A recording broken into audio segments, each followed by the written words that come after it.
And we are live. Yeah, hello, ladies and gentlemen. I hope you're all having a fantastic day because we got some fantastic matches coming up this quarterfinals. We are going to start off with a loser bracket game, Netherlands versus Thailand. I am Davi, joined here by my buddy Paturaj. How is it going? Indeed, Bajaj, I am.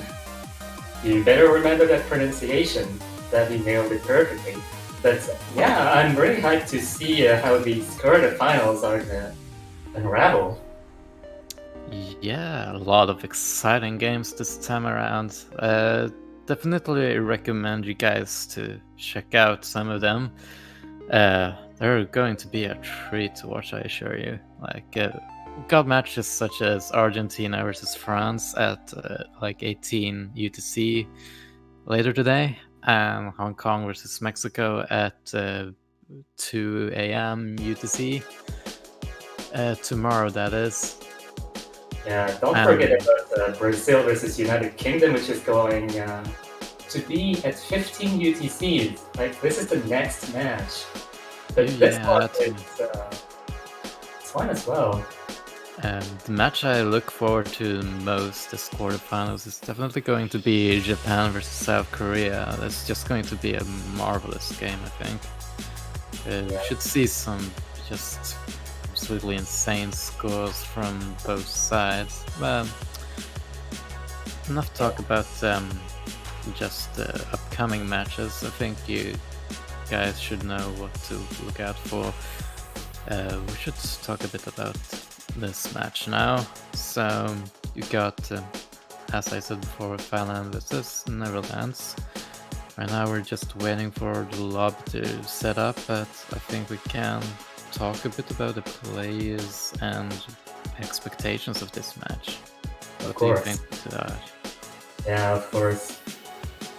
So, so both teams are, I think, were sent to losers brackets.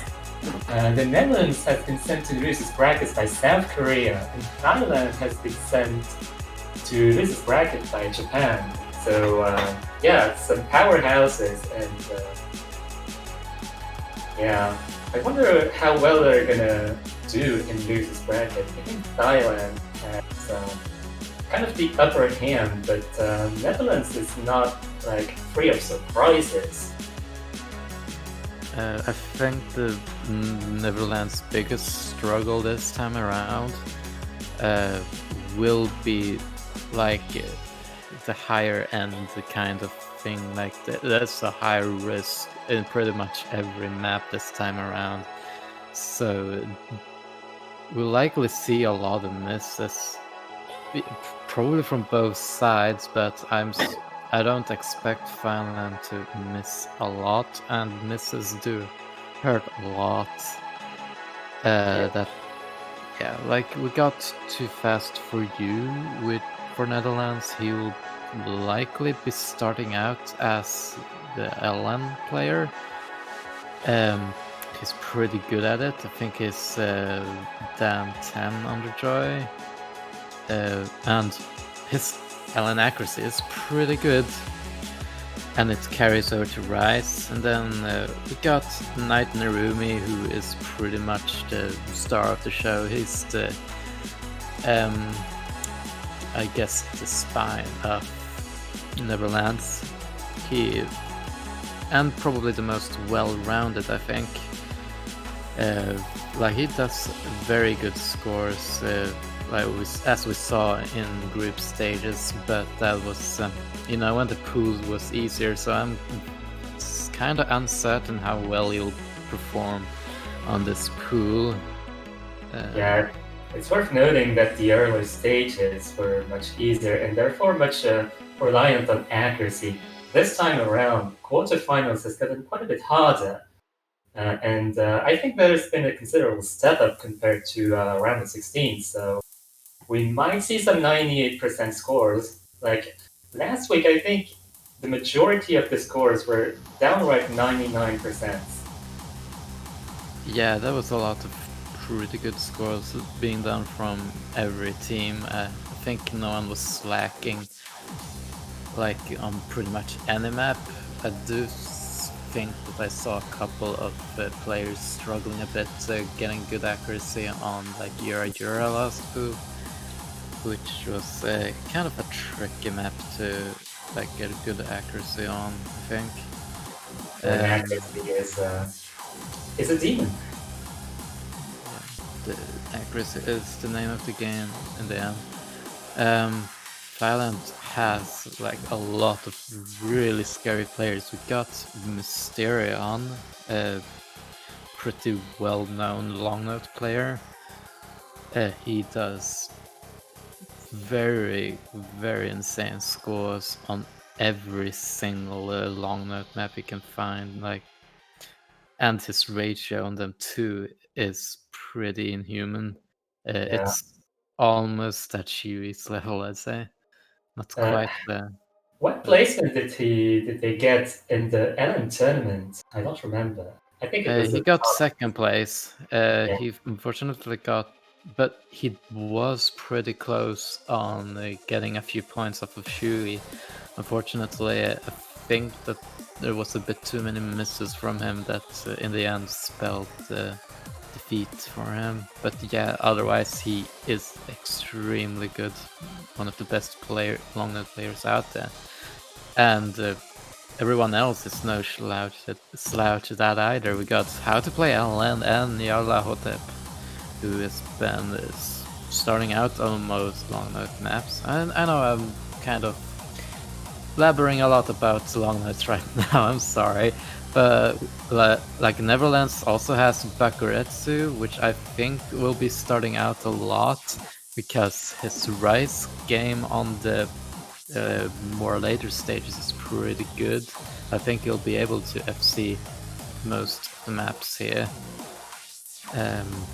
Tyronix also pretty good at that.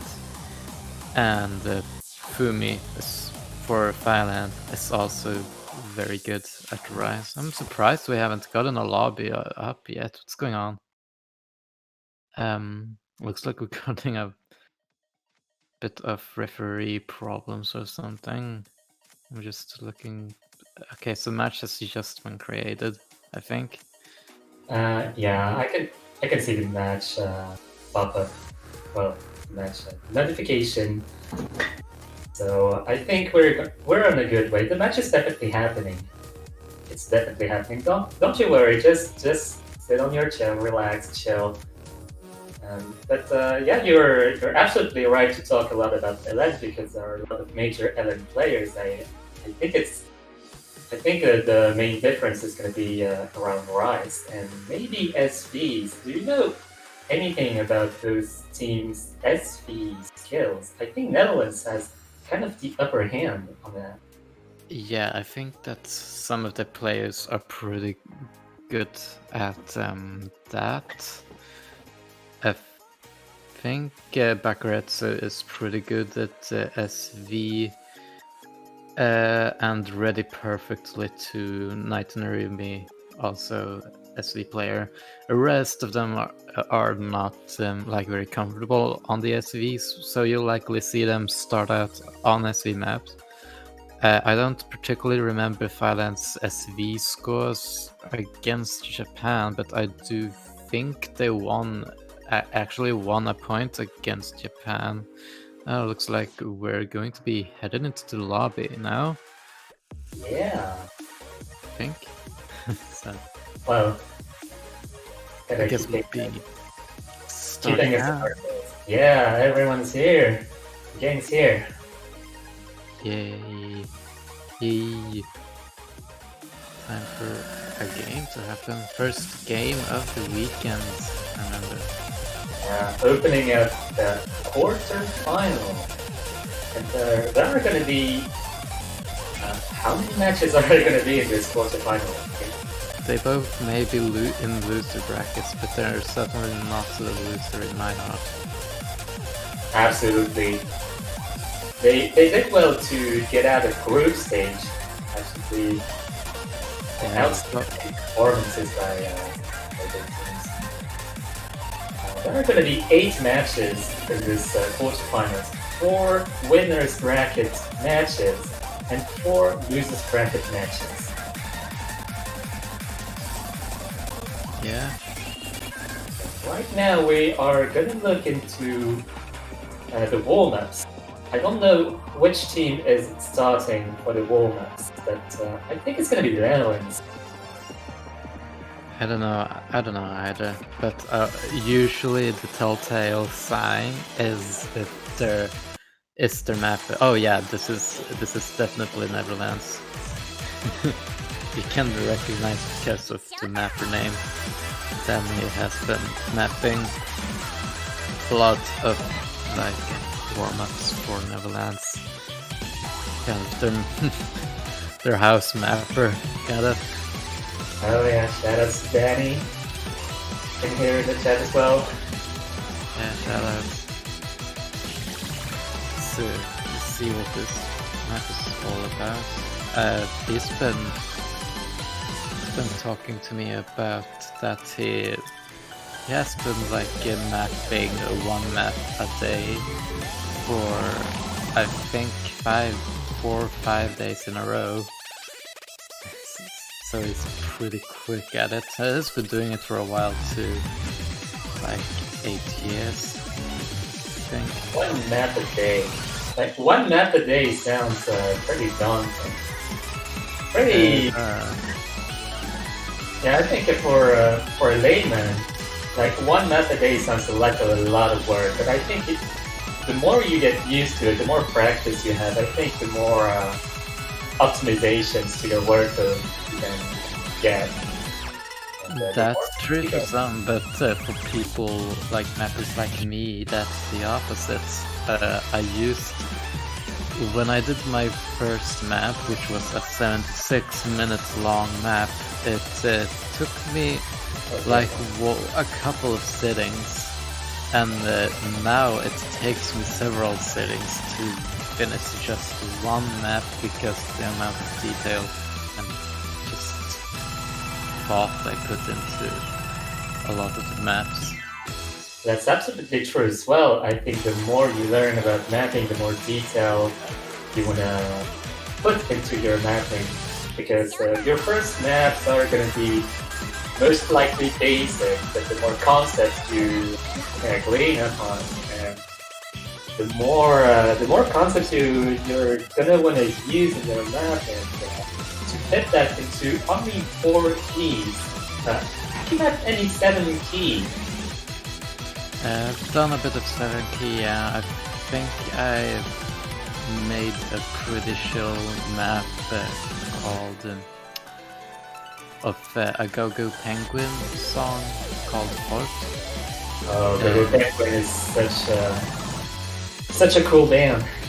Yeah, it is. It's really just chill. I like them a lot. Jazzy feel to it, and the drum sound is pretty top notch. Absolutely. I think if you really like jazz fusion, you should definitely check them out. Go-Go Penguin. Yeah, Go-Go Penguin. If anyone wants me to type that out, or get someone else to do that. Yeah, that was, I think, not my first SNK map, but probably the one that was best for me. I did not map a lot of SNK as of late though, because I suddenly became unable to read 7K, and now we're starting off with the warm-ups, I think. So yeah, Yeah, let's see what this absolutely. map is. Yeah, let's see what Danny has concocted us. Cooked us, I think. Yeah.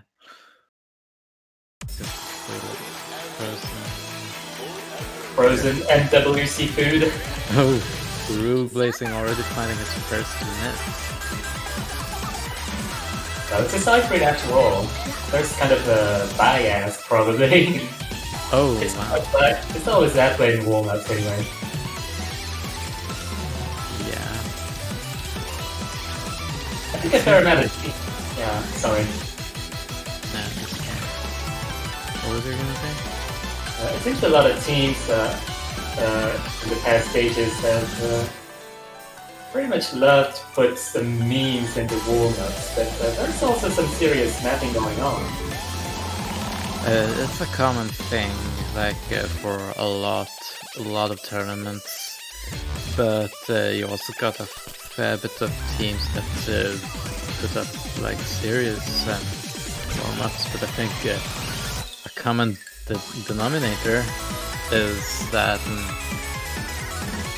they're mostly mapped customly just for MWC or even any other tournament. In fact, that was how I got into mapping in the first place. I started in mapping because I was playing in this tournament and I wanted to just do a few warm-ups for myself. Yeah, me too. Me too, actually. I think I started mapping warm-ups or NDS2 as well. You kind of had the same start as me because that was an NBS1 that started out. Yeah, we're definitely brothers on that side of things. And you can see. Oh my god, this trill! What the?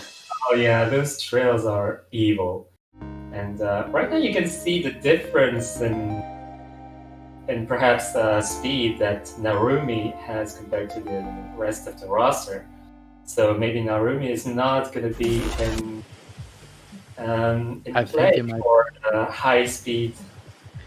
Yeah, he'd likely start out on a fair bit of long note maps. I think he might be comfortable on some of them. Oh, we got Dolphin Talk. This is a mashup. I think it's a mashup. Yeah, I just noticed. Mashup. That's interesting. That's Thailand's warm-up, mapped by How to Play It Out. I have not seen Knife Party mapped in a while. I think I saw one SV map of Bonfire. That's it. But I think I see them a bit more in as a standard rather than mania. I think it might just be a case of them being too slow. One thing I was thinking about is that a lot of players have absolutely transcended just music in general. Like they're gotten so fast that no amount of music can match that speed, and therefore you have to play with a lot of rates. Yeah, rates are absolutely key in improving your skill as well. I think so. Yeah, definitely. I see like players like Monheim constantly post his scores of rates. Like he seems to play rates a lot more than just regular maps, which is, fair because he's really speedy. Yeah, absolutely. Monheim has been building their speed to a tremendous amount. And right now we see a matchup that seems to have been concocted by Kunmos, who manifested themselves in the chat. And we're going to see how that sounds like, because I'm very intrigued by this combination of songs. Yeah, it's certainly something I would never expect combined. But, well, someone combined it, so go nuts. Go nuts, indeed. Speaking of raids, we do have raids in the map itself. So yeah. Oh, to Phosphor, finding the first miss, and it's not particularly. I can't actually hear this music all as well. I wonder if I should turn up the volume here. Okay, this is kind of sounding. Yeah, it's just kind of a mess, but it kind of works at the same time. Yeah, mashups are like that. That sounds like some kind of. And we actually got a mashup in the pool as well. Infinite mashups. The triple Q mashup. Oh yeah. Yeah. Oh, it's suddenly the meme map pool. Oh, these. releases are tight. And yeah, this is how to play LM to map this. So obviously balance, warm up. Like as I said, you can't tell a lot. You can just see the mapper name and then Oh my god, this mashup transition. That's also, dirty. you can just unplug this keyboard. I wonder if a meteor just strike this home. Perhaps a bonfire. Okay, that's not. I don't know what to think about this song. Yeah, the mashup is. I think a two-song mashup is already something, but a three-way mashup tends to get pretty overwhelming. Okay, so Jimmy woke up again from his brief nap mid-match. Like sometimes you just wanna nap mid-match, you know, you wanna regain that energy. I mean, you use your warm-ups for whatever you want. Warm-ups don't really matter in the grand scheme of things. It's just a nice way to chill before the match. This section is so lightly layered, and it's just all based on one column. What? Yeah, you can see that 4 anchor just resonating. Yeah. This is. I should try this map myself. I'm a bit concerned about the mapping here and how it switches layering like this. I mean, the mashup itself switches quote-unquote focusing. I was gonna say layering, but yeah, it switches focus between one or the other song, like just very abruptly, and I think maybe the mapping is made to match that, but I'm not sure. Well, it could be the case.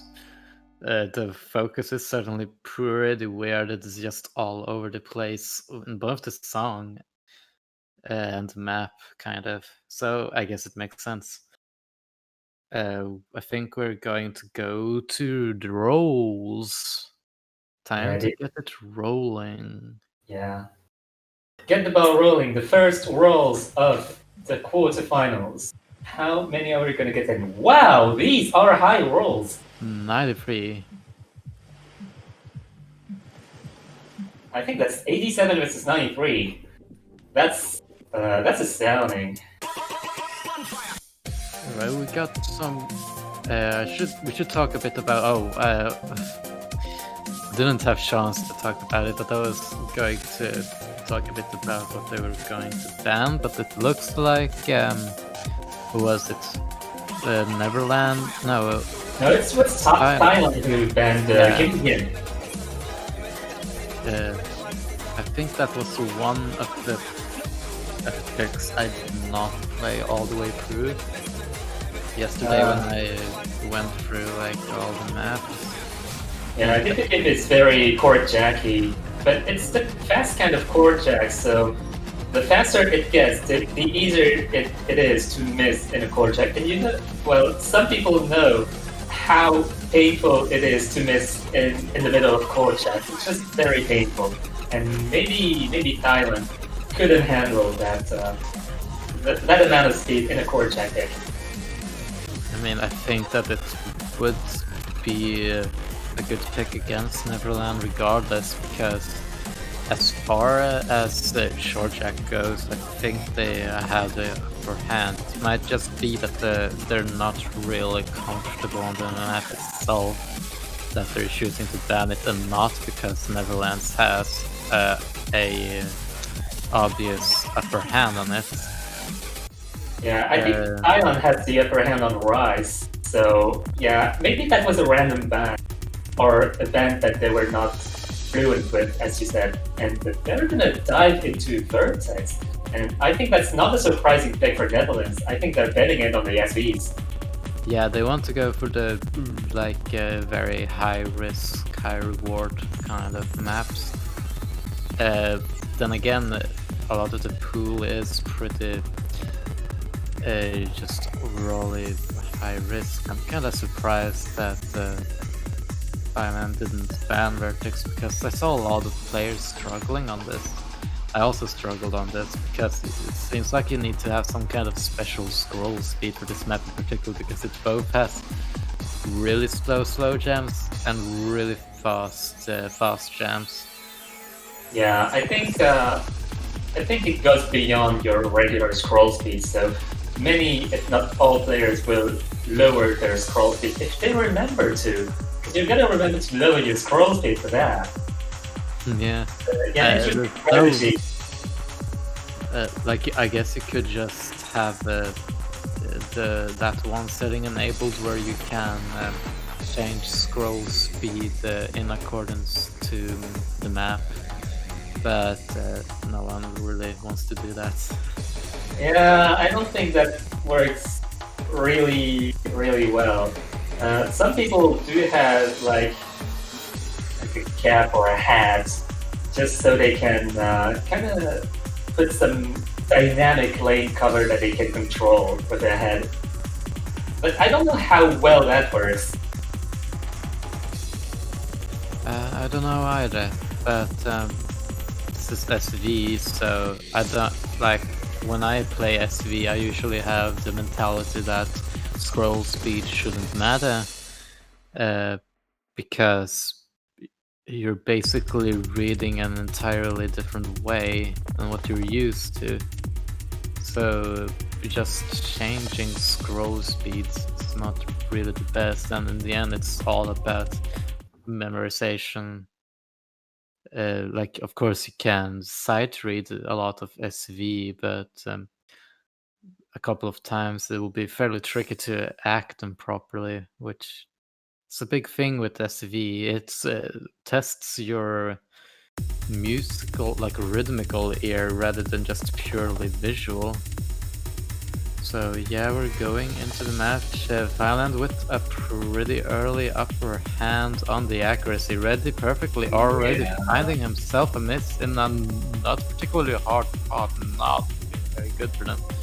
Yeah, the early misses are less worse than the middle misses, because Ready Perfectly can still catch up on the combo side. Just has 200 combo deficit and 400 is the magic number.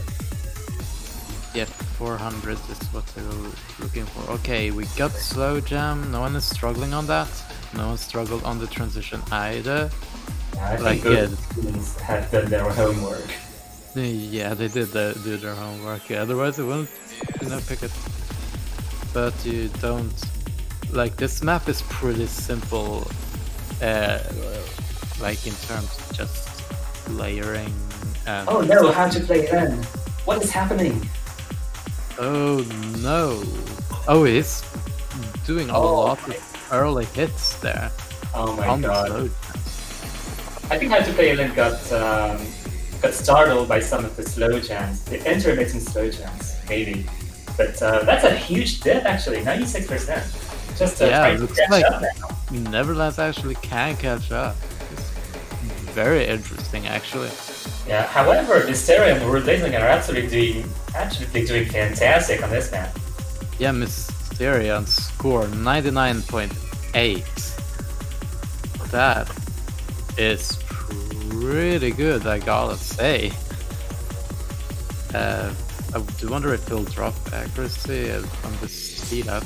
It doesn't look like it, but yeah, it just goes faster and faster. Yeah, the last part is the fastest part, and it goes beyond your regular scroll speed. But Netherlands is gonna take it. How to Play and then take that much, because Mysterion and Rude Blazing's runs are pretty outstanding, I must say. But How to Play and then must kind of feel bad about giving that point to Netherlands because yeah. Yeah, that was very unfortunate for him. So yeah, definitely they want to put their picks into some of the more riskier things. They likely won't pick LN against Thailand. They seem to have gone with Align though. Yeah, So Lane's pretty techy, if I remember correctly. yeah, that's really tech heavy. I think it's like a rice mix, I think. Just going to check the notes real quick for I remember playing it. Yeah, I And remember it has playing a it. lot of like short elements too, which you gotta watch out for. It's like they're hybrid. It's a hybrid that leans on the technical side, as you said, it's pretty techy. Also, this is French, so you'll. Do you recognize what it's saying? Um, yeah, I think so, but commentating at the same time is kind of difficult. But I think I got the gist of what you were saying while playing the map, but I don't actually remember it enough to restitute it. Well, you can. Yeah. I. Like Also, yeah, way. change your scroll speed from vertex. You really do not want to forget to change your scroll speed back from playing vertex, because you don't want to have a scroll speed 18 instead of 29 for that. Yeah, that big of a discrepancy will pretty much spell doom if they forgot, because I don't think there's a lot of players that are able to adjust to different scroll speeds. Okay, we're just starting because of lowering the effect setting. Yeah. But yeah, And if you forget to change your scroll speed, you're not really allowed to restart the match. It's just part of the tournament. And yeah, basically, that can be a strategy to kind of go against some airheaded teams, so to speak. But right now, let's get back into the match. right now looks like I don't think I saw. Yeah, everyone is holding an FC so far. There's a lot of like rice dumps here, and you have jacks and everything. I think this is a really neat map. Yeah, it's pretty neat map and a pretty safe pick for Thailand, as we can see by the lead. But it's not that safe because Netherlands is not doing bad either. Yeah, like Fumi is struggling a bit in the accuracy department compared to players like Niala, Hotep, and how to play LN. But yeah, as I was saying, Baccarat would probably start out a lot on these maps because he's pretty speedy, unlike Narumi, who is mostly like an early game player or longer player, I guess. The score difference is still pretty large because the other Hotep and how to play LN is holding pretty good accuracy. It's 99.7. Oh no! Oh, Both too let's just fast for say you that, yeah. and how Oh, to play LN. Both okay, missed they're, at the they're same trading time. misses. Yeah, they're trading misses. Yeah, so it That's not, cancels out. yeah, that's not going to change the outcome, the current outcome of it. And Tyronics! And too fast for you again! No, too fast for you. Finding another miss. And not looking particularly good right now. Tyranix, this seems like he's really struggling on this. Yeah, I was going to mention that Fumi has higher accuracy than all of Netherlands players, so it's not really looking really good. Especially with those misses by the Netherlands. So, as I said, pretty safe pick for Thailand so far. Yeah, they'll also likely go with a lot of long note picks because we saw that they were capable of defeating Japan, I think, with the long notes. which is pretty impressive. Probably one of the better just long note based team. Okay, and then we got the screams with the dumps. Oh Very yeah, interesting. oh yeah. I love this section.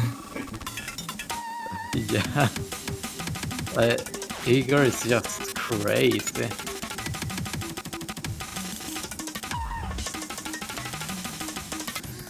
Alright, I think that is probably nothing is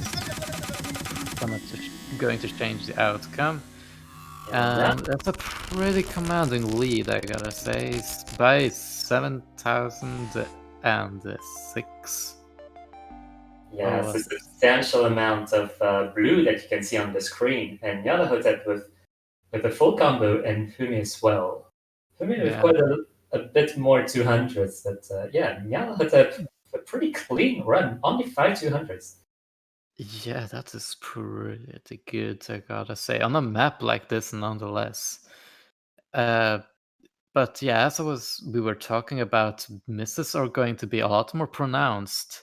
And we also saw Baccarat's, unfortunately, just choking a bit on the inverses. I didn't point it out as it was happening, but that also meant that their scores were overall pretty low. I think now they're going with another SV pick that I don't know. This is quite different from Vertex. Vertex, yeah. Yes, and that Vertex was more of the reading, like absolute reading SV kind. And Anticrystal has quite a bit of memory-based SV sections. yeah. So basically, this map has very weird releases, which I think might put land on the favorites. However, it depends on how comfortable they are on this SV pick in particular. It's fairly unique, and it's like a bit of questionable elements here and there. I was going to. Yeah, you gotta wonder if any of the teams are gonna trip on the SV themselves or the map itself. Like, this map is not particularly hard to remember, but I think it will be very difficult to accuracy. A lot of broken streams and 1/8 bursts. And some of the SV, I think, I'm not certain about this, I'm not an SV expert at all, where it was not normalized. Like the LMs was not normalized, so it looked like it had a completely different release timing than what it actually does, which Yeah, contributes to the difficulty of Activist. yeah, I think. Yeah, I've heard about this map ongoing many revisions. So many SVs were removed, and perhaps some of the map was revised to kind of fix some issues, but maybe there are still some left. But it's still arguable, and I guess it is what it is. It is in the tournament, so we're gonna see how all of those players are gonna perform on it. In the end, what matters is the ability to hit notes. Yes, hit the notes to the beat. You see note and you hit note. It's that simple. Alright, we're going into the match. I think. Rule Blazing being on the start menu. Huh? Client doing client things, of course. Yeah. Bit of a slow, chill section to start us out with. Wait, no, that was just a client bug. Baccarat did not, in fact, miss, and that was just the client tricking you. Yeah, So don't yeah, don't worry. believe the client's lies. In fact, Rule Blazing is having a 100% accuracy right now. That 1/300 does not count. That's a joke. Narumi will hold the torch up to 100% so far. Yeah, that's pretty good. Yeah, I think Narumi is most comfortable on lower star accuracy. Yeah, definitely. I think if Narumi is not like bothered much by SVs, they can be valuable assets in SVs. Because SVs no, are. no. Oh no! What Yeah. have I done? Back Red That makes Suit, sense dude, well. finding himself another miss. There looks like the entire Netherlands team is not holding up well on this map. Pretty much everyone has found himself a miss right now, and this Yeah, is already not. perfectly completing the miss hell. And Shylon's still on a triple SD. That was just an explosion of misses from every player. It's not looking good at all because this map is really short too. So the note count really adds up to your overall score. And yeah, as we see there, a couple of those releases look a bit smaller, but they're actually a lot longer than that little 0 BPM manipulation. Yeah, that's what we mean by maybe normalizing some of the speed. And that cue is so difficult to get. And it seems that all players from both teams did seem to get it. Doesn't seem like they're struggling a lot on this part in particular, which I found to be the hardest part, mostly because of the long modes. But yeah, Rue Blazing is having himself a 99.65. Meanwhile, the rest of Phalanx team has below 99%. What a performance! Rule Blazing solidifying themselves as the true MVP of SVs for this match. Just no contest. Absolutely none. He's really good at the SCVs. I also should have commented about Knight and Ruby's score. Even though he did get 2 misses at the start, he slowly climbed himself back to almost 99%, which is actually better than some of the players on Violence side. Unfortunately, rest of the team did find misses, which really tanked their overall score, unfortunately. Yeah, Narumi, looking at Narumi's ratio, it's almost tied to Rue Blazing's, so that's pretty impressive. Well, there's still some 200s though, but if Narumi didn't get those misses, if I didn't curse Narumi, maybe Narumi would indeed be an MVP for the Netherlands. Definitely. I think he already was because, that accuracy is very good on such a map. Gotta say. It's a bit of an unfortunate miss, I suppose. So I think it is Thailand's pick. I think they'll likely go for something they're pretty comfortable on, which might be Bolt and Talk, honestly. Yeah, I think they're gonna go for mostly Rise, but Looks they like also they're had the upper going hand. Traveler, which is one of the long note heavier hybrid maps. It's another mint map. This remember playing it a while back when the mint was like close to that it was done. I played it quickly and I got the FC, but my accuracy was not good at all. I had 950,000 score despite having an NFC. So likely, I do think that it's quite tricky to act. It's just that I'm bad at the game. But I do think that it's probably the trickier long map. this is not the long note map, I should clarify. It's a technical that is heavily leaning on the long notes. Yeah, it's labeled as hybrid, and since it's hybrid, it has elements, of course, but a lot of bursts as well, and many bursts which are heavily chokeable.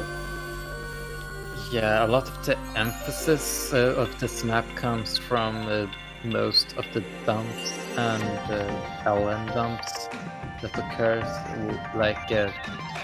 That both means that it's pretty long notes, but also has a bit of rise elements to it. But otherwise, the long note elements are certainly much more pronounced, I think, from what I remember at least. And yeah, I played it earlier, and I do agree with you That it's hard to hack. that it's pretty heavily LN based, as Yeah. with many mint charts actually. It's another Camellia song that's not a tiebreaker, weirdly enough. I mean, sometimes we get pools that has like a free Camellia. Have you ever heard of Camellia before? Oh no, Tyronics! Oh, Tyronics finding himself on the very early mids. It's an early miss, but it's past the 400 combos, so it's gonna hurt. Yeah. Really bad. So yeah, this is fairly just switches a lot towards more inverse based, like you saw just that, but then there's a lot of more emphasis on the rise notes. It kind of switches in between. However, the rise isn't very tricky and pronounced as the elements. How to play LM is showing us just how to play LM. Look at this, 99.76. Absolutely.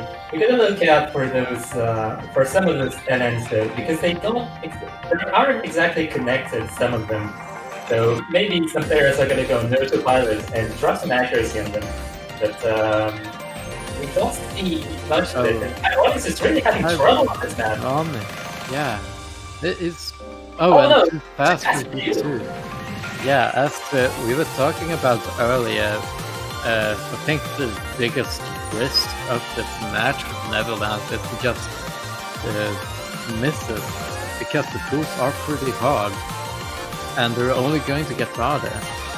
And Jimmy returns actually missed and did not catch that, and Tyronics with another miss, actually. Yeah, Thailand do not seem to be bothered by the 1-6 burst at all, I don't think. Have been amazing run for that.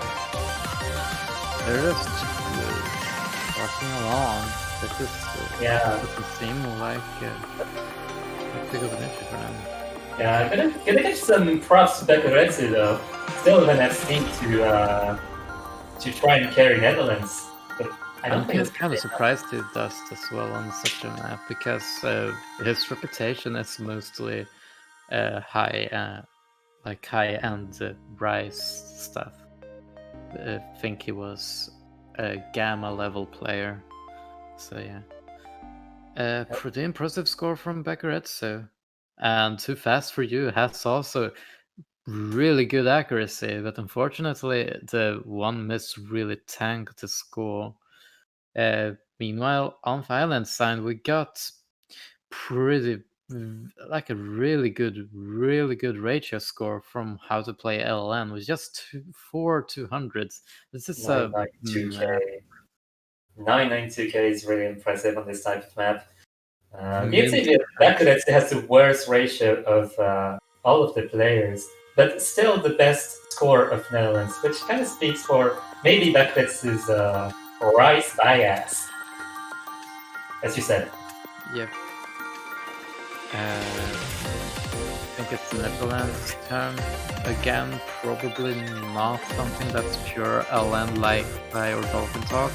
They might go for one of the remaining Rise effects, such as either Phase Breaker or C204, but there are no similarities of that either, and I think they likely want to go more hybrid-based.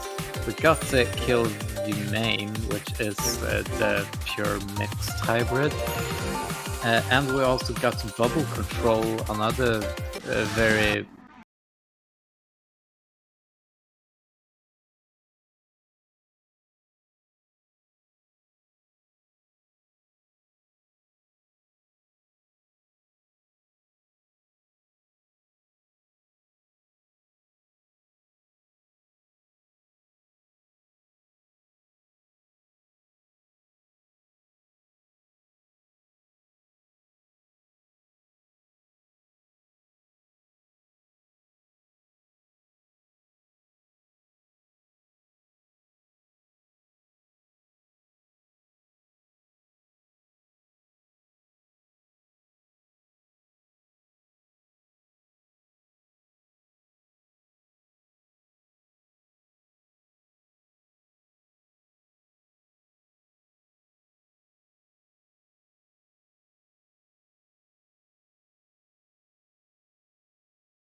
VPNs yeah. combination. Funnily enough, I had April sent me like this pretty long essay, kind of not really an essay, but a detailed description of every single mapping decision she did on this. Oh, kind of like evening. So we got a lot of downward and stream direction patterns to extend this really downward melody of the or riff, I should say, of the guitar. It's actually So that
That's it. And that's it. So Mysterion still above the 99.8% accuracy with a pretty outstanding 993K and Fumi with the 991K.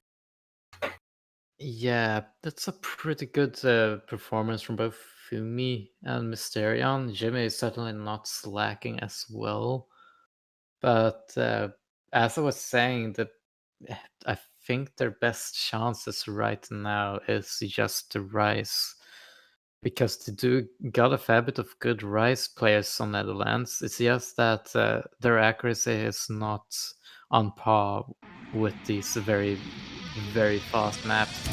They might find a potential breakpoint on something like C204 if Thailand so chooses to pick it. Otherwise, Thailand is a pretty big favorite there. Yeah, I was expecting this pick from Thailand since this match began, pretty much.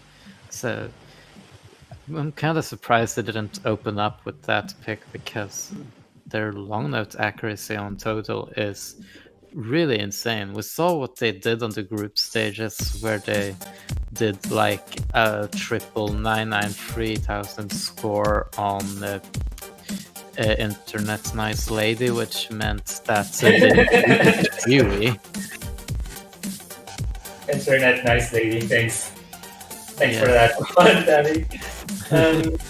Dolphin Talk was featured in the mashup that Thailand put as a walnut, so maybe they were teasing that pick in the middle of the match.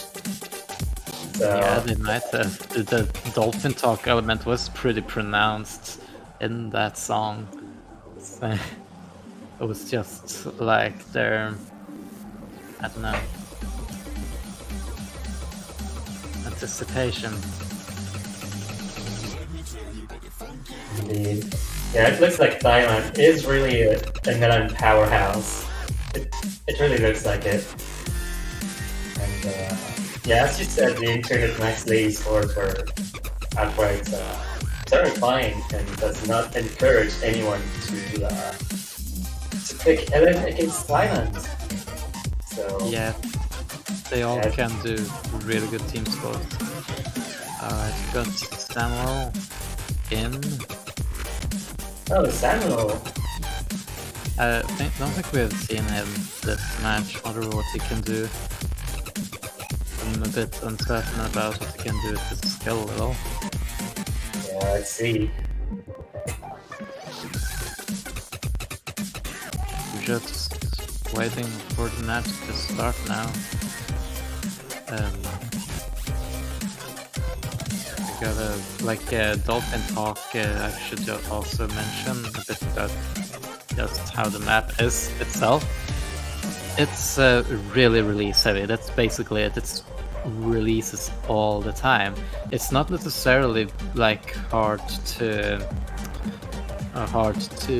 FC, unlike something like what's it? Move your body. Well, move that body. What was it? Move your body or move that body? I don't quite remember. That But body, I think, was yeah, it was. yeah, move that body. I think yeah. So this is all going to be release accuracy, pretty much. This is it's a pretty unique skill for mania players. A lot of the other rhythm games of the vertical scrolling kind, they don't have as pronounced of just long note accuracy or even long note elements sometimes, like FFR has absolutely no long notes at all. Which means that sometimes you have to get a bit creative when charting for FFR. Yeah, and especially if you come from Stepmania, Eterna, other, basically any other rhythm game.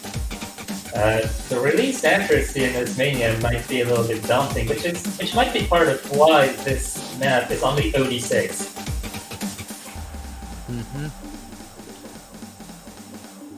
It Right seems now, it's like looking really actual close. Netherlands doing pretty good, gotta say. but the scores are flickering. This looks like it can still be anyone's, and that little inverse build up was it's pretty hard itself. Yeah, it seems that Jimmy's accuracy is kind of a liability for Diamond, making it extremely close. Because we were holding it up really, really well. Accuracy as well. And actually, the entrance of Samuel is a pretty good one because they seem to hold themselves all right on this one. Fumi missing. This is actually very, very good for Neverland. Oh yeah, this is looking like a really good opportunity for Netherlands. Yeah, it's an opportunity and a half. But we are still at half of the song. There's still half of the song left. This is 3 minutes and 20 seconds. This can still be anyone. The scores are really close. So it's quite nerve-wracking to watch. Because enemies can really spell out the outcome here. Yeah, absolutely, for any team that is. Because Diamond can still catch up Netherlands if they really I'm a are. bit confused why this shows the Fumi over Mysterion to play this. Like, why is not Mysterion playing this? That might come down to individual PD, but oh wait, it looks like it's kind of flickering now. It is a bit flickering. Yeah, Jim is still below. Jimmy's accuracy is still below Samuel, though. They're kind of tied in accuracy, but not really. And it just comes down to. I think the no, Fumi, what are you doing? No, not like this. That was like 2 misses back to back. You don't want to see that. Unfortunately, it's like how to play LN can't quite carry that, but it was close. His wow, that accuracy from how to play LN, that's almost 300 marvelous, 3000 marvelous counts. Yeah, wow, absolutely phenomenal run by How to Play LN, but that isn't enough for Diamond to catch up to the Netherlands with Fumi's 4 misses. 4 misses. And yeah, the ratio is looking more fragile on Netherlands' end. But with 3 full combos, they're going to take it home for their second point, and actually a break point, surprisingly enough. Yeah, that was very surprising.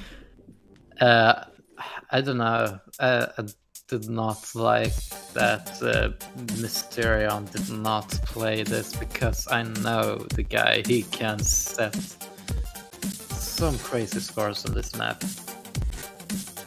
Yeah, as you said, I'm quite a bit surprised as well by Mysterion's absence in Dolphin Talk. But yeah, it might come down to personal. Maybe he just doesn't feel like playing at the moment. I don't quite know.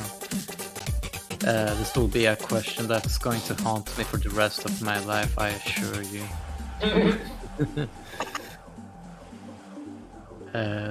We are going down towards Neverland's pick. I think they'll... Oh, Oh my god, it's that song! Yeah, it's the meme of the song. I don't know. I have a feeling that Netherlands is just taking for a meme now.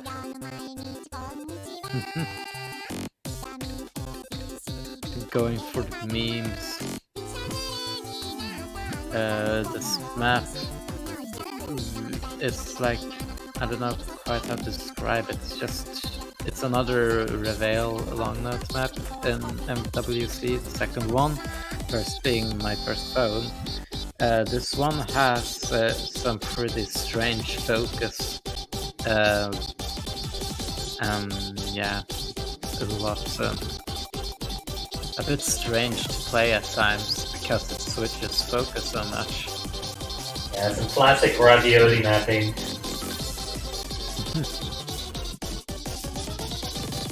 But All right. unfortunately, ravioli is not exactly an MWC food.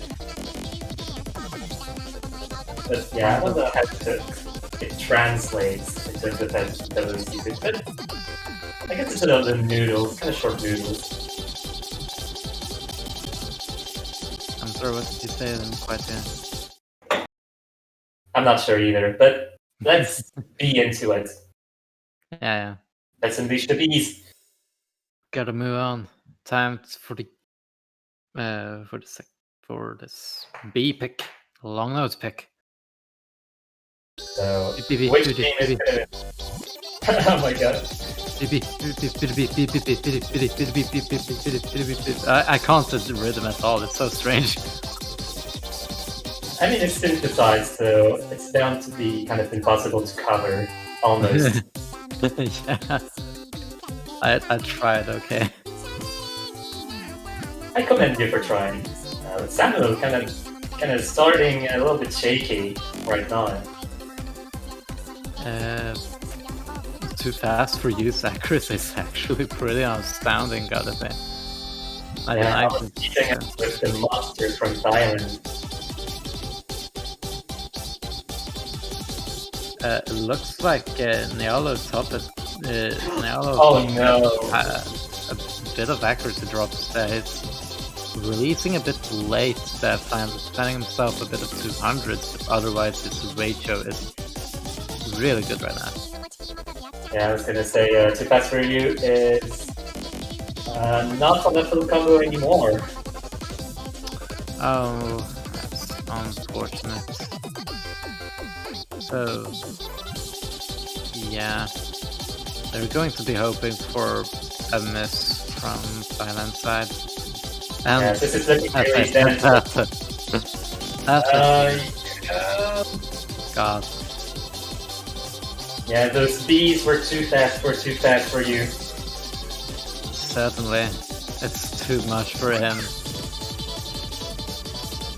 Wow, this is really dense, but the rest of the players have almost no issue with him. Yeah.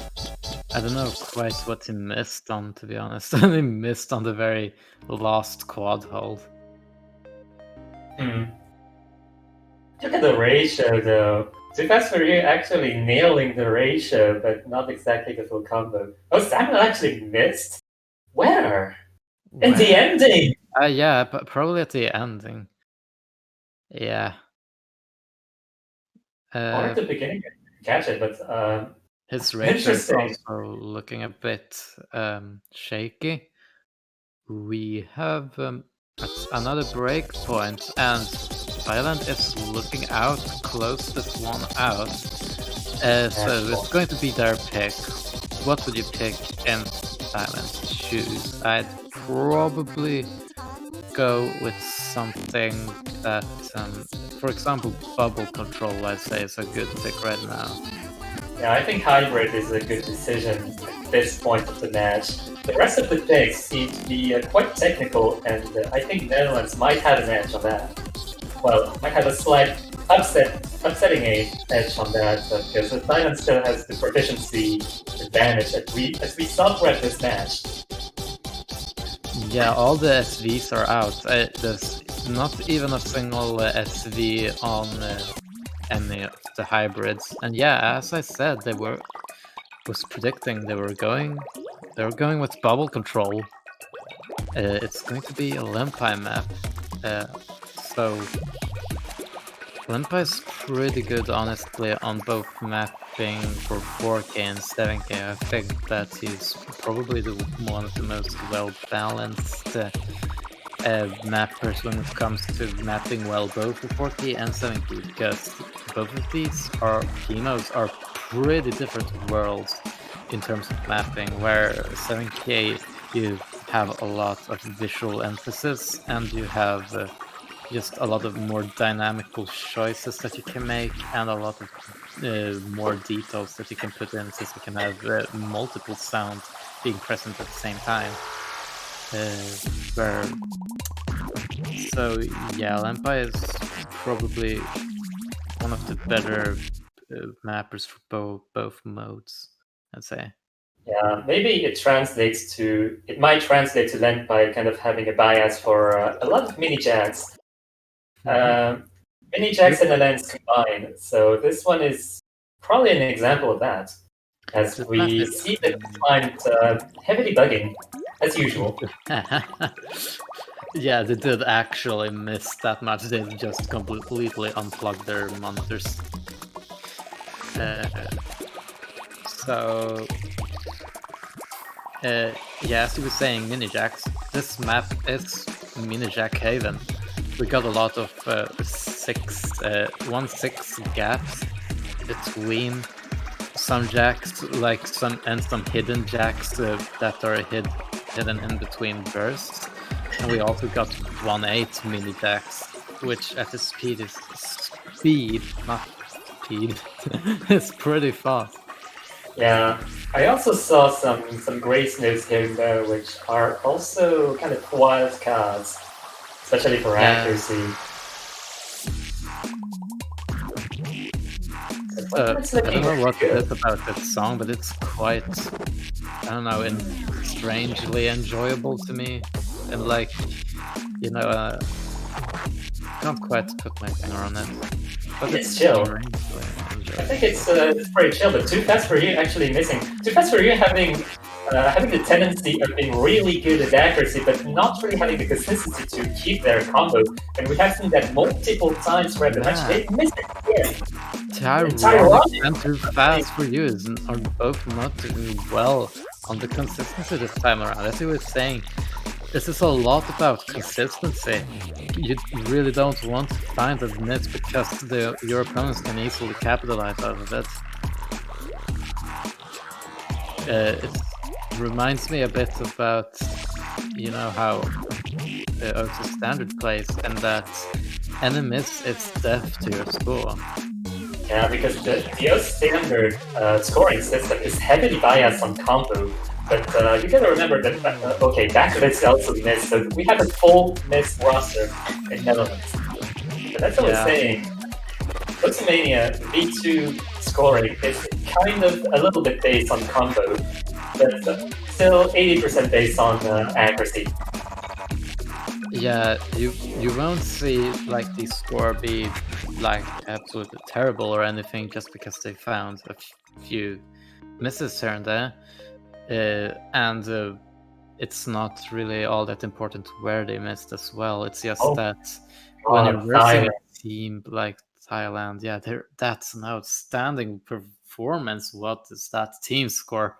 Wow, Thailand closing it with style, absolute style. Almost full 990k. It is almost 990k for World Blazing, who dropped a little bit too many 200s to complete the 990k. But yeah, 3 full combos versus 3 non-full combos. That's just a lot to juggle. And we're gonna have to say goodbye to the Netherlands. They're not gonna go on this MWC, unfortunately. But we're gonna see Thailand versus the winner of 13 versus the loser of Malaysia versus the United States. Yeah, true that. Wait, isn't it? Wait, am I misreading something? Oh yeah, that's true. Yeah, that will be pretty cool to watch, I think.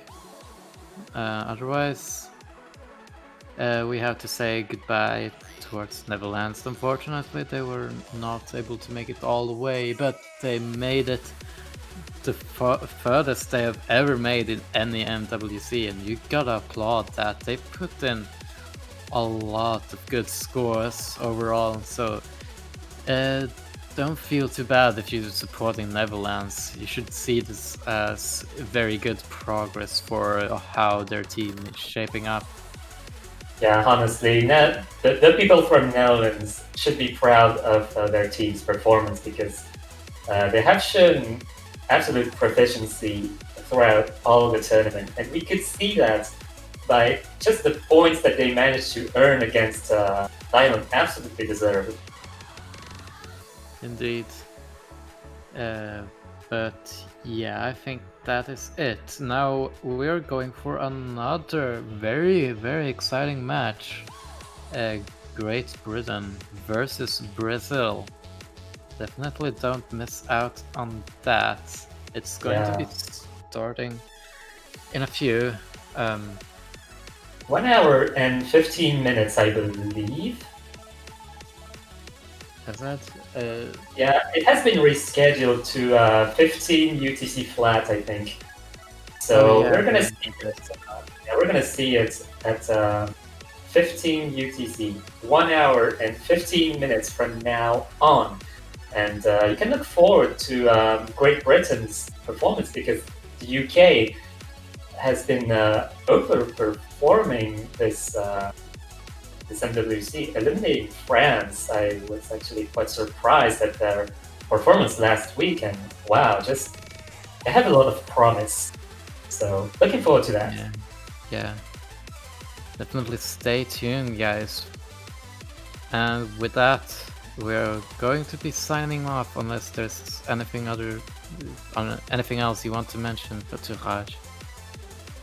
Yeah, no, we can have a small break. You can do whatever you want. Just stay tuned for more quarterfinals.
Yeah, hello, ladies and gentlemen, and other fine people of the world. Welcome back to Mania World Cup 2020 for another match in the quarterfinals. This time it's going to be a pretty interesting match, actually.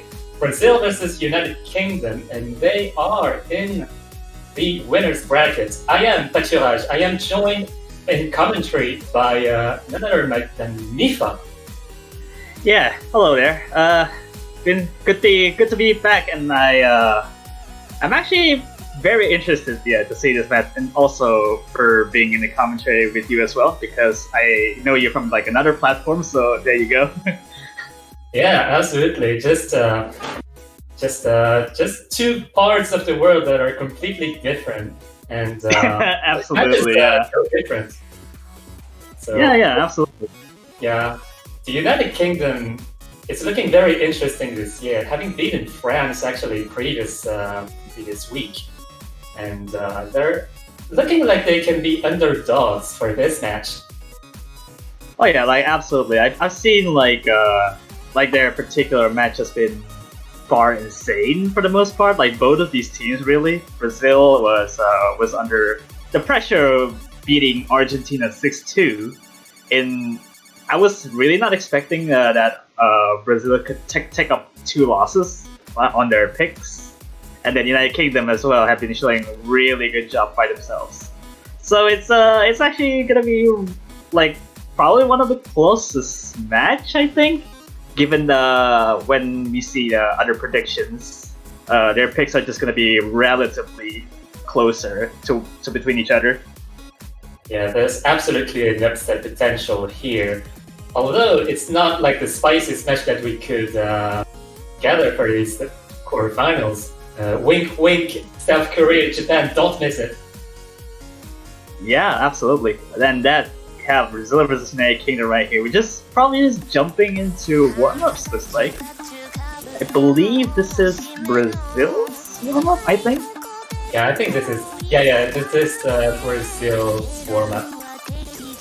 Yeah, we got UC, or yeah, actually pretty familiar chart from the 2017 World Cup, in which this is pretty much Ellen release heavy stuff, and then there's some SB mixture around it, in which that's actually gonna be hilarious. Is that like a bingo thing?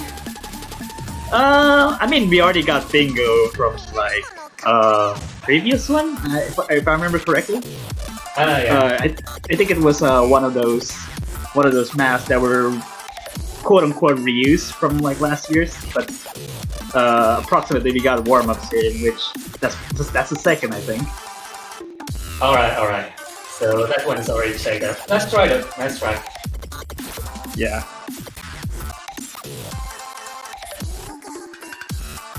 So what can we say?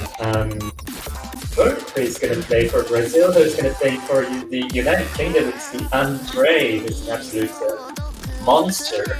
Gil in here. Yeah. Ren as well, also But very strong players in Brazil, actually. Yeah, they're very like if you're comparing like to the last year's World Cup, they have been kind of pretty much unchanged for the most part. It's just when you have some additional players that are joining in, and in which in this case Gomez, in which he did participate in last year's World Cup, mainly in 2016 and 2017, and an additional Rem being also a fairly well-known SV player for Brazil. So it's just gonna be it's a welcome change in terms of their various skill sets, really. So it's same does for United Kingdom with Young or Yip Yap Yop in this case. Yeah, I cannot believe that Ren is commentating and playing at the same time. Oh wow! I wonder who that is. Anyway, the things that you don't see currently for Brazil are also Silly Girl, Cute, and Lotus. They're strong players as well. They're pretty much the core of Brazil as well. They have been shown really well from like last year's, and then there's probably no Slash here. Yeah, on the UK side, you don't particularly see on screen a Newson, which is a pretty new addition, I believe. Houston is a pretty well new addition for 2020. It's been one of the bright stars of the United Kingdom in particular. I mean, he did very well in groups already, so that's a nice thing to have. Yeah, I've heard of Newsom due to his insane accuracy, especially in terms of early game. There's also Zubin and Snaggles. Snaggles has been performing also very well. I think Snaggles was a key member of last week against France. Yeah, absolutely. He's been very well. I mean, he's well shown in every single like picks that are not too straightforward for the most part, and especially like long note stuff. Like it's a good like when you're looking for like a third player that he's really good at, he's probably the man to look for. Nice support, yeah. And So Fast is very notable for the United Kingdom as well. Much of the chat seems to know. Yeah, it's not like just to like basically warm up anyway. I mean, the chart itself is pretty hilarious for what it does. Because when you're the people in like the 2070s, you'll probably know this chart anyway. Flashbacks.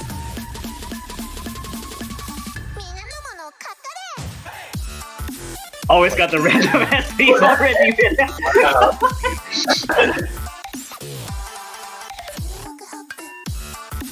You love to see it.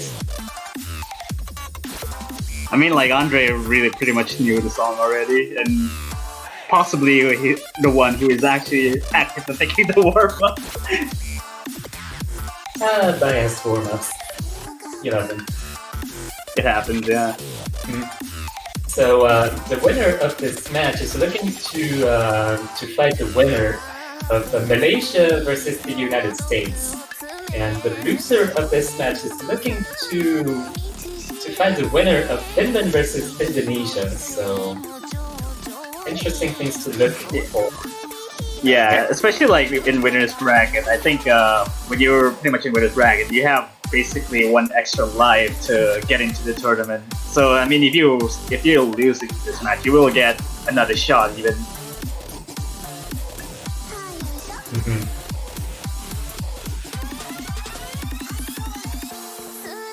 But yeah, still staying in the winners bracket is absolutely scary because you get all the major teams in there.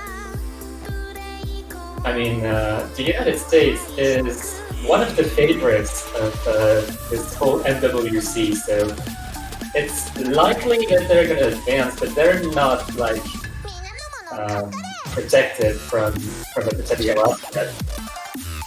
Yeah, I mean absolutely. Like UK has been performing like I said before, it has been definitely well shown, despite being when you look over their overall skill sets is kinda a little bit one-lopsided, but believe me, they're not actually that way. So now I want to talk about the map pool. The map pool has gotten substantially harder than last week around the 16. There's a jump in difficulty, especially in Rise for quarterfinals. Oh yeah, absolutely. I wonder how both teams are going to handle it. I think both teams are very capable of keeping up with the skill increase. But...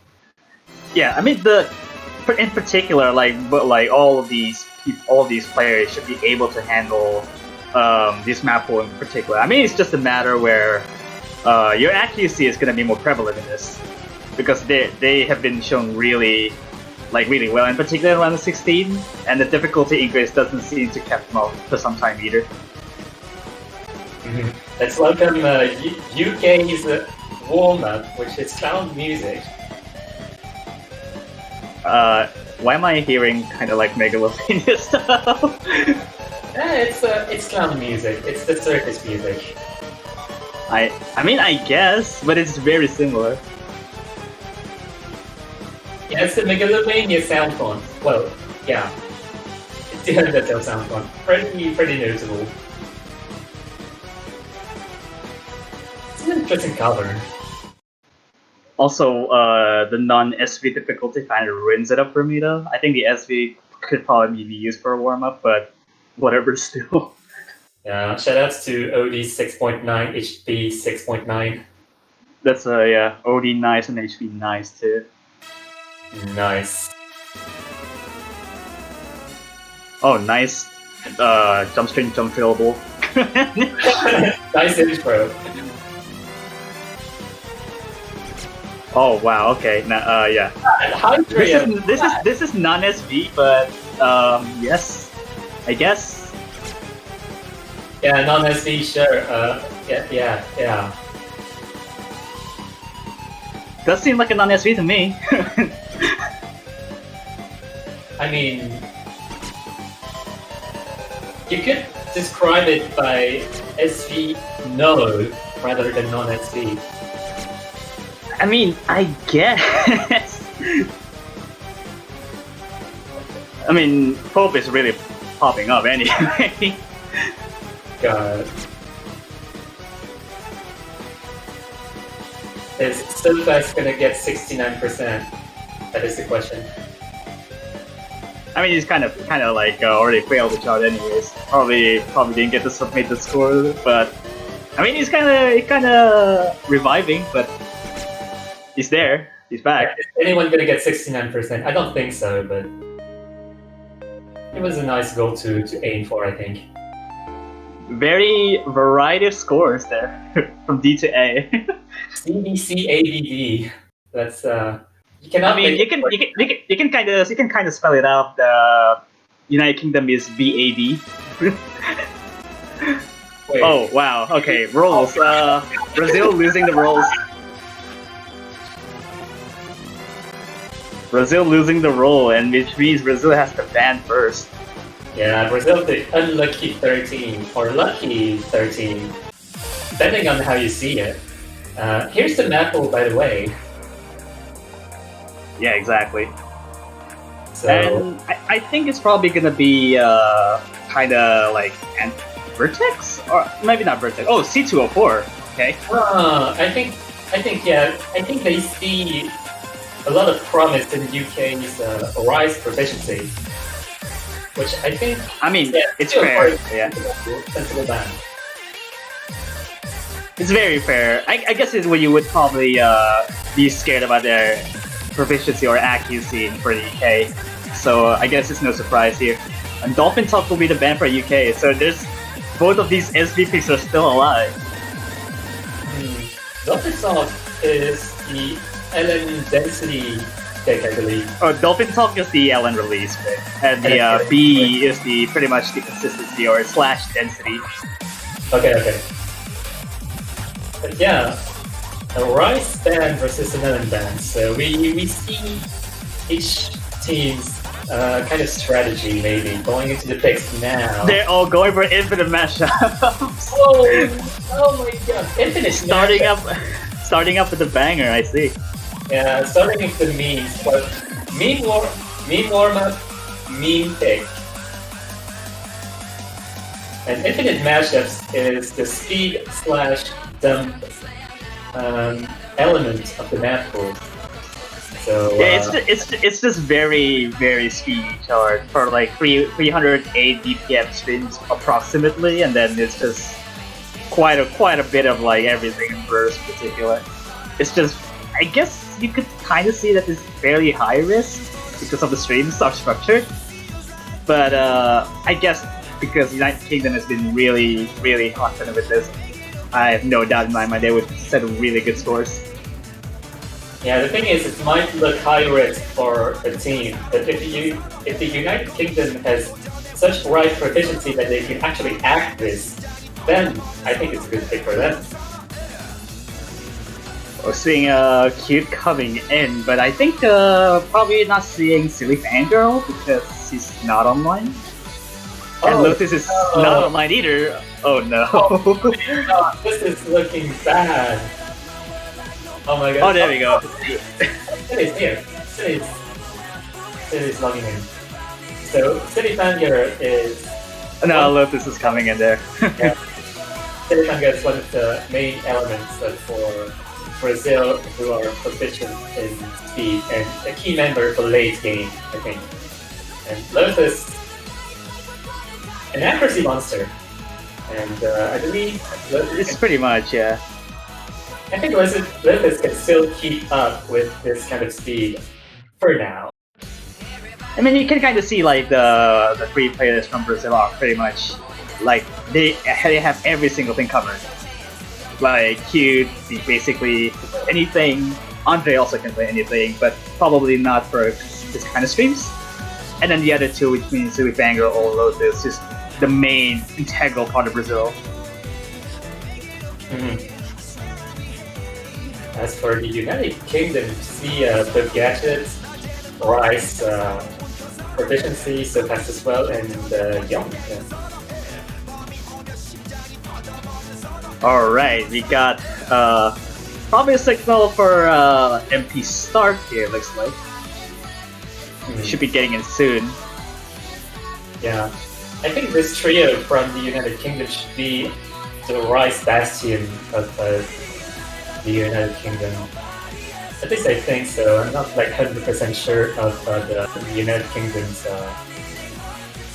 Alright, we should be getting in for the match. Brazil vs United Kingdom. Get hyped. This is Infinite Mashups. Coming in with the first pick here for United Kingdom. And we got Mirror by So Fast right here. Ooh, interesting choice. I mean, it's kind of basic, very basically mirror everything, and streams are pretty much have basically the same thing. It's just where you have hand bias instead of pattern. Yeah, that's or to alleviate some mind block potentially. Also, kind of ripped VOD in advance, but I mean, it's fine. But then we see a little bit of a flicker right here. It's just not looking to change anywhere, but I guess he has a little bit of a buffer at least, because Silly Fangirl has been kind of lagging a little bit. Mm-hmm. So you see a really high accuracy across the board, like pretty much. Oh wow! Scores are still flickering like crazy. Yeah, it's actually really close, but Yoke having substantially dropped in accuracy, so that might not help. But Silly Fangirl is like kind of lagging behind as well. Oh wow! Yeah, the accuracy is also recovering pretty much, and you see that just the two players from both teams, they are pretty much equal to each other. Lotus is actually kind of dropping 200s right there. Oh my god, it's actually going to be really close. This is actually so tense. Oh, both of them draw Cute and So Fast. Oh my, wait, is this a Oh wait, the scores are getting really close at this point. Oh my god. The guys are tied to the last verse of notes. Oh my god! 2,300 points. What is it? Wow. What is this smash right from the get-go? This is a breakthrough from Brazil, by the way. But oh my god, I think if look how consistent their ratios are. Oh, they are very similar to each other. Just being lowest being Silly Fangirl with 204 300s. but their scores are so good. Yeah, I mean, if the worst ratio is from Silly Fangirl, you know what kind of level you're going to see from this match. This is absolutely bonkers. Also, very good V1 SS Lipo gadget as well, carrying the team, but it's not enough given how both players like Cute and So Fast drop at the same exact time. So if the outcome of this speed rise pick is any indicative, I think the rest of the map in terms of price is going to come down to accuracy. Also, we're going to kill the Mame as the hybrid pick here for Brazil. Seems like a decent pick overall. I guess you would kind of banking on the LN releases in Kill V-Main most likely. So it's a good. I guess it's a good substitute for. I guess not probably the ideal pick, but it's certainly up there. Yeah, Kill V-Main is kind of a wild card in terms of release. Pretty irregular kind of releases, elements and so on. Many kind of a risky pick in my opinion. I guess I was more expecting that Kill V-Main was more likely being picked in much later game, or like for some situation where it's tied to a deadlock like 3-3 or like 3-2 or something, where it's get carried on quite a lot. And having this pick right from the get-go seems like pretty interesting. Yeah, from the UK you see two changes actually. Newsted entering the game, Zubin. And I think Sofas was geared for this one, or maybe not.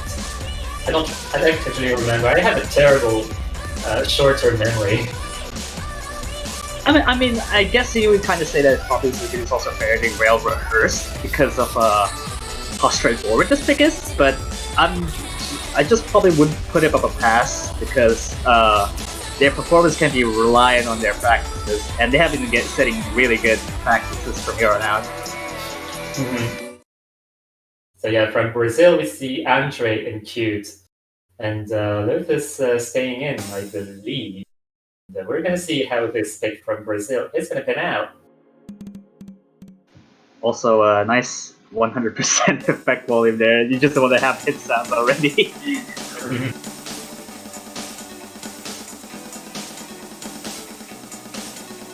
Hit sounds are still kind of loud, but well, I mean, Zubin has a little bit of a deficiency in terms of accuracy because of these LNs, really, and also goes by Newsom as well. Oh, hello, Cursor.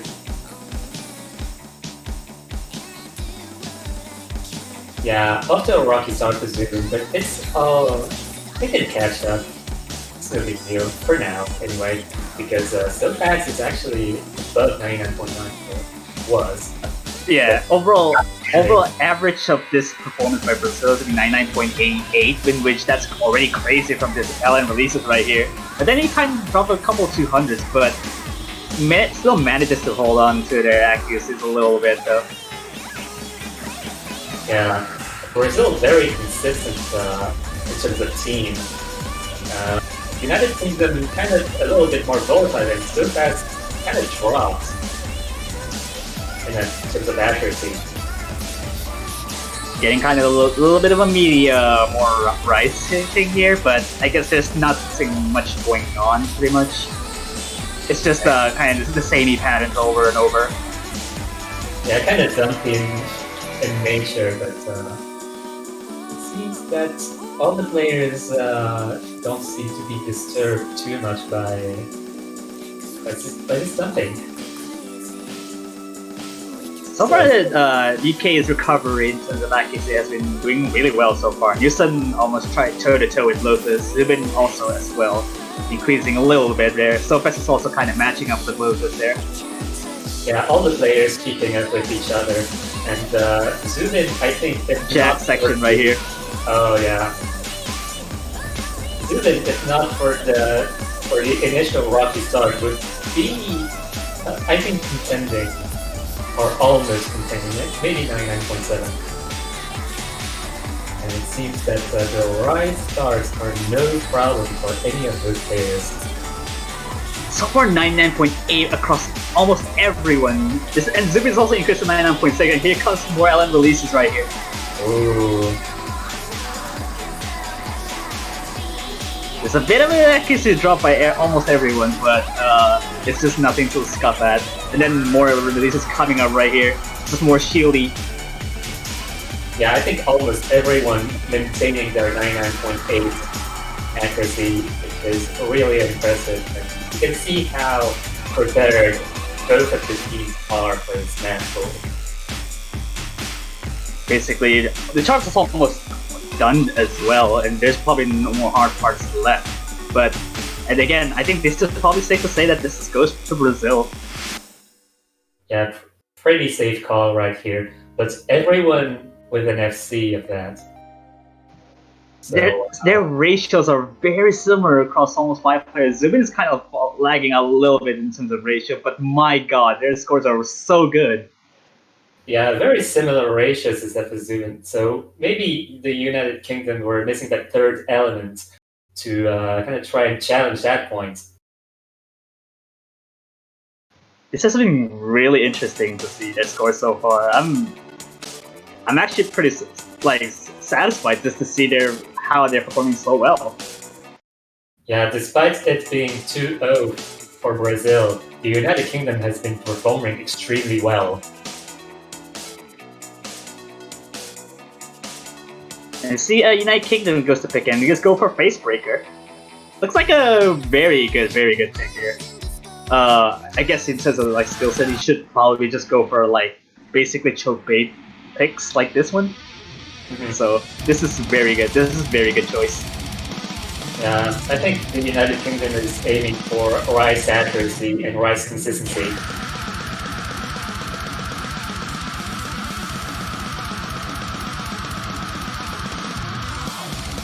So we're coming back with Yabba Young here for replacing Muse, and then as well Poke Gadget with Zubi with Poke Gadget.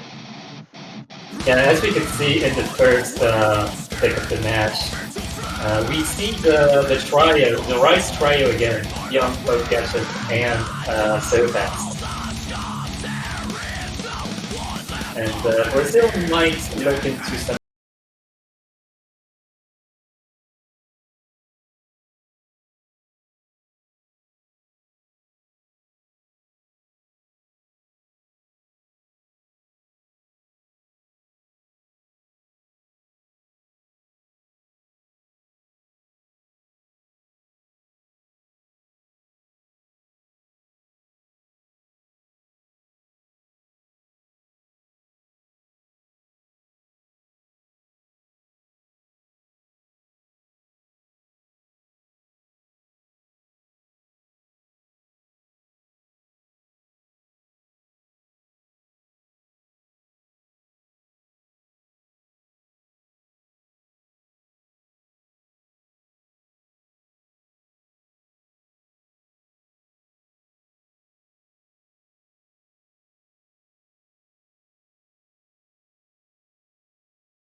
Wow, look at that score! 121 points! What's this? Oh my god! Yo, this is insane. Wow! Oh What? no, the UK must be so mad. That's full That's like- B1 SS by Brazil! Oh my god, what am I looking at? This match, oh my god. I cannot express how good these scores are, really. It's just unfortunate the miss at the very start for so fast. Oh my god, I was expecting this match to be close, but this close. I mean, you can kind of guess, really, that even though the scores, they're just winning picks, score difference can tell you, like this one, it's just really close. And that could have been like their own pick, but this is actually a break point for Brazil. Yeah, And straight up their pick.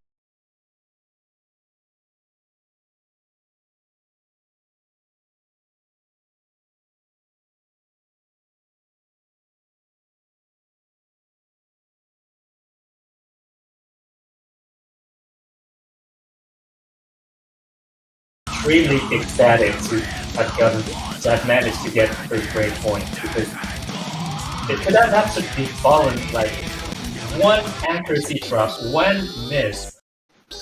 But Yeah, it's just how it's just pretty much the undoing of the United Kingdom, and that even probably with even with not a 200 by itself, but that could actually win it. To be honest with you. yeah. And I cannot begin to imagine how so fast must be thinking, because so fast actually Rocky Stop absolutely mattered in this day. And yeah, well, Yeah, no one can blame themselves. It's a team effort. it's really pretty much a team effort, but judging their team efforts, this is just pretty much we see here, like both of these teams. They've been pretty much showing off. Also, a nice roll by Superfangle, which is pretty understandable. 98, 3 versus 98. Nice. Handle the Lucky 13. Also, I think Kid will be coming in instead of Superfangle, which that's really understandable, and which Kid would probably excel this a little bit more. Mhm.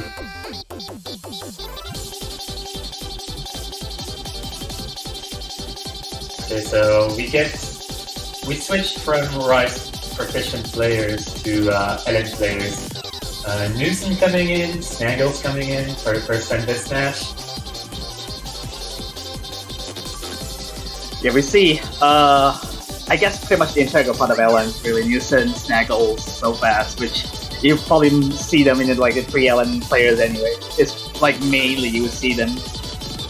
And also as well, Andre, Kieran, Lotus, also Silverfang can also definitely perform well on this. But it's just team performance really. On average, I think this is probably the best pick you can go for.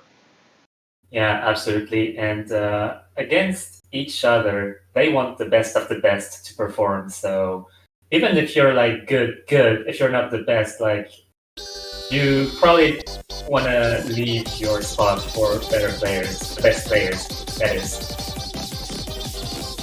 So let's get the beans in.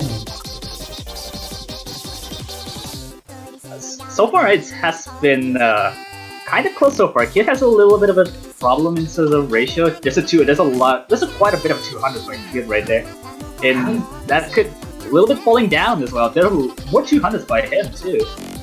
Yeah, cute kind of. Oh wow! How do you? Snaggles already pick up a 1 combo break. Oh my god, not looking good for the United Kingdom here. But how do you stay above 99.9 on this map? Still not the end of the world, I guess, in terms of accuracy. I guess you're kind of matching up with Snaggles at this point, and it's just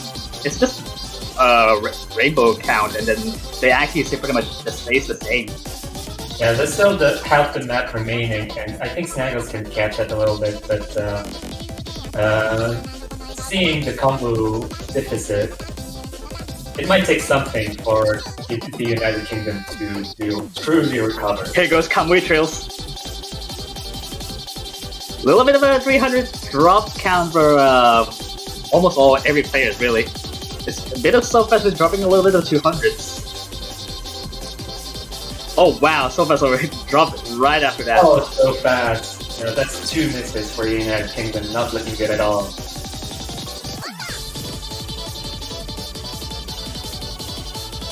Also, this is pretty much, I think, still the deal here for B, and I think this is just pretty much going for Brazil's pick. And that would be it.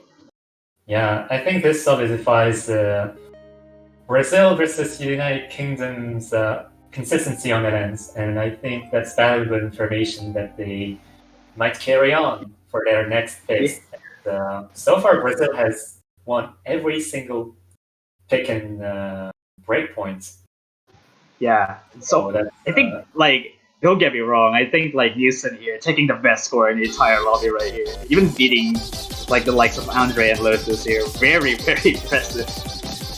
Yeah, it's just a specimen of how promising and how just how good Newsom got over the year. Also, this is United Kingdom's pick here. This has quite a bit to pick here, most likely. There's a bit of Frictional Nevada. There's also Jimmy Jim, and also Forgotten, in which that's probably the only pure Rice picks remaining. And if they want to go and be adventurous, they can just go for either Vertex or Anticrystal as the SV picks. Yeah, I'm not familiar with Brazil or United Kingdom's SV lineups. Well, I mean, I know their scores in particular for United Kingdom. I mean, Brazil also kind of as well. So it gets interesting if they can actually just go pick for SVs, really. But I can certainly understand if they can go for like hybrids like Bubble Control. Yeah, there we go. A bit of a risky move here because Kill Beam doesn't look too well for him for a lot of the players here. Yeah, I think it's kind of an unconventional pick for the United Kingdom because so far they have gone for Rice picks, and so far they haven't touched the SVs at all. And this might be their potential last pick of the match as well. So if Brazil wins those next two songs, then they're going to take the match with a sweep, which is not looking good for the United Kingdom. But still, the United Kingdom's performance is nothing to scoff at. They were really, really close, remember. Yeah, especially these players have been playing really amazing. It's just whether you would have to combat average performance. This is really difficult to even guesswork actually who is going to win. So yeah, we got to see Cute here to play for Bubble Control. I mean, kind of the same thing for a lot of the fighters so far. Also, nothing has changed in the Rice department for United Kingdom, in which the same 3 players for playing every single Rice has also shown for Bubble Control. Mm-hmm.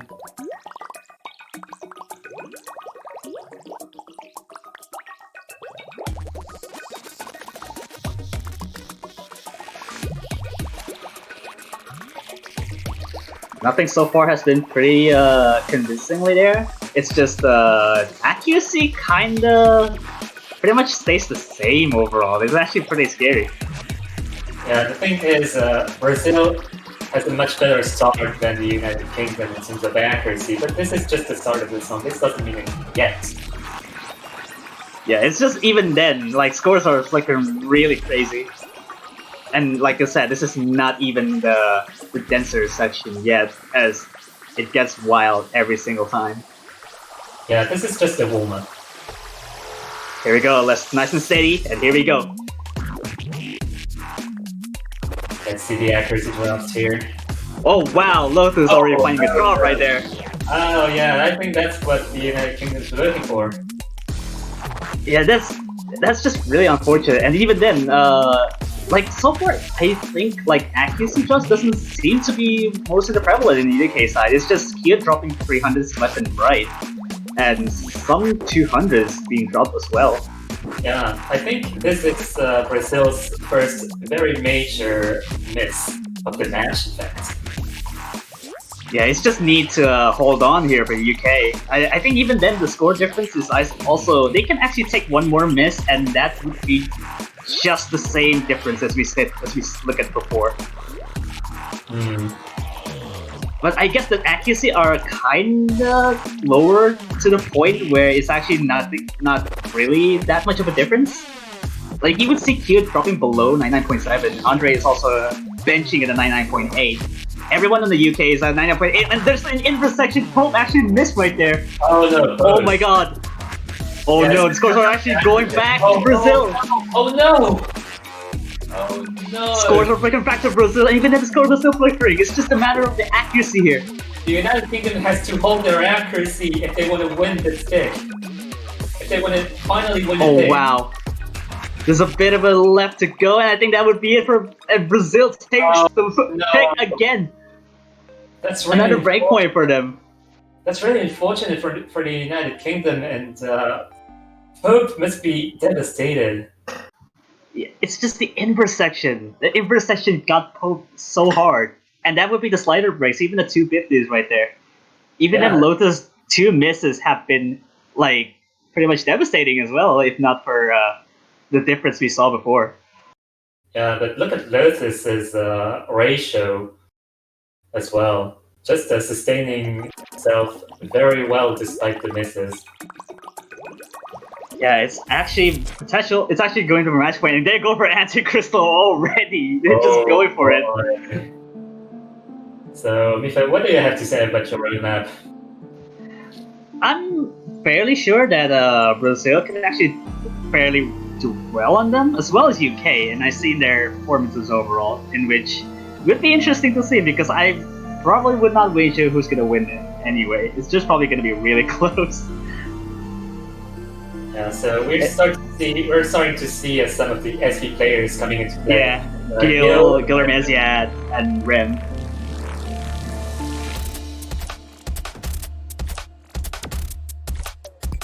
This is gonna be scary. Yeah, this is actually like when you're probably not even going for another high risk, you just go for like a straight up risky play that you're probably never gonna see even their performances in the light there. The loser of this match has to go to Brazil. Also, Gil needs to stay calm and just don't freak out because nerves, in which that would be devastating.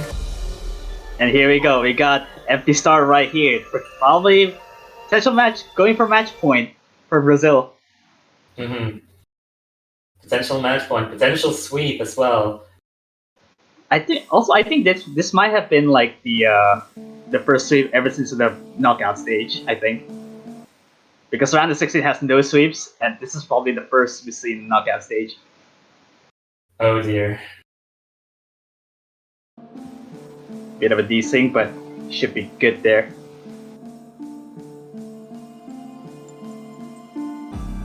Andre showing that's 100%.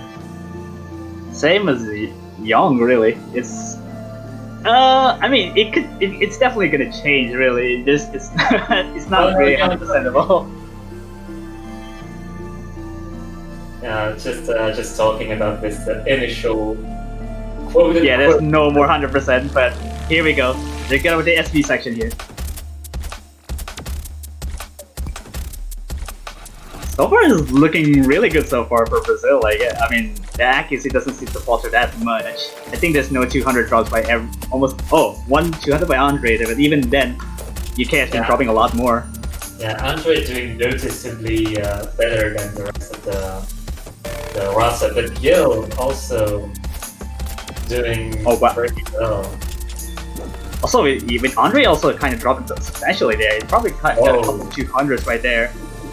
Even then, the slowdown section, then probably, wow, there's a bit of a rush there by Gil, I guess. Accuracy is averaging 99.6, in which that would be insane. Newson, what happened? Houston is Yeah. below 99%, which is devastating. That's not over yet. There's still a little bit of Ellen pick. Ellen section a little bit there. Here it goes.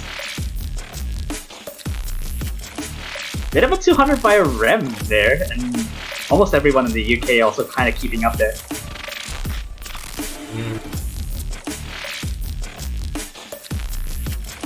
Yeah, Another 200 right there. It's actually kind of worrying a little bit there. Still not to rush early hits right there. There's another one again. They're dropping constantly there.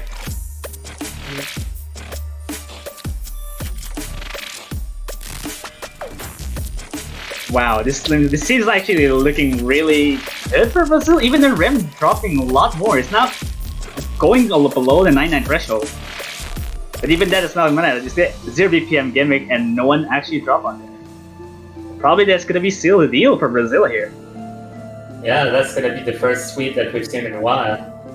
And absolutely mad runs from Andre and Kid have Messias. It's really been like really good run so far. I have mad respects to both teams really playing out of their minds.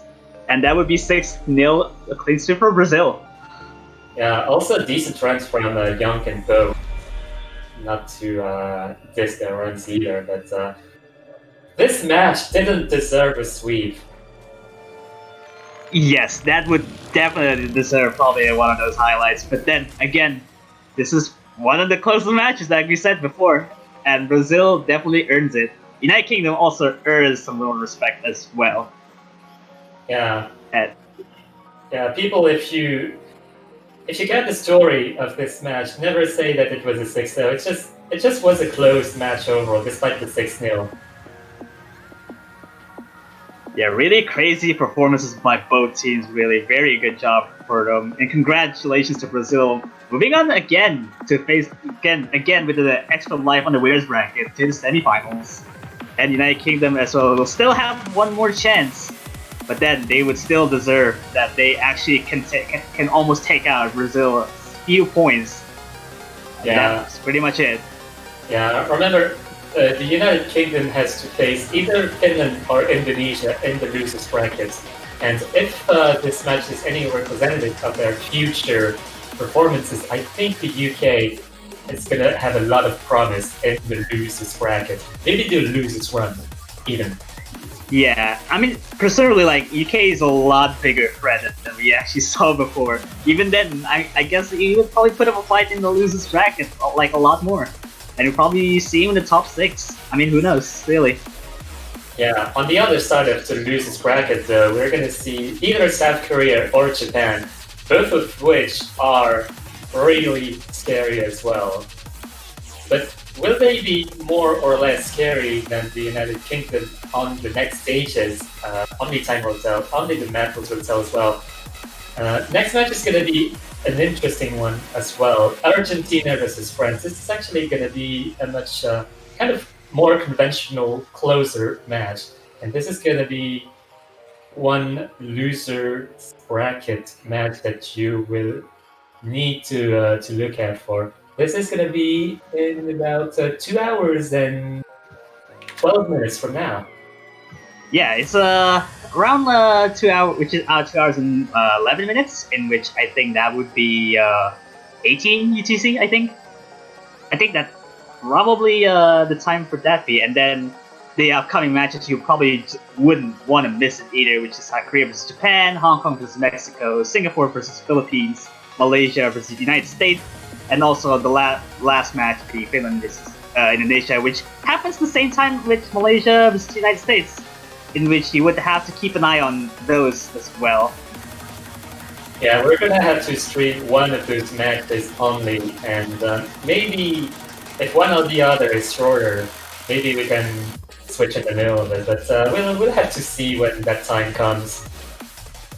And yeah, we got a bit of a little bit of a downtime here, in which 2 hours in which you can do anything really, and I think we're probably gonna have to get a little bit of a break of a closing stream here, because 2 hours is pretty much a long time, and you would probably gonna do something else. And remember, guys, to actually look at the O Store for purchasing the banners for your favorite teams right there, and support your favorite teams right away on the O Store, and buy them each for a banner, and you're probably gonna see them in the life for support for everyone. Yeah, absolutely. This is the main way to give your energy to the teams. They absolutely need it because all of those matches can be really tight. And as you could see for the United Kingdom, maybe they didn't get enough energy from you all. So maybe lesson learned for the other countries here. Wink, wink. Yeah, exactly. Yeah, exactly. And yeah, I think that's pretty much it for us. I think it will be another 2 hour break for the next stream, in which that would be Argentina versus France. I think for the next match. Yeah. And yeah, we'll be seeing you later for the next matches. Yeah, see ya. Catch you later. Have a good one.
All right, hello, ladies and gentlemen, and welcome back to the Mania 4K World Cup 2020. I'm Gilherme Medziad, and I'm now going to be commentating besides the Toaster, also known as Toph Daddy. How's it going, Toph? I'm doing all right. I was underwhelmed by Brazil versus UK. It was really close, but 6-0 was a bit unexpected.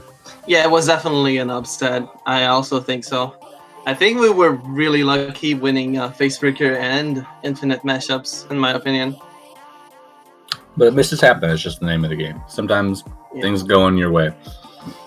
I wouldn't necessarily call it an upset, just, sort of an unexpected result of being 6-0. I was expecting more like 6-3, 6-4, going either way. So, but UK is definitely still going to be a strong team, strong contender in the losers bracket.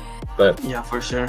Not thinking about that match anymore. We got the upcoming match, Argentina versus France, which I think is going to be also an interesting match. Hopefully, I don't jinx that one too. Yeah, I'm thinking it's mostly going to be Rice versus Alenzir, and SPs are a complete coin toss at this point. They are both really, really good at SPs, I'd say. Both teams have the potential to really do good in the SPs, and their averages on the best round for SP maps, were really close to each other. I was looking, and I think on Wave Tapper, Argentina was averaging 960k for their team, and France was about 965k. So we'll really have to see if they're going to pick something like Anti-Crystal, or if they're going to ban all SVs and decide not to play with that in the map pool. Yeah, I mean, I think a big point of interest for this is going to see whether France is able to perform a little bit better than they have been for the rest of the tournament. They've been having a lot of chokes on maps that they would otherwise be doing just fine on. Yeah, I can agree with that, certainly. Also, nice space drop. Shoutouts to Gilherme, yeah. It's the grand finals rate as well, 1.05. This was in 2018, right? I think. Yes, 2018 finals. It was played 3 times. Never forget Wonder absolutely destroying this. Wonder destroyed it so hard. It was intimidating how well he did. He got high 99 with a couple of misses. It was kind of stupid. Of course, this warm-up is not going to reflect anything on how these teams are going to do in the quarterfinals pool. Given it's way not too at hard. all. It's just a little bit harder than what we have in the pool, right? Yeah. I guess with UK versus Brazil, you could say that Sengoku Hop could tell a little bit of a story of how the teams were going to perform, but nobody certainly his leaders. Certainly more so than base drop.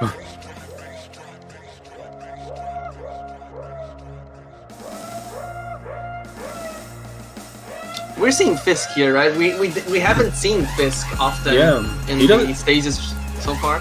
He's been mostly subbing in when faster stuff happens, but his accuracy hasn't really been up to snuff with well, I'm sure not what Argentina really wants him, but this is kind of the stuff where he shines, this late game, super fast, brute force type stuff. If Argentina makes it through to semifinals? I wonder if he's going to show up a little more. I'd assume so.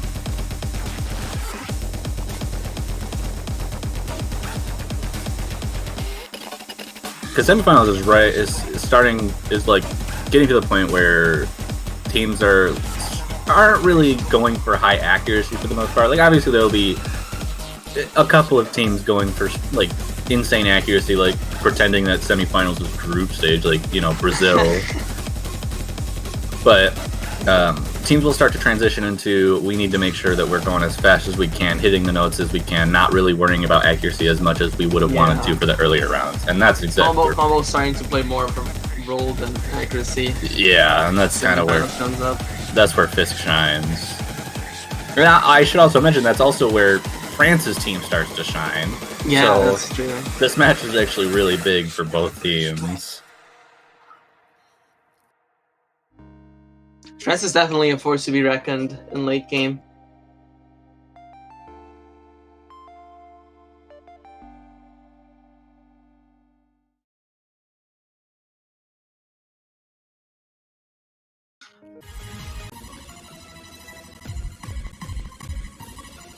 What is going on here? I am worried.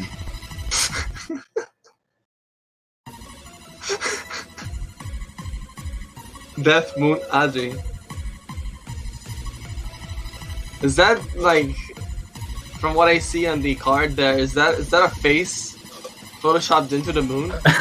Yeah, it looks like it. Oh my god. I can't even tell what's going on. What is this remix of the song?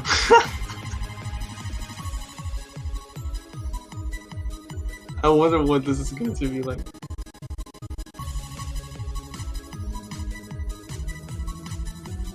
Like sound vortex effects. Which make.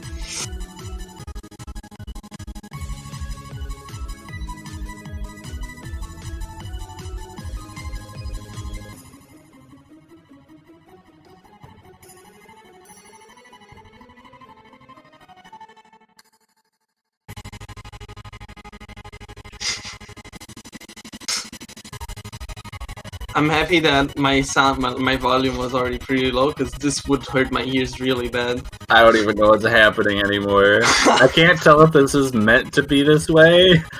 Or I think it is. I'm pretty sure. I think so too. This is so weird. It's gonna be almost 3 minutes of this. Let's get ready. Oh yeah, it's definitely supposed to be this way, because you could hear that transition out of the chorus. Yeah. Go just immediately improve the quality of the sound. I'm so interested in this. Wow, the loser of this game... Oh, no, the loser of this game's off. The winner of this game is actually going against Singapore or Philippines, so... This should be interesting. Really interesting. Even after... Oh my god, that moon. Alright. It looks so good. What is going... Okay, let's see what this map is about. It's probably... I hope it's not filled with SVs. I hope it is filled with SVs.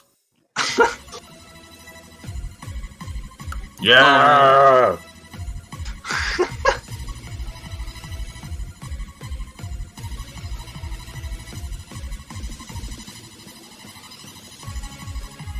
It just has a trill going through the whole thing. Oh my god. Nice, Jax. Oh my god. What a warm-up. Whoa, okay. Oh my gosh. Yeah, you can actually quad mesh that. Nice.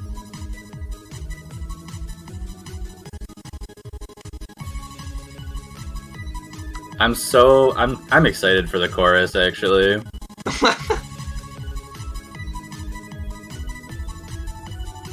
I hope they did something really weird in the chorus. I want to be surprised.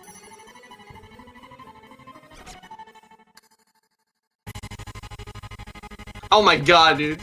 Oh, this is so... Okay, there's no real SVs here. I mean, there's some small stutters, but I'm disappointed that it's so much lighter. Yeah, it should have been like This is huge hard car jacks and stuff like this is that. hurting my ears actually. It makes them feel very uncomfortable. It's making me lightheaded, dude. That chorus just got me.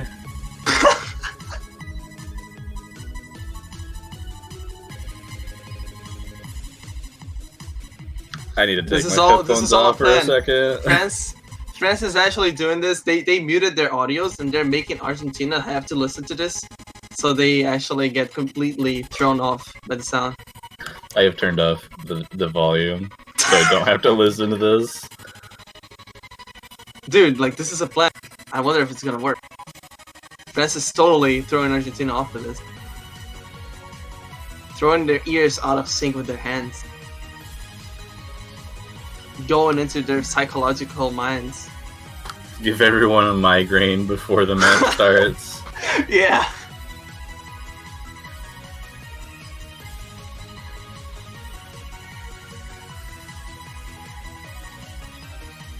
Anyway, that's finally over. Almost. Oh my god, what is this? The white lines.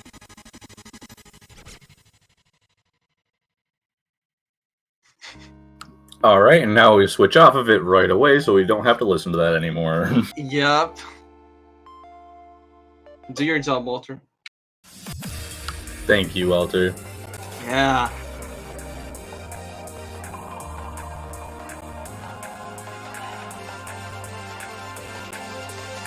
Okay, we're finally going to the rolls now. Let's see what happens here. What the bends are going to be. Gimpy Gimpy would be an expected ban from Argentina. Yeah, I agree with that.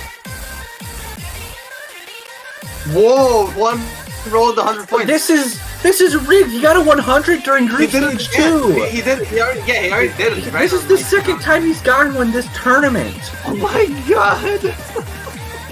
This is so rigged. Oh my god. Ben Juan. Juan is using his GMT powers to abuse Ben Chobot. Easy. Has Argentina lost a roll yet? I don't think they did. Alright, Kunu's just got to roll 100 now. I want to see it. I want to see double 100. That would be legendary.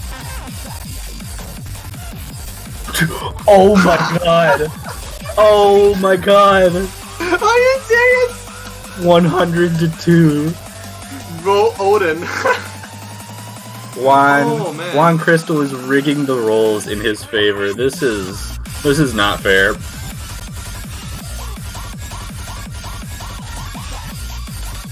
Okay, let's see what Francis ban. I think France might ban Dolphin. Dolphin is the harder of the two Olympics, right? Dolphin Talk seems like it. Or they'll go for an SV if they didn't practice one of them. But I feel like France this year has been pretty on top of SV. Okay, Dolphin Talk. Dolphin. Yeah, it's probably Dolphin. Dolphin Pale. Nice French name there.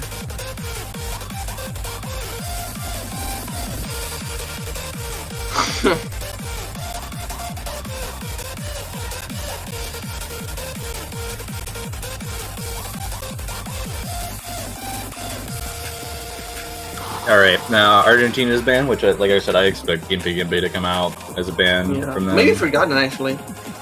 Forgotten's possible. I just don't think that Forgotten is like physically difficult enough to warrant it over Gimpy Gimpy. Yeah.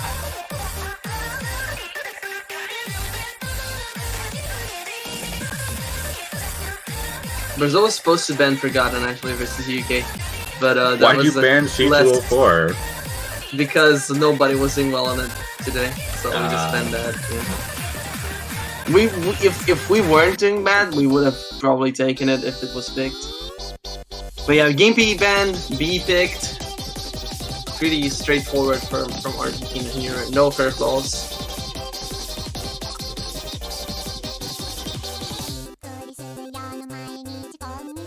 Yeah, Argentina has a pretty like clear pick strategy, I think. going with that lens, their biggest strong suit against France, who I think Argentina is more worried about like when the rice pick starts coming out, because that's definitely where France shines. So Argentina is probably in that position where it's like, oh, we need to make sure that we're winning all of our picks, or France is just going to run away with it because of their like speed advantage. Yeah, of course. I do think that they can take C204 Argentina. They can take C204 and maybe Spacebreaker, but it depends on how the rest of the team is doing. I personally also think that Forgotten would be an okay thing to go for, or Elaine. Elaine might be good too, like on the Argentinian side, because those are like, they're not physically more difficult than the other ones, but they're like choke bait, and if you're against France, you need to go for the choke. They've been doing it all tournament, and it's just kind of where they stand. Yeah, choke baits are definitely QV Mame, Elaine, Forgotten. Some might consider bubble control as well.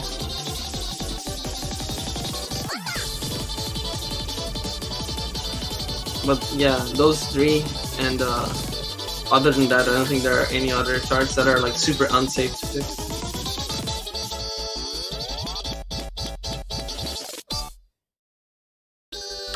It's definitely going to be it's an uphill battle for Argentina in this case, because they don't have as many charts that like tailor to their strength as France does. Yeah, for sure. And even then, Argentina is definitely more geared towards early game, and on quarterfinals you start seeing a mix, right, of early late game. You start seeing a bit more physically demanding stuff, and for example, on bubble control, Argentina might as well avoid that at all costs, because it has many really fast streams, many really fast mini jacks. So I think that's definitely a pick that Argentina should avoid, even though it could be considered choke bait. Right, they definitely want to start. I think it's pretty clear that Argentina is probably going to start with long notes and then hybrids that are like the long note hybrids. But once they get to picking rice, they'll probably do things that are safer for them so that they're not missing and can hope for the chokes from France. Yeah. Did Juan Crystal miss the first no? No, he didn't. Are you sure about that? Wait, I think he did. Well, it shouldn't really matter, because Pimu's didn't do really well at this intro. Yeah, Argentina actually still has the lead.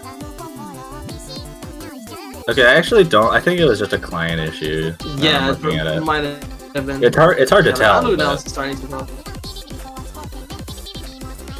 Yeah, Juan Crystal and Ara staying together with Boss Plays and Pimos being next to each other, but Alu's just barely behind right now. Ooh, wait. Accuracy drop from Pimos and Fatuz. Argentina's taking a small lead out of this. This is closer than I thought it was going to be, actually. Really close story so far. Alu tied with Fatuz. Boss Plays a little bit ahead of Bimu, and Juan a little bit ahead of Aura. Yeah, so as long as Argentina holds this accuracy, they should be fine to take it. But, Alu just had a little bit of an accuracy break. Yeah, dropping a couple 200s on that broken rhythm there. Let's see for these drills here. This is probably the hardest part of the chart. For sure. This is also getting really close right now. Pimox and Fatuz aren't dropping accuracy right now, though. Alu is. One actually falling down here, falling behind a little bit. France actually might take this. Oh no! Fatuz dropped! Just going into the end. Argentina just needs a whole combo now. Yeah. Right at the end of the chart, too. That's such an unfortunate miss. And this ending isn't as hard as the rest of the second chorus. And I think they got it. Argentina will take their first point off of that miss from Patos. Well, it wasn't just on one miss. He column locked. Column locked 4 misses there, and that just gave the points straight to Argentina here. Definitely an unfortunate circumstance for Patos, but Argentina is happy about that one. Now we're going into France's pick, though. And Frictional Nevada, maybe a pick? Yeah, I'm expecting frictional or infinite matchup.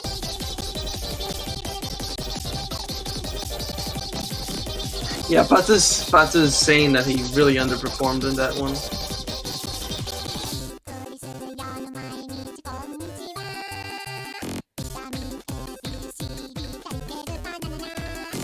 It's also possible. So I think 3 picks are most likely out of France here. I think Frictional Nevada, Infinite Mashups, and Bubble Control could all come out from France. Facebreaker is also possible, but I wouldn't really go for something like that against Argentina, especially given France's past 2 rounds where they've just been missing on, the easier picks in the pool. Yeah, for sure. It's not like Facebreaker is also one of the easier picks, but it's it's one of the safer picks, right? So Right. It's one of the most straightforward in the pool. yeah, I think that will definitely go better for Argentina.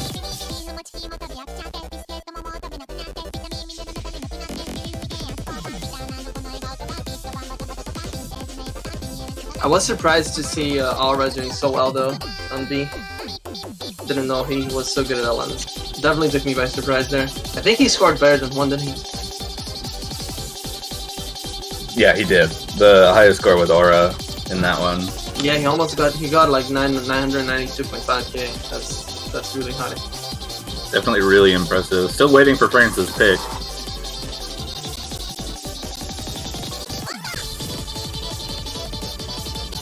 Apparently Kuno disconnected. Oh, never mind. There it is. Mabaroshi? What? Yeah, that's definitely not a pick I was expecting. I am confusion. It's not as LN focused as skill B main, but I mean, given how France was about to take the LN pick from Argentina, might as well pick that, right? I mean, I guess, but ideally, if this was going to be a point you win anyways, and it's one of Argentina's main picks, you'd probably want Argentina to pick it so that you get the break point.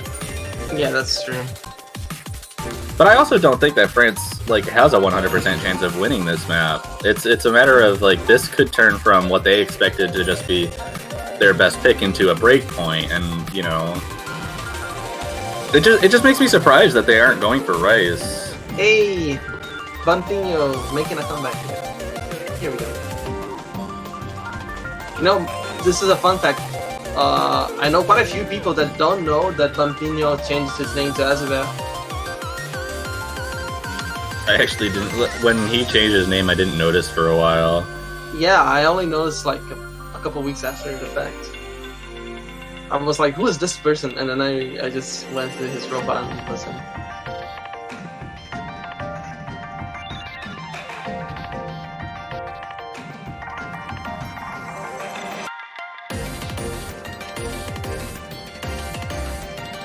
Alright, well, it looks like we've got our team members in. Yeah. Just waiting for everybody to get ready.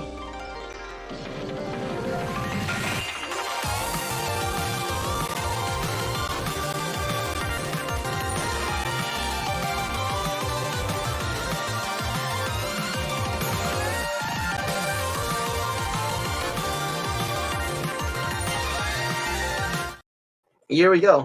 Song number 2.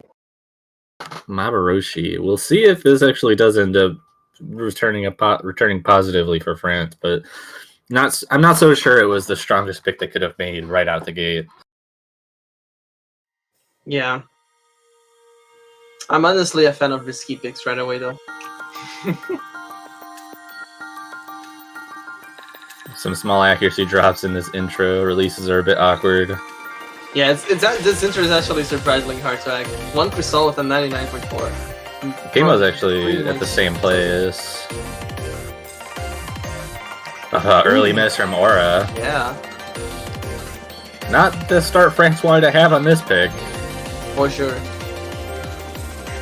So the accuracy is still favoring... Oh, 2 misses from Argentina Wow, I see right that, yeah. there. In that burst. That's a really big hit.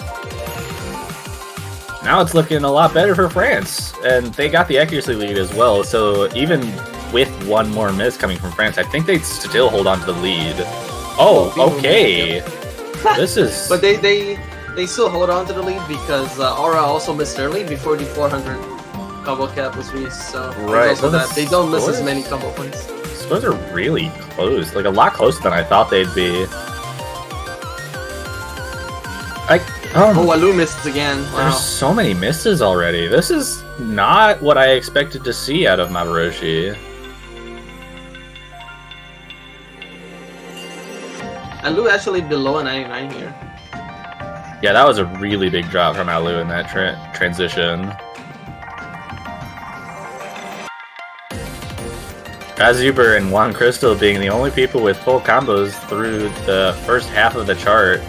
Azuber just barely ahead of Juan in terms of accuracy. Bossplay is actually with a better accuracy than both of them, though. And here we go to the cards at the top. That lead is. Oh, wait! Pimo actually rushed there a little bit. The accuracy lead that France has is going to be enough to hold on to that lead unless more breaks come from the side of France. But this is just a very surprising performance from both teams. Like, we mentioned how France had been like choking quite a bit on a lot of the earlier pools, but even this is a lot for what I expected.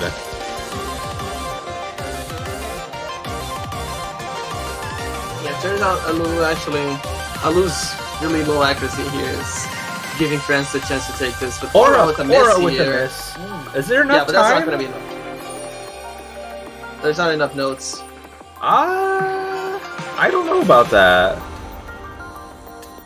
Okay, I don't think there is. There's going to be some small accuracy drops in this ending, maybe, but I think France should take it.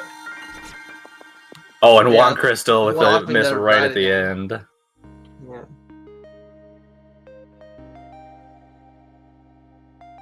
Only FC here from Azabea. Yeah, highest score 989. Really interesting start to this match. For sure. Maboroshi definitely wasn't something I expected to only see one FC on in this match. It's just kind of surprising in general. So so now we go on to Argentina's pick, and that's not a loss really for Argentina. It was France's pick. They lost it. You know, you just take that. This is how you just want to focus on winning your own picks. And I'm sure Argentina is in that mindset of we need to just win our own picks right now. I'm just waiting for the first team to pick a team here. Kilby Mame coming out as expected from Argentina. Here we go.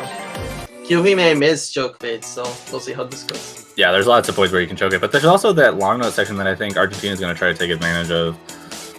There's two pretty heavy long note sections, and they're not the easiest to handle. Yeah, for sure they're not. The releases are super skewed.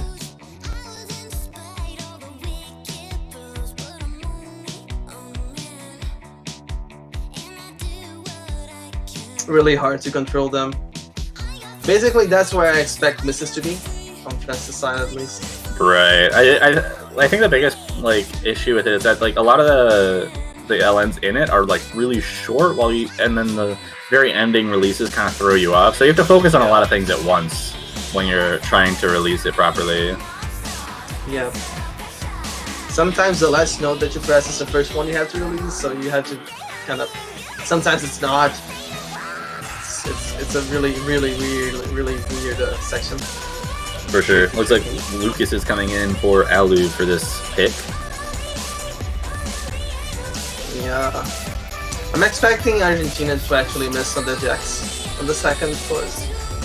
Yeah, I think if anyone's gonna break it, it'll probably be the Argentinian players, but we'll have to see how that goes. Yeah, I honestly find those jacks super uncomfortable, even though they're pretty slow. Relatively slow.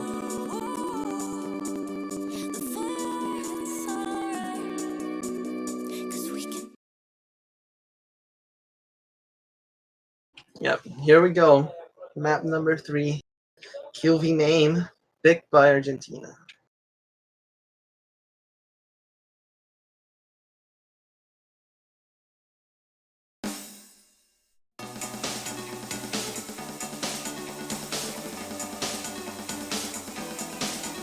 One crystal dropping again right at the intro here. But recovering pretty quickly. Lucas is now behind everybody else here. France with a slight accuracy lead after this intro. Bimu is still with a 99.92 here. Wow.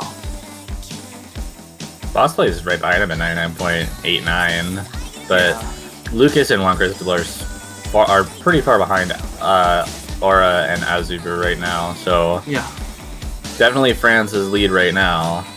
But here we go for the LN part. Let's see what happens. No major issues from either side yet. Wow.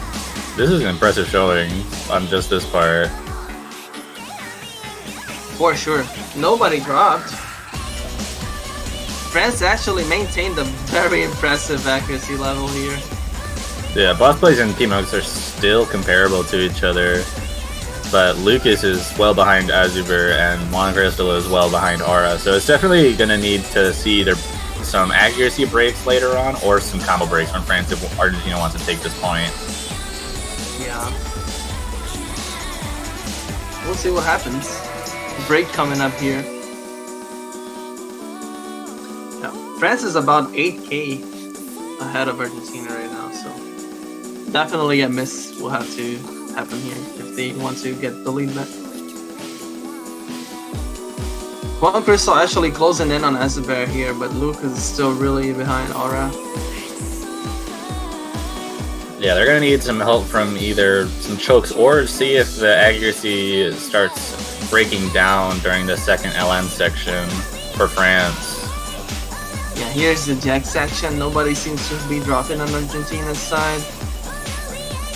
France actually just going through this like a breeze. Bimu. Oh, One Crystal drops. Wow. Right at the end of that Jack section too. So now Argentina needs the help for a couple breaks from France's side.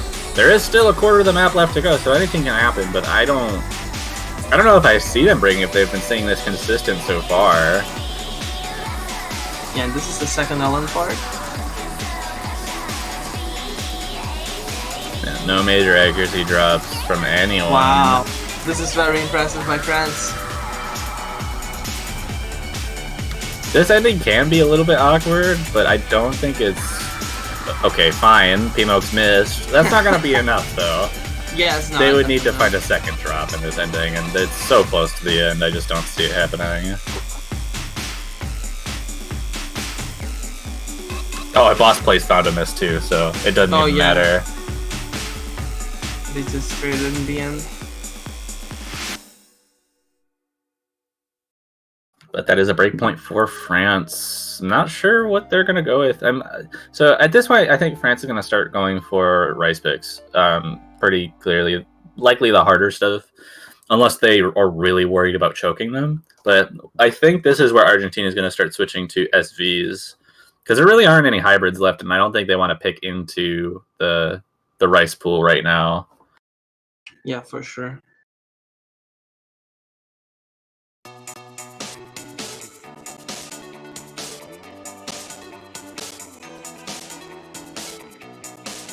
My best guess for picks from France right now would probably be either Frictional Nevada or Infinite Mashups. Maybe Bubble Control, like what I expected them to pick first when they went for Mabaroshi. But you know, what do I know? Sometimes I'm just wrong about things. They're gonna pick SVs now. Yeah, Anti-Crystal's coming out. Watch out.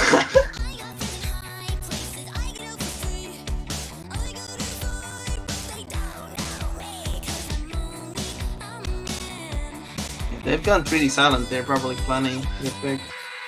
I feel like this will be an important pick to like win, since they just got their breakpoint. They definitely do not want Argentina to break them back.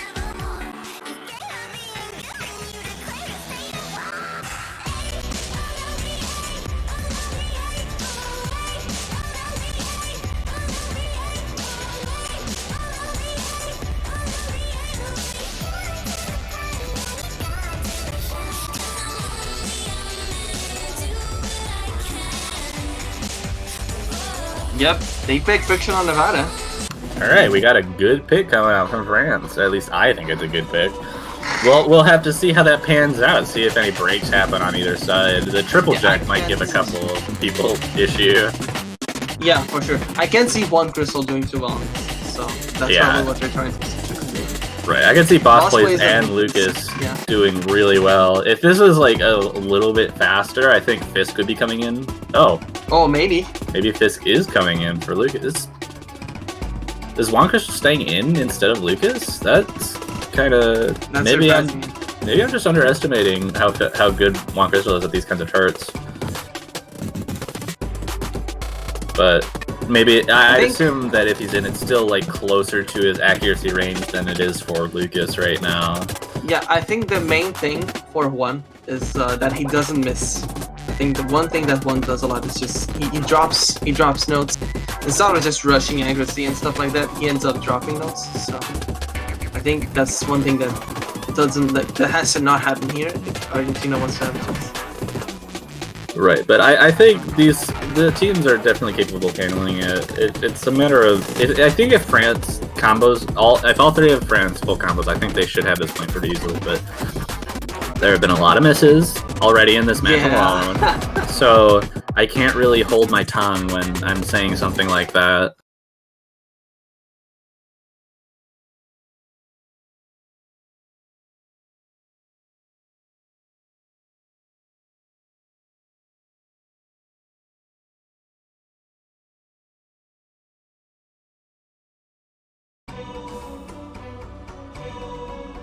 $149,000 point lead. Oh, 1.5 million point lead. My bad.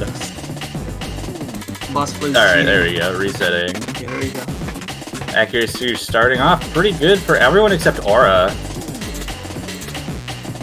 I'm not sure who has the overall lead because Pimos and Azubur are well above the top of Argentina, but Aura's a bit behind.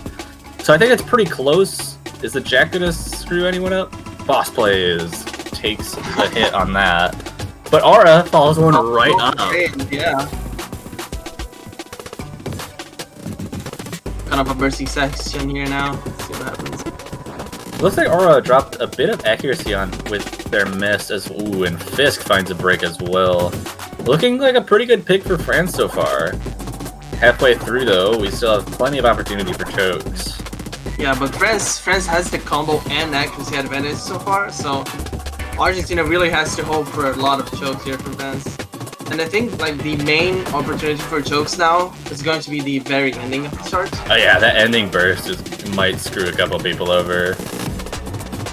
For sure. No misses on that burst.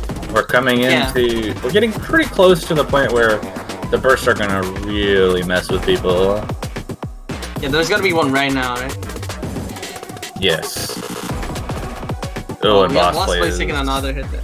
Yeah, Argentina fighting a lot of breaks. It would take France would have to fall apart here to lose it. I don't think it'd take a lot. And Boss Plays finds another miss. It looks like France will be taking that point. Yeah, Only one. I'm sorry. The one person that we thought wasn't going to see this, one crystal. Yeah, it's like I think I'm underestimating this guy a little bit. Yeah. France does take this point though quite easily. Yeah, 2 FCs on their side. Yeah. 2 solid FCs at that. 2 200s and 3 200s is really good. For sure. But that moves us on to Argentina's next pick. SCs, maybe? Vertex or Anti-Crystal, maybe? That's what I'd expect to come out from Argentina at this point, but I'm really not sure.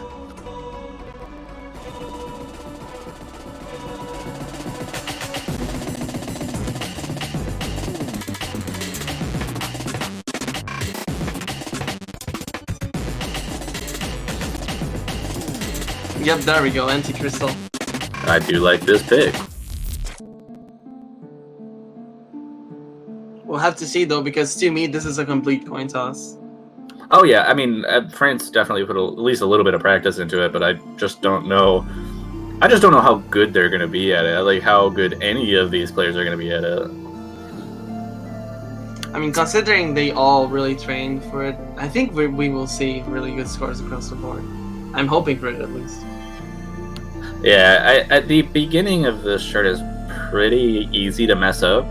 Like, there's a lot of SVs that you'll look at and you'll start reading the notes and be like, I just hit a key and it rushed a note on me. I don't know what to do, and then all of a sudden the rhythm's just gone for a good little bit. You'll drop a lot of accuracy if you mess up any patterns in the first half. Yeah, that's for sure. But I feel like the first half is much more about how can I say it? It's much more about keeping your rhythm, because there's a lot more how can I say it? There's a lot more bait for you to rush notes. While the second half, I think the second half is more on the reading side, but Yeah, DLNs really mess with you. So that's where you tend to drop more accuracy because of them. for sure. There's also a couple parts in the ending that just kind of throw you for a loop. Like, there's a couple of memorization patterns that you just have to know about. The rest of it's mostly reading. Yeah. Winning on Lucas here. There we go.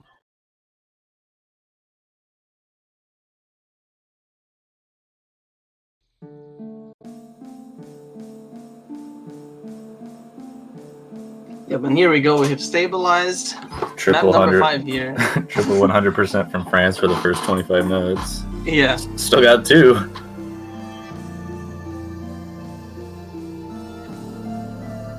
Oh, we actually see KH Supernova joining here for SVs, right? Yeah. He's a person that only shows up for SVs, as far as I can remember.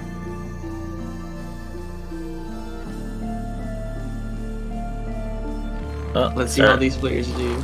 Getting into the meat of it. No major act drops yet. France is performing exceptionally well in this intro right now. Ooh, KH Supernova, but Juan Crystal with a miss. KH Supernova avoided the miss. And that is giving France quite the lead, not to mention their accuracy advantage right now.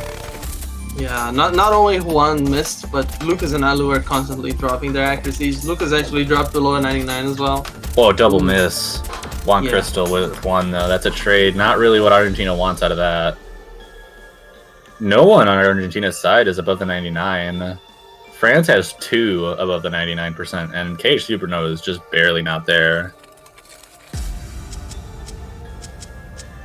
Yeah, here we go for the second section now. Let's see how France does here. Yeah, it's all about the second section for France. As long as they don't mess up too bad, they should be okay. And it looks like they're doing okay. Okay, Supernova finds a break, but Lucas is finding a lot of 200s in this section, which is offsetting that miss. So KH Supernova with a huge accuracy drop on that miss. Lucas keeps dropping though, below 98% now. Oh yeah, that score gap is still staying the same despite the misses. Yeah, Lucas would have to keep their accuracy up if they wanted to take this, but I don't think there's much hope at this point. And Juan Crystal finds another break.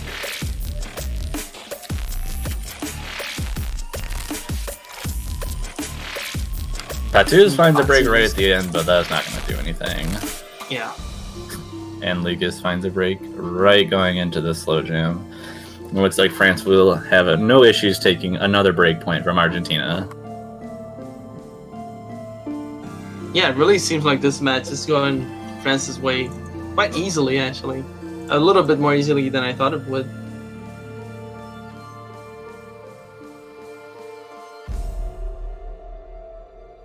I'm curious to see if Vertex gets picked too, because Argentina has one more pick after this. Yeah, that's And true. Vertex hasn't been played yet. I don't know how teams are going to be doing on it in general, because it's basically just slow jam the map. I mean, it has a fast jam at the end. Well, yeah. Well, the fast jam is why the map is slow jams the whole time, because in order to read the, 1.6x SV at the end properly, you probably have to slow down your slow speed.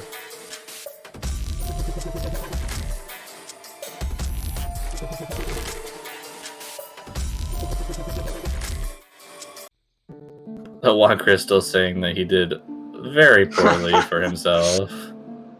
Wait, how do you get a nearly 98 on your side feed? That's pretty... That is pretty ridiculous. Yeah. Let's see what it's Francis' pick now, right? Yeah, let's see what they're gonna pick. It is Francis' pick. Maybe infinite mashups. Yeah, I feel like if they just keep to the strategy here, they should have this. I don't think they should like give in to Argentina's choke on Anticrystal and just pick Vertex, for example. I know a couple teams that would do that, but I don't think France should here at this point.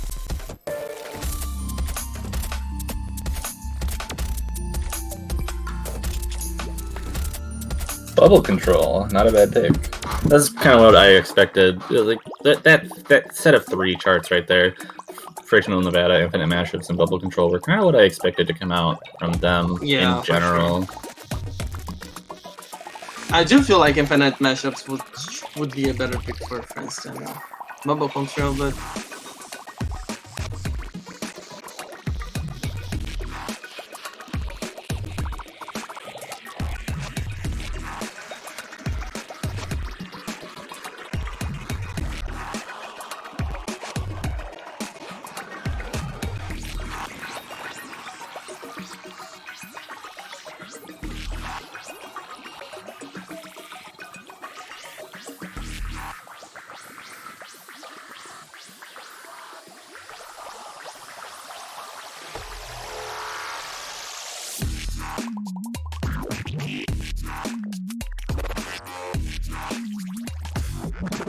I'm interested to see how everyone does on this, because this, in my opinion, is the most physically difficult chart in the pool.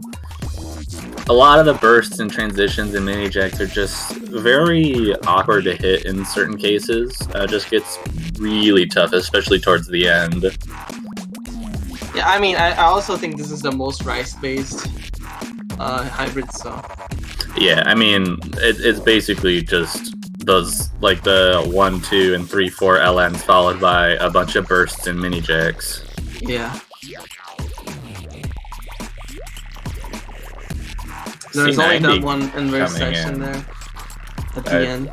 That's really interesting that C90 is coming in for this pick, too. We don't see him very often. You know, C90 is a person that I don't know much about. I've never seen him before he joined this NWC. Yeah, he played a couple of maps in the last in Argentina's other matches, but it's just he comes out so rarely that it's hard to get a real. It's hard to pinpoint what he's really good at.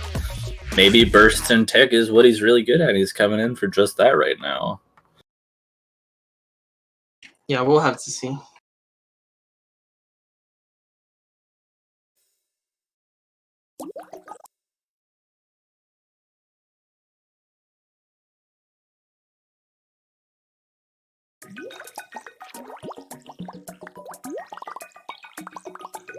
Bubble sounds.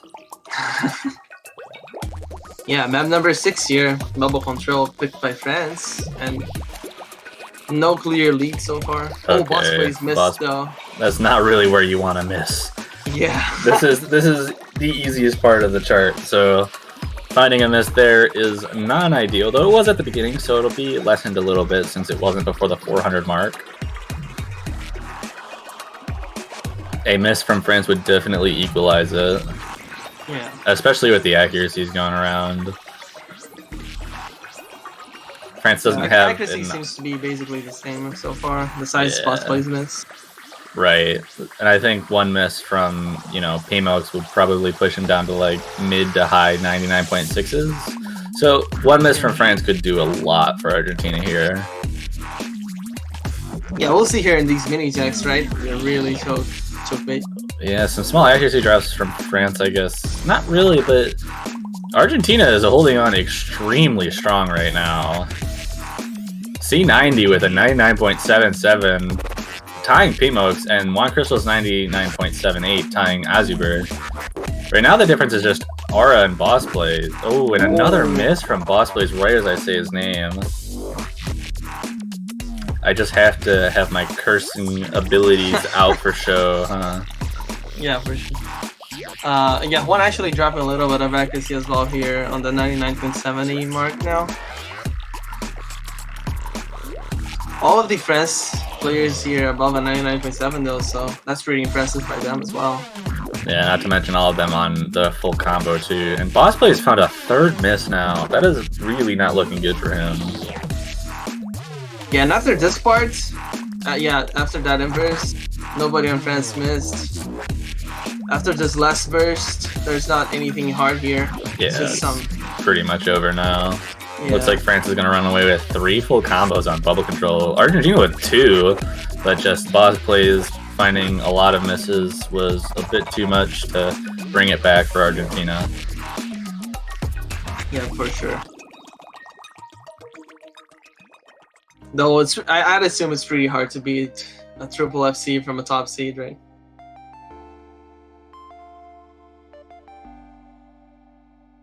Almost all 3 players on France getting 990k. Yeah. That's a really impressive showing from them.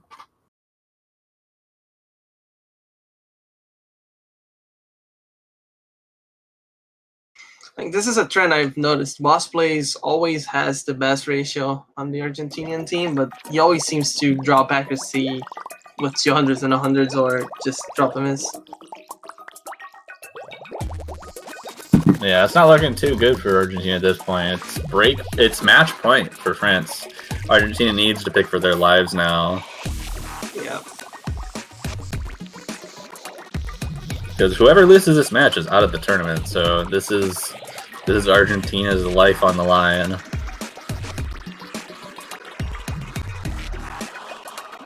I think I'd expect Vertex to maybe come out from Argentina, though I don't really know how comfortable anyone is on it. It's probably the most wild card pick in the entire pool. Yeah, and out of the hybrids, there's only Elaine left, right? Yeah, Elaine is the only hybrid left. Infinite Mashup, C204, Forgotten, and Facebreaker are all Rice picks. One asking for a timeout here. We'll see what happens.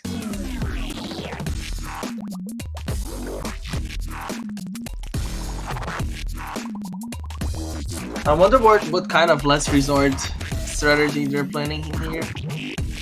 Yeah, I'd be interested to see it. But they also need to take 2 breakpoints if they even want to get to the tiebreaker right now. Yeah. So if they are able to meet at the tiebreaker, that might actually favor Argentina, given that Synergy is quite long note heavy in comparison to most other tiebreakers. Yeah, that's true. So it'd definitely be interesting to see how Argentina would perform if they made it to the tiebreaker. But they need to put in some work for that.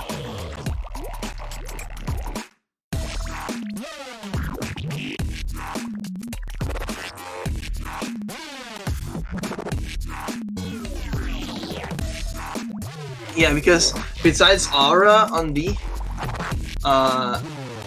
all 3 players of the Argentinian team performed better than Pimo and Pato Z, which were the other 2 players on B. So, considering that, I'm assuming that on Synergy, that's gonna play a huge role.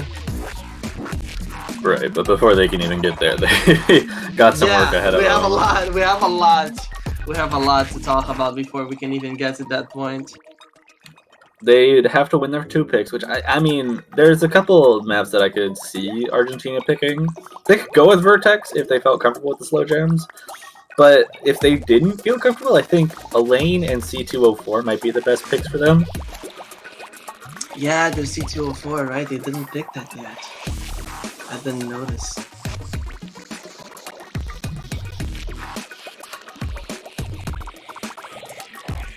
The problem at this point, like, okay, Vertex does come out. I'm excited to see this. This is the first time I think we've seen it all tournament, if I am thinking correctly. Oh no, it's not. They played it in Netherlands versus Thailand. Oh, did they? Yeah. Netherlands did end up winning that point too. I just wasn't awake to see it. Early matches, shenanigans.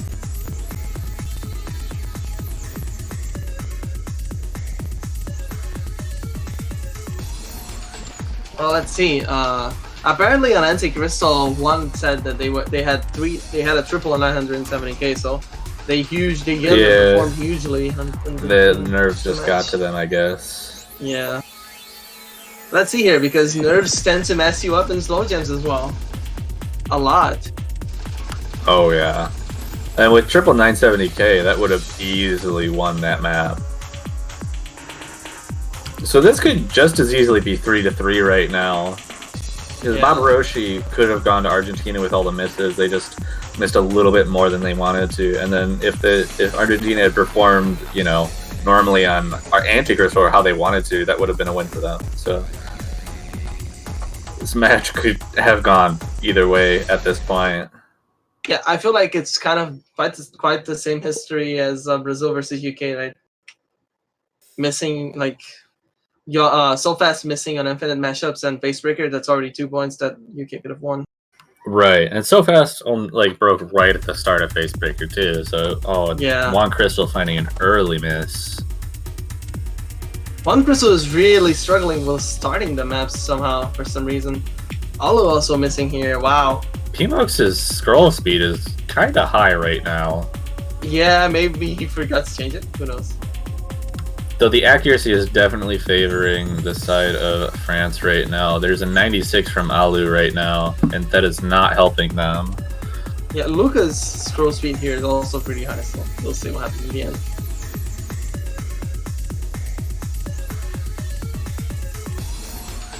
Slow jam, no one getting caught off guard by that sudden change. Oh, but Ozzyber and Pmo's both finding a miss. Pmo's actually finding 2 drops there. And that gap gets a bit smaller. Unfortunately, with Alu's accuracy, I don't think that France will lose the lead off of this unless Alu picks up her accuracy. Yeah, for sure. Even though Azabred missed there, he's still above a 99. Pmo is actually... And Alu with a miss too now.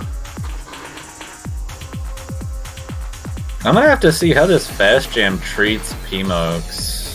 Like towards the end, because his scroll speed is really, really high right now for a map like this. You can say the same for Lucas. I think their scroll speeds are basically the same.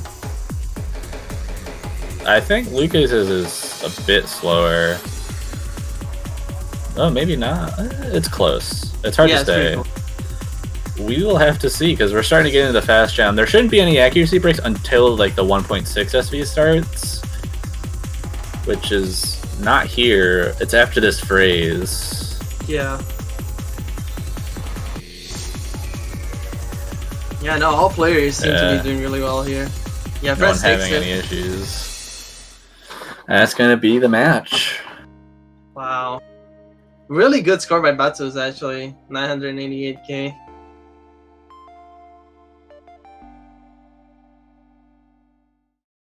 Juan Crystal not too far behind with 977, but of course that's not enough. France takes this 6-1. Congratulations to France for taking this. Yeah, and with that, Argentina does get knocked out of the tournament, unfortunately. Yeah, I think Argentina never had a chance to go further past quarterfinals, right? I'm not sure. It really depended on how France was performing today. It looks like France was doing very well. So no, I meant on best years. They've made it to semifinals before. They've made it to They've made it to top 12 before. But this year did not treat them well enough for that one. Yeah, bad matchups in general, I guess.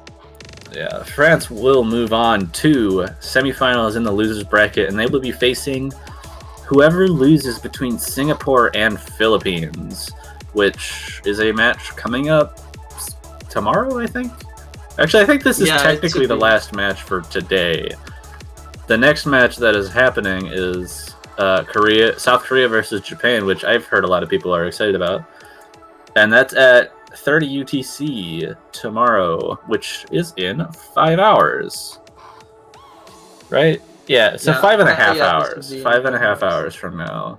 So we will be taking a break between this match and South Korea and Japan, but that's going to be an exciting match, so you definitely do not want to miss it. I know I'm excited for it.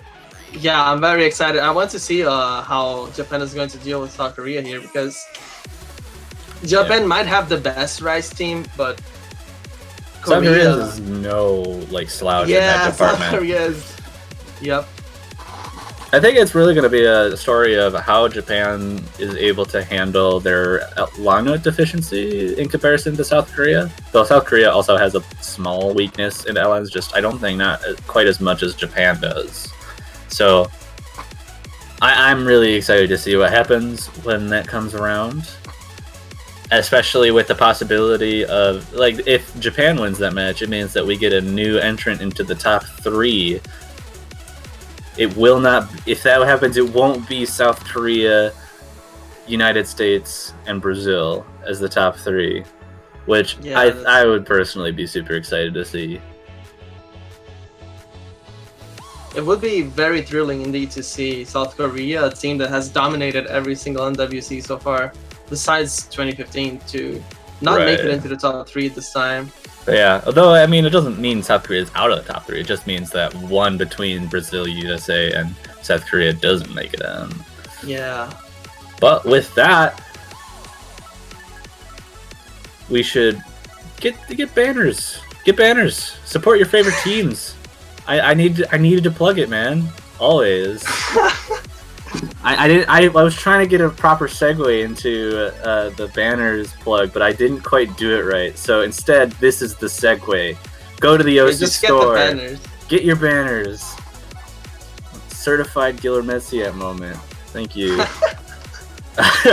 Support your favorite teams. Anyone who made it into the top 16, all 16 teams have banners that you can buy. So go support your favorite team, support the tournament and the tournament prize pool. And yeah, have some fun. We also have bingo going on in the public OSU tournament server, or not tournament server, but the public OSU server in the Mania World Cup area. So go have a blast with that as well. Anything else you'd like to add, Gil? Not really. I'm just waiting for to commentate the match. Cascade versus Japan match, right? Japan Korea is gonna be insane. I'm excited. You're excited. You should all be excited for this match, and make sure that you're here in 5.5 hours to see it. But with that, I think we will be heading off until the next stream. Hope you guys have a great day, and we will see you later.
Hello everyone and welcome back once again to the Osumania 4Q World Cup 2020. I am not the host this time, but a commentator, as Juan Crystal, that's my name. I'll be joined with none other than Gilher Messiad. Hey, what's up? Really exciting match right now, huh? Oh man, this is the match we all been waiting for this entire weekend, this entire week. Korea, Japan on the quarterfinals winners bracket, two of the most hyped up teams in the entire history of this tournament. And honestly, I don't know who to pick. Japan is looking very, very solid, and so is Korea. You know, they are the defending champions after all. Yeah, for sure. I do have a feeling that having the best Rice team, I think Japan has a slight advantage because Japan's strengths are also Korea's strengths. Japan's weaknesses are also Korea's weaknesses, but we also have the wild card that are SVs, right? And I think that Japan, with Intelizer, with Kuke and Verifi, they definitely have an edge on that over South Korea. But we'll have to see if Japan can take every single Rice victory they make, right? Because I feel like that's going to be really important in this game. Oh, absolutely. They kind of have to bank on that. Like, Japan is just a team that is very hard to predict overall because their strength on Rice is so undeniably good. Like, they are probably the best Rice team in the tournament. If not, they will be pretty close, especially early on. Like, early on, they are just unstoppable in terms of ratio. People like Intel, AMD, Crew K, just pretty much everyone really on Japan is a god when it comes to accuracy. And not only that, but you also have a very good backups as well for SVs. So they're very strong with Rice and SVs, but they have this very, very notable weakness when it comes to long notes, and there's not much that can be done about it. Like, Korea probably just has a couple free points on their lands against Japan. It's not that Japan is like extremely bad or anything, as long as just that they are not really solid on it. Yeah, like Korea and probably every single top seed in the tournament will take all the long no points against Japan.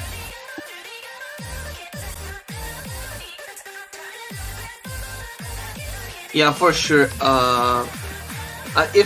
Had this been in round of 16 for some reason, right? Somehow, had this been in 2016, in the round of 16, not 2016, in the round of 16, I would say that Japan would win this 9 out of 10 times. But since we're in quarterfinals, we're starting to get into the late game phase, and Korea's weakness in Rice is starting to fade out, as the pools don't focus so much on fine accuracy anymore, and more so on full comboing with good 200 counts and of course decent ratios.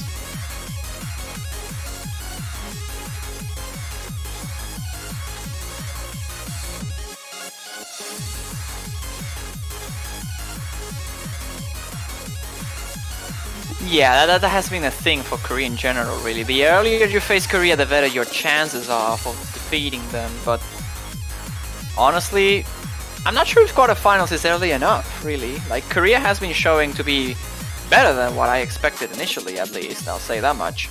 Yeah, that's true. About their scores on the round of 16 maps, right? They really like in group stage, though they struggled against Mexico a little bit. I'll say their accuracies were looking a lot better than what I expected. And what is that score, Intel? I mean, I haven't seen the map, but seeing a map that has like 2,400 notes and only seeing 9 300s, it's a bit crazy. Everyone else has like 100, 162, 124. Yeah, Intel Fury has like almost a 1 to 1.5 ratio, and then Intel is just like, nah, I might have like 1 to 1,000 ratio or something like that. Like, that's just ridiculous. I mean, B-Hop did play with Hidden, so that's probably the case here. Yeah. But still, like, people like Zeros, who's really good at accuracy, he has like 123, and then Intel is just like 100 times better. And okay. For Walter, yeah, Walter is actually currently repping the teams, right? Yeah, there he is. He's the main rep. 28 to 2019 4Q Mania World Cup SV collection. I can only assume this is a compilation of maps that were SV. Yep, and you can hear there. That is Dragon Burst. back then with us. Chip oh Walk, my god. right? Oh, how was it called? The one that had the water background. The one that had Walter background? I don't remember. I really don't remember. And like the BPM is 60,000. And the HP 0, of course. Wait, what is this? Why do I feel I should know this? I mean, I should know this. It's being on the Mania World Cup before, and I even map selected for this too, so I should know.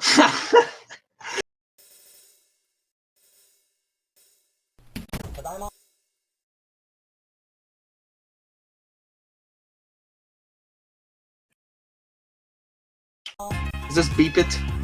It was Beep It and then it's not anymore. Alright.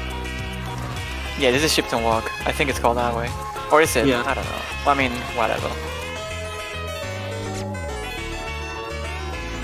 This sounds weird. I don't remember this map. Okay, here we go. There we go. Dragon Burst. Bum, ba, ba, ba, bum, ba, ba, bum.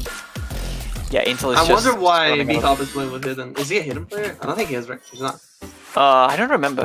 I know he's like the LM player of the team, so maybe he's just a hidden player. I don't remember at all. Oh my god. Do you remember? This is the Cubis Quick, right? Like, what was it? Yeah, I think it is. The one by Lusty. Yeah. Good song. Very good map, actually. Oh, here we go. After Strike. Adder Strike, yes. Oh my god. The night drop. This is Takachavuli, right? Takachavuli.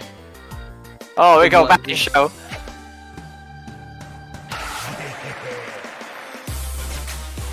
Oh, there we go, Red Lips. Red Lips now, yeah. Hey, we got him. We got him all.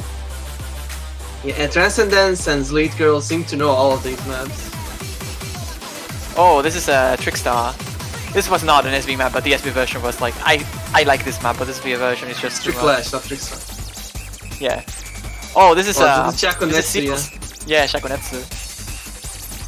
These SVs are a bit modified though. They're different to the originals, I'm pretty sure. Oh, this is a Calamity Fortune. This was in 2018, I'm pretty sure. Round 16, I think it was.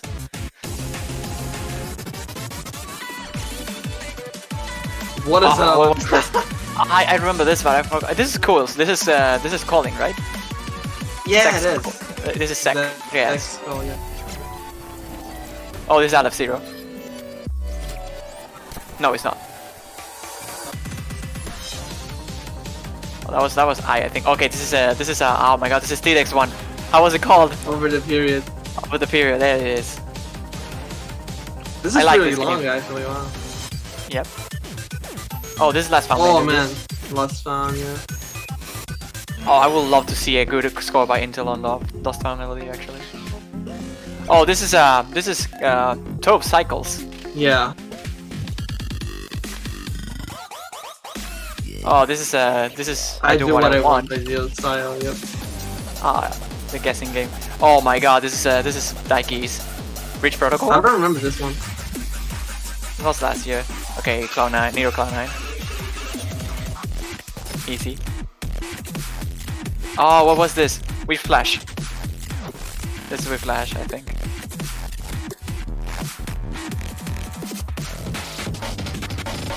Oh, this is Contain. Oh no. Contain, wow. I like the because of this Intel part, with right? so Yeah. low scroll. Oh, this is lots of spices. Again by Cole. Oh, that's true. I remember now. This I is, remember this. It's it called? Jack the Ripper. Jack the River, yes, you're right. This is again by Daiki. Yeah. It's almost over though. How many more tracks? We have one more track, I think. Oh, this Oh, is... Sinister Revolution. Yeah. Oh, man. Also Daiki. Yep. It's really good. I really like Celestial Revolution. Oh! Okay. That's the end of Peak Pit Futures. That's what actually made Korea win against the US back then on Winners Bracket Finals, if you recall correctly. Yeah, That's 7-5 or 7-4, I think it was. That was nice. Oh, I thought this was Makami Tai for a moment, but it's not. Or is it? Wait, is it? I think it is. It is! Oh my god! It is! I knew it! Dude, oh my god. Amazing. We get the rolls and the picks and bands with Bakamitai on the background. I love this. Very good score there by Transcendence, the only S rank here. He definitely knew all those maps beforehand, at least a little bit. No! Bakamitai is gone. Damn it, Walter.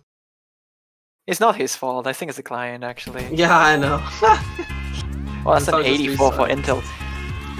I'm sad. We got eliminated today of the Mania World Cup, and I rolled 2 times 100. Like, why can I not win matches as I win rolls? And Well, both, that's 2. nice zeros roll there. Wow. He actually rolled 2. Well, this does mean that we will get to see Korea banning first, so Yeah. I'm always surprised if we see something on the Rise pool here being banned. Specifically, I will say they might want to knock down Jimpy, but I think their best ban might be Vertex or Facebreaker instead. Maybe For C200 Korea? for... Yeah, for Korea. I feel like Korea should just ban one of the SBs. I'm assuming that they probably practiced one of them and not the other. That could be. If they had to practice one, I would say Anti-Crystal is the better bet, and they're actually banning that, so we're going for Yeah, they're Vertex. banning SB. And I just think Japan's going to destroy Vertex. That's the problem. Yeah. I think Japan would do well on Anti-Crystal, but maybe not to a point where they will be impossible to stop. But Vertex is just another level. Like, I wouldn't be surprised if we see 999Ks from Japan on Vertex. So Japan now gets the ban. They'll probably go for something on the long nose shenanigans. So I would imagine B will be the most likely ban. Maybe Dolphin Talk. And it is Dolphin Talk instead. I think that like whichever SV they banned, I think Ruke plus Intel is kind of a really hard thing to beat. Yeah. Right? Yeah, that's just unbeatable already. They really need a third that doesn't perform too well if they give any chance for the other team. And I don't think Japan has any problems with that. They really have the SV players anyway. Intel and Kruke are just 2 monsters that are way above everyone else. But in a map like Bird specifically, which is very easy to train, you just lower your scroll speed and there it is, there is Vertex. You just lower your scroll speed a little bit, get used to the slow jump constantly on the intro, and then the rest of the map is just a piece of cake. Yeah, let's see what happens though. How Korea deals with this. Was the first pick by Japan. We see Kruke and Intel obviously here, and Ame Duskia actually going alongside those two. Not that big of a surprise, I guess, but we'll see what Korea has to offer here. Saracen's Yule will be two of the players. Zara's Yeah. literally saying what you just did about Intel 999K this. Yeah, I wouldn't be surprised at all. Like, this is a map I can get double-digit perfect in a very good run. So Intel in a very good run can probably just 1 million this. Because he's that good.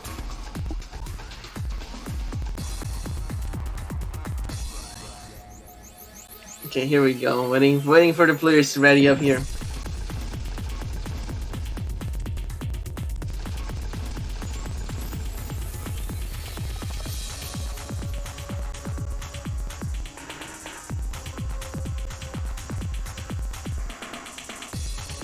I really like the song. Decomposition. He hasn't been joining too often, has he? For the Korean team. Yeah, I don't remember seeing the composition all too often. Maybe for SVs he has been showing and maybe I just forgot. The problem with Korea is I really didn't follow their matches all too much. And like in this World Cup, because I was focusing too much on my matches, I couldn't really catch most of it. So up from now I'll probably get to catch everything because I don't have to worry about the tournament anymore. So here we go then. Vertex is the pick here. Japan gonna roll with the very big powerhouses that are Intel and Kruke in a map like SVs.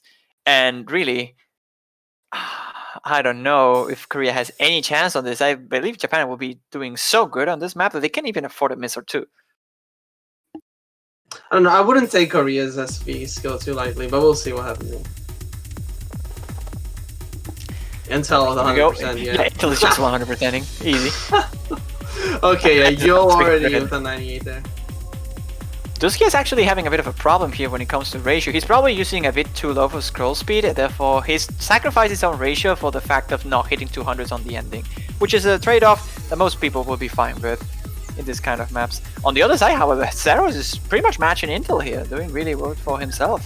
Yeah, the thing is that the composition already missed as well, so...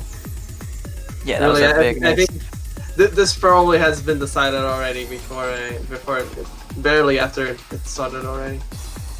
Seeing Intel, the combination of Intel with Ruke, seeing AM Dusky as well with 99.7. Yeah, Dusky is doing really well as well. I mean, compared to Intel and Crooked, you can't really do much better than that, but Korea, even though trying their best, I think without the miss from their composition, this was still way in the favor of Japan here. Yeah. Miss was quite early though, so maybe a miss here. And there it is, a Crooked miss from Japan. That might swing it. Although the accuracy advantage for Japan seems to be a bit too much for just one miss to make the cut here. But will it be enough? I just love noting Intalizer's scroll speed compared to everybody else. Yeah, he's going very slowly, isn't he? Not surprised, he's just gonna destroy the ending though. And honestly here, once we reach the combo cap, this difference is probably gonna be about 10,000 points, and that might be enough if someone drops a lot of 200s on the ending. And I wouldn't be surprised if that's the case for Duskia and Zeros as well. The scroll speed from Zeros is actually very high at this moment. So he might struggle with that ending a little bit, so is Duskia. Into the Sprout is just gonna destroy it completely. And we already see Zeros at Rage is dropping a little bit here. And here comes the speeds up. Duskia dropping a lot of normal 300s, but that's not going to be enough for Korea. That is a win for Japan, and by a very significant margin afterwards.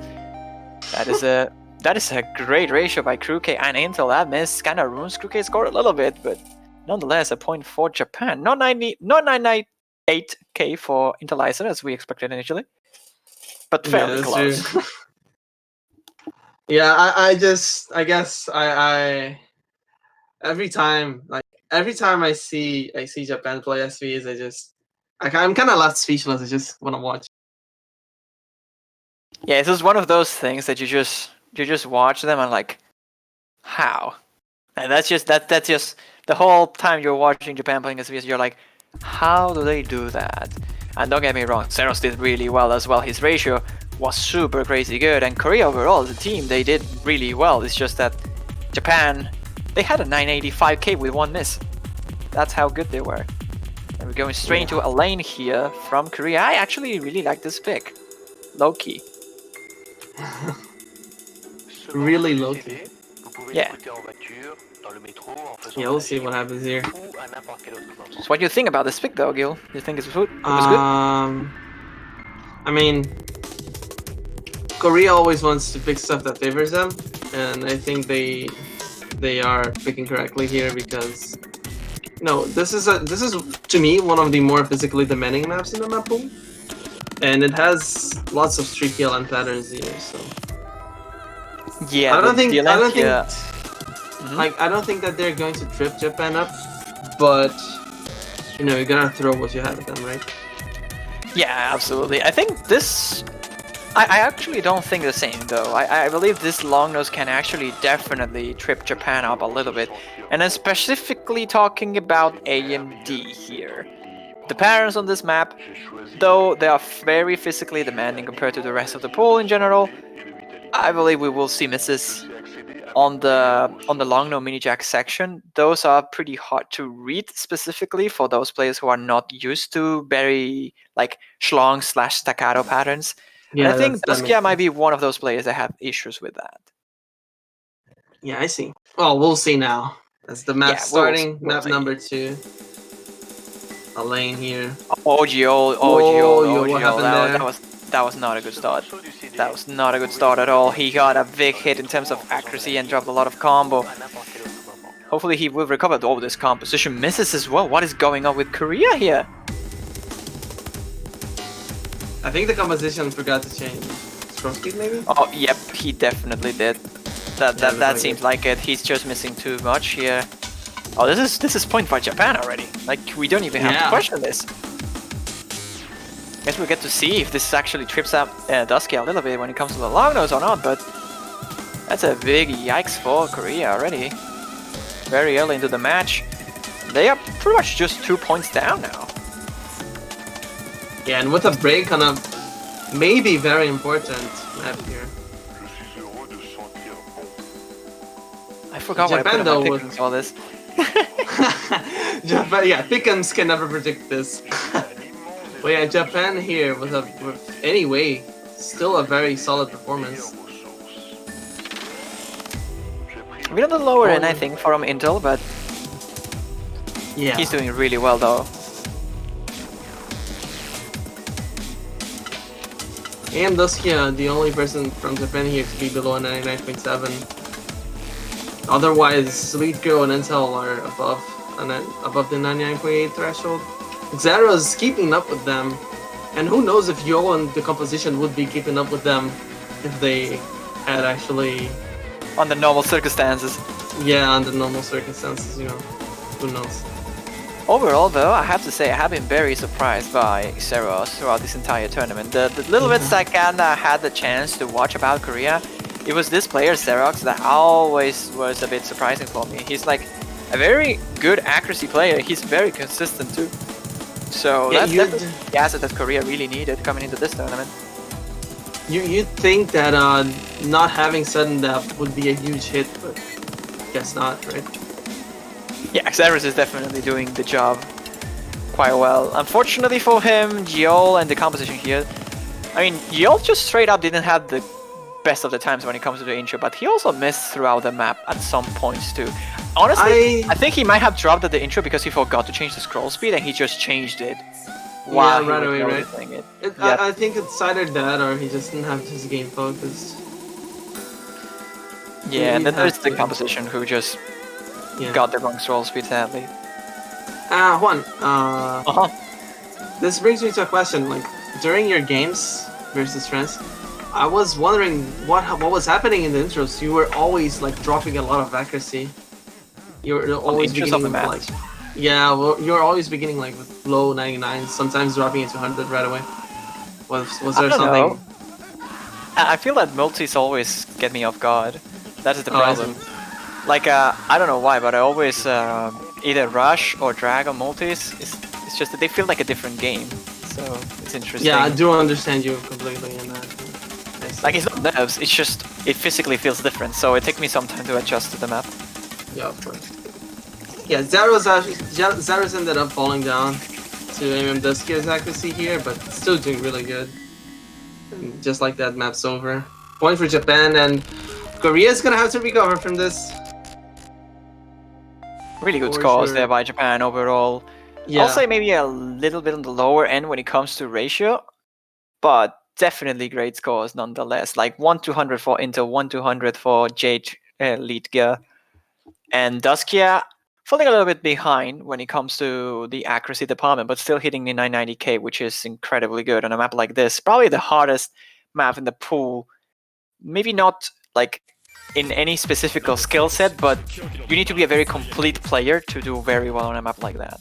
And Japan's going straight for tunnel vision accuracy here. C204. I like this pick. yeah, I can see them losing this one. And that means if they actually don't lose this, that they're already gonna be up 3-0, and that's already half the points they need in case they win. And Korea's definitely going to be in quite the pinch here. No, I'm not gonna criticize them or anything like that. These things just happen.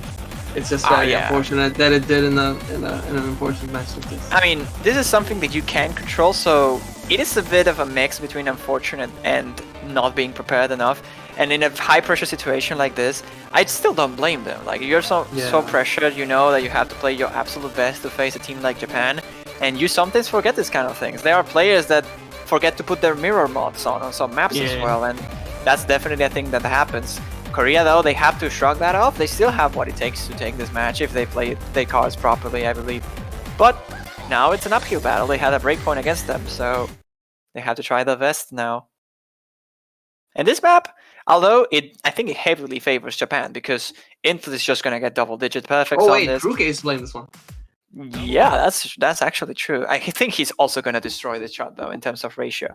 But like we said, this is a very long map. It's kind of easy to miss at some point because you just lose focus, and it has happened in the past to very, very accurate teams. And Korea could take advantage of that. If they're consistent, if they can keep that triple full combo, I assume they will all have like around 99.9% accuracies, maybe 985 for one or two players. And that should be enough if Japan just finds a single miss.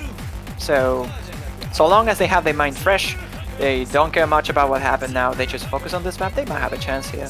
In fact, it's actually fairly close in the intro. Yeah, I feel like in the end it comes down to not missing. I think you're right on this because, you know, as you can see, Korea's accuracy is also holding up super well, and it's at a point where, well, close to a miss. Getting like a bunch of 300s is already detrimental enough, right? Imagine getting a miss and that costs you over 5,000 points at once. Oh, I forgot to put the Tuturu thing on stream. My bad, I'm sorry. Remember that on 7Q when you woke up. Yeah. Well, so far the accuracies are so close actually. Intel is just doing Intel things here, but Zeros is not too much behind. The main difference here is just Dusky and GL. It's like a 0.04? 0.004? Yeah, 0.04. 0.03 now. But the composition actually falling behind Kruki a little bit as well. Not too much though, and I would like to point out, even though many people disagrees with me, I still think the hands that go after the small break, not this one, but the following break that is on this map. You sent the picture to me. Yeah, that pattern is just the evil incarnation, is the devil. So I wouldn't be surprised if we see some chokes here by any of the players. Even accuracy-wise, they will probably give the lead to Korea here. There is not that big of a difference here. Like 200s would probably put these two teams even. Yeah, they were at the break, they were 700 points apart only. But I think Yo actually dropped to 200 because he suddenly dropped back there. But I don't know, I wasn't paying attention. Definitely did. I think it was mostly just him losing focus a little bit. I don't think it was at 200 per se, but his accuracy definitely dropped enough to a point that gives a significant lead to Japan. Like, this will need 200s to be decided at this point. Yeah, they were about 1,000 points apart there. Japan about 1,000%. I think. The thing with Japan again is that they are a super consistent team, and we always talked about this maps being dangerous because you can choke, but Japan is not a team that chokes at all. But into this section though, the devil incarnation here for C204, we are about to get in there, and after that the map picks up a little bit in terms of tempo, so we might see Kruke dropping a lot of accuracy as well, of ratio. There's nobody messing that up. Guess they proved you wrong. One. From Jill, yep, the devil did not appear this time. It's just me. Yeah, and now we have the streams, right? Those are also pretty scary to do. So we have to keep close attention. Ice field. See what happens here. Here we go. Accuracy still favoring Japan. It's mostly just Duskia pulling ahead of Jo. And that's really the only difference. The other players are pretty much even. And into this very fast streams, there's a miss by Kruke!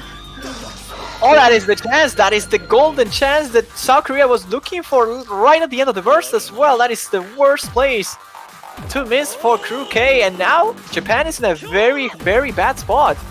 There was a lot of 200s. They're not taking this back unless Korea also did it. Yeah, exactly. Joe dropped 200s. He got his accuracy below the 99.9, but now things are looking rough for them. For Japan, that is. This will be the break point for Korea. This is exactly what they needed too. Wow. Yeah, going straight back into the match on a map like this. Deadly consistent is the name of the Japan's team, but this time Kruke just having that single mistake, and Korea capitalized off it. Very well played. That's still a really small difference. Only 3,000, maybe even less. 2,300,000 points. 2,300 no. 2,300 points. That will be. Oh, and that's go from Intel again. It's crazy, but not enough. Intelizer being Intelizer, but with the Crew K break there, he got a break in 250. He definitely rushed something. It was literally at the end. He probably just like forgot, or not forgot, but didn't play the last bit of the burst and catched up a bit too late. or maybe a bit too early. And wow, that would have been very close though. Without those 50s, that score would have been maybe a 992, 993 if I'm pushing it. So it would have been extremely close. True this though, that's the point for Korea. They are back in track now, even on break points. So if they win their own, now they will be a tiebreaker. Yeah, they really needed this. They lost a potentially important map, and now Japan has lost a potentially important map as well. So yeah, considering we'll this see performance, what's happened here. we saw Krukis with the accuracy, but not really the combo. So they might want to go for one of those maps that are easy to choke. I'm thinking maybe kill V, but they are going for B instead. Straight to long. No, it's okay. Taking the free ticket. Yeah. I didn't think after losing a lane, right? Because of that, I think they want to go with something they're sure to win, right? Or well, at least in principle, they're sure to win, right? Who knows what can happen?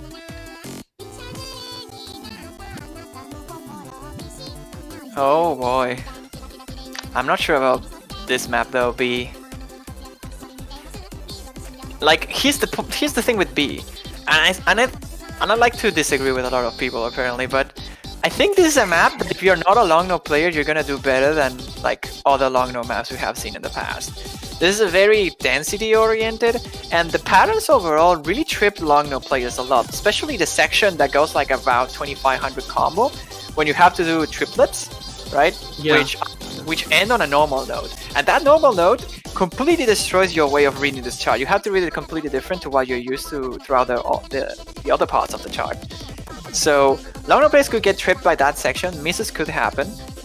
Other than that, the map is pretty tunnel vision. Like I can see Intel is obviously going to destroy this, as he always does, but I wouldn't be surprised if Kruke and JH lead girl do fairly well on this until that point.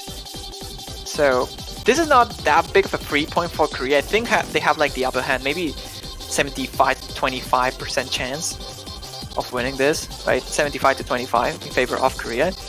But I wouldn't say this is as free as long no peace have been in the past against Japan, really, because Japan is like Korea, but in the other way around, right? Their long no's are a bit weak. Yes, that is true. But especially early on, as the tournament progresses, they kind of have their just physical capabilities helping them out. And I believe in a map like this, that will come in handy. We'll see if it is enough, though. Yeah, we're As we definitely start. gonna see.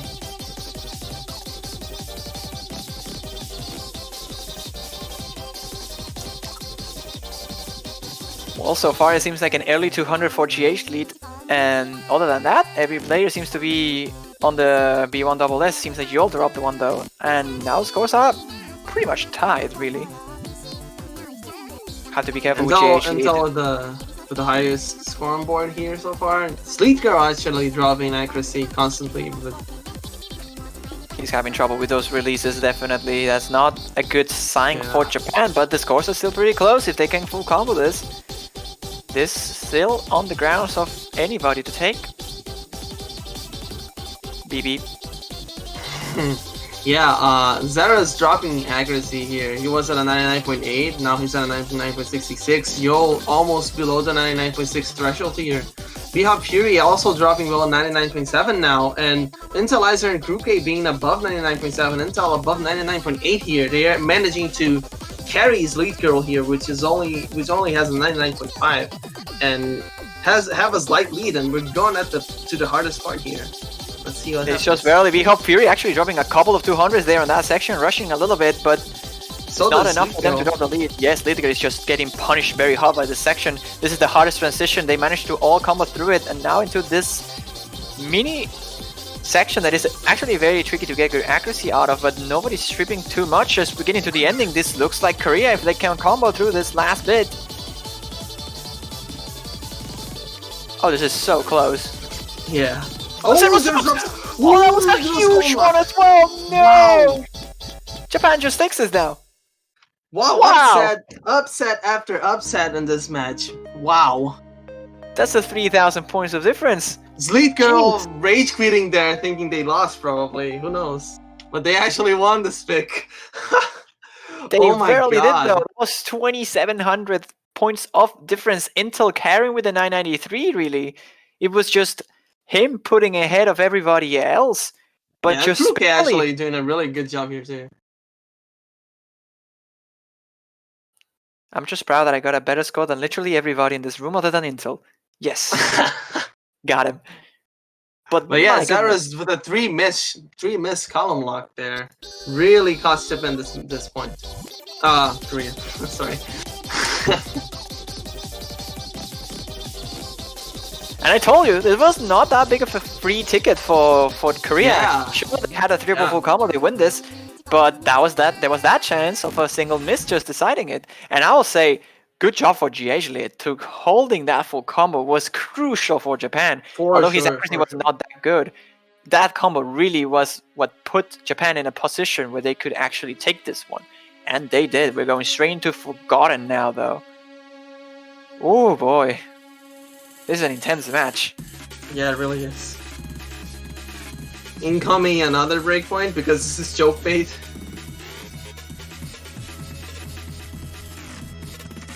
Picking this, I was honestly surprised Japan picked this. I was expecting them to go for something like, I don't know, Facebreaker.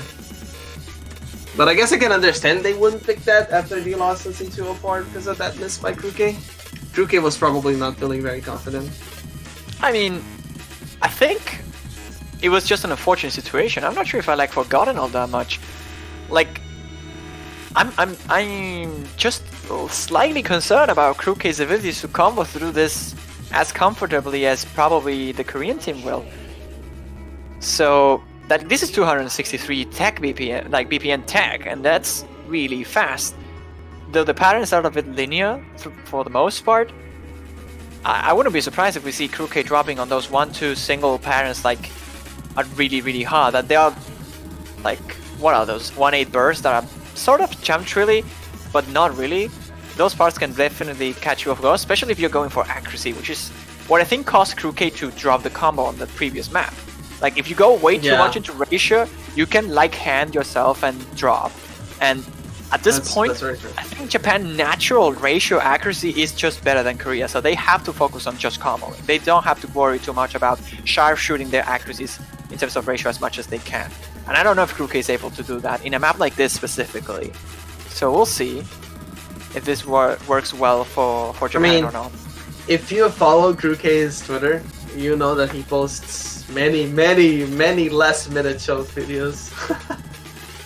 So there's also that. Yep. But here we go then, it is Forgotten.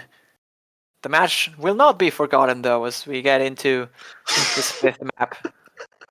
And Korea is leading by, what is that? For like 1.4 million. Yeah, 1.4 million points. The competition is cheating. Yeah, with 3,000. That was a great score. Yeah, we go straight into map number 5 here. Forgotten, picked by Japan. And a heartbeat as well, right? They picked this really fast. Yeah, usually Japan is really confident with their strategies. They pick really fast, they don't take much time to decide anything. They have their they have their plan and they just roll with it. They don't really change the strategy throughout the match, at the most part. Yeah, and we can definitely see Kruke falling behind here, but he's actually falling behind in terms of accuracy here. Maybe the plan though. Here. Yeah, maybe the plan here is for Intel and AM to carry him through this one. Yeah, I will say that even AMD is doing a little bit worse than what he can probably do in an average run. He's still doing better than Seros, who actually dropped a couple 200 there. He was holding around the Intel levels, but now he's back into AMD's levels now, 99.84. Korea, a little bit behind in terms of accuracy, and it's a miss by the composition as well. That's not going to help at all. It's a big drop for them. Accuracy-wise, I think, considering there's only half of the map remaining, they probably had enough time to edge it just on accuracy alone, because Kruke will probably end up dropping a little bit more, 200 as the map progresses. But now that the composition found a miss, they need not only that, but also a miss on Japan's side. And though they found it on C204 this time around, it might just not be enough, a single miss. They'll need some drops in terms of accuracy as well. Can they find it though? I think of this map is that it just doesn't let go. So there's a quarter of the map left, and every single second of this quarter left is, well, full of action. So anything can happen here still. However, Kruke is just edging further and further out. Oh, you! He drops. He actually. I drops. I was going to say that. Wait, but is it enough? The composition drops. Oh, the composition breaks. Enough time. They definitely did have enough time, but that miss from the Wow. composition seals the deal. I'm sorry to interrupt you, Gil, but that was just. Oh, Duskia misses at the end. Enough. 3,000 points. What just happened? Japan almost collapses at the ending. What just happened? Whoa. Double We S were there by talking. both Gil and Intel, but wow. It's all good. It's all good. We were really talking about how Kruke had to focus on combo, and then as soon as we realized that he's edging further on accuracy, he actually drops, right? But then traded by the composition again, and AM does get dropped again, but way too close to the end there for it to matter. Whoa. Dusky at the end, though. Had that miss happened like 20 notes before, it might have been enough for Korea to take it. It was only 3,600 points. That was the difference. This last, like, 4 maps, rather, have been decided by, like, 4 digits. Yep. I think the most impressive is that they've been decided by last minute Yep. happenings, right? So And Japan as well. That score from Intel, like, you have to keep in mind this, that even with the chokes from Japan, like, Duskia had 99, like, he still had a 991k score, and Intel had a 997, like, 997,000 points. Like, an average full combo on this will be on the 994, 92 maybe even, probably even less than that. And it's just that powerhouse of accuracy that Intelizer is that put Japan on the lead as well. Had that That's full for combo sure. be that average one, it would have been Korea anyway. yeah, those 3k points, they were definitely Intelizer over there, getting a 997k. That had been, for example, I don't know, any other player, right, getting a normal SC on the map, it would have been Korea's there. Oh wow. Ooh. Korea is just answering with another rise here. Frictional Nevada. I guess it makes sense. This is one of the hardest ones when it comes to physical ability, so they're probably just targeting Krukate. And the composition is just not having the greatest of the time. He's probably going to get subbed off here. And I wouldn't be surprised if we see... I'm not sure if B-Hop Fury will make the cut because of his accuracy. He's going to be Kalkai, yeah. That makes more sense. I was wondering where he was.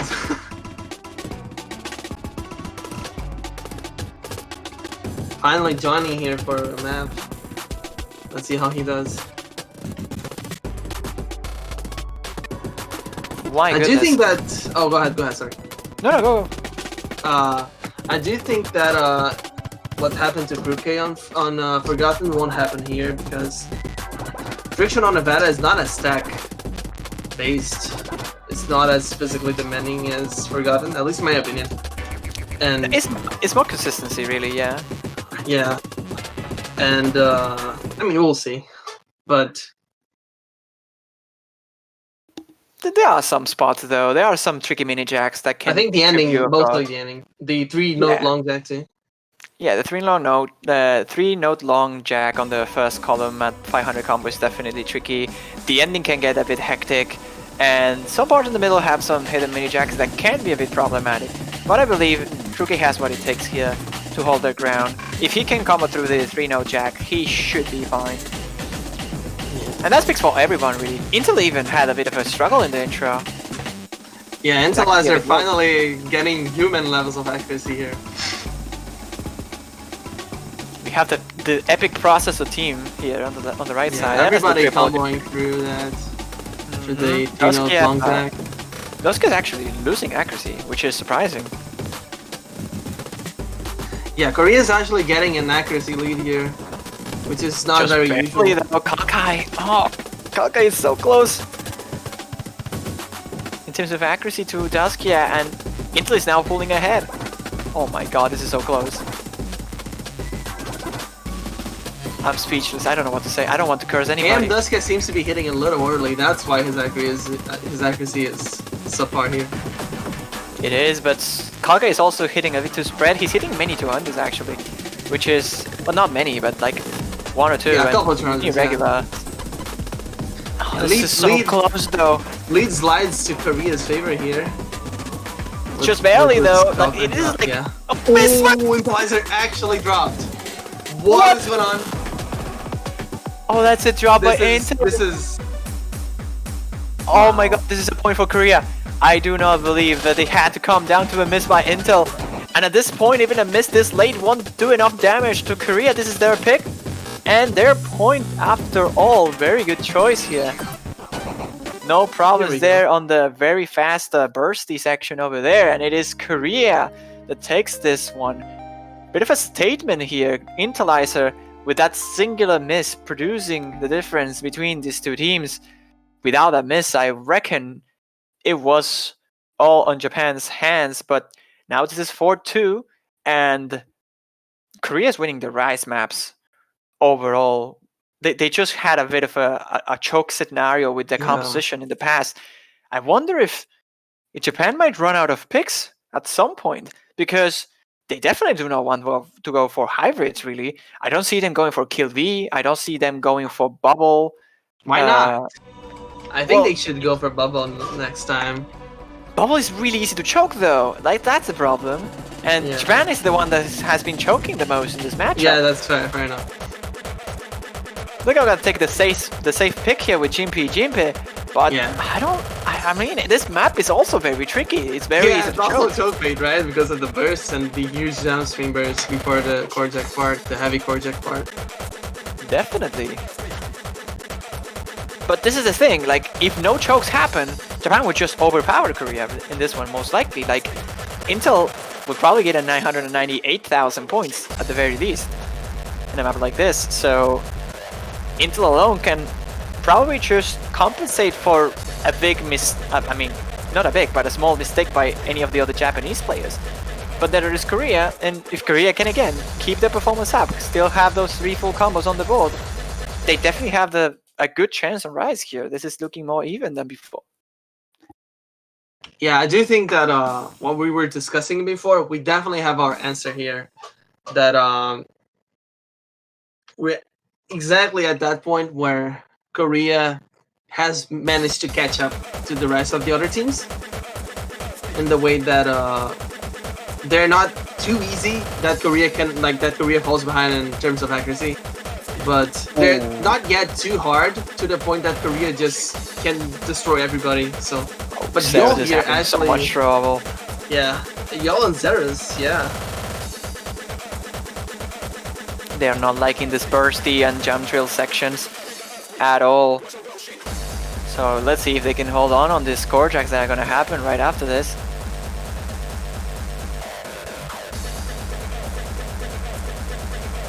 So far Japan is on the lead, but Duskia is not having the greatest of the performances today, I'll say that much.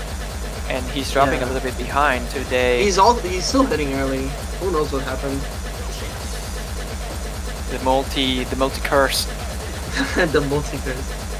But again, we are in a similar spot than the previous map. If Korea Yo. can afford to just triple full combo this, they are fine. They just need a miss from Japan. You'll hear with the 99.73. He's also hitting very early, so who knows what's happening. Zeros is Intel also likes having it, crazy though. plays. Yeah, Intel is just destroying this. Zeros, I think, just had this big issue on the intro with the jump drill specifically, and that's what's putting him behind in terms of accuracy.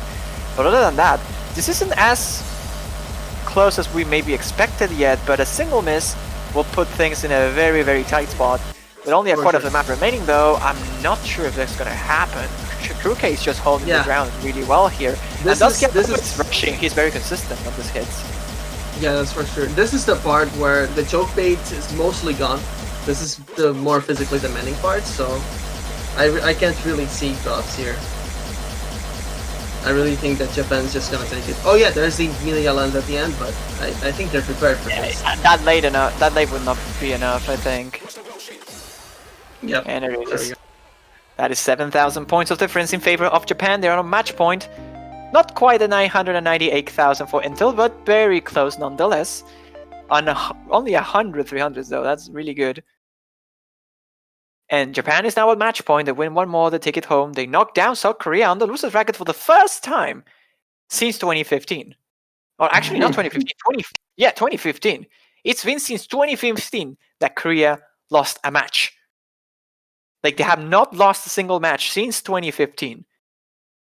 When they dropped on the quarterfinals, I think. It was against the United States. Yeah, every other MWC, they've just constantly won. I mean, they lost to Brazil in the grand finals. To Brazil, you're right. You're actually right. I forgot about that one. Oh my god, they're going to the losers bracket. I like this pick though. I think it's good. If they can hold the ground on the lens, this is probably the better chance they have to make a GH lead go trip a little bit. So yeah, I guess you're right.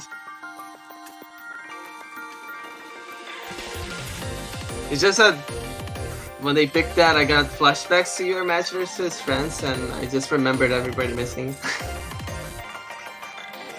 This map is trickier than it seemed. You know, when I was commentating with Toph on your match with France, we were saying that like full combos all across the board were gonna happen, and it was gonna be a matter of accuracy, and that maybe France would trip up a little bit, but then. Like that happened, and well, now my perception of the map is forever changed. The thing with this map is that it's very easy. That is the problem. Like, it's a map that is very simple to just play through it, but because it is so simple, you want to go for very good accuracy on a map like this, and there are some patterns with the long nose that can be a bit complicated if you're not not paying much attention to it. I don't remember if I actually missed on this when I played. I think no, you didn't. I don't think you did. Maybe at the end. I think I did. I'm gonna at the real end. quick. That's true. You did at the end. You broke an line at the end. Yeah, I was surprised by how much France dropped on this, though. Like, I wasn't expecting that at all. And in fact, for this map in particular, now that we don't see GH lead here, and instead we see Duskia, I think this is even better for Korea now in terms of chances to win. Sometimes, which players are up to playing the map you choose? Sometimes, yeah, it tells you a lot. Yeah, it can convey a very important message.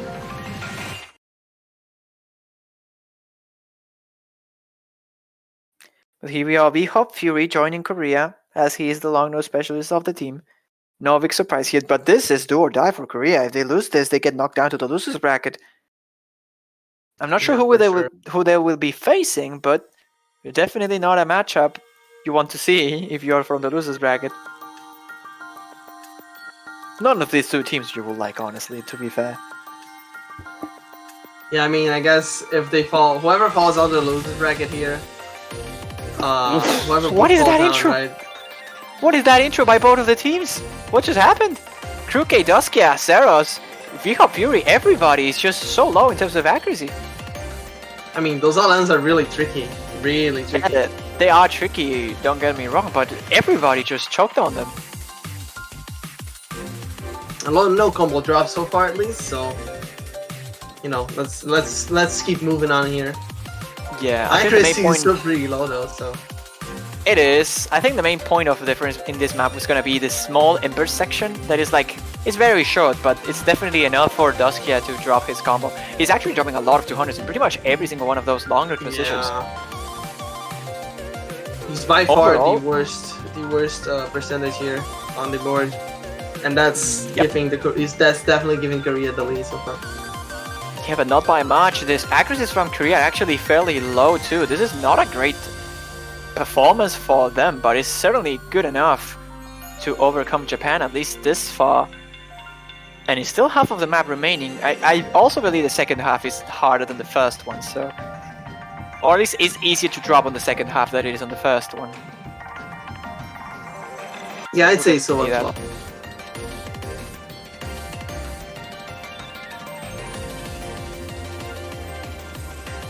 Here we go to the corners of the map. Let's see what happens. There is the Invis, no drops, so... AM Duskia managing to climb back up a little bit, closing in on the 99.6 This is getting so close though. Gio is dropping a little bit as well, so is Serox, and Intel is just trying his best to pull the team ahead, and it's so close! The lives of Korea on the winners bracket is on the line here, and it seems like Japan is taking the lead now. but is it gonna be enough? It's just going back and forth. Duskia has seemed to be established himself a little bit in the 99.6. Gio is trying his best to overcome that, but do they have enough time? This bar is literally set on that point and it's not going back and forth at all. Is Japan gonna take this? Are they gonna knock Korea down on the losers bracket for the first time in history since 2015? They seem to be ahead. So close! Just a couple of normal 300s can do it. Oh my It goodness! seems like the ending LNs are going to matter here right now. We got the 200s! Oh, it's gonna be enough! It's not! Oh, Dusky's dropping so much! Oh my god, they took it! That's Korea's What just happened? 700 points! 700 points, Korea's still in it! What just happened? Wow.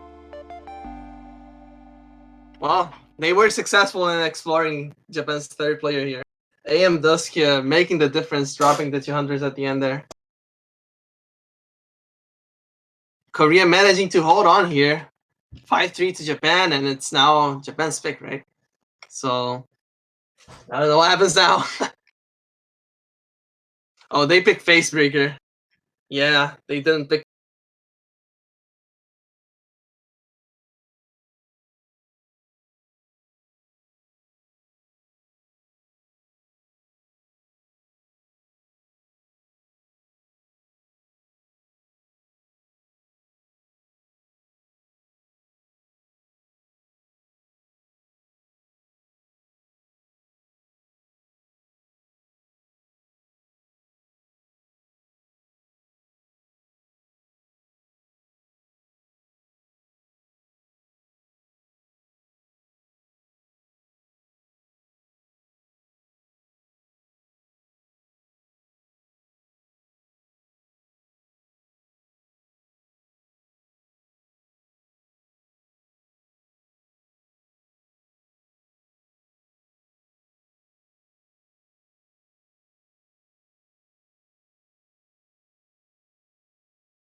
look like it.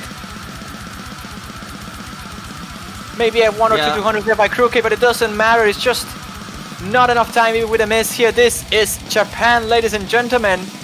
Probably the best team they have ever had in history. They take the win against tournament favorites and former champions South Korea with an incredible performance here by Intel. Again with a 998,000. Really great scores as well by Dusky and Crooked, and that's all they wrote. That's incredible. Japan actually did it.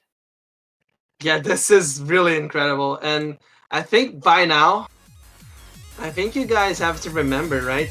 The pick that Korea messed up right at the start of the match. And, well, that's what happens when you're in a close match and you make a mistake like that, right? When I saw the composition's scroll speed on a lane, I got instant flashbacks of many other occasions. One of them being on the Grand Finals, right? Brazil. Yeah, when they disconnected. Yeah, not only that, there was also this, was in 2018, I think it was, that Andre forgot to change his scroll speed on Talent Shredder, and that costed Brazil the point, and they were having a tiebreaker otherwise. There was also that. But yeah, those things, you know, it's kind of hard to just get over it and keep playing, but Korea's gonna have to do that this year, and they will have to fight their way through the losers bracket.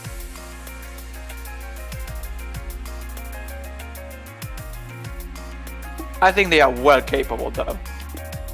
Yeah, they will be if they win, right? If they win both their matches after next weekend, they're going to be facing the loser between Brazil and the winner of US and Malaysia, which I'm pretty sure is going to be US.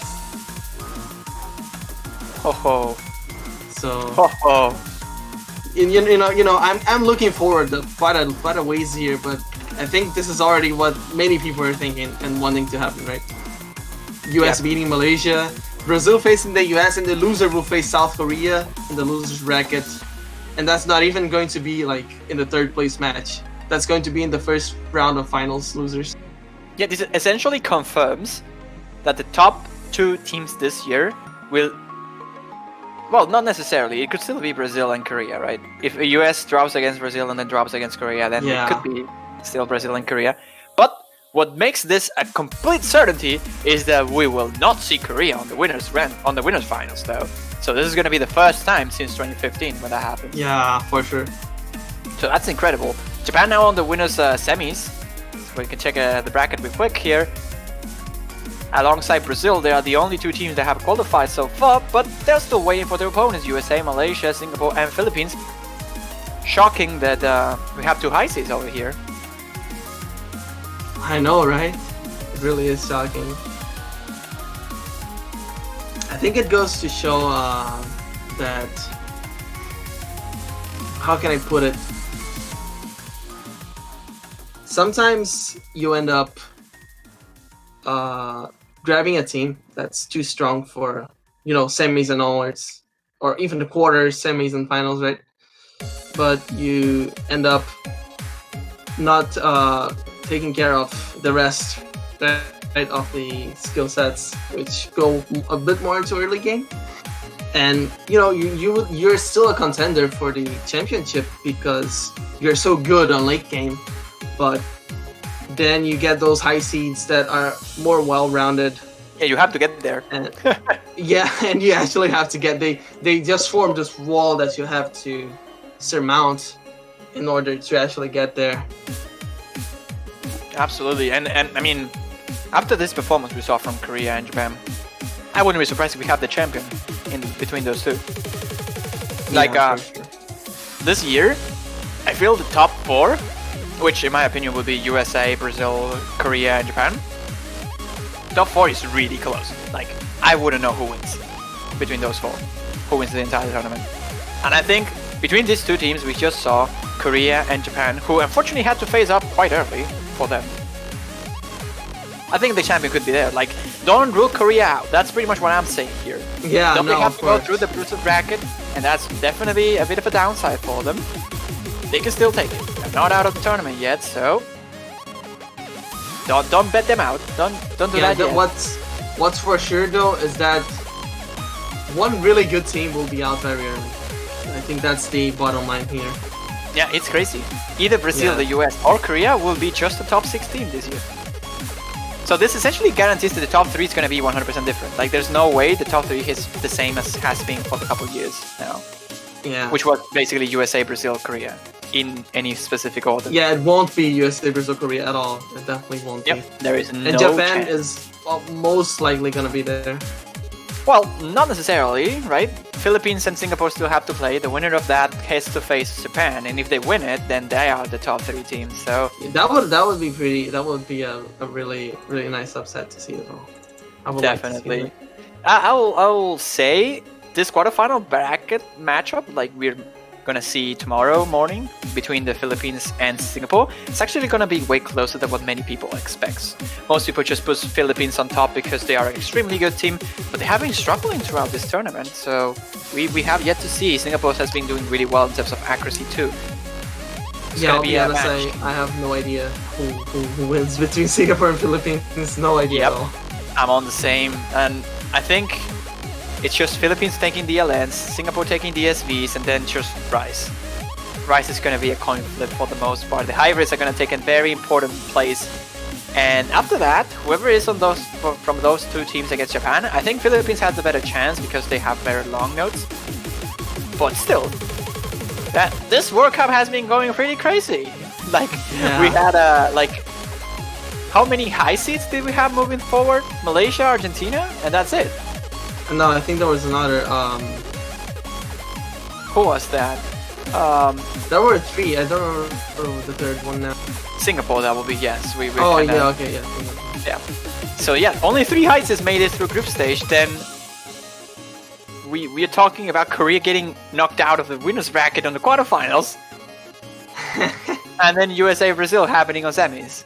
So one of those 2 teams, or those 3 teams, are not going to make it to the top 3. So there has been a crazy match. I mean, a crazy tournament so far. It's probably going to be even more crazy as it progresses. Yeah, But well. that's for sure. That's it for us, though, right? We still have about 20 minutes until the next match. So we'll definitely leave you with some music. What do you think about that, Gil? Yeah, that sounds good to me. All right. Well, I'll remind you all then to, well, of course, get something to drink, get something to eat if you want as well, because we still have one more Banners. match. Yep, the banners as well. Hong Kong, Mexico is waiting here, but so are the banners. You should definitely go to the Yosu store, check them out. They are $2.50.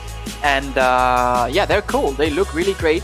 And if you happen to pick the winner, that banner will stay for a little bit longer. If you don't, then it's just a nice way to support your team that made it to the bracket stage. In any way, shape, or form, you always help to fund the prize pool for the players. So you're supporting both players and tournament by doing so. You can always support any of the teams, even Argentina or Netherlands, who already got eliminated. You can still support them because why not? It's fun. Sadly, it's not free, but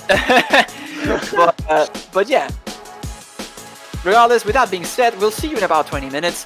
Hong Kong and Mexico are awaiting the low seed crash. It's gonna happen at 2 UTC. Stay tuned.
don't know where we're going.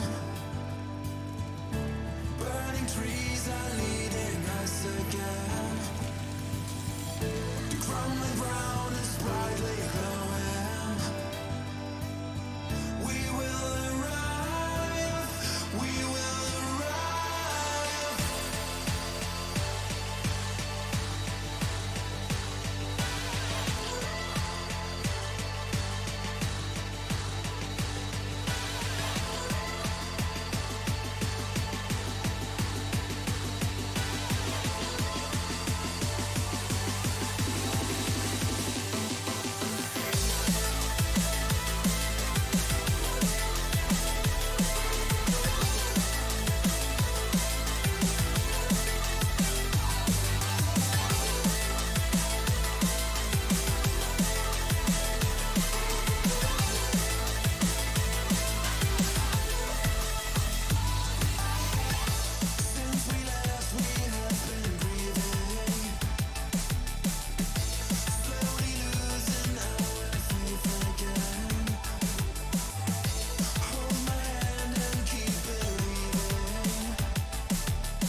All right. Hello and welcome everybody back to yet another match in the Oceania 4Key World Cup 2020 quarterfinals. Exciting match we just saw with Korea versus Japan. Now we get to see, I think, what's going to be another pretty exciting match, Hong Kong versus Mexico. I am commentator number one, Toph Daddy, and I'm joined yet again by Shoegazer. How's it going? Hey, I'm doing pretty well. I'm pretty annoyed that I was supposed to commentate the previous match, and guess what? I fell asleep because it was 8:30 a.m. Actually 8 a.m., but you get the point. I was really, really upset for a good while because I woke up like literally like 50 minutes into the match, even though I set an alarm, and I woke up. And then you fell back asleep. Yeah, and I didn't even know it. That's how good I am. You missed what was arguably the most exciting match, or what was prospectively the most exciting match of quarterfinals. Possibly. I thought UK versus Brazil was going to be really exciting too. That ended up a little bit unfortunate, but... Japan versus UK had higher stakes for sure, but I'd say that it's not unanimous. South Korea? Yeah. South Korea versus Japan. It has the highest stakes for sure because it's kind of like a watershed moment for Japan because this gives Japan like an opportunity to be like top 3 in the tournament, which they haven't done in about 4 years. It's not only that, but it's the first year that guarantees that the top 3 will not be United States, South Korea, and Brazil since 2015. 2015 was the last time that South Korea, Brazil, and the United States were not the 3 teams on the podium. Jeez, that's been so long, and I've been for this. I've been around for about 5-6 years. I remember in 2015 the lineup top 3 being really different, and then like I'm always surprised. Like in 2016, 2017, 18, 19, it's always the same 3, albeit maybe in different orders sometimes, like Brazil and the United States, right, here and there, but. It's refreshing to see. What I think is actually pretty interesting about this is that 2015's podium was United States, Japan, and the United Kingdom, which with how the teams are performing, is a very real possibility. Yeah. Like the match against Brazil's match against United Kingdom was really, really deceptively close. Like, don't let the sweep fool you. Like, if United Kingdom were against like, I'd say 5 out of 8. Like, if they were against like 5 out of 8 or 6 out of 8 of the winners bracket teams, like UK would beat them. Yeah, UK could have crushed a lot of people that were in the winners bracket. Yeah, that would have been 6-0 in the UK's favor. It's just that the UK, the Brazil just did so well. They did uncharacteristically really well that day. Right, and I mean, like, with how well Brazil performed, it'd be surprising not to see them in top 3 this year. But you know, when it comes to the finals map pool, there's gonna be a lot of wild cards to look out for. Well, I'm a map pool selector, so I technically know the pool, and I really do hope that. Well, first off, you can't really make certainties all the time, right? Because even if you're a map pool selector, you can't exactly predict like how well each player is gonna do. But I do hope that Brazil will get top 3 with the map pools that we currently have. We shall see, but for now we got the first warm-up for Hong Kong versus Mexico coming up. This is a long warm-up. Yeah, 4.5 minutes. Wow, I didn't even realize. Oh wait, this is Nana here. Alright, I'm muting this. Alright, hold on. Alright. Good. It's Nana here and Easy MMR. The perfect There, you don't even have to mute it. It's been muted for us. Wait, really? Oh my god. Let's go. Thank you. Never mind. Oh, it's back. It's back.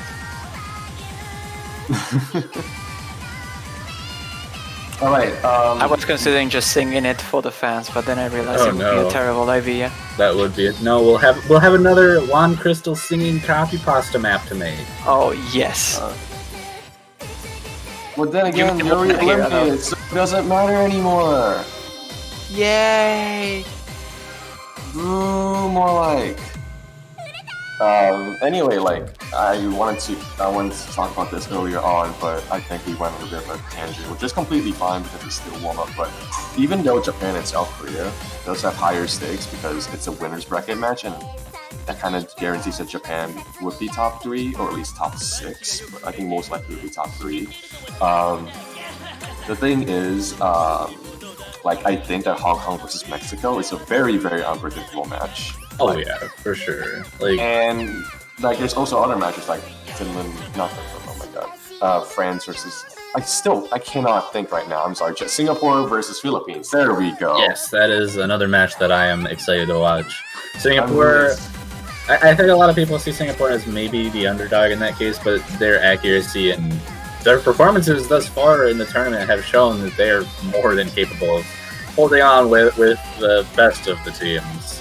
Yeah, absolutely. The thing is that like, first off, full disclosure, I am Singaporean. Don't tell anyone, and I do have access to insider information for like what kind of scores that Singapore has been getting, and they are really, really good. Like, they're kind of comparable to United Kingdom. And Philippines is not Brazil. Hopefully they'll prove me wrong, but they are not Brazil. Don't let the Philippines know about this. They're not supposed to have insider information. At the very least, they're geographically different from Brazil, so I have that going for me. So, also, what's actually really interesting is that if Singapore wins the match against Philippines, they're guaranteed top 6, which would continue the trend of having one high seed in top 6 every year, which would be super cool.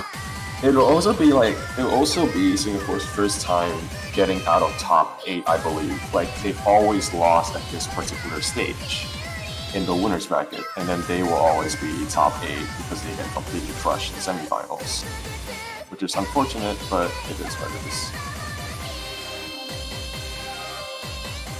Anyway, let's talk about this match in particular a bit more because this is really interesting to me because I have very little information about like the Mexican team and also the Hong Kong team.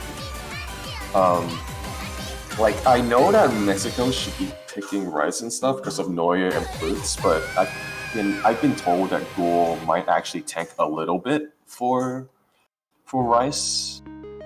And Hong Kong has Murasame, who is an absolute machine, but there are also players like 02 Storm, Meg, Mewtwo, Z, with whom I believe will tank towards like map pools this hard, but I'm not too sure. Yeah, I'm not really sure how I expect the teams to exactly do on this pool, but I'm expecting a really interesting match overall. It's gonna be really interesting because like these two are teams with like very little information about each other. Like it's very hard to actually like figure out like, okay, what should I go for? It's kind of like one of the actual. It's actually one of the actual like scenarios where like you have to go for what you think you can do best and do worst because you have no idea how well the opposing team would do. Maybe the opposing team has information, but it's really hard to find it. Yeah, I mean, most of the time, like, especially in the past, teams have just been going in with no information at all. So you pretty much have to, like, you have to have an idea of what your opponent's good at and get to based around that, ban things that you're either uncomfortable with or that your opponent is more comfortable with than you. Right. And same goes around with picks. And a lot of teams have a little bit of issue with that, I've noticed. Right. I completely agree. I've been complaining a lot in how their place is going. Like a lot of teams just focus entirely on picking maps that they're comfortable with and never maps that they think that the opponent will be bad at. Or worse, or even worse, they'll go for maps that like they think they're comfortable with, but in reality, their other team actually has a much better score because the map is so easy. Right. Yeah, I think JoJo Skirt was a really interesting example of watching a lot of teams just go for comfort picks without really taking into account that a lot of these teams in group stage are going to be able to accuracy this just as well as you are. Right. I didn't mention it being $9.99 bait in the showcase for nothing. I mean, if Mifa got 6, it's probably really easy. Well, that's actually not true. I'm bashing Mifa too much because I'm having good reviews. Okay, what is this warm up? It's better than Nana.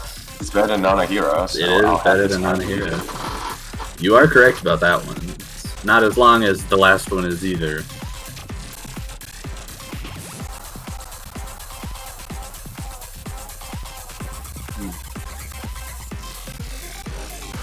So, like, what kind of perceptions do you have about Mexico's team and Hong Kong's team? Actually, I've never really asked. I mean, at the beginning of the tournament, I basically said that Hong Kong was going to be one of the stronger SV teams, and while they weren't performing quite as well as I expected them to, they're still very strong, and I think that's definitely an advantage they'll have over Mexico in particular in this match. Yeah. What about their LN in particular, actually? I am actually not sure how good their LNs are as a whole. Right. I know Mexico's LNs start to fall off just a bit, and they even were in round of 16 to a certain extent. But Hong Kong's, I can't really say if the thing is that like Mexico's ban won't really give any information to Hong Kong anyway, because I fully expect Mexico's ban anti-crystal. Right. I think that would be the smartest ban they can go with against Hong Kong anyway. Right. So like it gives no information about how well Mexico would do at LNs, and Mexico's LN performance has been kind of mixed. Like their score on internet finally is extremely good, but their scores on other LN maps have been relatively disappointing. I think they're still decent. But... Yeah, I mean, like given the internet fine lady score, I was a little bit underwhelmed by their other scores, but they're not bad in any case. Right, they're not bad. I don't know if it's enough against Hong Kong, but it should be decent enough. Do you remember which team Hong Kong beat to get here? I can take a look. Hold on. Wait, no, loss, I guess, my bad. Hong Kong was beaten by Malaysia. Ooh, and that was like 6-4. It was 6-4 because Malaysia choked a lot of picks out, and Hong Kong took advantage of it. I do think that well, Hong Kong seems to be fairly consistent. Mexico, not quite as consistent, so I'm kind of worried. Excuse me. So, well, from what I've seen from this course, at least from like Hong Kong, they seem to be relatively consistent, but I will double check real quick.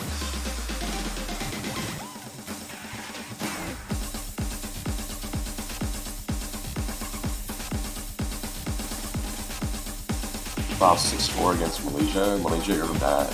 Singapore is worse, so don't worry about it. Okay, so 1, 2. Wow. Okay. That's really interesting. So Hong Kong, out of the 10 rounds that they've played, they've only missed 3 times. And the 3 times they lost on your ring dong dance, I think base kick, which is kind of like a wild card coin toss, and they also missed on. Wait, is that all? No way. No, that's it. Those are the old. Okay, yeah, those are the only 2 maps they missed. They FC Yin.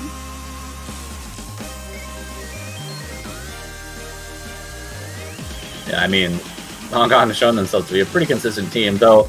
With that said, I guess remembering that Yura ring down dance score that Hong Kong got, there might be an interesting dynamic going on with long notes in this match in particular, because Mexico and Hong Kong seem to both be falling off just a little bit in terms of long note play.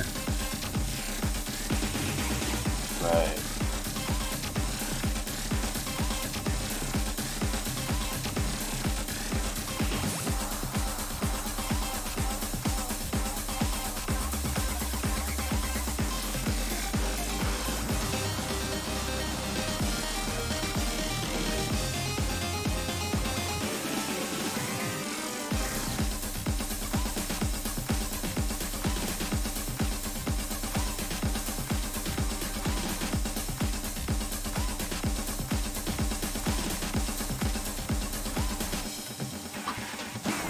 And with this World Cup being almost over, it looks like this would be a little bit easier than the rest of the quarterfinals pool. So it might give a little bit of like perspective into what's going to happen. But I mean, it's still pretty close in general. And I don't know if these would be the teams that, particularly Hong Kong, would use for a map like that. I think Hellscythe Flute School would be. I think they would switch someone out for Noir in that case. But this is a hybrid-ish map, so I don't really expect Neuer to pick. I mean, Neuer didn't really play in any of the Olympics, if I'm not wrong. Did he? I'm not sure. I don't think so. But we are about to get into the rolls. All right, place your bets. I'm not gonna bet because I think I'm gonna be wrong anyway. All right, we got it. 50-50 chance. 72. Okay, never mind. Okay, they both came out. Wait, GG. yeah. So Hong Kong wins that roll, 82-23. Mexico gets first ban. Anti-Crystal is the guess, I'd assume. Yeah. They ban Anti-Crystal. I'm guessing Hong Kong will ban C204. Like, that should be their best ban because Mexico's rise consistency is actually really good. And a miss there wouldn't really hurt all that much. You probably cost like 4K, which is still a lot, but nowhere as much as other maps like Nevada or Forgotten. And Hong Kong's pretty consistent. So I have no idea what they're gonna. But I think C204 is their best ban. But bubble control works too. Maybe. I mean, if they're feeling uncomfortable with the speed requirement for something like bubble control, then it's definitely not a bad ban. It's one of the most physically difficult maps in the pool for sure, and it's really tricky too. So if you don't have the speed, you definitely don't have the control. You definitely don't have the control, so you definitely do really bad on it. Interestingly. Yeah. Does Hong Kong pick Vertex first, though? I'm curious. They will. I think they have to, right? That's like their easiest to pick. Yeah, that's what I guess too. Mexico showed to be pretty weak at SV's last round, and they obviously banned Anti-Crystal, so Vertex seems like the obvious choice right away. But I don't know. I'm guessing that Hong Kong's game plan is to go for SVs and hybrids. Oh, you go for that's an interesting start. There's a chance that Hong Kong does not feel very good about Vertex in general because it's a very different type of SV than most. Right. I agree. So, like you can't like approach it the same way you would BBKK or whatever and Wave Tapper. Like they're not the same. Reading slow jam and 67 fast jam high. is just hard. Yeah, absolutely. But I still don't like Elaine. I would have went for like something like Maboroshi or QV main personally. Like, I think that Mexico is a bit weaker at LN in general compared to Hong Kong, just a little bit. And as a result, Possibly. that's based on very limited information, but at least I don't think that Mexico should choke this very much because, like, the thing is, like, Elaine is very Rice hybrid. It's very, very techy. It is kind of risky because it's tech, but I think Neuer should be fine. Clute should be fine. It comes down to goal, basically. Yeah, I'm really interested to see how the overall performances are from these teams. Right. Like, this is going to be a very telling map, I think, for the rest of the pool. Absolutely. Basically, like, if Mexico loses this, they should be going for stuff like Nevada or Forgotten if the gap is large enough. Same with Hong Kong, at least in my opinion. Right. I mean, this is going to basically say what picks each team are going to be focusing on. Right. First third of this map is pretty easy. It's only in the second third where like the throws and bursts repeat, and it's really tricky because it's so easy to drop because it's tech firstly. Second, you have to keep doing that motion over and over, and it's so sudden. It's really hard to predict because the song is really oddly structured too. But oh my god, scores are flickering. Yeah, it was really close. I think. Okay, Ghoul tanked. Okay, I see. Yeah, Ghoul has a bit of an accuracy deficit compared to everyone else in the lobby, but Plutes is holding up that 99.85 right now, giving Mexico the lead. But Ghoul and Noir are both finding some accuracy drops. Hong Kong takes the accuracy lead going into the second quarter of this chart. Right. This is really good so far, but this is not the hardest part of the map. Like, you can probably expect players like maybe Sora Iroh to tank a little bit here. I think 67 high would be decent in the second third, but I really don't know. Again, this is kind of like a team where like there's very little information on both players. Goal is recovering very slightly. Neuer obviously recovering a tiny bit too. Mexico doing pretty good. I think no players are actually choking or messing up anything at the moment, which is scary if you're Mexico. It's definitely looking like, or it's looking good for. Whoa, is there an accuracy? Oh, Sororo had some really. You dropped 0.2. That's huge. Mini LN's caught him out, I think. Yeah, absolutely. But Ghoul finds a drop. Oh no! Oh no! That's going to give Hong Kong a very solid lead. That's a huge lead. That's about a miss. Like basically, if they can afford to swap misses, and Hong Kong already taking the lead, right? Already took the lead very slightly, but now there's a very definitive lead. And so basically, if Hong Kong misses, like Sora Iroh or 67 high, I don't expect Murasame to miss given his hack. If Hong Kong actually and another miss. Another miss from Ghoul. That's like within 400 combo, right? It was very close, if not, but it doesn't really matter. It's still it was towards the end of it in any case, and that's gonna be. That's a huge gap. That's a really huge gap. Yeah. Hong Kong would need to implode in this ending, though that is very possible given that some of the hardest patterns in the chart are here.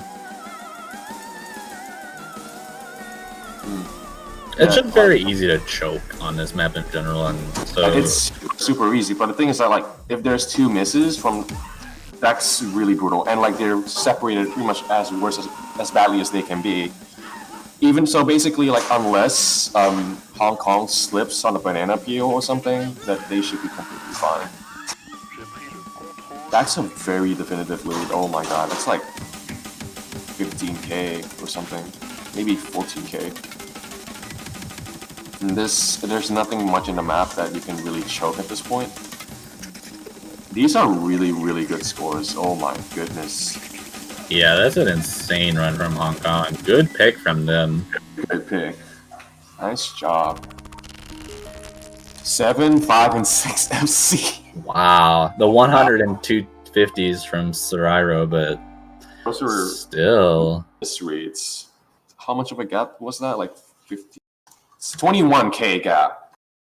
Oh my god, that is huge. And it wouldn't have even mattered if Gould didn't miss. I think Plutz's ratio would have held them up a little bit, but yeah. There were too many 200s from Gould by himself that like it didn't even matter. It definitely didn't matter. Like, okay, a miss. Oh no. B, interesting. Oh no. I don't mind this pick. I think it's okay. I don't mind the pick. I think the pick is cool. I'm saying oh no to the song, so let me mute it right away. Mana Hero Part 2. Hero Part 2. Anyway, this is an interesting pick from Mexico to me anyway, but maybe they're good at density LNs. Actually that could be possible. I'm not too sure because like Internet Fine Lady was classified as density, and while they're not similar at all, it's still like decent enough information I think. And Noria has been dropped out of Hell Sites, which is very much necessary.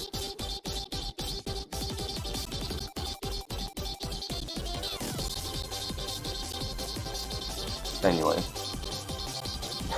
so what do you think of this pick actually? I think it's okay. I think like that loss on a lane really said a lot about like where Mexico stands in comparison to Hong Kong. And if they're gonna try to exploit anything, they're gonna probably go with what Hong Kong did weakest on against Malaysia, which was B. Right. And or I shouldn't say B. It was it was a long no density pick, which in this case is B. Waiting for a third Hong Kong player. Yana Fei? Is Yana Fei coming in for this? Really? That'd be interesting. That'd be really weird. Hold on, I'll look at the lineups again just to make sure that I'm not losing my mind. I got an interesting swap though. Okay, so for your Meg Mewtwo would usually play this. The LN density pick was, well, both of them were released at the time, so it didn't really matter. For LN picks, it should be, for LN picks, it should be, actually, you guys didn't play LN picks in, Yeah, we played Bokura no Jigad, and well, that's not even that an was LN about pick. yeah, that was about it. That's literally like, what's a good comparison? It's like Junjo Skirt if Junjo Skirt sounded more obnoxious. I mean, I guess. But I've never actually seen Yana Fea play before. Maybe he did in group stages, but he definitely didn't play. Yeah, I think Yana Fei is generally an SV player for Hong Kong. I might be wrong about that. You might be right. I know Yana Fei tends to make SV maps. You're right. I know that much. That's true. Alright, I'm just gonna click something. I saw Yana Fei actually play in Internet Fine Lady apparently, so... Really? That's interesting. I'll see what... He got 6,200s on it. That's not bad. I mean, I guess we'll just have to wait and see how the performances go. There's a few parts in this that can be pretty easily choked. So, I mean, it's not necessarily a 100% win for either one of these teams. This is kind of like how we... It's probably the highest chance of them actually winning a pick, given how they went, right? Right. This intro is not too hard to accuracy, so I'm not too worried about the... Oh, well, Sarairo's a little bit low, but Hellscythe is also not doing too hot himself. Should be alright. Like, there are a few integral choke spots here and there that I'm really curious to see. I think you should be choking in the 2-3-1-4 section, which I think you're very familiar with. Yes, I am. That part's very not fun to play through. It's about to come up too. I think Petrill's going to be a really interesting. Right. I agree. I completely agree. That'll be very interesting to see. Okay, no one making any mistakes on that part. That's really good. Some easier LN streams coming up, but I think the chorus is definitely now what we're waiting for at this point. Okay, I agree.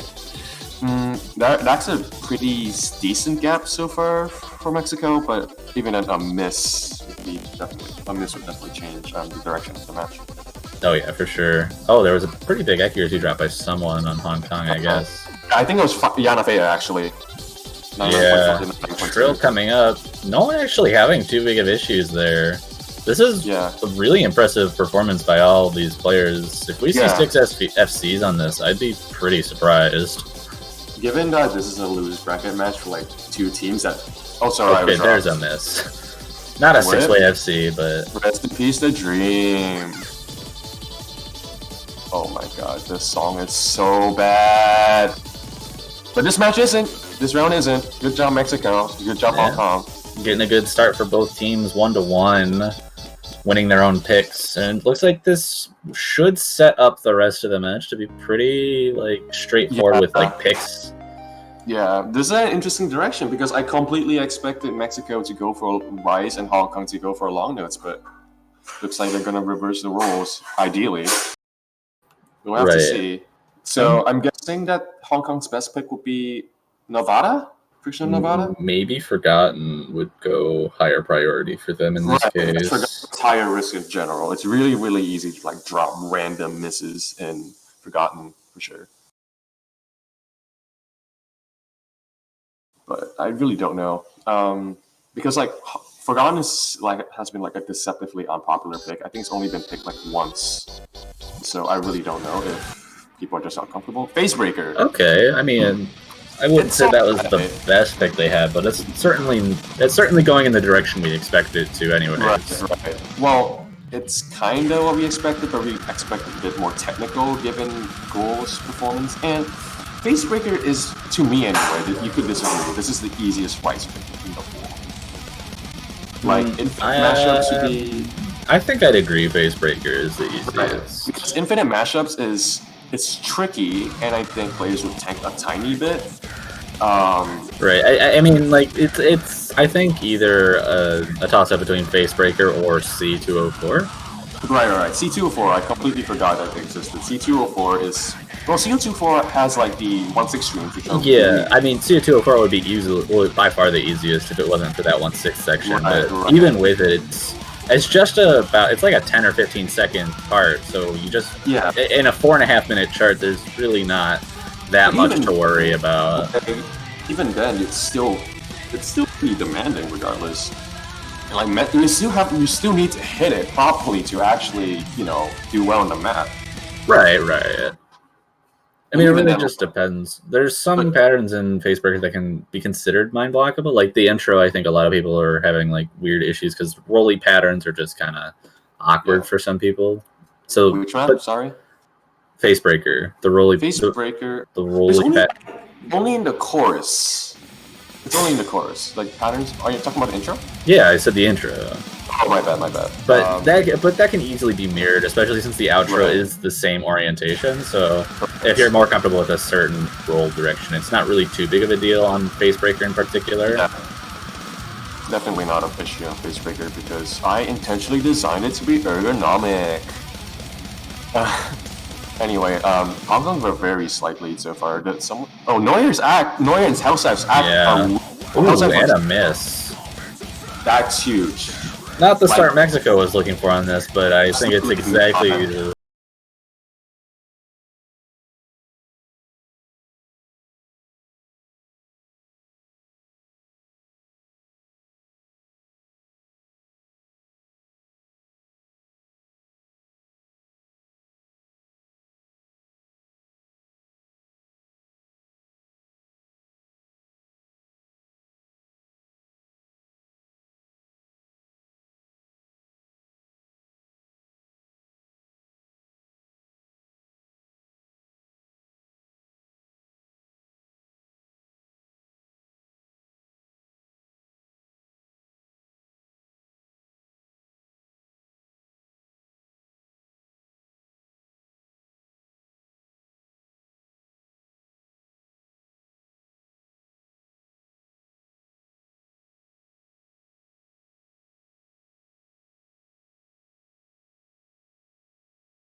They're good themselves.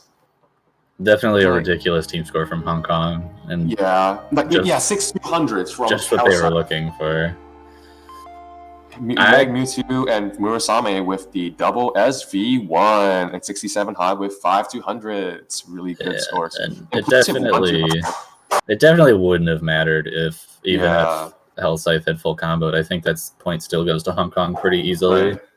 Definitely. That's a good pick. That's a good pick. I will eat my words on that one. Shows how little I know about Hong Kong. Haha. Maybe I'm Dolphin Talk's coming out now from Mexico, given their pick on No, B. actually. Because like Dolphin Talk and B are so different, but is there any hybrid equivalent to B? I don't think there's Not any. really. The best option, I guess, if it was equivalent, was Mabaroshi. Yeah. But Mabaroshi, like, I'm expecting Hellside to choke a little bit, so it's either Mabaroshi or Ooh. Oh, Hey, that's an interesting pick. I know that Noya will completely crush this. Noya and Flutes will Be crush okay, this. yeah. Ghoul is the interesting. This is just a test of this is Mexico testing Hong Kong's like complete physicality. I don't know what to think about this pick. This can completely backfire, or this will completely miraculously work. This is okay.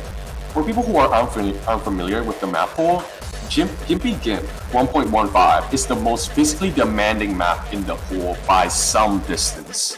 The core jacks are about 265 BPM half notes, which is about 133 BPM, which is super hard. Like that would be like semis that'd be like harder than most semis maps in last year's MWC. But the patterns here are pretty generous. But even then, it's still really physically demanding. And there are a lot of like hidden 1/4 bursts, not hidden, a lot of 1/4 bursts that will trip people up if you don't prepare yourself well enough. So, and given how Mexico has been doing over the past 3 rounds, I'm really surprised by this pick, but they seem to be doing well so far, so we'll see. 67 high with 99.91. Well, not anymore, but they were doing really well early on. Yeah, generally high accuracies from all of Hong Kong. God. But that's a huge miss from Meg Mewtwo Z. That's a really I think he dropped like 2 or 3 misses. That's really brutal. The gap should be a bit smaller now because Meg Mewtwo's act is going to go up very slowly, but this is scary. This part isn't too bad for most players, I'd reckon. Gore doing really good so far. Like he actually has the highest score in the pool by Murasame. It's insane. Yeah, it looks like Mexico's hot. Mexico's high-end like ability on these rice picks is definitely solid. Right. It's something that they're probably gonna have to take advantage of, like if they're going to want to take 200s. points. All right, there is one dense junction part coming right up, and I'm expecting one player to choke there. No, there were some 200s. I saw 67 high drop a few 200s there. This core jack part is pretty brutal. Noir. Oh boy. That's gonna give a pretty good That's lead. not good. That's not good. Oh yeah. Hong Kong just needs to hold on now. But this ending, after all the staminas hit you, this can be pretty hard to finish off Meg Mewtwo. Oh, Ghoul again. Oh, and Flutes. I think that's it. Mexico has no full combos at this point. And the rest of the map is pretty hard, but I don't expect Murasame to 67 high to drop. Noya dropping again. Yeah. Looks like the stamina cut out to Mexico pretty bad. Yeah, that's a really decisive win for Hong Kong. It's really unfortunate too because they seem pretty confident in it, but Noya just rushed. I see. Oh no, and Meg Mewtwo and Ghoul. I think they're kind of even. I guess Ghoul would have lost like a little bit, but Murasame's score is insane. Like 103. Oh my god, 103 is crazy. 997.6. Okay. Blue score is still really good. I want to mention that is just barely behind what Intelizer got in match. Right. That's true. That's insane. when you lag spike at the beginning. Intel, let's see, what was his 300 count? Intel got 100. He got exactly 100. It's brutal. Yeah, Murasame, the hidden MVP of Hong Kong team. You're going for Fiction Nevada. That's a good pick. IMO. I agree. The only other the better pick would have been forgotten according to the Brad Browning appliance. Sorry, the father of the Brad Browning appliance. That's me. Thank you. Next year. Father Toast. But yeah, I really like this pick. I'm the official preacher of Mania from now on. But well, this is a bit risky, I'd say, but I expect the risk to go in like Hong Kong's favor. I expect Hellscythe to miss at some of the jags, some of the ending bursts. Should be alright. Should be alright for Hong Kong. I expect Murasame's an absolute freaking tank right now. Like I don't think he has missed a single time in any pick that he has had, or in the tournament, which is stupid. Imagine getting like 24 to 30 FCs. What are you doing?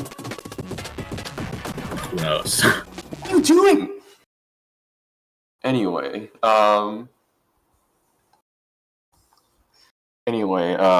song number 5, Fiction Nevada by Gekido, also known as Lemon Boy. Yeah, Hellscythe coming back in for this. I'm not sure I really trust him to not choke on this. Given Ghoul's performance on Gimpy Gimp, I think that might have been the better pick anyway. So, but even why Zero Two Snow's playing? Wait, whoa, that's a curveball for sure. That's an interesting one. Oh boy. Right, let's see if anyone will choke on the jack. Not that one. Yeah, this is the important one. Okay, no misses. Interesting. We got it. Oh, 0-2 Snow finds a miss. Mexico takes the lead off that. Yeah. Hellscythe's still holding on to his FC right now. He needs to hold that in order to give Mexico there. It's very low right now. Basically, if Mexico misses, it doesn't really matter at the moment. Even though 0-2 Snow is gonna, I think, go up a little bit, like it shouldn't matter. Basically, Hellscythe and Neuer have to miss, or Klutz and Neuer, or Klutz and Hellscythe. And I don't really see them missing at this point in particular. They'll miss at the end, where misses don't really matter all that much. Right? I don't think they'll matter all that much. I'm not sure. Seems like there was a bit of an accuracy drop again from 0-2 Snowside. That lead from Mexico is starting to get a little bit bigger. Right. If there's enough misses at the end, yeah, it'll matter. But it'll matter much less than those misses would, in the middle. Yeah. Alright. The accuracy gap is like 0.03 right now, 0.02. And I don't expect anyone's accuracy to drop all that much, but well, this count burst is pretty rough, so let's see if they combo through it. 0-2 Snow dropping a few 200s here and there, but that shouldn't matter. Outside Act dropping a little bit as well. There's a miss, but yeah, right at the end. Doesn't matter. Mexico takes a break point. This might be going 3-3 now if Mexico gets their own point. Wow, that was a really good ratio from Mexico. Wow. 10-1. And Murasame with 142 though. That's insane. That is nasty. On a map that's so risky too. That's really, really good. But I think that round was decided on the fact that 0-2 Snow was playing. I was expecting like Meg Mewtwo to play it maybe. Like one of the stronger Rice players, at least. But maybe 0-2 Snow was just more consistent on it, which is perfectly understandable. Right. I would have expected Sorairo to be in there just based on he was kind of sitting pretty with the rest of them. C204, I don't like this pick at all. I don't. Given their inconsistencies, I would agree. But in theory, I think this would be a good pick for Mexico. Because like their act is generally better than Hong Kong. I don't know if you would disagree with that one, but I know Plutz and Neuer would crush this. But yeah, Plutz should have no issues with this. Noir should be fine. Hellscythe needs to hold his consistency. Murasame is pretty much a tank. He would pretty much never choke at this point. Wait until I get proven wrong. Man, Mewtwo is pretty inconsistent himself though. I'm 67 high while during the match that he's played, I think he has like mostly full combo. So they're basically hoping that Hellside will hold on, which is a perfectly valid thing to do. And they probably wouldn't pick this if Hellside didn't actually get score in this, right? They should. Right. I mean, I'm not really sure what to make out of this. I think the win is gonna be made or broke. It's a make or break on Hellside's side. Because I do expect Mewtwo to at least break once, at least in their jump streams and stream section, but it shouldn't be too bad. Yeah, act-wise, I think Mexico has an advantage. That's why I think it's a good pick, but it really comes down to consistency, right? Right. Getting into it, 4.5 minutes long is. I'm really interested to see how the two teams perform on the 1/6 part, because that's, I think, going to be the turning point in any case. Right. Well, I kind of expect people to like full combo the 1/6 stream, but we'll see. What picks do you think were better, actually, out of curiosity? That are left. I mean, I'm still interested to see how Dolphin Talk would go for Mexico. I don't think they'll do well on that. I don't know. Given the information I've seen on them, the releases seem to be very finicky. So, anyway, song number 6, Hellblinded C0 for my lane.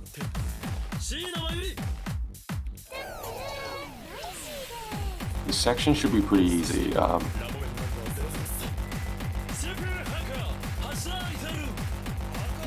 Burst right at the start.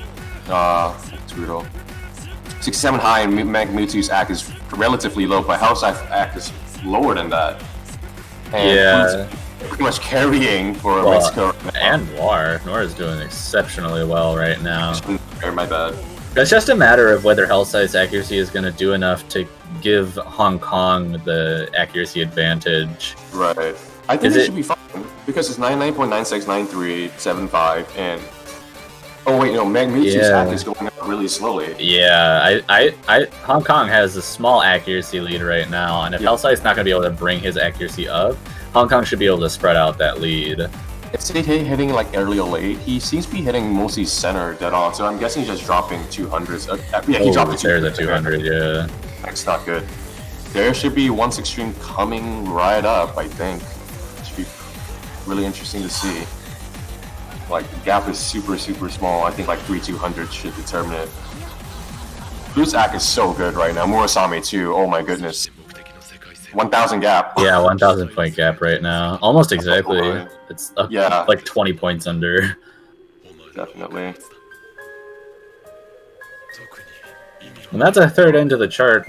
I think, assuming consistency holds true, it's definitely going to take the 1/6 streams to like really tell what's going to go on. Like, yeah, it really comes down to like just like doing well in this 1/6 stream. I really don't expect any players to choke in the hand stream, but you know, when I say that, someone's going to choke anyway, so we'll see. You're just cursing in advance. That's how it works. Yeah, that's the Juan technique.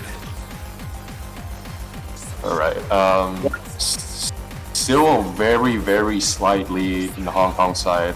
Hellside's act actually going up very slowly, but Mewtwo's act went up as well.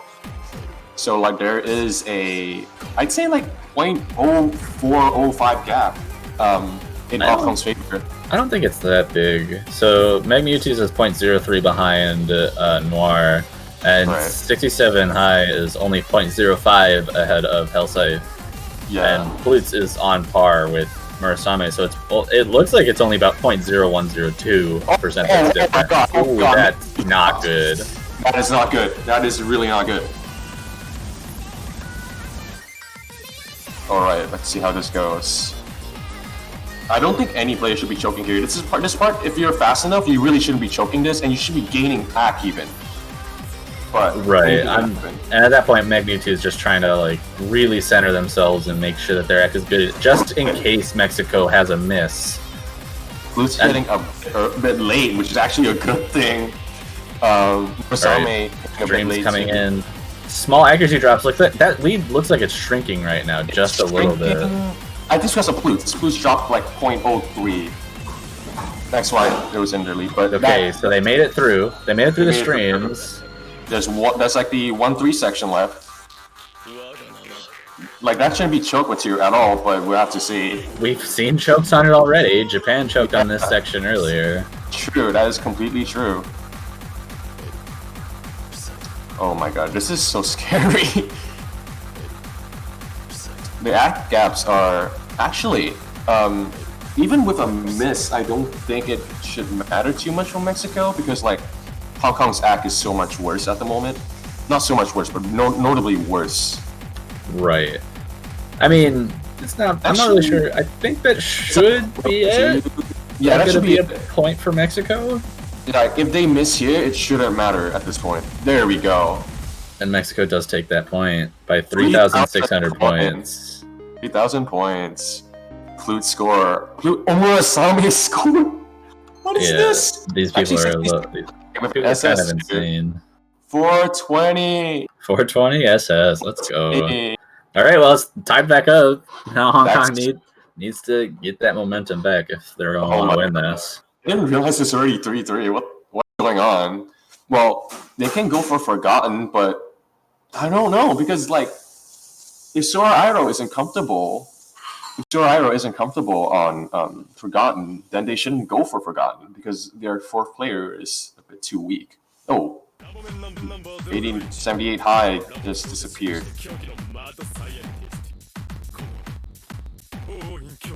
This is interesting. I don't. Do they make the risky Vertex pick? Maybe. No, because like they have relatively safe picks, right? You'd think that, but they just lost what we thought was a safe pick. Which one? Frictional Nevada. Yeah, but that's because 0-2 Snow played it. So I don't know. I don't know. I'm right on this one. Trust me, okay? I don't know if I agree, but you know. It's right. Fine. We will. I mean, the only safe pick that Hong Kong has left in that case is still just Forgotten. Right, because infinite matchups would be too risky. Because it's kind of at this point where like Hellscythe and Ghoul wouldn't tank. Who'll be named? Why didn't they go for Dolphin Talk yet? Actually, like, here's the thing. Here's my mindset, right? My mindset is that like Mexico's obvious pick, given their performance on B, is Dolphin Talk. But for some reason, they haven't been going for Dolphin Talk at all. They've been going for Game Plan C204. So, like, as a player, I probably suspect, like... Oh, I got this prediction thing down!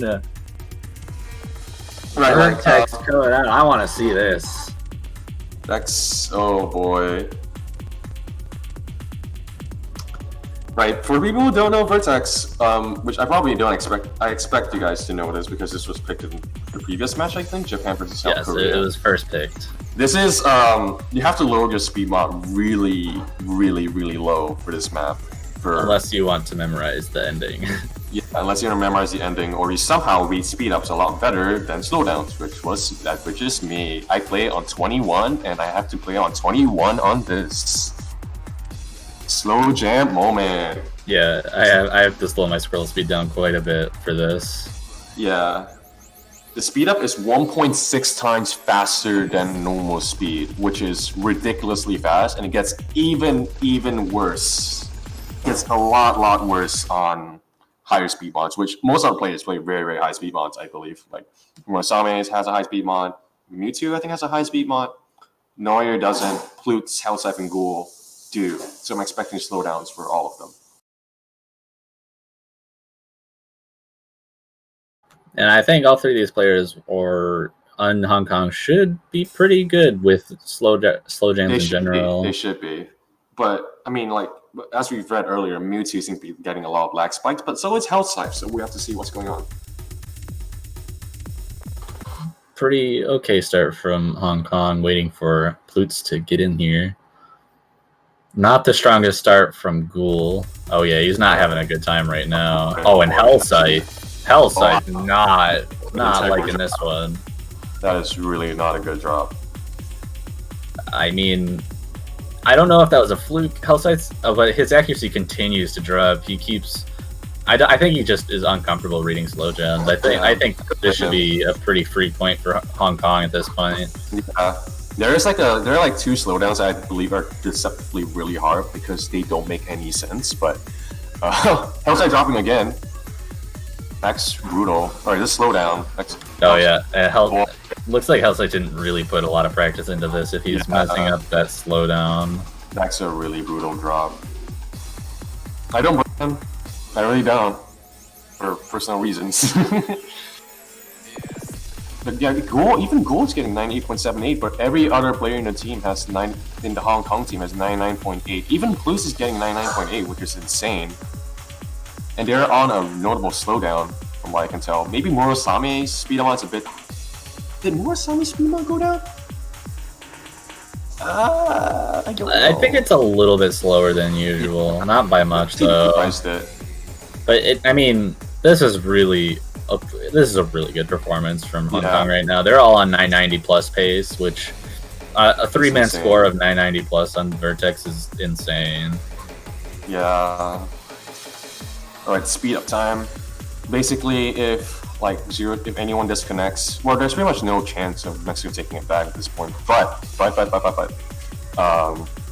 if someone disconnects, then something's gonna happen. Disconnection time. Don't say that. Windows update time. Actually, yeah, Windows update wouldn't even do anything. Alright, unless someone failed as a result. But it does not look like that's going to happen. That's a gigantic lead. Hong Kong, that's an insane team score. Oh my god. What? 2 double S's. Wow. Wow. Blue's score is actually insanely good too. I think he was MVP. He was indeed. Oh, wow. That's insane. That's all right, well, Mexico's pick now. I'm not sure what they're going to go with. Mabarushi. That was a fast pick.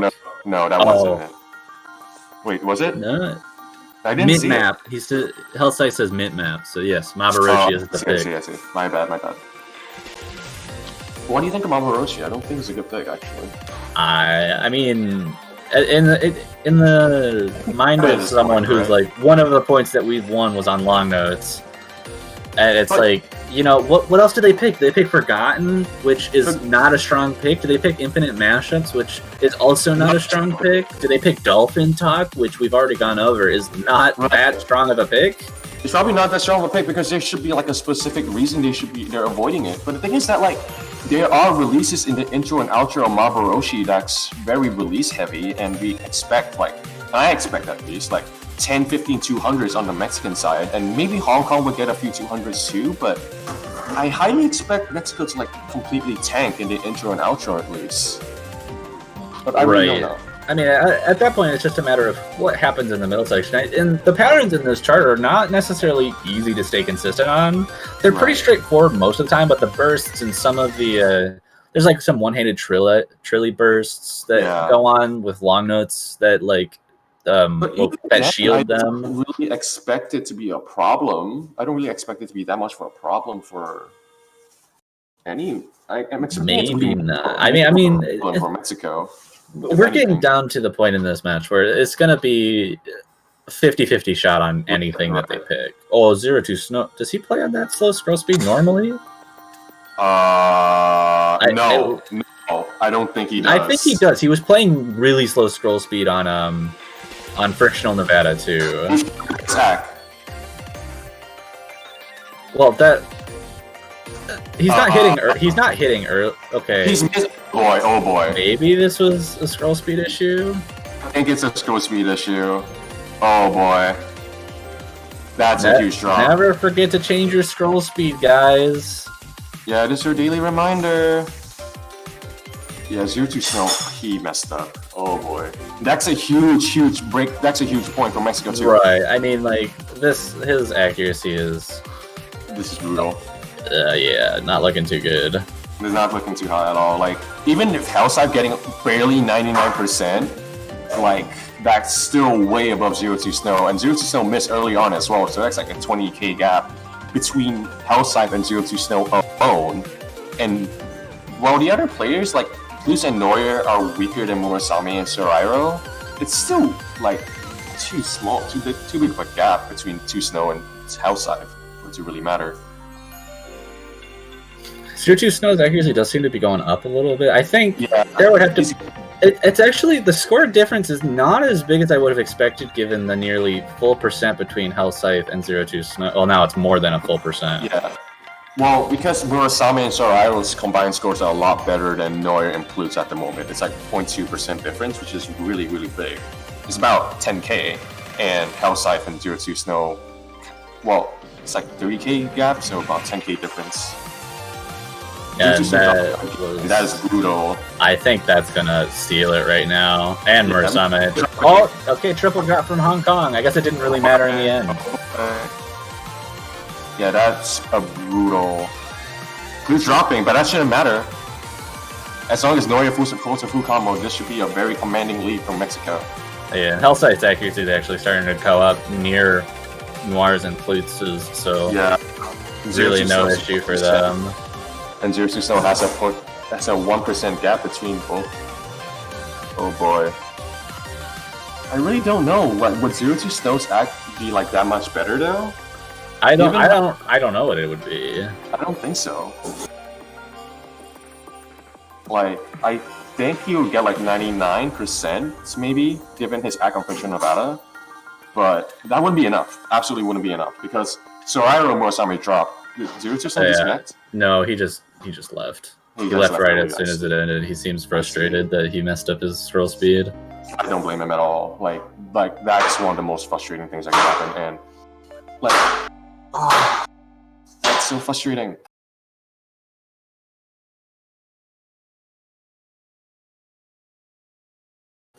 Yeah, that's not really ideal for them. So in Hong Kong's case, maybe Forgotten would be the pick right now. I don't know, because maybe Soraro has to play.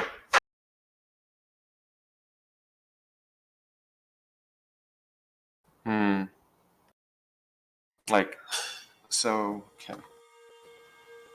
I think QV Mamo Dolphin Chalk should be their best pick. Because, like, if I were Hong Kong, matchups, I'm not against this pick. I'm not against it. Out of the 4 picks, I think Dolphin Talk would have been the best pick, personally. There's. I don't know. Dolphin Talk is risky. This is a game theory thing, anyway. Like, Mexico can't go like 4 steps ahead, right? Like, I don't think Mexico's like intentionally ignoring Dolphin Talk to bait out Hong Kong. Right. Like Hong Kong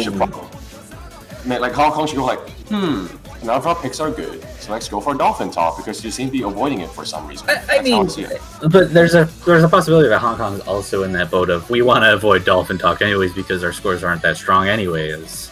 There's a good possibility that even with Mexico being uncomfortable, that their LN scores on Dolphin Talk are just stronger than Hong Kong in general.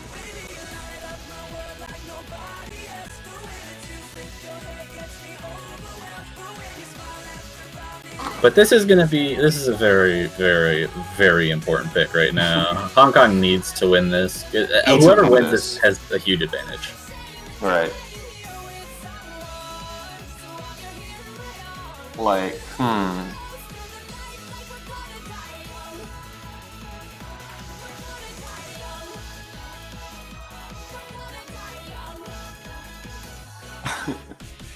Well, let's see what happens. Like, I actually don't like this pick. You disagree with me on this one, but I don't think this is the pick compared to like Forgotten. Well, if 0-2 Snow is not playing Forgotten, that might be a decent pick. But the other picks, I don't know. I mean, I don't really know how to expect these to go, because we've seen Hong Kong win on a lot of different types of picks, and we've seen Mexico win on a lot of different types of picks. It's just like anything can happen.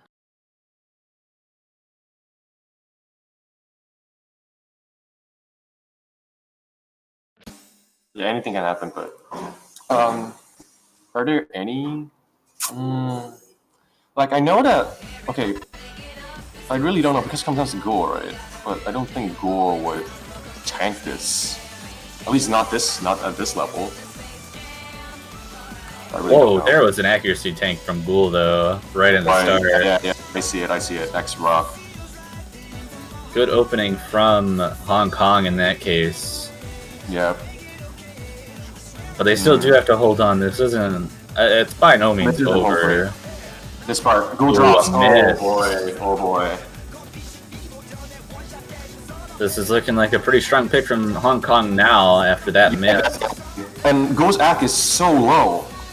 Again, it's like 0.8% lower than Hong Kong's worst player. Right. It's huge. Yeah, even with a miss from. Okay, now there's two, but Hong Kong. If Hong Kong needs at least one FC, that's all they need to keep. I don't think so. Even if they get all three of them don't even FC, I think that would be enough anyway. That's definitely now that case. Well, even earlier on, This is a demanding lead. Wow. Yeah. Wow. This performance from Hong Kong is ridiculous. Is Go like tanking a bit? Oh, he's hitting late. I see. It's rough. That's insane. Oh boy. All right, I'll eat my words again. You win this one, Toph. I'm the best at analyzing these kinds of matches. Trust me. I'm going full kamikaze right now. I've got it on lock. You got it on lock. All right. Well, Mexico's picking for their life now. Well, they're avoiding Dolphin talk for a reason, right? I mean, I'd assume so. Forgotten? Kill V name, maybe? No. Maybe? I don't know. So. I don't know. Hybrid. It's an LN release hybrid. None of this is safe. But Forgotten is the most safe, in my opinion. I don't know about that though. I'd like to see Dolphin Talk just because it's my map and I'm biased. But and I guess you're biased towards Forgotten for the same reason, so who knows?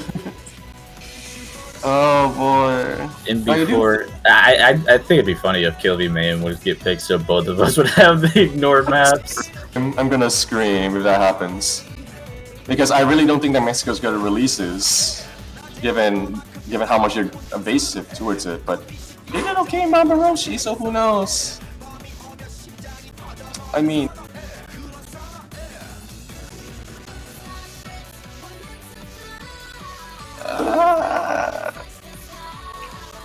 alright, they're in the tank right now, understandably. Think tank time. Oh my god, QV Mame, are you serious? Oh, let's go! Easy! Easy prediction. Let's go. Oh my god, that's such a it's. I think this is an okay pick. I don't know why y'all think this is bad. Masame just went rip. That. Oh boy. That's not good news for Hong Kong. Hong Kong. Oh wait. Masame swapped out. Huh? Where's Masame? He swapped out. I don't know. Oh boy. Does Murasame? People are saying that this is a bad pick. I don't know. I mean, I'm clearly the minority in this case, but I don't know about that one, Chief. Actually, the lineup kind of. Ooh. Yana Fea. Wow.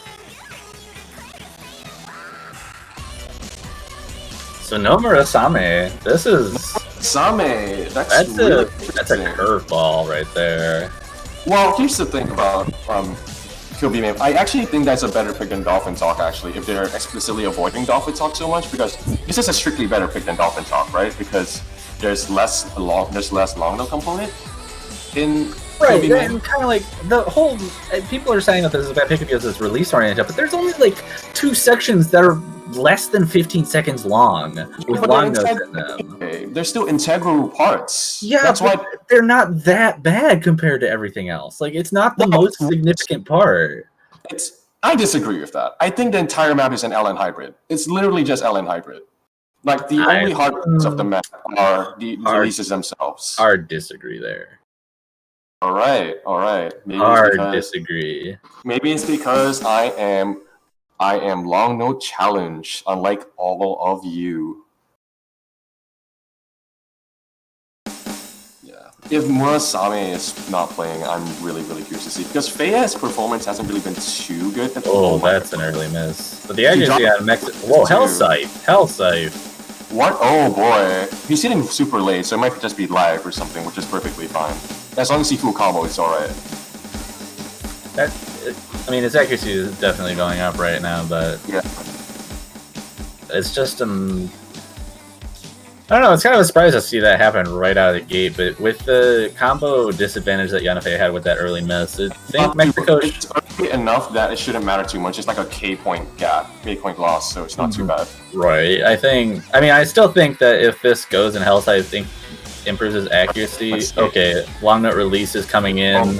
Hang on. More drops are coming from Hong Kong than on Mexico. 3. Yeah, I mean, yeah. Oh, and a miss from 0-2. Oh, double miss. Hell Scythe. But the thing is that Hell Scythe shouldn't matter as much as like Boots or Noya dropping, so it's okay. So the gap should get up. The gap shouldn't change, but the gap is. This is really interesting so far. So Mexico has a pretty solid lead right now. Mostly off of accuracy, I think. Like, Hell Scythe is the lowest, but Noir and Plutes are so far ahead of everyone else in this lobby that they're just, like, taking it. Actually, I didn't realize that. Like, that gap is really, really, really big, but... Well, I expect Hell Scythe's act to go up because his act dropped because of the intro. Like, he hit, like, 25 200s at the intro because of lag. So he should be fine. His act should be going up to, like, 99.25, which isn't as good as Hong Kong, but it's still more than good enough considering that there are 2 drops on the Hong Kong side. Alright, the core jack part. People say that it's kind of hard, but I disagree. Says the core jack person. Hey! I'm not wrong. The only person who will choke that is Huang because he's terrible at the game. I mean, we still got one more long note section left. And given how well they performed in the release section, that should be like in favor of Mexico, so we'll have to see. What a drop! Alright, here we go. Any drops coming from this section? Yanafea. Oh boy. No act drops twice. This ending is like deceptively difficult to get accuracy on, but I don't think we'll see any misses in it. Yeah. Yeah, that should be. I don't think there should be any drops. Like any drops at this point would be actually a drop would matter, but I can't see it happening. Like, the releases here are super easy, the rest of the map is pretty easy. And that's it. That's pretty much it. There's nothing really left anymore. Yeah. Y'all thought this was a bad pick. Come on. I didn't think it was a bad pick. You said that it was a bad pick. Well, Forgotten is still bad too, I guess. Fine, okay? Tiebreaker time. I am always right. Don't worry. I'm always right. This is, oh my god, Mexico is super good at LNs. Like, they have an advantage on LNs for sure. Because, like, of B and Dolphin. And and Kill V Main. I assume Murasame is coming back in. I would sure hope so. This, oh my god. How many times has Hong Kong been in a tiebreaker so far? They've been a lot of close matches. They were in a tiebreaker against China in group stage. Okay. That might have been it. Oh my god, there's still been a lot of close matches, and full disclosure, I haven't seen the map yet. This is me, I am literally an MWC player right now. I'm literally an MWC player. Yeah, Hong Kong's been in 2 tiebreakers so far, or this one included. So they got very close to tiebreaker against Malaysia in round of 16, but not quite. Yeah. This is, wow. There have been 5 tiebreakers in this tournament, and Hong Kong is in 40% of them. Anyway, this this map heavily advantages Mexico, in my opinion. So I think so too. I mean, it depends on the practice because the SVs are not like they're sort of sight readable, but they're not really exactly what you'd expect in any case. Yeah. So Hong Kong's going to have a small advantage just from those transitions as long as they practice them. But Mexico should be taking the bigger advantage from the general density of the long notes. Soraya doesn't seem happy that he has to play the tiebreaker. I don't think anyone's happy to play the tiebreaker. You never want to be a player in this situation. is not happy. Murasame is not happy. Elsap is pretty happy. Elsap's just like, yes, we got a good match. We did it. To be fair, they got a really good match in South Korea group stage, so watch that match too. That was Watch that. good too. That was very good. But I'm very interested to see what happens here. 0-2 background. Irrelevant anime background. Anime. You gotta have anime in Osu. It's just kind of like how it's two things that just go together perfectly. 553,000 point lead for Hong Kong right out the gate. Oh boy, it's the anime advantage, okay? Murasame is a living visual novel character, that's why. Actually, he's actually getting 554. Never mind. Plot armor. He's got plot armor. Slow jam right at the start, not treating Hellscythe or Noir very well right now. But it shouldn't matter too much. Yeah, it won't have too big of an effect compared to everything else that happens in this chart. Yeah.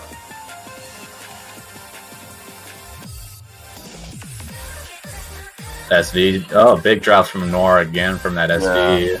But, I mean, we got 4.5 minutes of this chart. Can you outline like all of the SVs in this map? Because I don't really remember. I don't really know the SVs. So there's a few. It's basically just slow. There's slow gems in 2 different spots. One's at the beginning, one's in the middle, and I think there might be one at the end. Okay. And then the transitions between phrases tend to have like speed up SVs. That's brutal. Yeah, that's pretty brutal. Like right here. Yeah, I see it. Actually, that's pretty minor. It should be fine. So like only the slow jams. But it's still proving to give Hong Kong a decent lead right now. Yeah. Neuer is struggling a lot, but I think it's actually going up very, very slowly. That SV is really mean. 0-2 Snow's actually doing extremely well. A miss comes out from boy. Noir. Hong Kong starting off pretty strong right now. First quarter, they got extremely strong. They got like a 15,000 point lead right now, and for a map with as many notes as this has, that is pretty big. That is gigantic. Yeah. Like how many drops do they need? Like 3, 2? Definitely not 1. 2 or 3. It's definitely not 1 miss that they need right now. And like there aren't any parts that they're gonna choke on here. 0-2's performing very well really right now. Oh like compared to his other performances, this is insane. Well, I see him drop. He's dropped a lot just now, so the gap might be a bit smaller. But Noir finds another drop and Two drops. Oh no! 2 non-FCs on the side of Mexico versus 3 right now on Hong Kong. These islands aren't tripping them up at all. Oh, but 0. Okay, never mind. They are a little bit. Oh, double miss. 1 FC apiece. That's actually really, really good for Mexico. The accuracy differences are. Well, Hellstar drops now. Oh boy. Whoa, just 1 FC on the board remaining.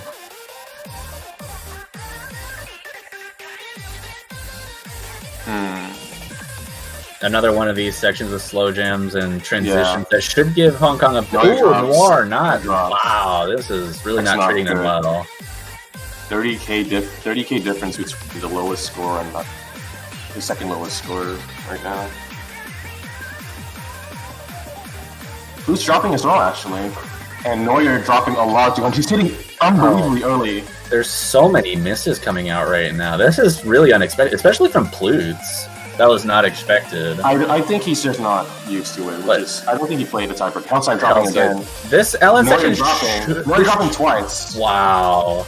It should be like a huge backdrop for a lot of players. But. Right. I mean, I expected this lineup section to really, really favor Mexico, but even with how much it probably does, it's not going to matter at all. Yeah. Murasame is holding the full combo, and Mexico is continuing to find breaks.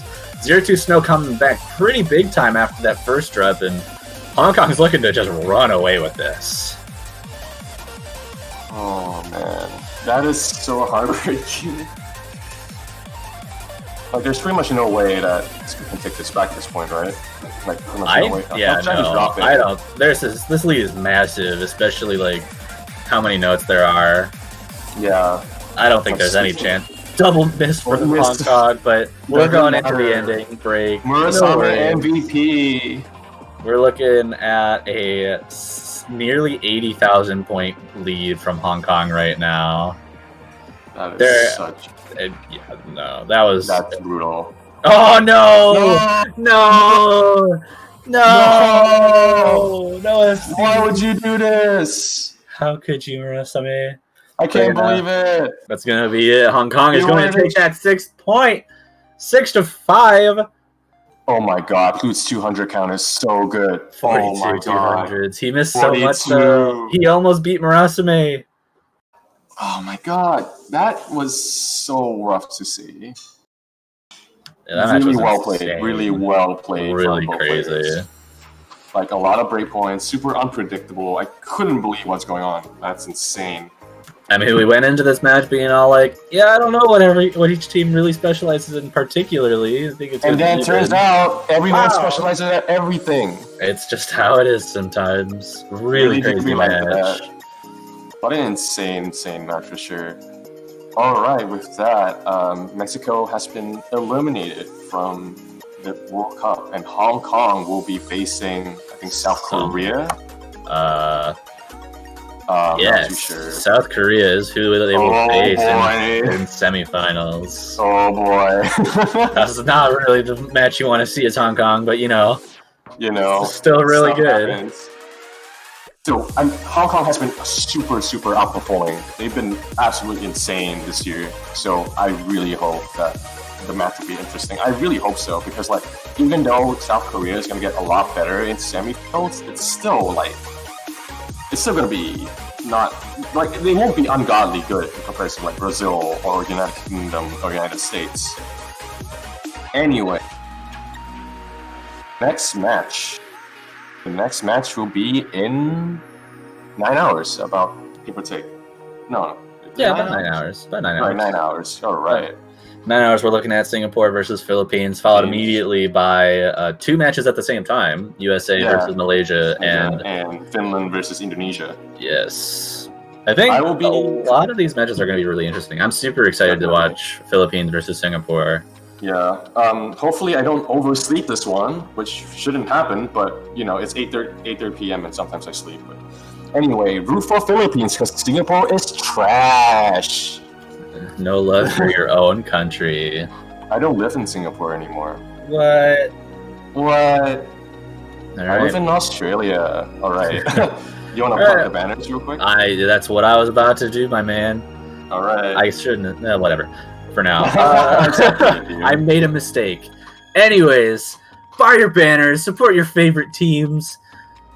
If your favorite team wins the tournament, you get your banner for a little bit longer. Just go to the OSIS store, click on the banners, support the tournament, support the teams, support the prize pool, support the game. Do whatever you want. And other thing to introduce is not introduce, but keep reminding you of is bingo. Bingo's always a fun time. It's kept Yeah. track of in the main OSU server. So Bingo is really fun if you're winning, but if you're not winning, it's not fun. And also, you don't buy a banner for Singapore, please. I'd be very embarrassed to wear it. Still no love for your own country. How could No love for you? my own country. But that will be it from us. Hope We to will see see- you guys come back for Singapore versus Philippines. We will see you guys in about 9 hours, 7 minutes. And you will see me with another commentator. And it should be really interesting.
Okay. Alright. Hello, everybody, and welcome to the quarterfinal stage of Oceania World Cup 2020. I am Shoegazer, and I am paired with Hakuraj, I believe. Hakuraj, indeed. Hello, Oh, God, guys. I actually nailed the pronunciation for once. Let's Yeah, go. let's go. Let's go. All right. This is a pretty. This block is gonna be really, really long. Like from here to about 4 hours from now, you guys will be watching this stream. Right now, we are waiting for Singapore versus Philippines, which is going to be a really, really interesting match. Singapore has been considered like one of the strongest high seed teams in group stages, and they've been crushing their opponents for a very long time, and even got a really, really close match against the United Kingdom, which has been an extremely strong team. And the Philippines, while they haven't really been performing up to the standards that I've kind of put them at, they've still done really, really well. And when it comes to like skill difference for a stage like quarterfinals, there is no better opponent for the Philippines than Singapore, in my opinion. Absolutely. I think Singapore can be absolute challengers against the Philippines. So Yeah. This is why this match is interesting, by the way. Also, to point out, this is also a winner's bracket match, so the loser of this match will not be eliminated, but they will be guaranteed top 6, I believe. At the very least, they will have to play in the finals pool at one point. And Yeah.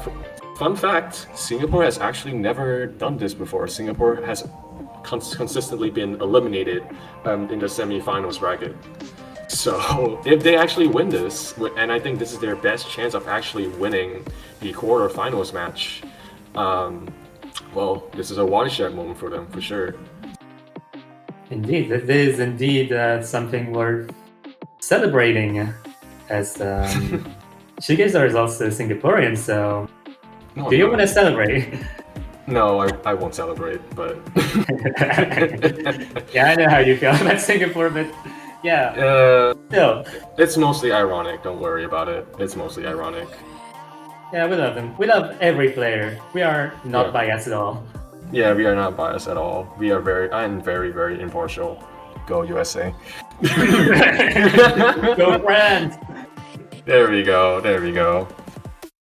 Anyway, right now I believe the MP room is being set up. We'll be talking for a little bit longer, and afterwards we'll have a few warm-ups here and there. But overall, this should be a pretty fun experience, I might say. And I guess this is the time where I get to talk a little bit about both teams, because both teams are pretty cool. Oh, hey, they're warming up now. Let's go. This is Philippines warm-up, I think. Cartoons by which doctor? Oh no, not that Which song. It's been haunting. Well, it was haunting me like years ago. And it's 1.1. Why is it 1.1? Why not? I gotta go fast, I guess. I mean, that's a good I reason. mean, that's like the only way people play the game these days. They just vibrate on their keys as fast as possible. Yeah, is that the meta? Yeah, it's like the meta, just like Clone Hero. Alright. Yeah, I think this is the Philippines warm-up. So I'm gonna talk about why is Emirates in the Filipino team?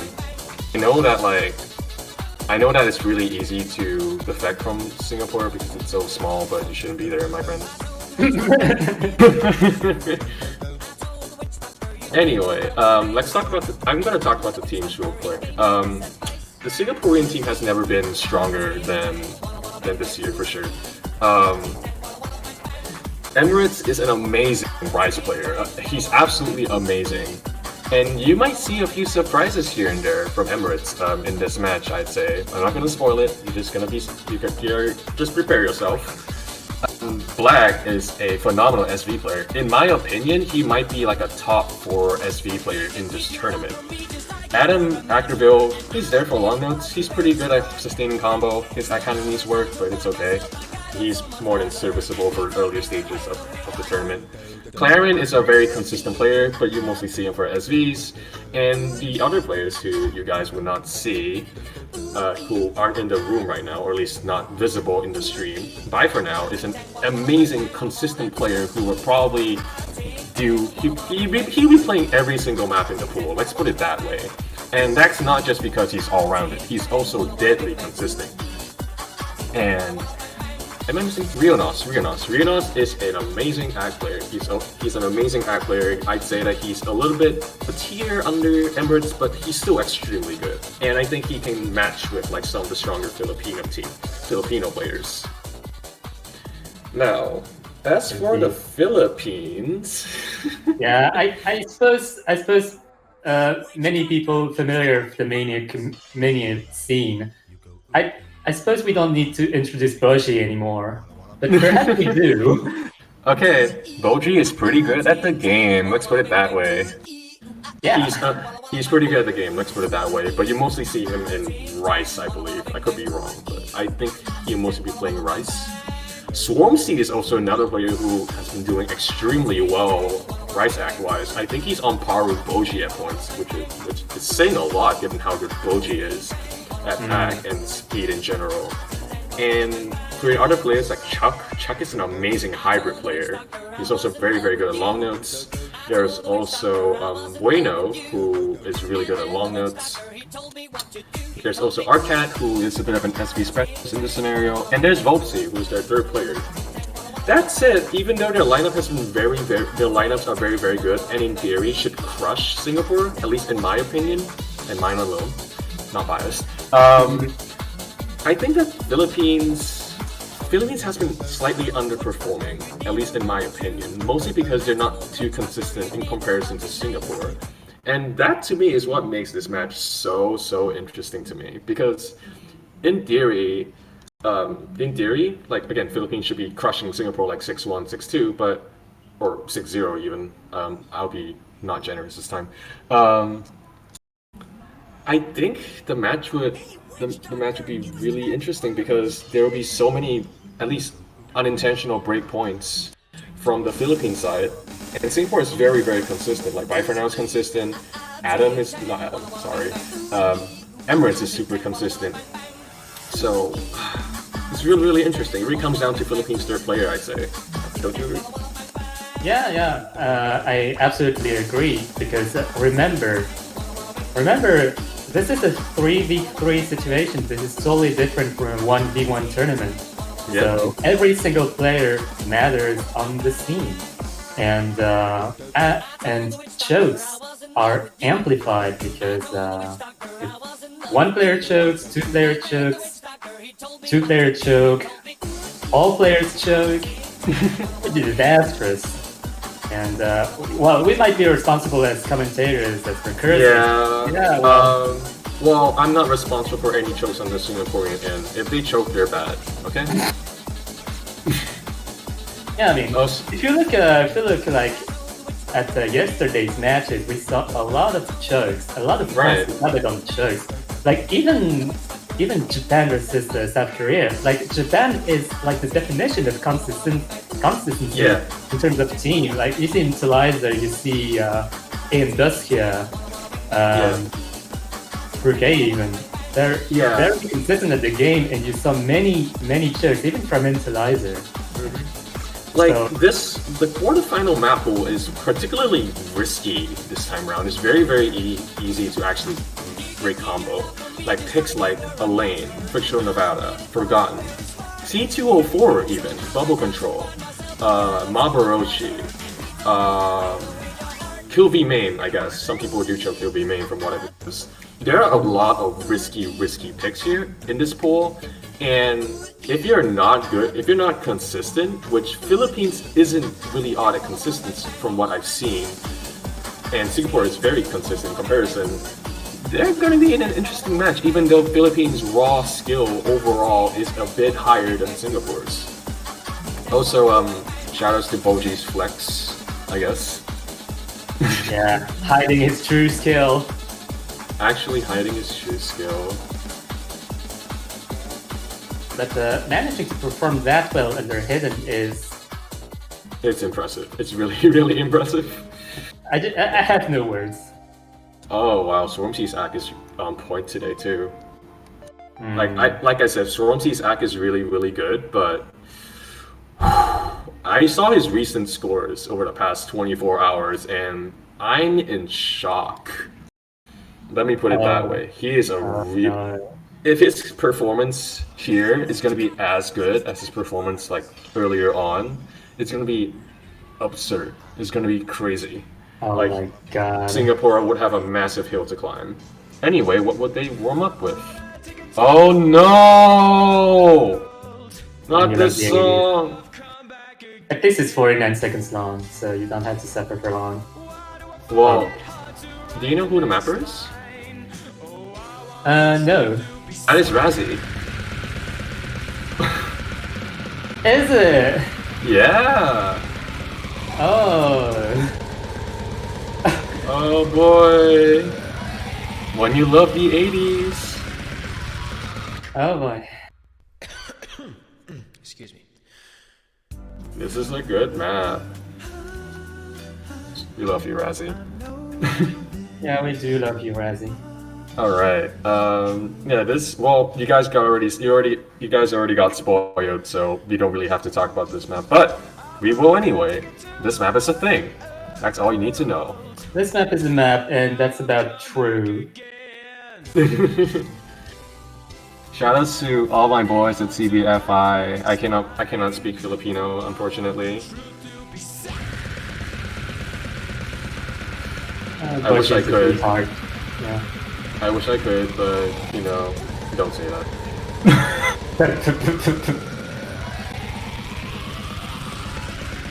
Anyway, since the map is so short, I might as well talk about. Excuse me. Nice cough, by the way. Why are you guys giving shoutouts? Wow, Shoutouts- shoutouts in all caps. There's so many Shout- shoutouts. Shoutouts to. Well, I cannot even say that. I'm sorry. I'm gonna get arrested if I do. Uh-oh. But now I've come back again. Shoutouts to Clone Hero. Shoutouts to Yeah. Clone Hero. And shoutouts to. Wanna plug the banners real quick? Oh yeah, shoutouts to banners indeed. $2.50 just to give your energy to the nation of your choice. It might not even be your own. Don't give it to Singapore though. I have to keep doing that. I'm sorry. This is like a running meme now. And Yeah. never Singapore. It's funny every time, don't worry. Thank you. Oh my god, what's taking so long? What could go wrong with this map? Nothing. That's why it's so good. Anyway, I'm gonna talk about, I think, their game plan, I guess, since I don't think I have enough time to talk about their game, like every team's game plan. Like, well, I can probably talk about it within the warm-up itself, but I don't know if you guys want me to do that. Yeah, maybe we should talk about the map pool compared to last week before that, because maybe not everyone here is familiar with how harder this map pool is compared to round 16. Oh boy, right. The round of 16 pool is child's play compared to the quarterfinals. We designed it in a way. Also, spoiler, I'm a map pool selector, I'm sorry. All complaints go to Mint, by the way, and Mifa. Anyway, also we're going on a weird break, but anyway, like the map pool, this year, this stage is really, really rough. Quarterfinals, I'd say it's a tiny bit harder. Well, not even tiny bit, it's notably harder from last year's quarterfinals pool. And that was a bit by design. I personally didn't like the fact that like there's a very small difficulty increase between round of 16 quarterfinals. And I also thought that group stage was a bit easy to begin with, so I felt that like a ramp, like a notable ramp, was justified. But this pool is really, really hard. Like, I believe Juan described it in some earlier place, maybe in the library or something, that that the map pool last term, like last stage, is mostly like low risk stuff, like they flipped, freezing Maelstrom, Sometimes and then a few risky picks like Ketterman or phone number. But in this pool, there are only 1 or 2 safe picks, unless you're really good at SV, in which case you have 3 safe picks, which is Facebreaker, C204, and Vertex, and Gimpy Gimp if you're into that kind of thing. Basically, the map pool is very unforgiving unless you're good. Yeah, for good or bad, for good or worse, the map pool is pretty rough. Hold on. Yeah, as we hold on the streaming side as well, because we've got some slight issues, it seems. But just stay calm. We will be back in a short moment. And yeah, technical difficulties do happen, unfortunately. Give me a moment. Anyway, oh my god, I just saw the chat. I'm sorry. It was for the best. Oh, yeah. Yeah, the map pool is pretty hard this year, and I think it actually works it kind of works in Singapore's favor and also in the Philippines' favor, in that the Philippines would do a lot better relatively to their performance in round of 16, but also worse because the maps are higher risk. So it's kind of there's an even I wouldn't say that there's an advantage compared to the previous pool, I'd say. It's more like a risk and reward thing, I feel. Yeah, basically that. Okay, looks like yeah, we're about to be ready now for the second warm-up. Luckily, the second warm-up is short, so we're just gonna see it fly by. It's about 45 seconds, so enjoy. I will be sipping some nice water because I do not have food because it's 8 p.m. Huh. Alright, I'll be right back. Yeah. Myself, it's almost 3 p.m. here in France, and I'm sipping some good MWC coffee. MW coffee, as I call it. No. Also, hope you guys are having a good day. It's a Sunday, so cherish your last 24 hours before slaving to work. Yeah, if you're working, that is. Or school. Or school, that is. Alright, the map is actually starting. Yeah, I'm not going to talk about the logistics of school in this particular year, but let's go. Let's go. But now I've come back again. Why do I find it hard to write the next line? Perfect pitch relevance. Gets to me every time. Wow. Boji's doing okay. He's doing okay. Oh, Adam literally just stopped playing. I don't think you're supposed to do that in MWC, Adam. I'm sorry. I mean, it's warm-ups. You can do what you want. Sure. Maybe some people didn't know this beforehand and had to just release and laugh. Yeah, maybe. Okay, now we're going for the roles and bans. Right. Philippines' best ban is Anti-Crystal or Vertex, 100%. As for Singapore, they're probably gonna ban Dolphin Talk because they're not very consistent at Dolphin Talk, based on insider information. They will probably ban Dolphin Talk. They're not very good at long notes in general. Because their player usually is not all that great. So I think they'll probably ban Dolphin Talk because Bifronaro is very inconsistent at it, and their third player, which is Adam Ackerville, is also quite inconsistent at it. Yeah, that's a high roll. Oh my god! Yeah, it's gonna tie. Oh wait! Oh my god! Oh my god! Let's go! Oh no! No wait! Tie. Wow! All right, let's roll again. Yo! Let's roll again. Got it. Oh no! Oh, 21! 21! Go 21 again, please. Forever 21. I can't see it. Please don't tie again. No, just tie again, please. You have a 50-50 chance. It happens or it doesn't. No! Oh no! Well, Philippines bans first then. So, Alright, again, I think Philippines would ban Anti-Crystal or Vertex. I think Vertex is like a worse ban. So I think Anti-Crystals are better banned, but it doesn't really matter either way. So we have to see. Singapore will 100% ban Dolphin Talk. Singapore will also pick first since they won the roll, and I think I know what they're gonna pick.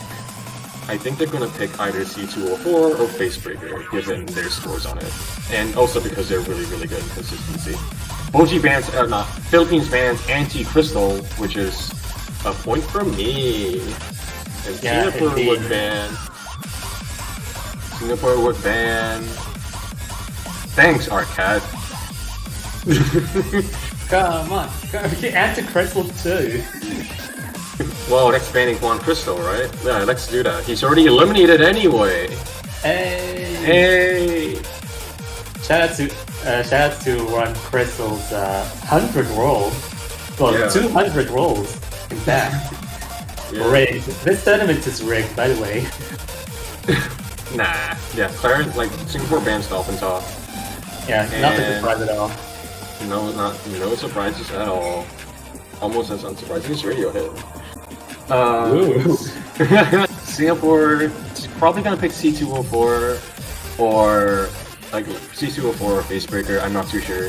It comes down to how consistent they are.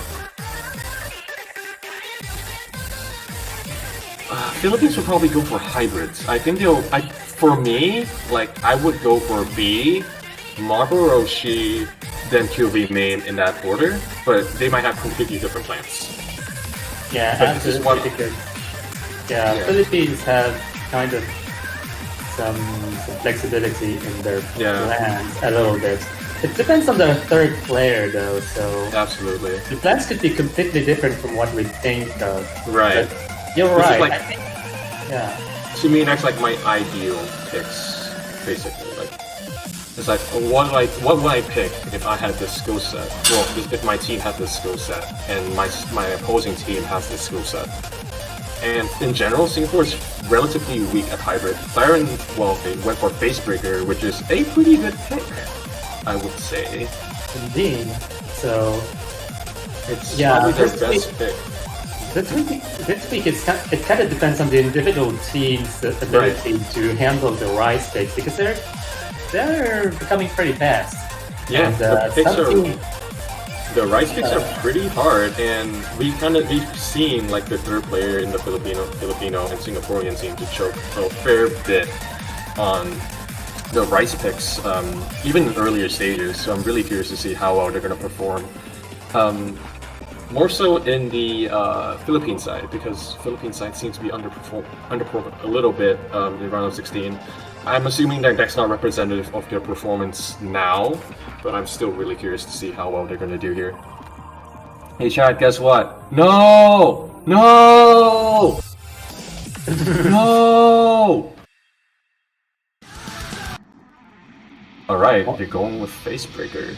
This is this is the second easiest rice pick in the pool, with C204 being the easiest, and Singapore is very well known for their rice hack, especially for a team like Emirates, Rionas, and Vipernow.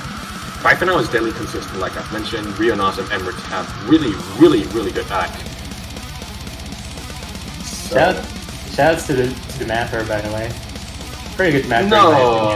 No, they're terrible. Absolutely terrible. Anyway,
second least physically demanding pick in the pool. And again, Singapore's got a Rise Act. Philippines, they're probably going to do well on this as well. I think Boji would do extremely well. Swansea would do amazing.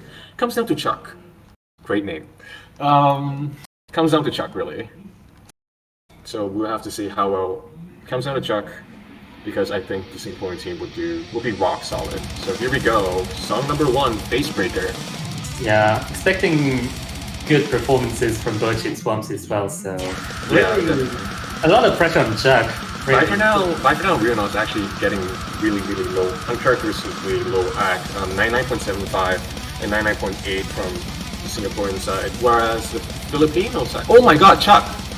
Wait, Chuck, what are you doing? Oh my God, I think he got like 3-200s. Is that too much pressure on Chuck though? Maybe. I've seen Chuck scores and he's a bit inconsistent, and I didn't expect him to play this pick. So we have to see. So far there's a pretty decent lead.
That gives the information to the Philippines that Singapore is actually on point on Rise. They have 3 players capable of doing that kind of ratio. I didn't actually notice that Swansea actually broke in the outro. Look at the ratios from Rionaut's, Emirates, and Swansea, and Boji. Actually, look, Rionaut's and Boji's scores are so similar, and Emirates and Swansea are really similar as well. That's insane.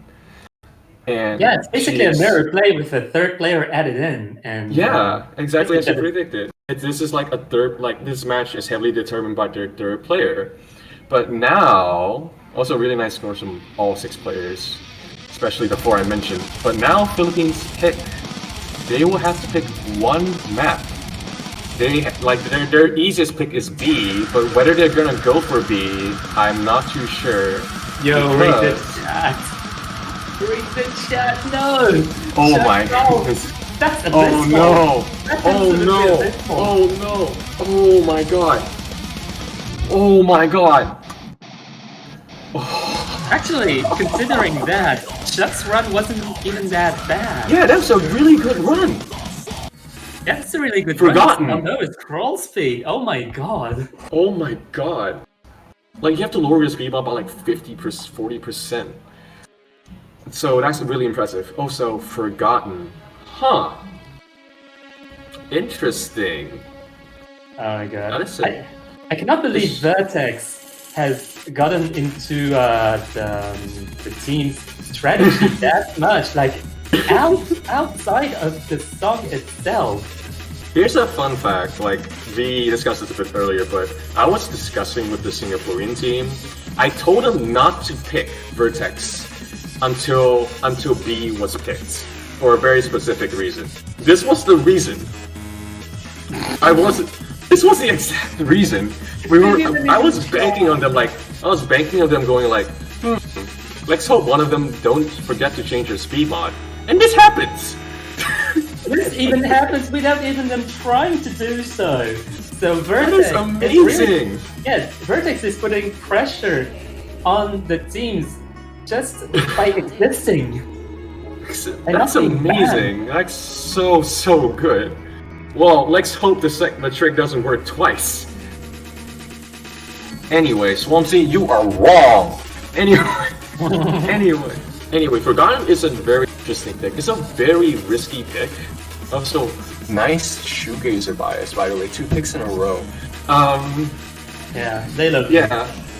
No. Anyway, this is a very risky pick, and I don't actually like this pick because I think since the Filipino team is a tiny bit inconsistent, I really don't know if. Yeah, I really don't know if it's a good pick. Yeah, this pick is kind of a question mark for me because we are coming from another Rise pick, and you saw how Rise went. To be fair, Chuck did forget to change his speed mod, so. Yeah, but it was still really close, so that's a really risky pick, and you must be aware of that. It's 15k though. It's 27k. It's a pretty dominant lead. Anyway, song number 2, Forgotten. This part shouldn't be too chokeable, but as you can see, Philippines' base accuracy is a tiny bit better than Singapore's at the moment. Rionos and Emirates are not too good at maps like this. And Bye For Now, he's pretty solid, but still notably weaker compared to the Filipino team. If you actually look at the acts right now, like only Emirates... Actually, no. Bye For Now's act is the lowest by some distance, like 0.15 or so. But again, this is like a map where like you can miss super easily. Like after this one small break, you cannot. There is no other break, and it's super easy to choke because there's so much going on in the map. Like it's always like super constant, like always burst. Even though opponents are comfortable, you'd still completely get destroyed if you just lapse for like 2 seconds. Like Chuck right there dropped a 200. Indeed. But how much act do you need to drop? Basically, doing a really good job right now. Yeah, Boji and Swansea are amazing. Chuck needs to drop like 3 200s for the team. Oh! Chuck drop! Oh no, Chuck. Oh no! You got knife, boy! Anyway, this is insane. And so I don't well, if anyone breaks, then... Actually, no. Bye For Now's act is so much higher than Chuck's right now that it shouldn't really matter if someone breaks, but we'll have to see. Like, the accuracies for the top 2 players from both teams are more or less the same. Emirates' act is a tiny bit lower, but again, it's only a miss that decides it at this point. And there is one tricky section left, but I don't know what much else to do. Honestly, the cumulative accuracy is actually pretty close, and maybe with the miss or 2, it will be a game. But this miss from Chuck is much more fatal than Chuck's mistake from earlier, because this is a breakpoint actually, and this breakpoint is absolutely what Singapore. That's absolutely what Singapore needed. Like this was a pick that I did expect Singapore to win, but the fact that it actually won is really promising for Singapore. Yeah, I think that's what I meant by Forgotten being a quite risky pick as a Rise pick, because you see how proficient the Singaporean team is at Rise. They have full combos all over the place and pretty decent ratios as well. Yeah, really good ratios for sure. Yeah, maybe the Forgotten pick is because they have forgotten about their scroll speed. Why? Just because. Why would you do this? Anyway, Bye For Now. They have Singapore has 2 safe picks in my opinion, so I have no idea. In my opinion, well, I really don't know because like I think that Singapore should save Vertex for obvious reasons. Yeah, Singapore must be aware of the edge they have on the Rise picks, so maybe they can keep at it. But they also might have the edge on the S3. Vertex might come into play because now Vertex is now pickable because everyone must be aware of the scroll speed now. But C204 is a decent pick as well. This is a very good pick. Yeah, but this is not a safe point for Singapore either. Like you've already seen OG and Swarmzy's act, and while Rionos and Emirates have extremely good scores on this, it really comes into a third player once again. And by now swapping out with Claren, I believe it's because Claren actually has a marginally higher score on this compared to Now. I think Now has 993 and Claren has slightly higher than that. Anyway, Now is there for emotional support regardless. Yeah, I think in training it's very easy to, well, quote unquote easy, as easy it is for those players to get it. It's not easy whatsoever for other players to get it. But yeah, the point is, it's solo play, it's quite easier than in tournament setting to get really high scores, like 9 plus. But in tournament setting, you have to battle through 4 minutes and 27 minutes, bro. 4 minutes and 27 seconds of pure jump stream and also dense patterns. There's one part in C204 that's actually really chokeable if you're not careful. There's a 1-6 stream which is pretty short, but it's still rude enough for players to like break if they're trying to zone into the jump stream parts. Also, Steins Gate is a good anime. Actually, you know what? It is actually a really good anime. It's not my favorite though. It's a good visual novel. Read the visual novel.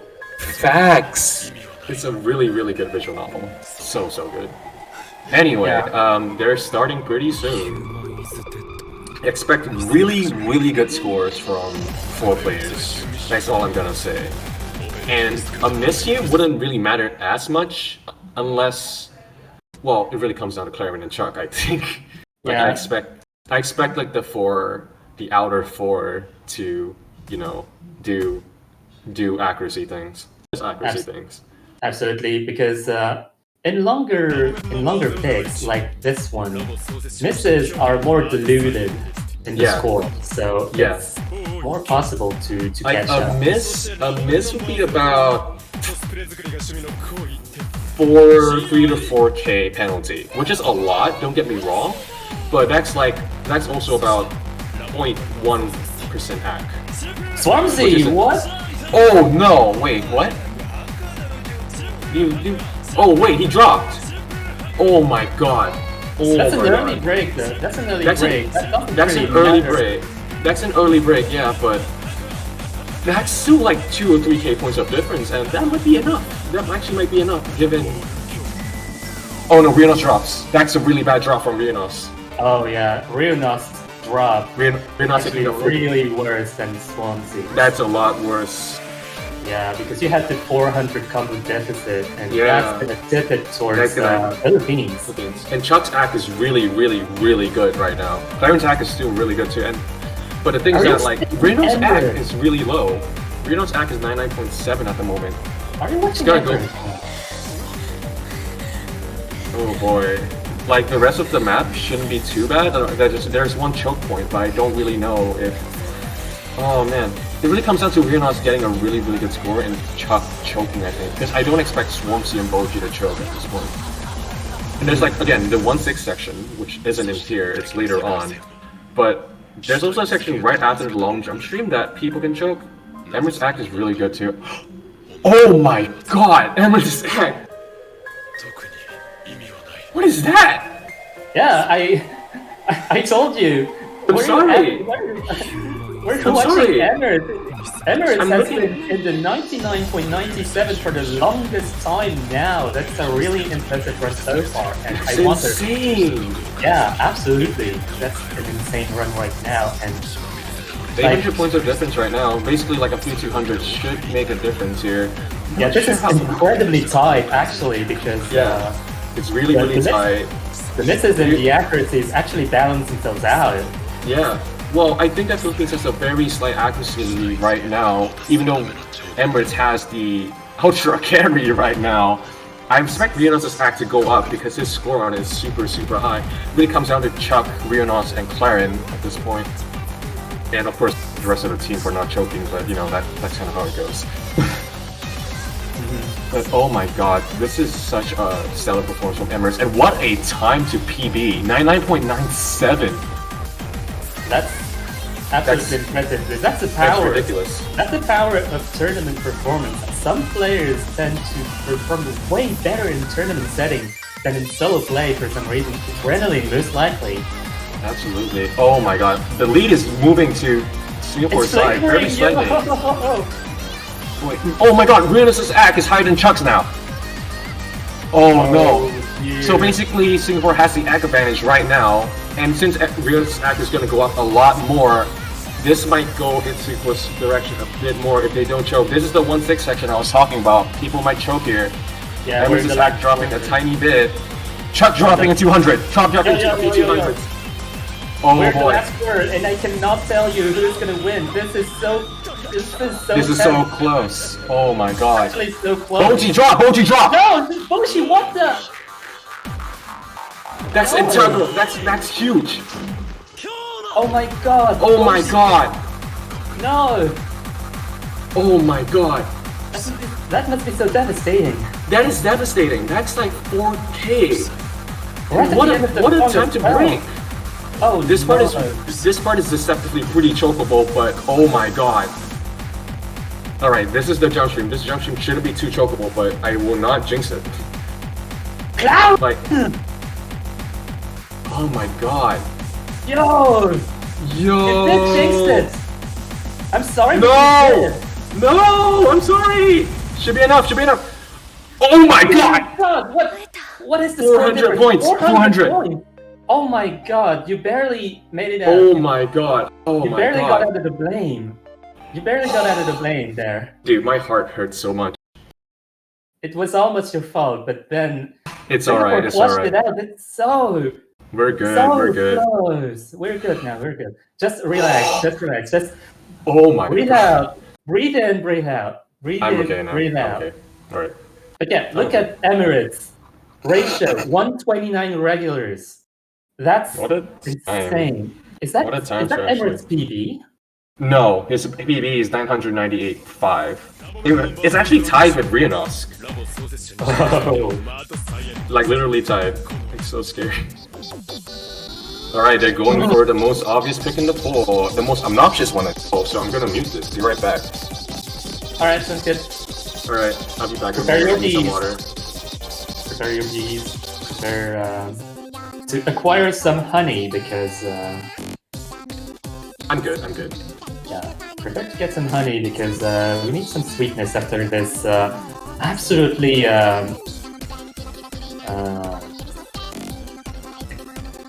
have no words for that previous showing. It was really so tight. Also, this is actually a deceptively bad pick for Philippines because Singapore is gonna pick Vertex next. Wow, the prophecies, they just keep happening. There we go. Alright, I'll be right back. I'm gonna chill out because I still need to breathe. I forgot that humans need to breathe.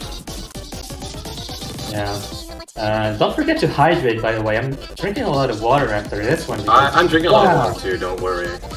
Also, if this isn't obvious enough, this is an extremely good pick for Philippines. There's a reason why Singapore banned Dolphin Talk. They're not very good at long nose in general, and because of that,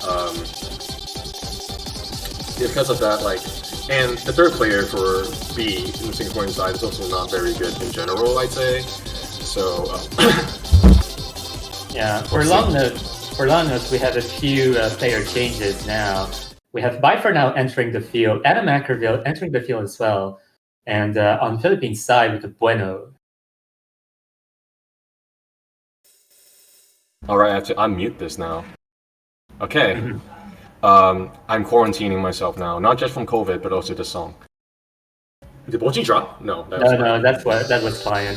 Just Alright, waiting for cool. client to settle in, Okay, and cool. then we can watch the match in peace, hopefully. Alright. Oh boy. Well, wait. What's going on? Why is Singapore leading? Bueno is starting kind of Yeah, okay, I kind see, of I see. rocky. Yeah. So This part isn't too bad though. There is one section very soon that I expect players to choke a little bit. Adam's act is dropping very slightly and scores are now flickering. Bueno's act seems to be increasing very slightly. Oh, this part. Nope. Yeah, this part is going to be very choke heavy. I can expect a few drops here if possible. Ice is going in. Wait, what's going on? Oh, never mind. I think background? No. Adam's act dropped really hard. He went from 99.5 to 99.3. That's pretty brutal.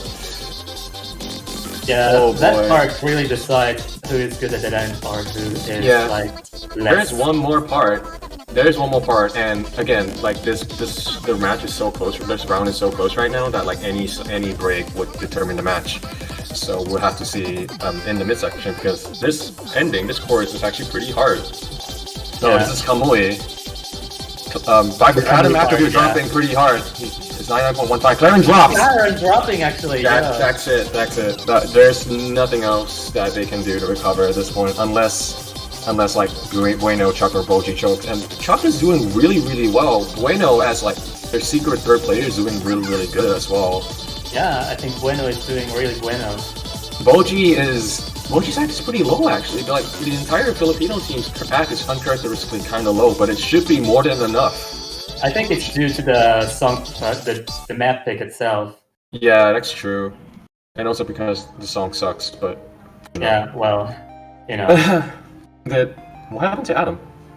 Adam kind of lagging behind, but I we know see. the result of it. Yeah, we know the result of it. Oh, I see. Adam's performance is so good it crashed the game. Anyway, let's see. Chuck's score is extremely good, by the way. 3 200s on this is really, really, really good. Yeah, Chuck definitely needed that confidence booster after. Yeah. He absolutely needed that confidence booster. But this is Singapore's pick. Can you hear it? You can hear the song, right? It's Vertex. Oh yeah. It's Vertex. This is Singapore's safest pick. Why is Like, it displaying by- handful? It's a bug. Hold on. There's some technical difficulties that we have to resolve. Also, yeah, you don't forget you have to change your scroll speed for Vertex, so we'll have to see. I know Claren and Bye for Now are going to reduce their speed mod by like 5 or 6. I'm not too sure if Black actually will reduce his speed mod for this. Is that possible? Yeah, it's possible actually. I actually don't have to lower my speed mod for Vertex.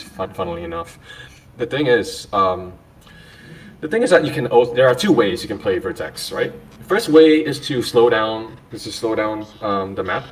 The other way, which is a very unpopular, but if you're a rhythm gamer for ITG, you might do this. You just memorize the speed up. That's all you need to do. And it's actually not too hard to memorize. I know that friends did that. I think Zeros did it. Pimo did it. Pimos? I'm sorry, I butchered his name. Pimo, yeah. Just Pimo did. yeah, like- France's strategy for Vertex is actually lowering the scroll speed, but Pimo for some reason does not. Yeah. And Pimo is just an uncharacteristic player. Yeah. For that reason. Also, Claren swapped out Emirates. This is the surprise I'm talking about. You guys thought that Emirates is only a Robeats player? You thought wrong. Yeah, because they implemented SVs on Robeats, and you don't know it. It's just a hidden beta. Yeah, it's way better than Osamania in that respect. Anyway. Bless you. Anyway, song number 5, Vertex. Which is a complete SV map. Yeah, so this is purely read. Chuck? Excuse me? Oh, yeah. For maps like this, because like the speed mod is so low, like you're gonna expect a lot of accuracy drops because like that's how they have to compensate for the slowdowns. But there are a few slowdowns here that are really, really brutal. So we'll have to see.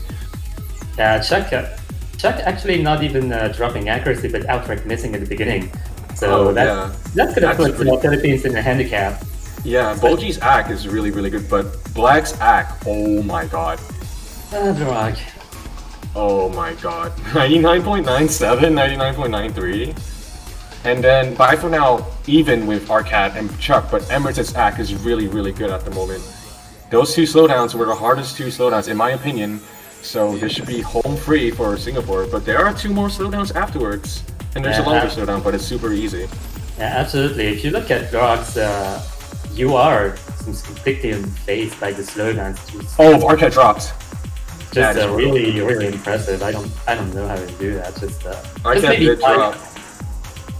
Wow, drops all over the place. Arcat. 30k gap right now. This slowdown is really, really easy, and the rest of the map is really easy if you. And given that most players didn't actually increase their speed mod. Emirates drops. Oh boy. Emirates dropping there. Chuck drop. Oh, that's a dropping nice like right there. Flies here. Oh my god. 2 more, 1 speed up coming up. I don't expect players to choke this because like they lowered their speed mod just for this, but we'll have to see. The Black's act is so good right now. Boji's act dropped quite a bit, so Singapore has a massive act advantage right now. Also Black. Alright, the speed up coming up. I think all of them actually memorized the speed up. Or half of them. Next, not really, actually. 22k gap. Let's look at Black's. Oh my god! Oh my god! That's disgusting.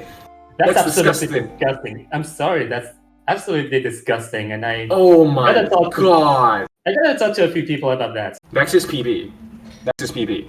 Yeah, be right back. This is so disgusting. I have to shout about it to people. Be right back. Yeah. All right. It's all right. Hey, Philippines. I know Philippine players. I know that like you guys are kind of disappointing yourselves right now, but really, really don't beat yourselves up. This is a very high pressure situation, so really don't beat yourselves up.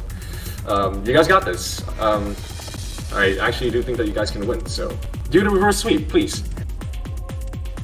All right. Reverse sweep? Yeah, why not? Yeah, I mean, it's Philippines pick right now.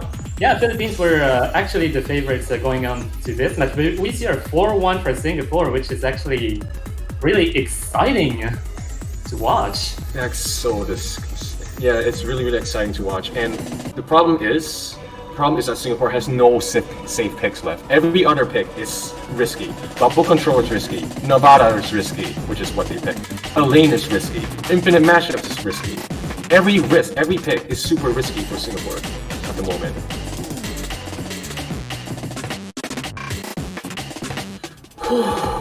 Man, what a match. Boji being... I think they're going to swap with Svopsy and Swarmsy. And I think Singapore is going to have Emirates, Vietnam, and Bye for now. I'm not too sure. Vietnam actually has a very weak score on this, but I really don't know.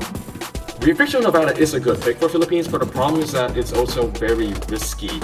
Like, I would prefer Marble Roshi, personally, because it's more LN oriented, and as you can see, like, Singapore didn't really do too well on some of the LN picks, on B, especially.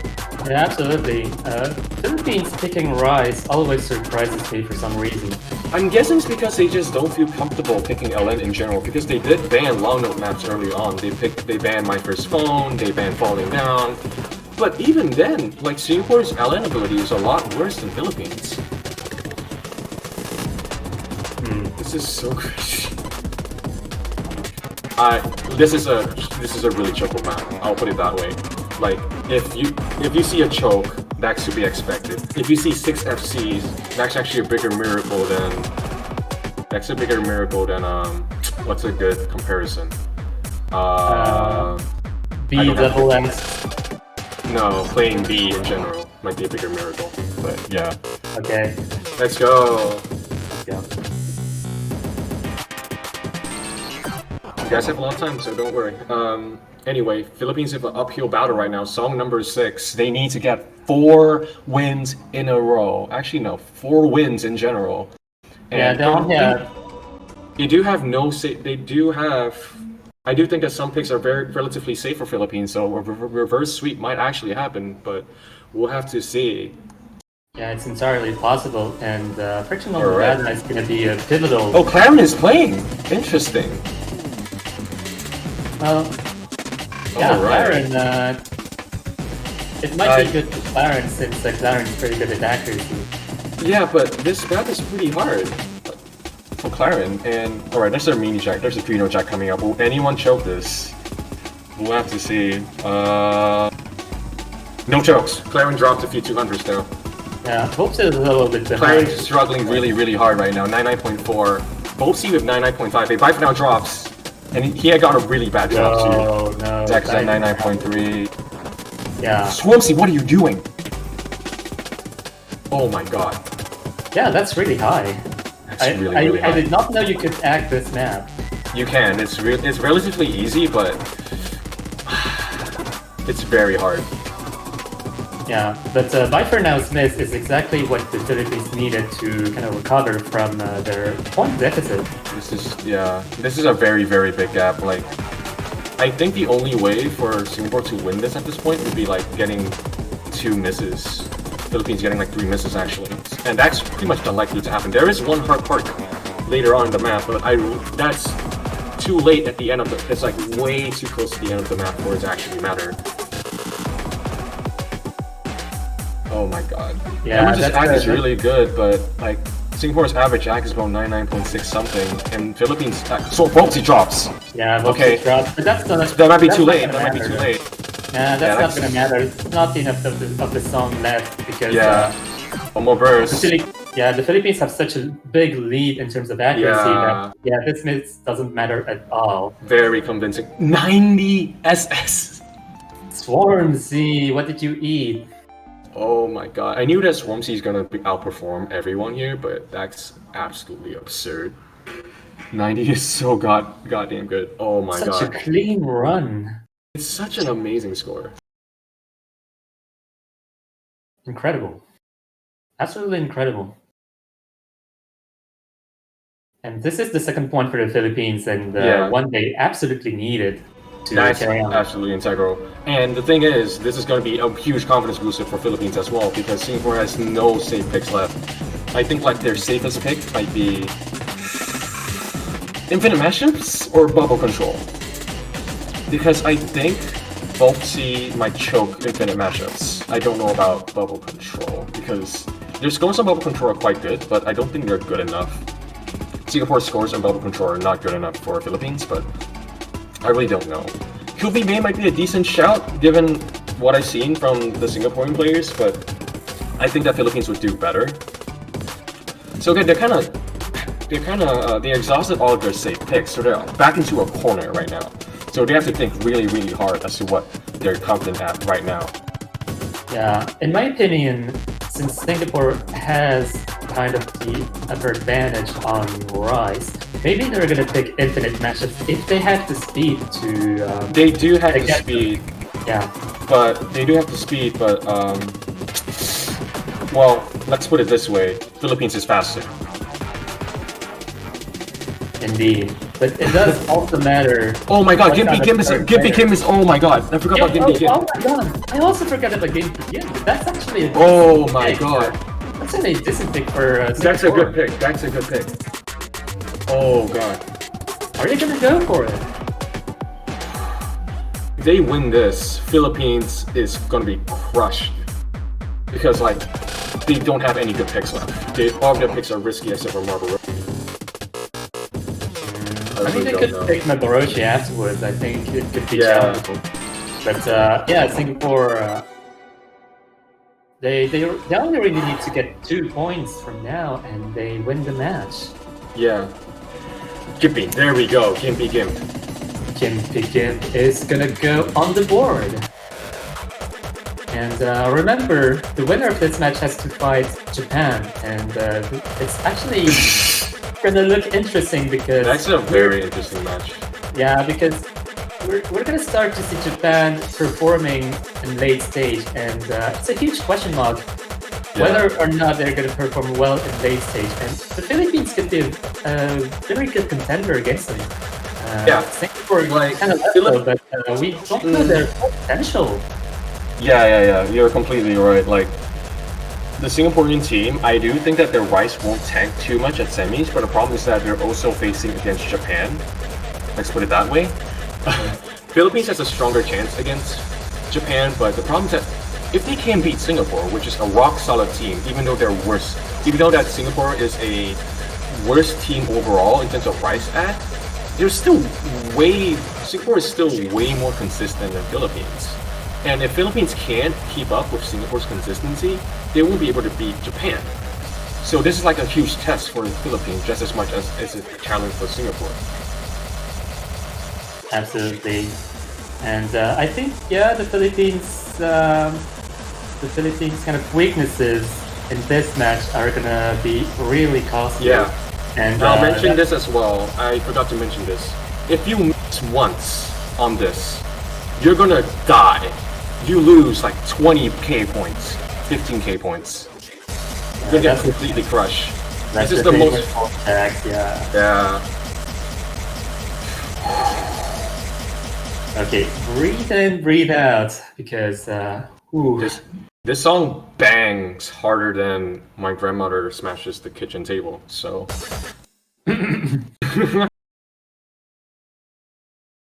All right, let's smash it. Doji, hello. Swansea and Emirates being in mirror. Yeah, understandably, this is really mind-blockable. What is Moji doing? What is Swarm doing? Oh my god! Starting from below, I guess. Starting from the bottom, now we are here. Yeah. Good thing like Bopsy, oh my god, Bopsy rushed that jump throw super badly.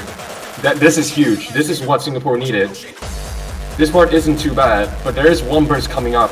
Not coming up, but there's one burst later on that'll be really brutal. Riona's dropping at 200. Yeah, Dig is not a move in Mania. It's only a move in Pokemon, so it might not work for the Philippines. But Please. Riona's is every for now choking a tiny bit, but wow, Boji is not recovering all that well. Bopsy as well, but they're going up in act, but I don't know how much they're gonna increase in act. This part is pretty deceptively hard. Oh boy, I'm really nervous right now. I can barely talk. Bopsy drops! That is huge. That is really huge. That's not. Bopsy drops again. That's not good. That's not good. One dense jump stream burst coming up. The Philippines really need points. Everyone nailed it. Everyone nailed it. That is, oh my god. That is bad. That is really bad. The next part of the map, the next third of the map is very hard to choke. But if you choke there, there's no coming back. You will die. You will lose 15k and you would be crying in your sleep. That is so brutal.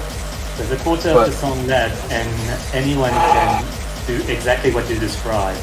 Yeah, including the crying. Including crying. Alright, one more part coming up. This is like the only. Emirates dropping a few 200s. Is this going to be enough? Swarmzy is doing really good. Emirates dropped a few 200s early on. Back now, and Rionas back at pretty stable. Oh my god. Yeah. Oh my god. 24k difference. Singapore's performance is pretty much a block of accuracy, and this Rionas' ratio is absolutely insane. Let's put it that way. 110 is out of this world. Yeah, it's really good. Swansea's the V1SS, which is next like very commendable. Really commendable. Like any double S is really good on this. Wow, this is a really bad spot for Philippines. Really bad spot. Yeah, match point for Singapore is not. It's not how. Where you're gonna look. This is not what you're looking for. And Singapore can pick like again, right? Basically Philippines has to win 2 of their picks and has to get a break point from Singapore and get into tiebreaker. The only plus side is that the tiebreaker would actually favor Philippines. But jeez. Yeah, that's just gonna be a huge hill for the Philippines. Oh no. Swarmzy is picking. That's the worst pick he could get. That's the worst pick they could have. Oh no. Philippines with infinite mashups. That is the worst pick. Yeah, that's Also, yeah, I hope you're doing fine, Boji. Take care, my friend. Yeah, absolutely. We really care about our players, and we hope they are playing at the best of their abilities, at the best mental state that they can. Absolutely. And, I hope everyone's having fun, actually. Yeah, I hope everyone's having fun. Take care, everyone. Oh my goodness. Hasn't been feeling well over the past week. Oh, that sucks. That sucks. Anyway, Chuck is coming in as a replacement, and that might be the swan song for Philippines, actually. Given, this is a very risky pick. This is the best Rice pick they could get, but they shouldn't be picking Rice at this point. But yeah, I've noticed the Philippines have been picking a lot of Rice. Like definite matchups, I think they were picking also Forgotten. Yeah. Yeah, I think maybe they're not actually confident on their LNs. Yeah, it's likely, but the thing is that they need to like do their research, right? They need to do their homework and see like, oh, Singapore's long nodes are actually not as good as we thought, so we're gonna go for long nodes. Yeah, that's part of the strategy, and that's really how you deal with matches, team matches especially. This is a really brutal pick. I hope this goes well. Like, they're missing a very integral player. Swansea is going to destroy this, 100%. The problem is they're up against Emirates and Rionuts. This is pretty brutal. Yeah, honestly sending love to both of the teams at this point. Yeah, please take care, you guys. This goes to the viewers as well. Rhythm games aren't everything, so keep that in mind. So don't play 10 hours a day when you're in high school, okay? Stay in school. Don't do drugs. Actually, do drugs. Huh. Anyway. Also do your homework. Yeah, do your homework, exactly. This is match point for Singapore, and song number 8, I'm not confident with this. We'll have to see.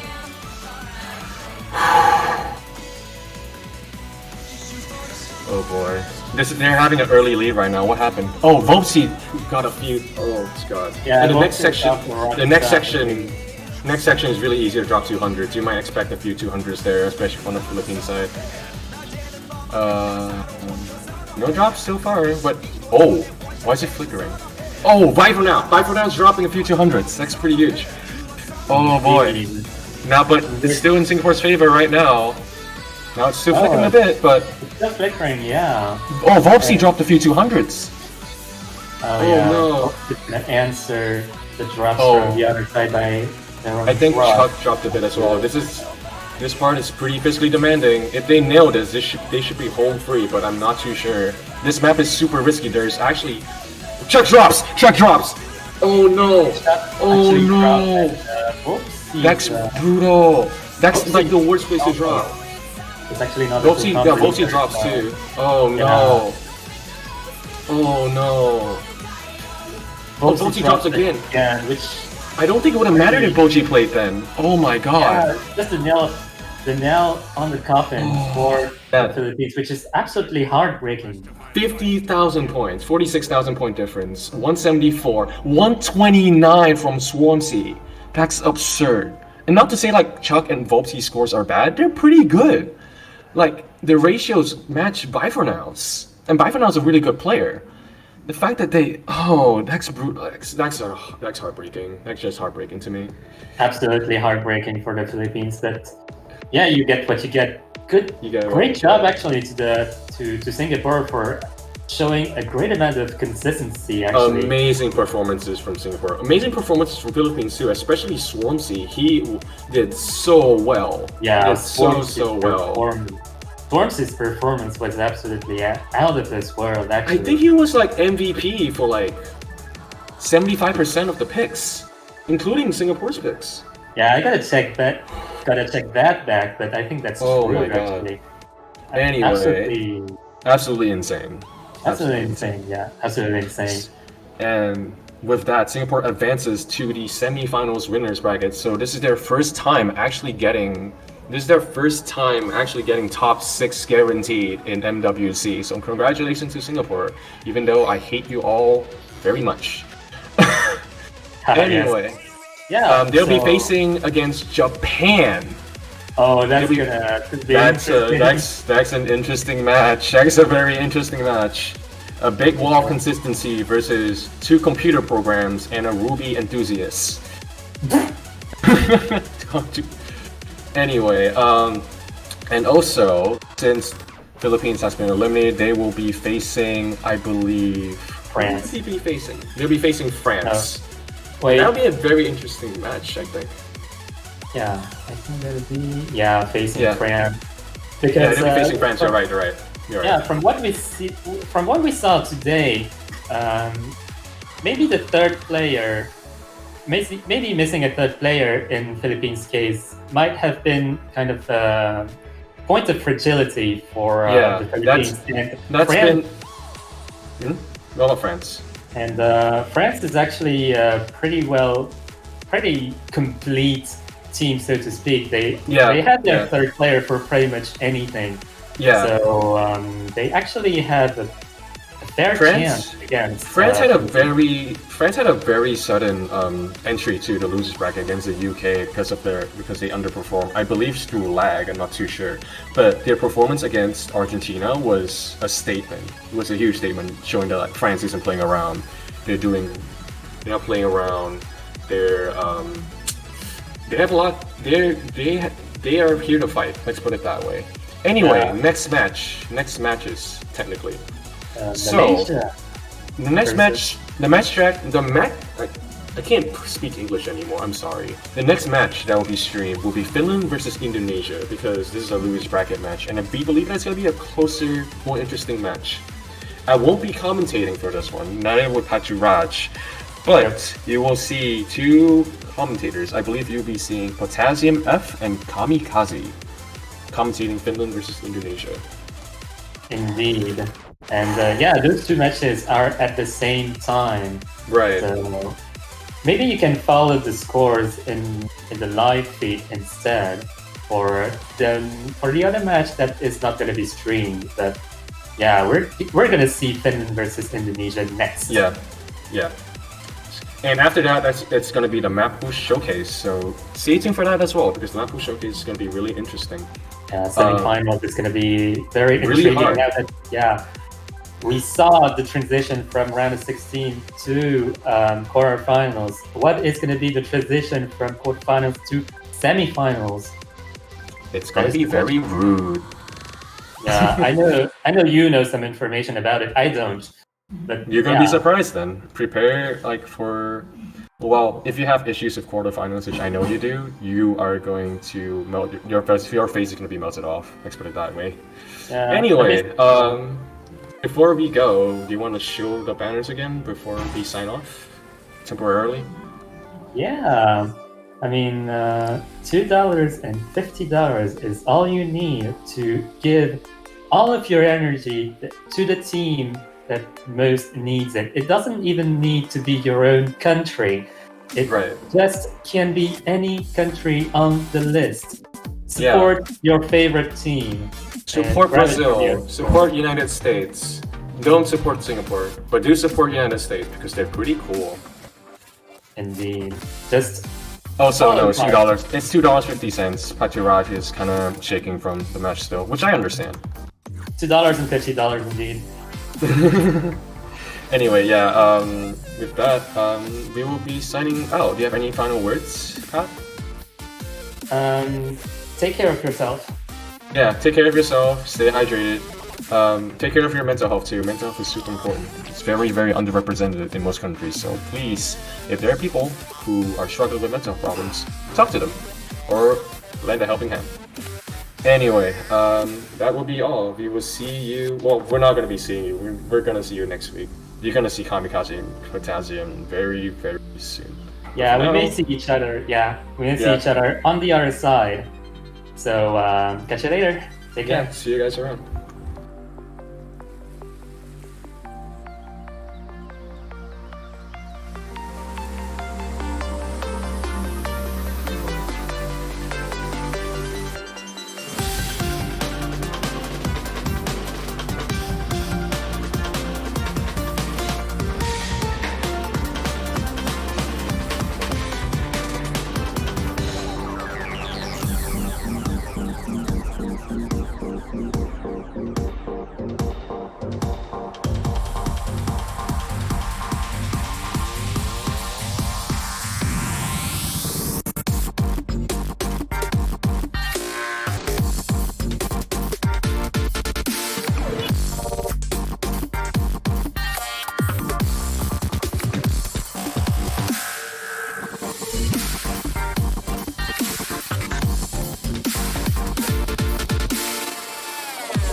and welcome back to the Mania World Cup 2020.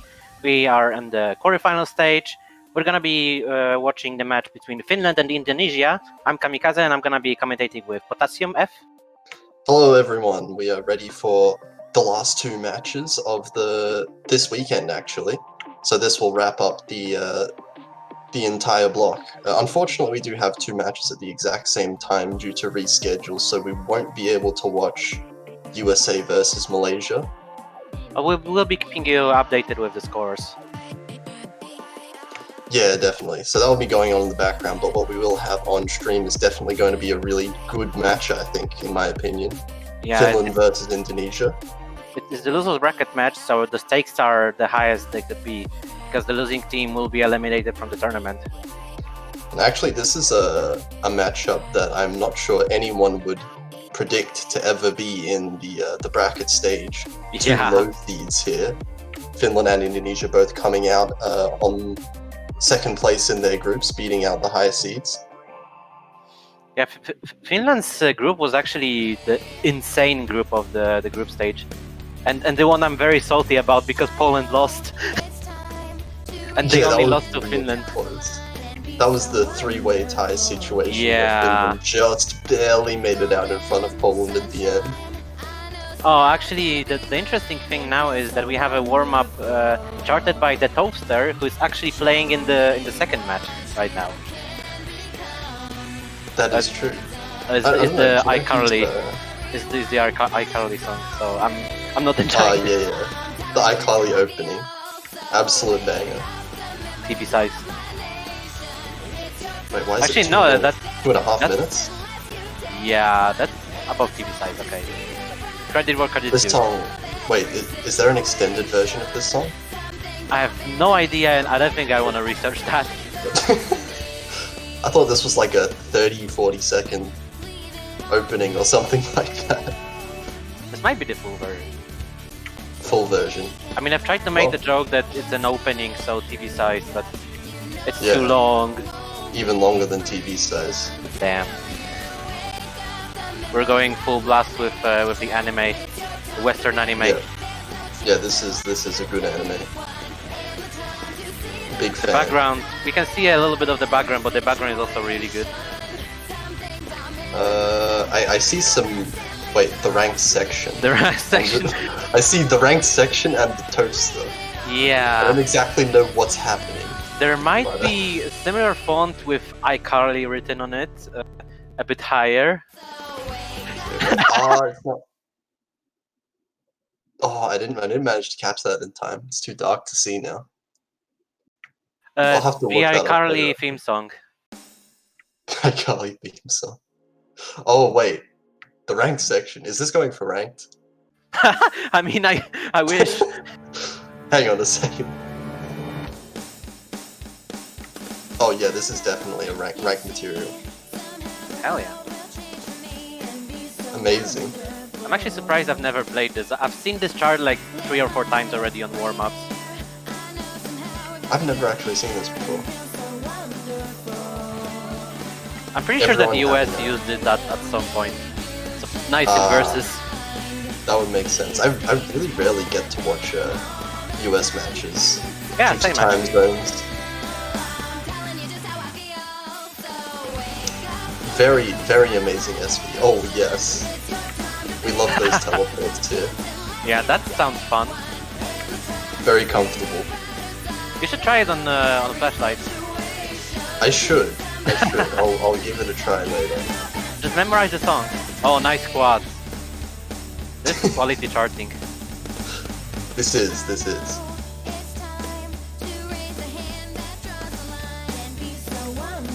We should get this for ranked section. I want to play this. I want scoreboards for this map. Yeah, same. If this had a leaderboard, I would grind it. I would too, actually. Well, I would attempt to the best of my ability.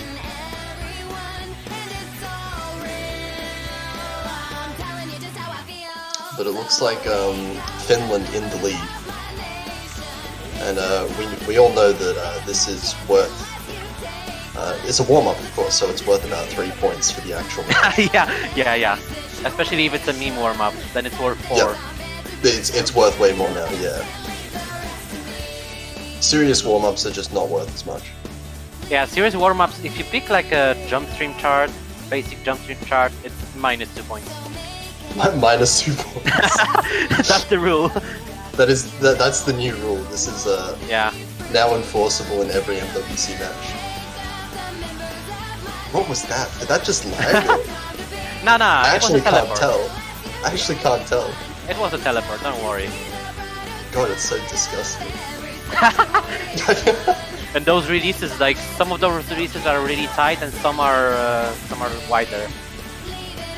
For seemingly no reason. Oh my god. Harrison Rhymes is not having a good time.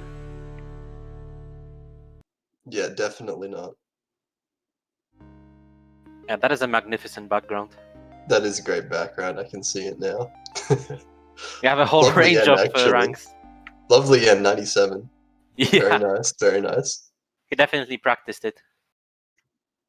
I guess that means it was Finland's, or maybe It was probably Finland's. probably. Finland Probably. is more likely to be picking SVs in this match, I feel.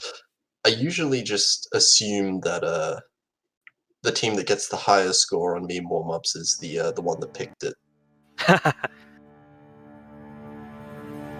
But now we'll see the second warm-up. Yeah, it looks like Indonesia's warm-up is coming next. Herason doesn't want to warm up on SV and Vibro. Well, that's unfortunate. Damn, that really limits the meme warm-up potential. Yeah. I really hope they cook something up. What are you stuck with then? Jump show? Jump through is obligatory. Hmm. Oh. Well, hey, this works. Okay. Yeah, this I actually is. don't. Wait, is this a legitimate map? I think it looks like one. I mean, the diff name challenge level 48. I already see the background on the banner, and it looks good. It does look good. Challenge level 48 does sound like a very, very normal title, though. Yeah, 5.3 star rating. I mean, the song is good, so I'll give it The that. song is good. The song I'll gets a give it that. pass. Yeah. That's at least 1 point.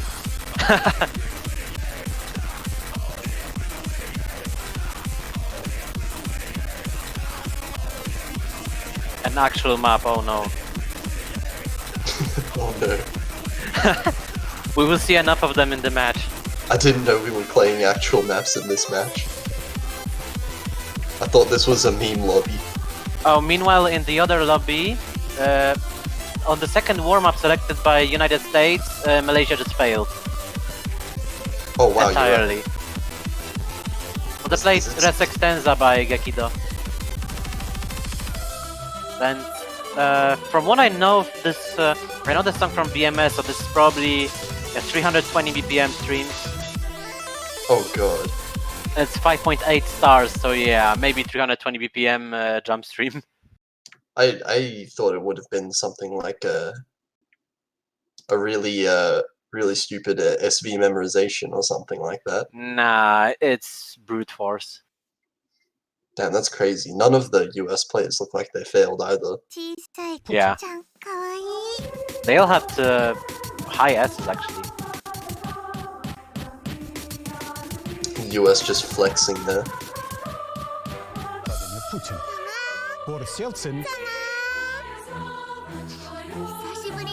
Always gets me. Yeah, I just want to appreciate the music a little bit.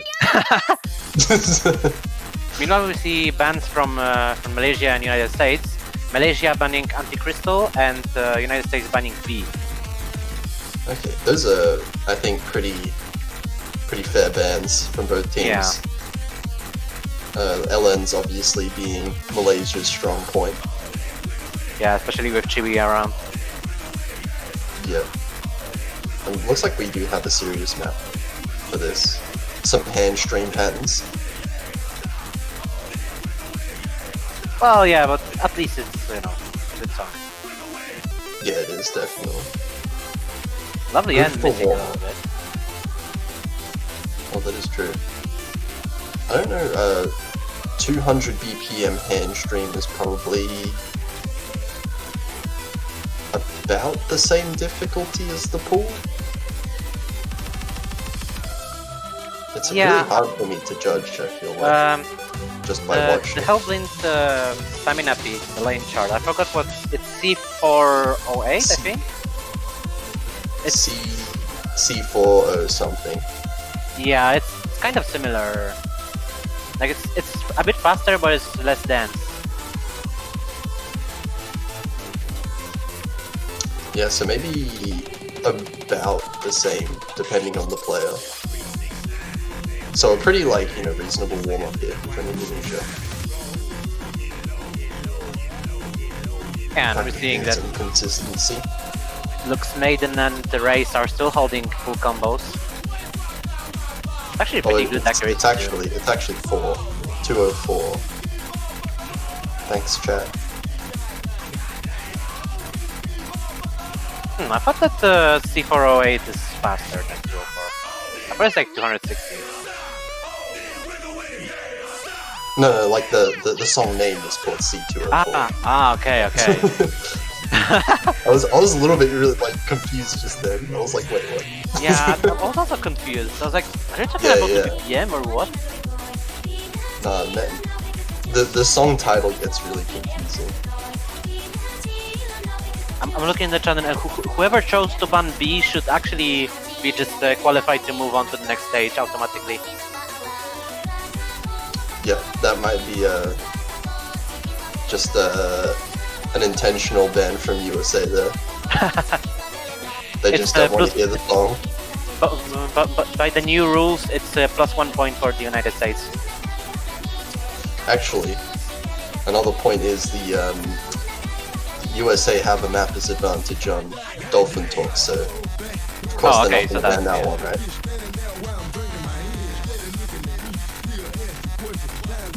Oh, so if they ban B and get the point for that, and they lose a point because they have Dolphin Talk, which is Toe's chart, so they're still even. Yeah, just about. That makes sense. But then Malaysia ban SVs, that's a minus point. Oh yeah, true. You can't ban SVs, that's illegal. Yeah. And we see that in that match they picked Frictional Nevada. Oh, actually, Frictional Nevada is a Gakita chart, so they also have another minus point for that. So it's -1 to -1. Very close match it looks like going on there. Both of them trying to get to positive numbers. Okay, it looks like we've finished this warm-up here. Kind of hard to take any results seriously since Lovely End did kind of stop playing halfway. Yeah. And we see the rolls, and Lovely End rolls 32, and Lux Maiden rolls 24. So close, Finland pretty close. Pretty close, but Finland wins that. I think Indonesia gonna ban LN and Finland are gonna ban SB, probably. In the meantime, Malaysia lost their pick on Frictional Nevada by 10,000 points, so US is up 1-0. I'm gonna say Indonesia ban Dolphin Talk, Finland ban between Vertex and Anti-Crystal. I actually don't know. I think it really depends on the I think that actually Indonesia will ban Anti-Crystal. I wouldn't expect. Sure. I feel like Indonesia's SV has actually been very impressive so far. But Finland also was scoring points on SV in previous matches. Maybe they both just avoided them. Maybe, yeah. One thing I do expect though is Indonesia probably ban LNs. I do think Indonesia has been heavily avoiding LNs for the past couple rounds. Oh, we'll see. Although they are waiting quite a bit. Oh wait, no, okay. Infinite mashups instead. Interesting. Just a completely different ban. So they're banning the speed chart. Maybe also because Finland have. I'm actually not sure. I'm not sure if Finland has 3 good players for that. But still, it's very risky because it's so short. Yeah, and then Finland do ban Vertex in the end. That's So we do have one of the SVs off the table. And I would expect Finland to pick an LN map. I do think that's where their relative strength is in this matchup in particular. Yeah, I was gonna actually say when you finish talking that they're gonna be picking Dolphin Talk, and they did. Yeah, Dolphin Talk is a very good pick. I actually haven't seen Dolphin Talk on stream yet. This is the first time I have seen it. I have seen it, but I've seen it in soft 3, so my memory is hazy. Yes, I have seen it in sub 3. But Oh, that and was actually very long ago. in the second match, they also picked Dolphin Talk. Oh, okay. Interesting. It has been banned quite a lot. So nice to see it picked. Yeah.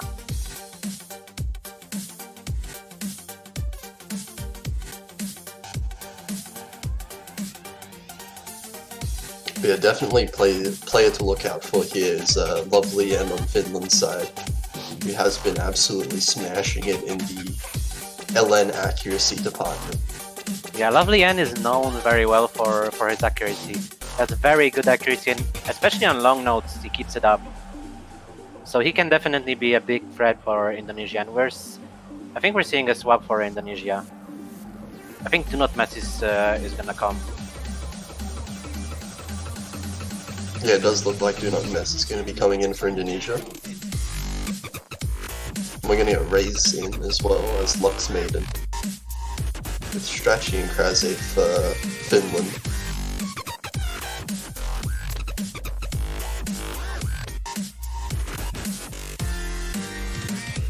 But I do definitely think if Strachi and Krase can keep up decent scores and obviously not miss, then I think Finland do have that slight advantage just because of Lovely and who will probably edge out all of the accuracies on Indonesia.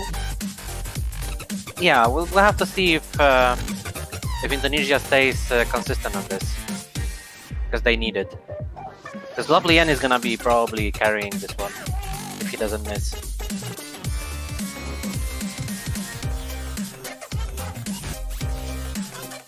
Okay, we got everyone in. So we should be readying up in just a moment.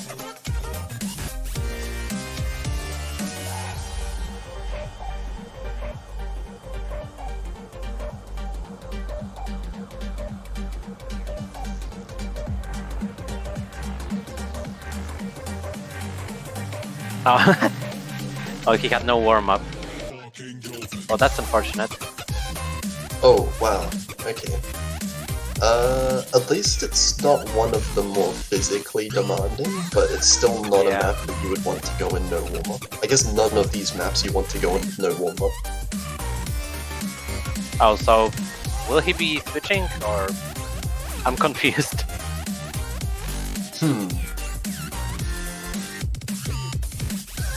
Oh yeah, I hope that we will be readying up.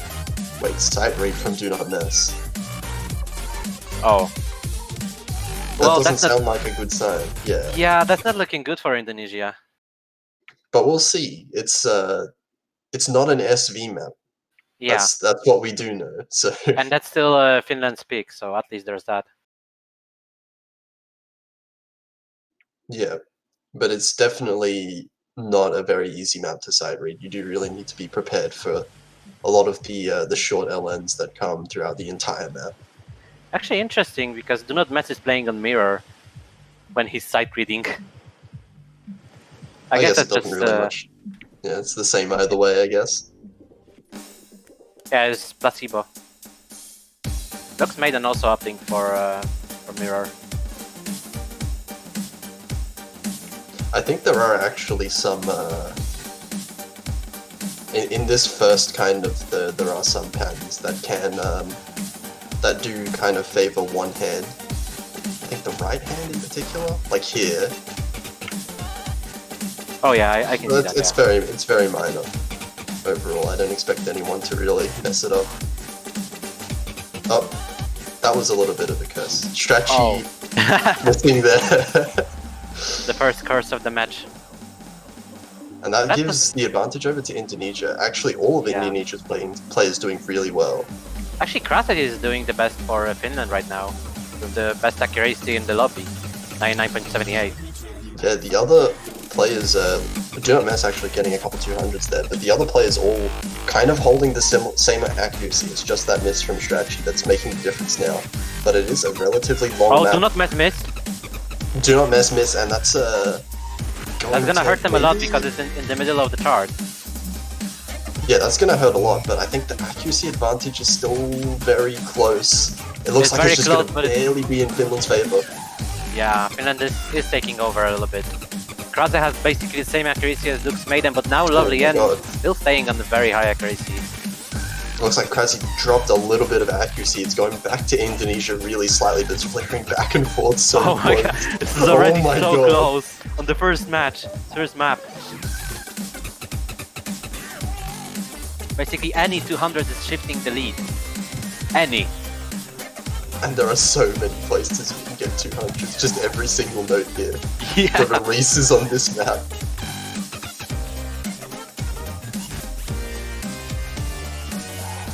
And Looks basically, like Indonesia have a really small advantage. it seems like Do Not Mess actually has a slightly better accuracy than Strachey, and now the combo isn't mattering too much. Lux Maiden has slightly better accuracy than Lovely N, and Race has slightly worse than Krasik, but Lovely N misses! Oh my god. Oh, that's going to be really bad for Finland. The point lead now for Indonesia is going to start to grow, but Lovely N doesn't drop much accuracy, so the accuracy is still up. If there is any, like, significant accuracy drop on this from Indonesia, it still could go back towards Finland's side. Yeah, the miss was very unfortunate just before the last chorus. But if Indonesia doesn't drop any notes, they're gonna be running away with.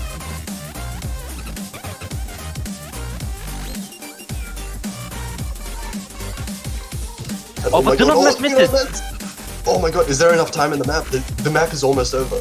But, Oh, my- he that's misses another again. miss. That's enough. See the switching back! Finland are going to take it. And it's the very end of the map. They just need to hold on combat. Krasik Oh my misses! god, Krasik Krasik! misses! Oh my god! Oh He's my moving god, back to Indonesia Indonesia. gonna take it. They are. Oh, my god. 1,100 points. What was that miss at the end? That was so unfortunate. Yeah, that was so close. Just Oh, and just barely Indonesia take the first break point of the match. the two FCs from Indonesia secured it. There was 0 FCs on the Finland side. That was so close to being an FC by Krasi as well at the very end. Also, an amazing score from Lux Maiden, 989,000. Yeah, that is a great score. 989k. Only 6 200s. Yeah. Very solid performance from Indonesia overall. But just the misses going back and forth are That really was scary. insanely close. Also, in the other match, United States have taken Dolphin Talk, so they are up 2-0. And in that match, they picked C204. That was Malaysia's pick.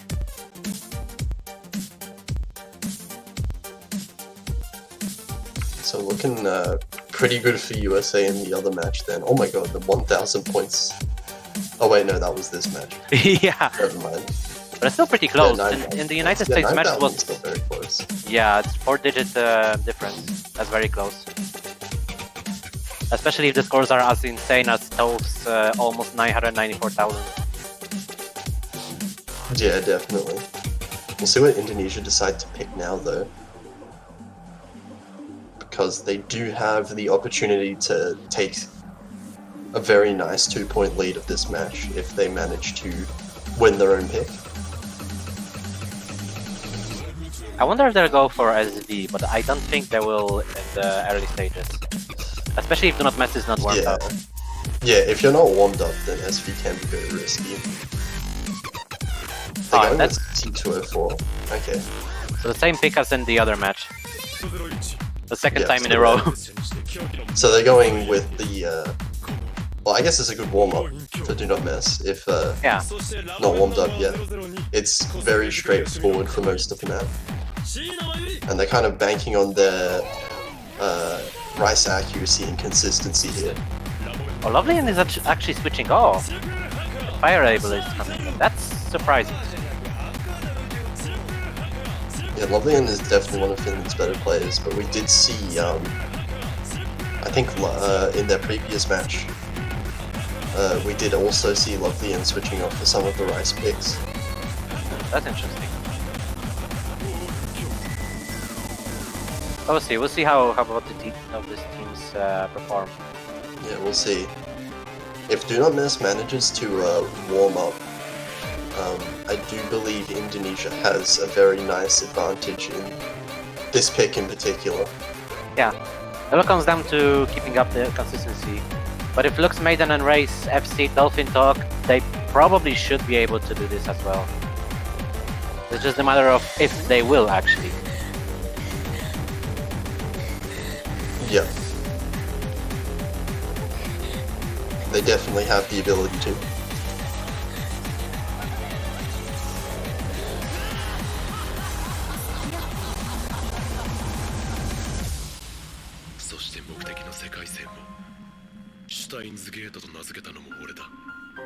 Oh, looks like we're gonna get a switch out from Do Not Mess. Oh, we're gonna get Retro EX in instead for Indonesia. Ah, I see. So a slightly different roster. I think normally Do Not Mess would be playing. Yeah, at least probably based on the rosters that I've seen from Indonesia for previous matches, but yeah. I guess the warm-up is quite important. Maybe he's gonna go warm up now while the match is ongoing. Probably. Can Just get probably ready fit a for the few next pick. maps in. This is a very long one. Yeah. 4 minutes 27 seconds. So yeah, we're getting started with the second pick. This time from Indonesia. Fire Able opting for a mirror. Everyone else doesn't opt for one. This will be interesting.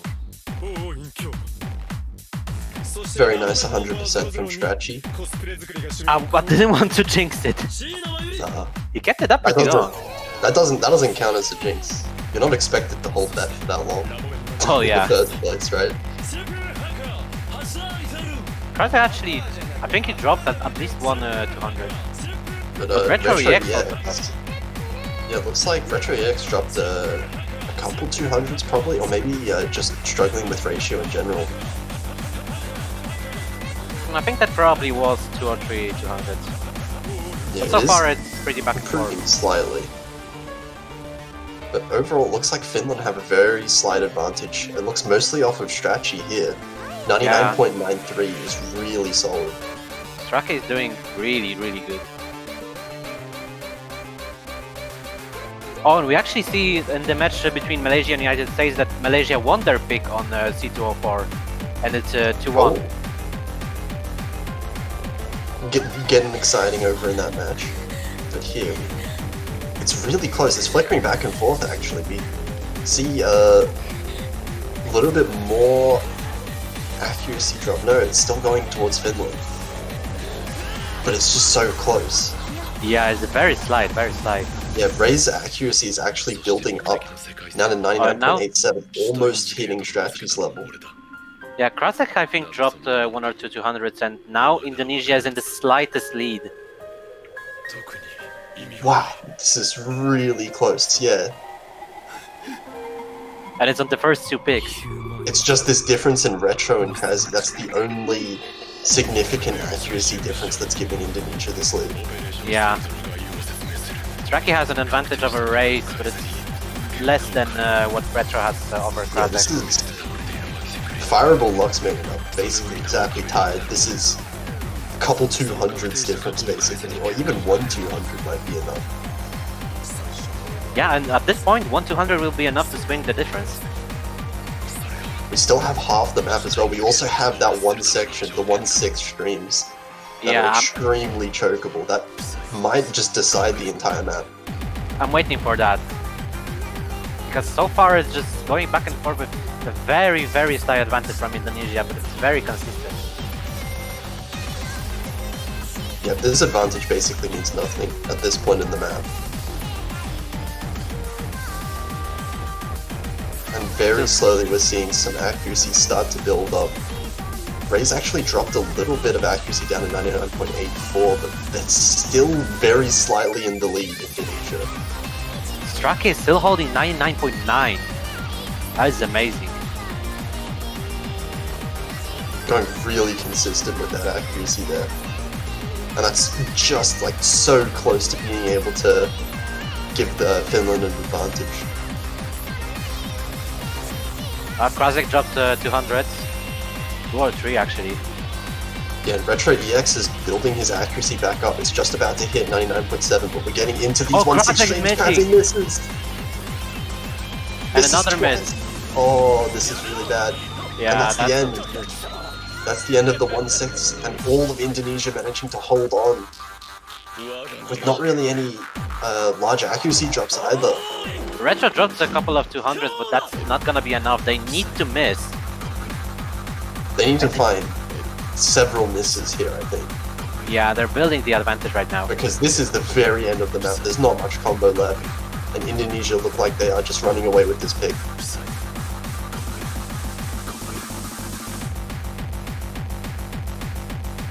It doesn't look like anything is gonna be shifting drastically now. Yeah, this is the end of the map. I don't expect anyone to miss here, but in saying that, it is still very possible, but I don't think it matters either way. It is way too late in the map. Yeah. Very close again.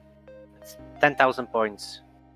That was really close. It was just those misses there in that one section that really sealed the deal for Indonesia. Yeah, but Straki's score is insane on this. That is really good. Especially considering that he had 2 200s. That ratio is really, really good. But that's very unfortunate.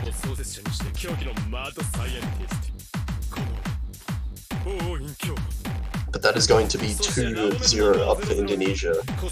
Finland are now getting their own picks, so they're able to try and bring it back, but they really have to win a point soon.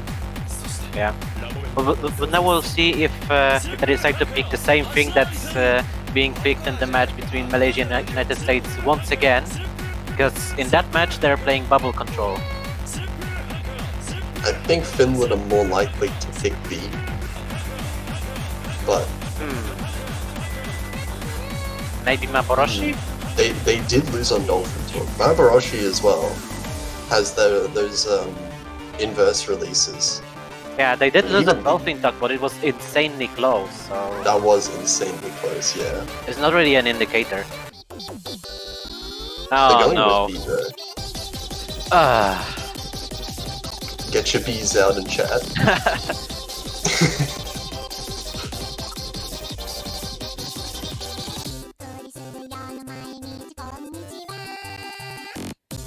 So they're going with the other LN map. That is a very And- understandable pick. Yeah, it is very understandable. Even though they did lose Dolphin Talk, it was very close. And Yeah. even then, it's very, like, I find it hard to actually compare the two maps. Like, Dolphin Talk and B are extremely different maps. Yeah, that is true. So this is the most sensible pick they could have gone for right now. Yeah, we'll see how they're able to perform on this. We have seen in a lot of matches B has come down to like a couple of drops from one side even. From some of the really dense sections. On the Kamui Trill. Yeah, the classic Kamui Trail. Making its reappearance in 2020. And United States won bubble control by 7,500 points. They are up 3-1 right now. Ooh, really close maps happening in that match.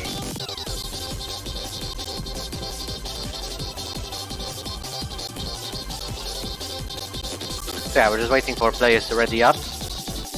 Indonesia is still missing one player. I'm not sure if the not match is gonna come in. I think it's possible, but it really does depend on what his current state is looking like.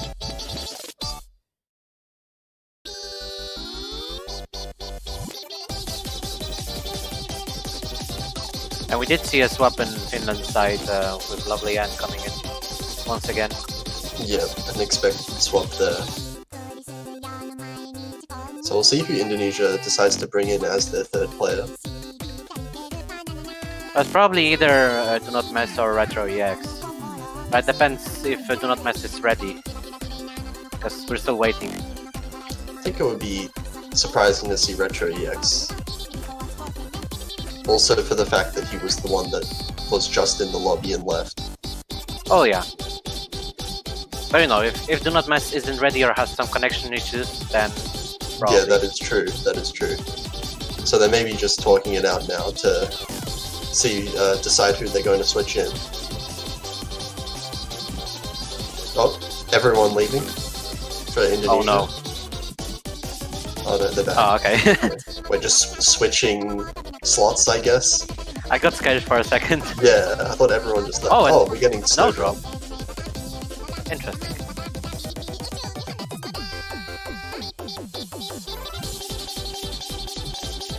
Can we just I'm get not this sure. going? I'm not sure how much Snowdrop has actually played in previous matches. Me neither. Not one thing- many, I don't think. Maybe in group stages. One thing I know for sure that I'm starting to get a little sick of this song. I'm not. I can listen to this all day. Great song.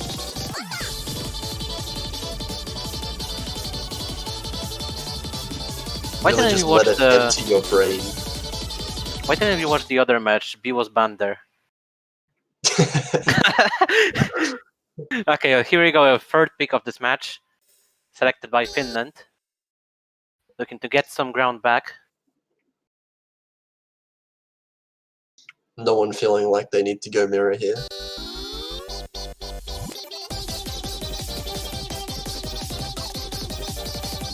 It looks like it's really even from the intro here. No one actually tanking a massive amount. Ray's falling a little bit behind, and Snowdrop as well from Indonesia's side. But still very slight.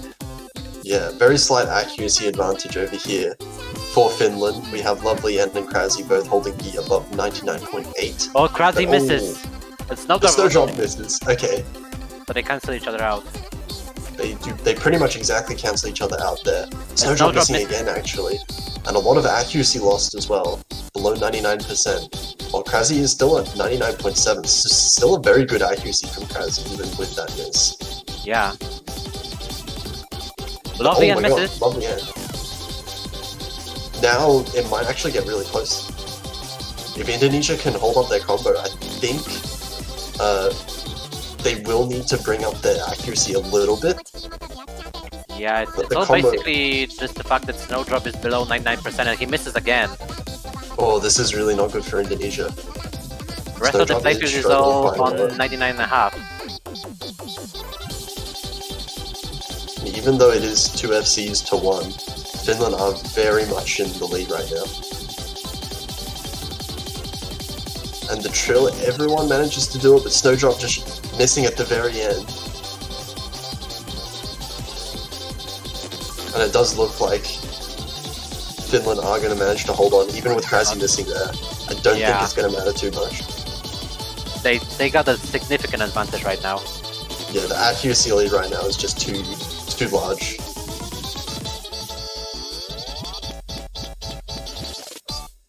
And it turns that's out to gonna be a be- very good pick for Finland there. Yeah. Actually, very good score from Lux Maiden once again, but it's just the consistency of Finland was overall better. Actually, Raze as well, just getting 100 points behind Lux Maiden. Yeah. Because that Snowdrop has some issues with accuracy on this. And this is a very mind-blockable chart, so once you get lost in the patterns, it's very easy to rush. Yeah, absolutely. Once you start getting 200s, you're just gone. So that will be Finland's first point on the board now.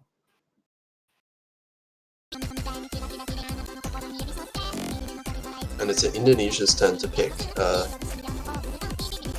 They did go for C204 first. We'll see what they want to go for now.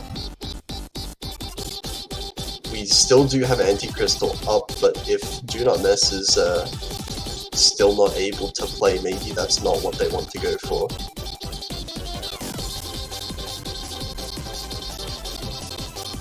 I'll have to see. Perhaps they just go for more of the accuracy picks again. Or they're going for Gimpy Gimp. Gimpy Gimp. That is interesting, but also I can see why. And in the other match, United States won Malaysia's pick of Facebreaker by 2,000 points, so it's insanely close over there. But it's 4-1 in favor of United States. Oh, really narrow margin. Just managing to beat Malaysia there. And that was Malaysia's pick as well, so the United States are definitely in a very, very good position in the match.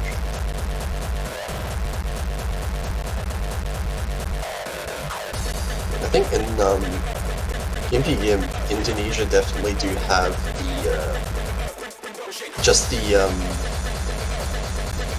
the raw speed, the ability. Yeah, then they for sure have the ability to play this. We'll see how consistent Finland is on this. Yeah, definitely.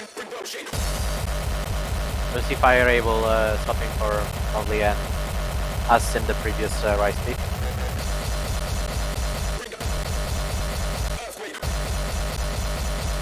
And it might come down to the third players for either team again.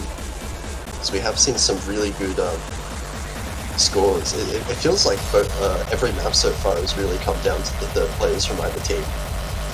Yeah, that is true.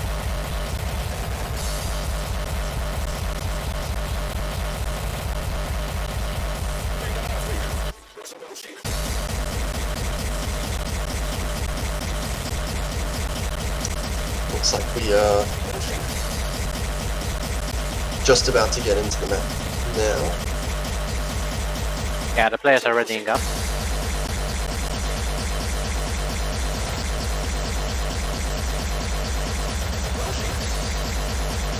Oh, and actually in the other match, they're also playing Gimpy Gimp right now. As the Really US just copying each other's picks here. yeah, all the time. Just unfortunate that USA Malaysia couldn't copy B. Or maybe fortunate. Nah, that's definitely an unfortunate. Okay, well, we're going into the fourth pick of this match. I will see if Finland can take a break point because they really needed to get back on track. And this is a very difficult map of this pool. Yeah, possibly the hardest raw skill chart in this map pool. Yeah, which is actually quite unusual, at least for previous pools, for a core jack map to be this hard in comparison. You see, no one actually choking too hard, actually fireable, getting a lot of 200s on that jump shell. Oh, and Krasek actually missing now. So already Indonesia looking like they are in a very comfortable position here. Fireball really struggling there. That's a really big drop. Yeah, this is really fast, so... Actually, Retro EX has dropped a little bit of accuracy, below 99%. Yeah, struggling, falling behind a little bit, but overall, still the advantage lying with Indonesia. Actually, Strachi with the highest score in the lobby right now. Retro EX missing, I think that was. Yeah, that was a miss. That wasn't a lad. But Krasek also missing with the Retro EX missing again. That's a traded misses, so it's all okay for Indonesia so far. And they are keeping their overall accuracy advantage here. If Yeah, it's Kaze, 2 Fireball, FCs. and Retro EX all below 99. It's 2 FCs against 1 right now. Straki is doing an almighty job with the best score in the lobby so far, but Indonesia still has 2 FCs from Lux, Maiden and Raze. Yeah, Lux Maiden and Raze are really... Oh! Lux Maiden One and finding a gone. miss. But Fireball and Krasny missing at the same time. Retro EX also missing. But the miss from Lux Maiden is more costly. But, however, Raze would have to miss right now for Finland to come back. Yeah, it's starting to slowly go towards Finland, but right now it's just not enough because of that accuracy lead we were talking about. Krasny and Retro EX trading misses again, but that's not really going to do anything to the overall score lead. Krasny really struggling at the end there. And we're at the very end of the map. Krasny still finding misses, and Raze and Lux Maiden now holding on, keeping that cover up. Lux Maiden, Raze actually missing at the end. Both of them miss at the very end, but Yeah. well, if you're gonna miss somewhere, at least it's at the end. But again, insane score from Strachey, but it was just not enough. 990,000 points. That is a really good score. Best in the whole lobby, but it is a 3v3 at the end of the day. Lux Maiden and Raze managing to bring Indonesia to a win. And in the other match, United States have taken Gimpy Gimp as well by 11,000 points. Even though Chewy had 997,000 points. Oh my god. Chewy's score is actually insane on this. Holy crap. That is a really scary score. So yeah, now we'll see what Finland decides to go for. I think that maybe Maboroshi would be a good pick. Yeah, I do think some of the hybrids are definitely where Finland might look towards. Maboroshi and Kilpimane are the two that really come to mind.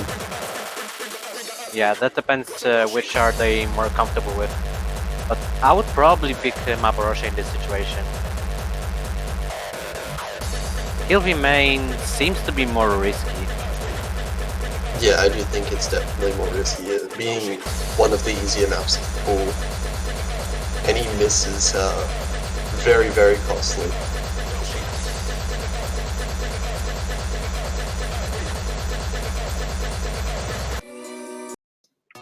Oh, they actually go for it. Yeah. Interesting. So they are going So- for hybrids, just not the one we expected. Yeah.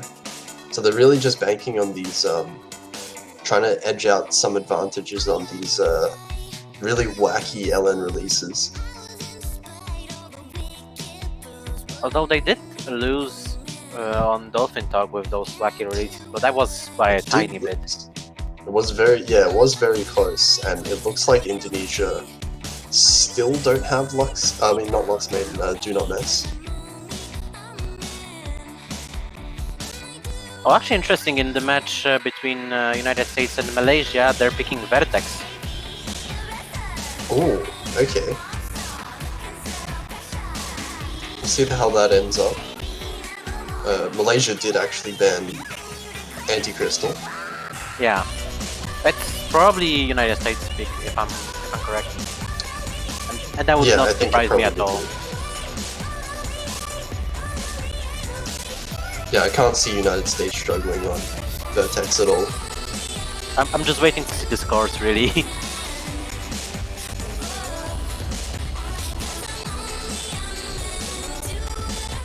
How far are they into the map? Oh, it should almost be done.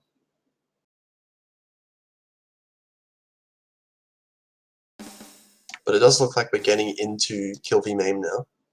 Finland's third pick. Yep. United States did win the match by 3,300 points on Vertex. Oh my That's actually God. very close. That's really close And for an SV map. Chewy got a miss. Oh, Actually- XXX and Chewy had basically the same ratio, and they were both on better ratio than United States players. There's that unfortunate miss from Chewy.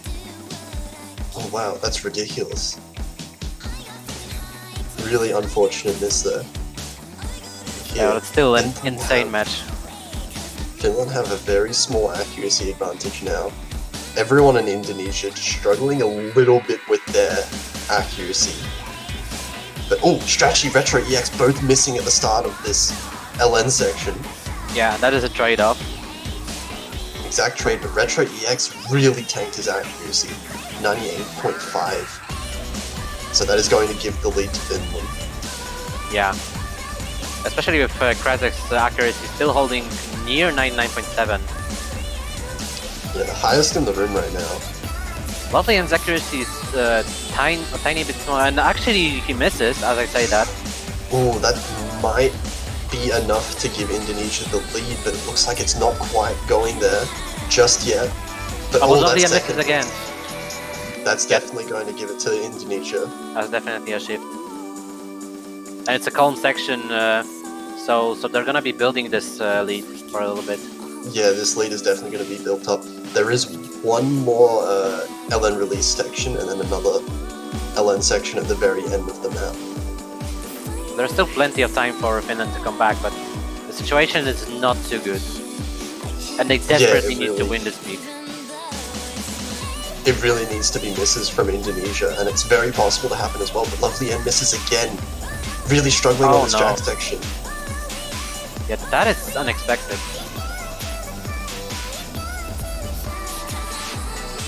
But once again, for another time in this match, it's 2 FCs versus 1. Yeah, Lovely N's accuracy is still higher than Retro EX's though, but the combo advantage is really doing it. And here we go, more LNs here. So far everyone's holding on, Retro EX dropping again. That's not gonna be enough yet.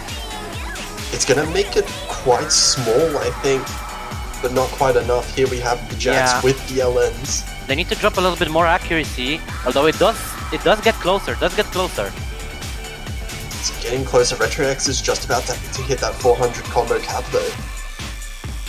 I don't think that's gonna be enough. It looks like Indonesia is still in the lead. It is pretty close, but that's probably going to be a point for Indonesia. Yeah, just not quite enough. There was just too many misses for Finland in the midsection. Yeah, that's 4,000 points. Very close.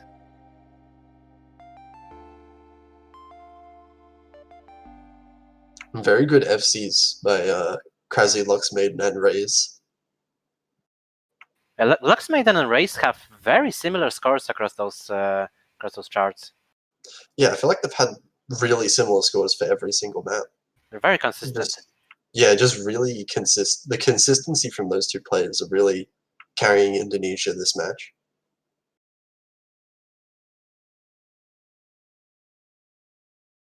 And now Finland is in a really tough situation because it's Indonesia's peak, and they already had 2 of their picks taken from them. Yeah, if Indonesia managed to take this point, their own pick, then they'll end up in match point, and it is just a real nightmare situation for Finland.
Just in time for Facebreaker.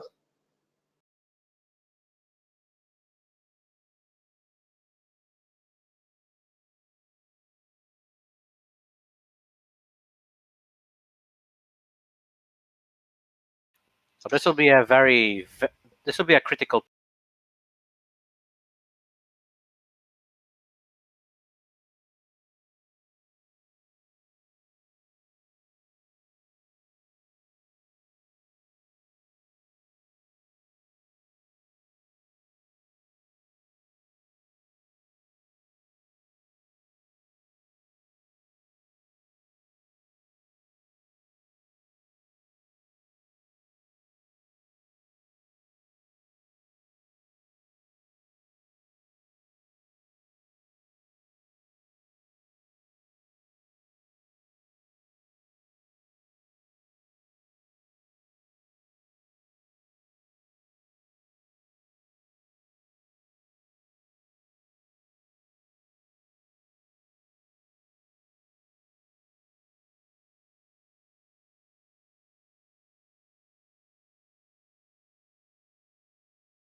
Yeah, and Finland have to win the next 4 picks in a row.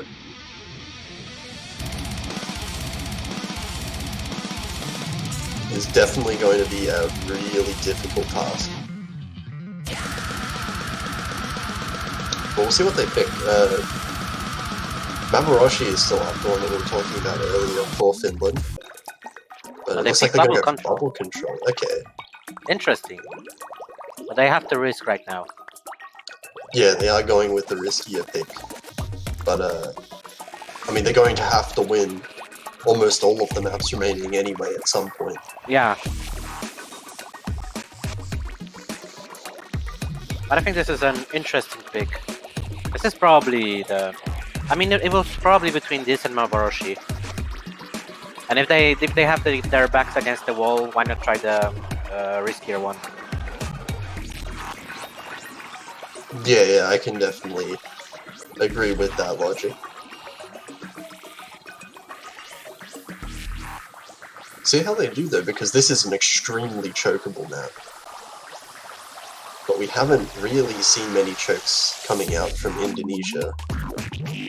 Yeah, so far Lux Maiden and Race are pretty much staying consistent throughout most of the charts. I think they only missed both of them missed on Gimpy Gimp. But that is also a really hard chart in this pool. Yeah, I think everyone missed on that. There was that Stracky pool combo. Oh, right. Yeah, Shrek.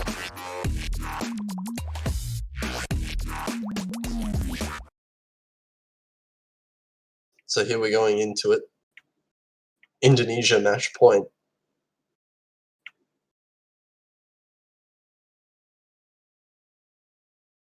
Finland looking to extend their hopes of getting out next stage.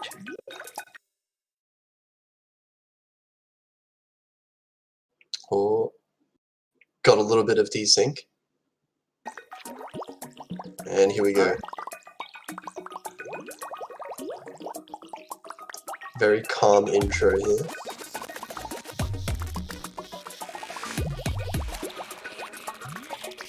It looks like there's been no significant accuracy drops anywhere. Raze is now, a couple 200s, they're dropping down to 99.5. And a miss actually really early on into the map. And that's going to be Finland taking a bit of an advantage, but they really have to hold on to this. Which is going to be difficult with some of the bursty patterns coming up soon. Yeah, this is still just only a third of the chart. Not even. Oh, Krasy!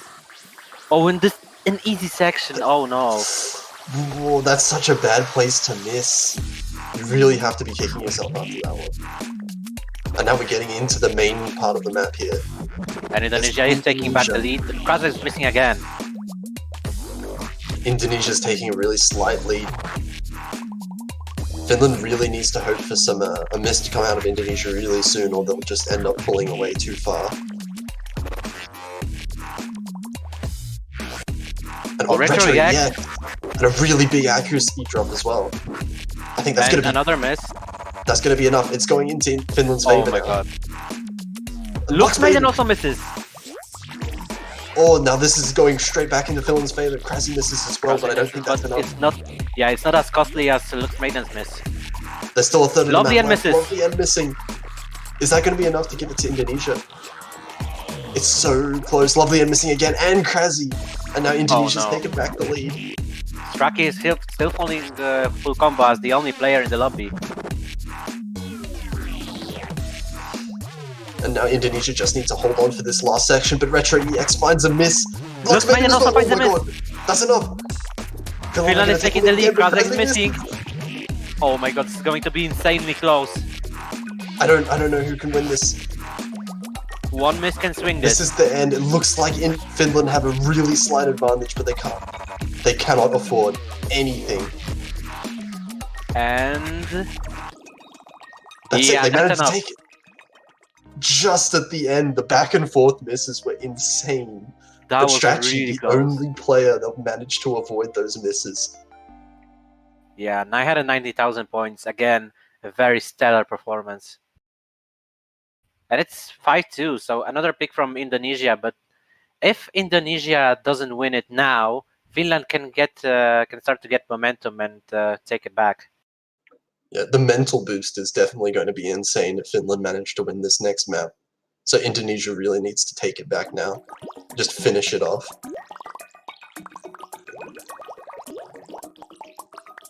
But if Finland managed to win this map and then their own pick, then Indonesia are going to start to sweat a little bit.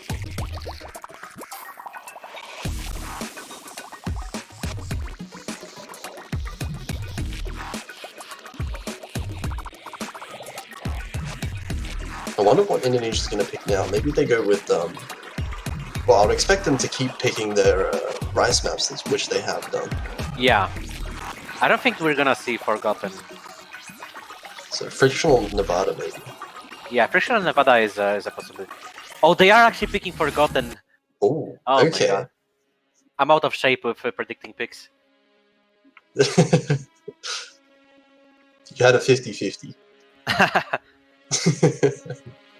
But yeah, if Finland manages to win this one, probably their next pick is Maboroshi, and they have an advantage on that possibly. Actually, Fire Able is coming in for Kraze. So, a different lineup now. Okay. So we are, of course, going to keep Strategy in there. And Indonesia is probably going to be keeping their same roster, which was just playing. Yeah.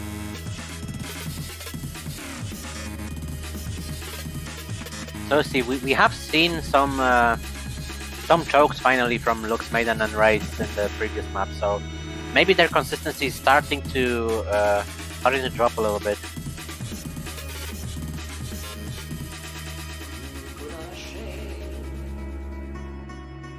And yeah, if we still have a wild card of Anti-Crystal that's not being picked. Yeah, I don't think either team really wants to pick it at this point. Yeah. Like, If I they wanted definitely to can't pick see Indonesia picking it. Yeah, if they wanted to pick it, they would have picked it already. Yeah, definitely. And like for Indonesia right now, they're in the lead. I don't think like they don't really need to throw any curveballs. They just want to keep picking the Rice maps that they've been winning on. Right? Yeah. Pick And the charts you're best at. Like Finland going for risky picks makes sense, but I think Anti-Crystal is a little bit too much of a curveball. Yeah. Like they might just be self-destructing in that one.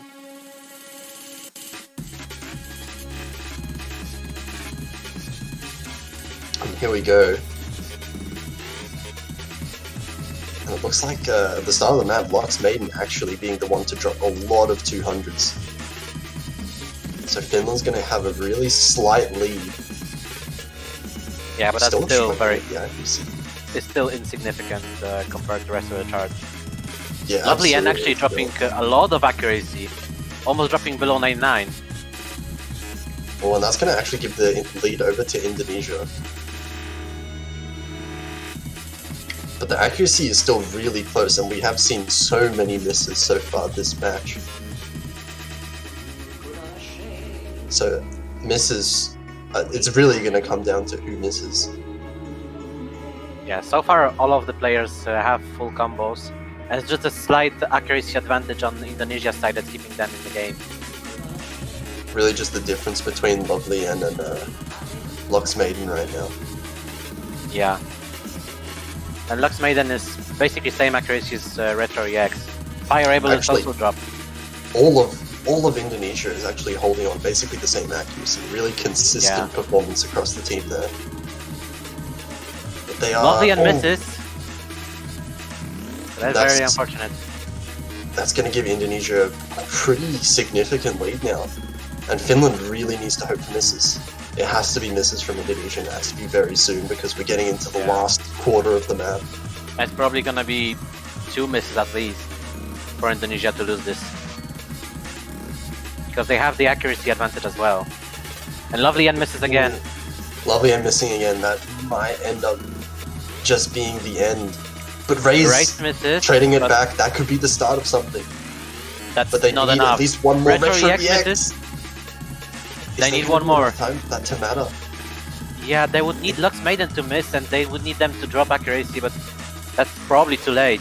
Yeah, the score lead is just not changing enough. It's not changing fast enough, and Indonesia's going to be able to take the point and the match. 6-2. Very good team scores from Indonesia. Just the consistency winning out in the end. Yeah. Indonesia basically won this just due to consistency, because individual scores from Finland were higher sometimes, especially with Straki's performance, but Indonesia just had very solid performance and very solid consistency. Just they weren't missing in the critical spots. Yeah, definitely. And that is really a crucial ability to have in a tournament setting like this. But anyway, congratulations to Indonesia. They are going to manage to win. Unfortunately, Finland is knocked out of the tournament now, as this was losers bracket. But it's still a very admirable round from them. I think that's the first time they've been in the bracket stage. Yeah, absolutely. Finland still being a low seed to have made it this far is quite amazing in itself. Yeah. And we see the overview of the matches we saw that for a little bit. Yeah, and We've had some in case you weren't- insane matches this week. Oh yeah, absolutely. So in the background there, we did see USA managing to beat Malaysia 6-1, and that will round up this week's matches. So we're going to be able to get the full set of matchups for the semi-finals. I think the definite highlight matches were the Hong Kong and Mexico and Japan with Korea. Oh Those yeah, matches were absolutely. insane. They were ridiculous matches. A tiebreaker, even coming for Hong Kong, Mexico, was really high. Yeah. Oh yeah, that's it for the matches. We will be having the map pool showcase in just a few moments, but I think we will be taking a few minutes of a break before that to set everything up. Yep. So we're going to very shortly go into that. So in the meantime, I will peace out. And I will And, peace out as well, and have fun with the pool. Yep. Enjoy. See ya.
Hello everyone and welcome back once again to Mania Rookie World Cup 2020, and we're now back once again, and this is the last of the quarterfinals matches we have today, and we're now entering into the semifinals map will showcase. I am Mifa and I'll be joining in with Davy here.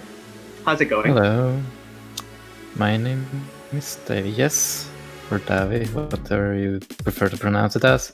And I guess also, yeah, we're having a semifinals map will showcase here, in which is a lot more interesting to look at, because as a reminder, we have 15 maps in the quarterfinals and round of 16, and this time we have 17, in which we have plus 2 maps in this for the next rounds. So it's we have a lot to cover here, pretty much. Yeah, from what I've seen of the map pool so far, it seems like the picks are really diverse this time around. We saw the previous quarterfinals, there was a bit more emphasis on just technical stuff, like forgotten bubble control maps like that. There was a lot of them. Yeah. This time around, I do see a lot of variety, which is pretty good. And we're jumping up it there. We're starting to begin with pick number 1, which is Yurufua Jukai Girl. And this is the 1.25 rate, which is approximately 270 BPM. This is 2 minutes 20 in drain time, OD 8.5, HP 8.5. And you already see pretty much the jump stream category, or consistency in general. And we have, as you can see, jump streams into 70 BPM, in which that's a really hefty gap of a jump for this round. We have Face Breaker in quarterfinals, in which that's a 238. This is 270.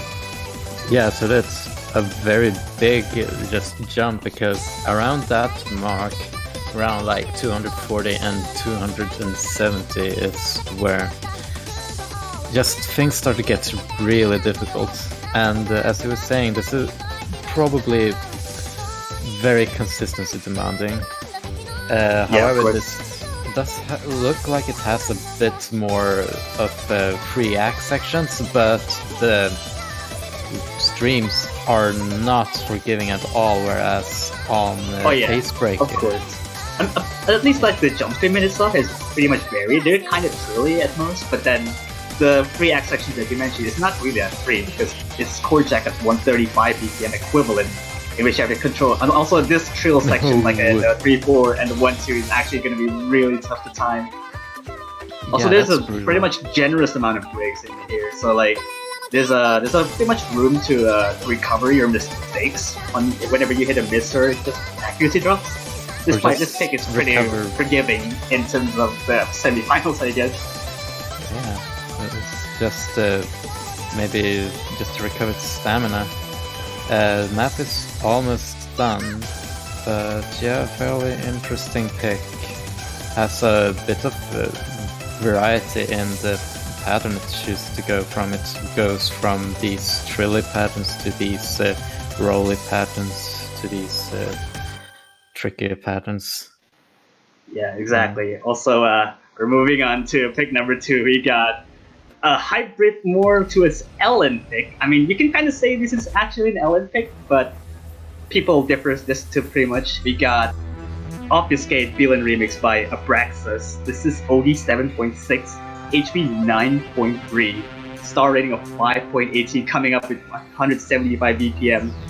This is, without exaggeration, this is probably one of the most demanding LN on hybrid side, and this is, I think, personally, this is by far the most difficult hybrid we have.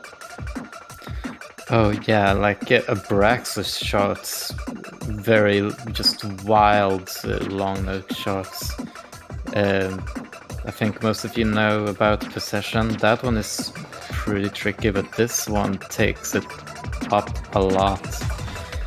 Yeah, this one is on another level. I mean, to be fair, like the elements around this part, it has a taste for repetitions to it, but we're not even getting into that yet. The main bulk of the section comes up right after that. Yeah, he likes using stuff like 116 a lot in his maps.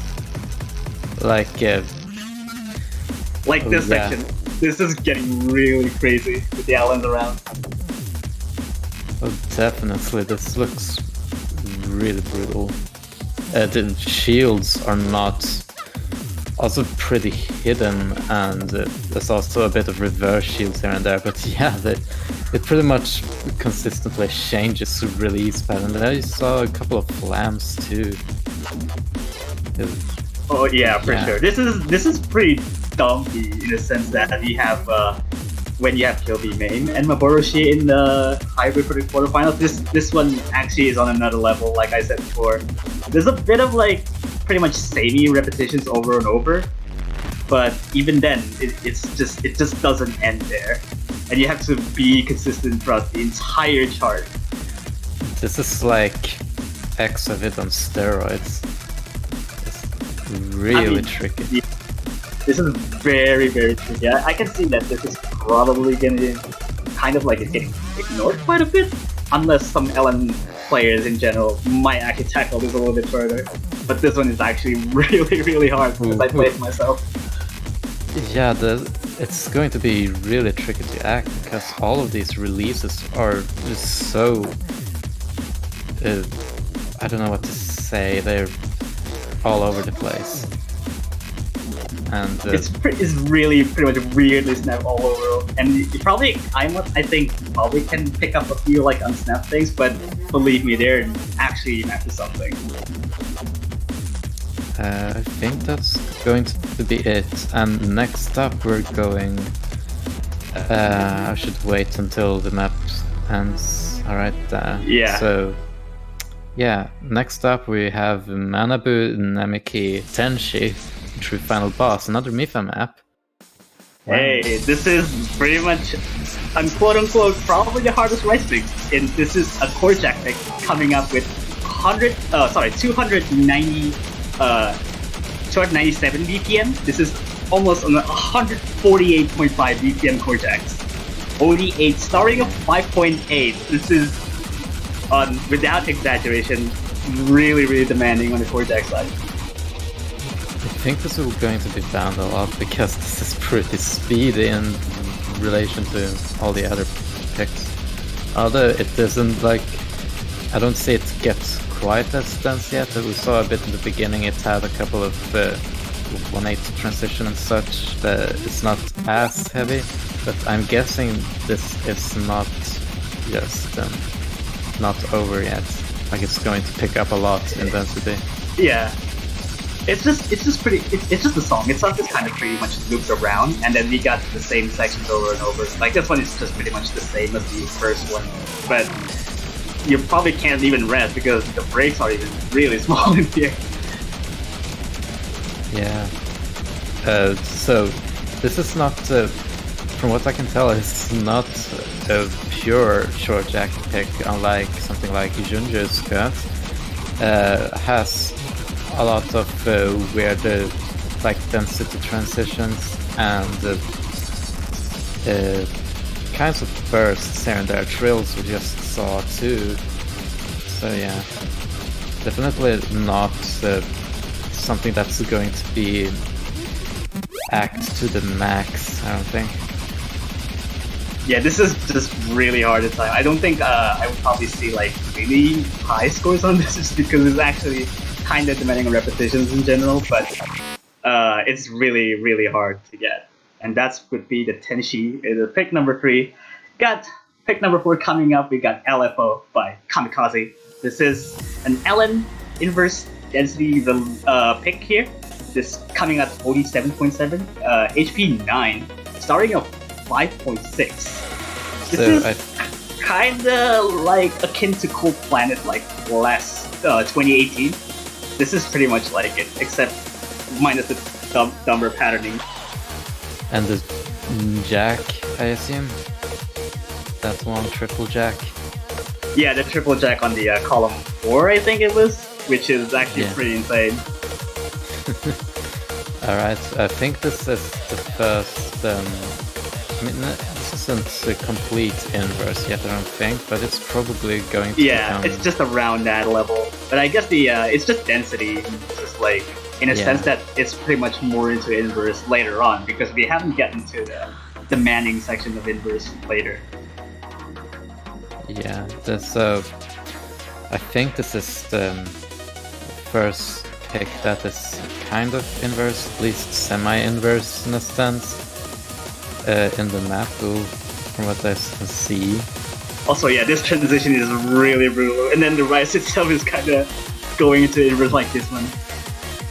Yeah, and then we got a bit of triples and such, inverse triples. So pretty difficult. But if you're comfortable with inverse in general, I don't think this section will be a headache for you. Yeah, this is kind of pretty much it, but then, I mean, you probably never ignore rest either. The ending is probably one of the most spikes in the chart. There we go. We got a more between an inverse jump stream here. Oh yeah, full-on inverse jump stream. This is something you might see people trip up on a lot. Also with a bit of rolls in there too. That's actually gonna be rough. Yeah, I even think there's a chance people might call him lock on it, who knows. Got pick number 5. Coming up here, we got Big Brother by Whitey. Kakupi model by, with a challenge difficulty. This is starting a 5.1 BPM of 190, OD 8.5, HP 8.5. This is pretty much the technical rise pick here. As we see before, yeah, this is a lot to consider here. We got a lot of bursts, we got a lot of 12 and 1/8 snaps in between. A lot of very, very high risk bursts in particular if you nail them sounds properly. This looks like a FFR convert. Well, I mean, this is just kind of like the Stepmania counterpart. This is pretty much it. This is the same chart, and it doesn't even let up in the slightest. Although it might be arguably one of the easier rise picks, but for me personally, I think the burst itself is really irritating to get. Yeah, like just timing them right, I can see being pretty difficult. So you likely see not a lot of players get the V1 SS on this. I don't know if there's much picks here that people will be getting V1 SSs on. This one is pretty tricky, not gonna lie. It doesn't look too hard, but it's certainly a risk pick if you want to keep if you want to secure a point against someone, because anything can happen pretty much.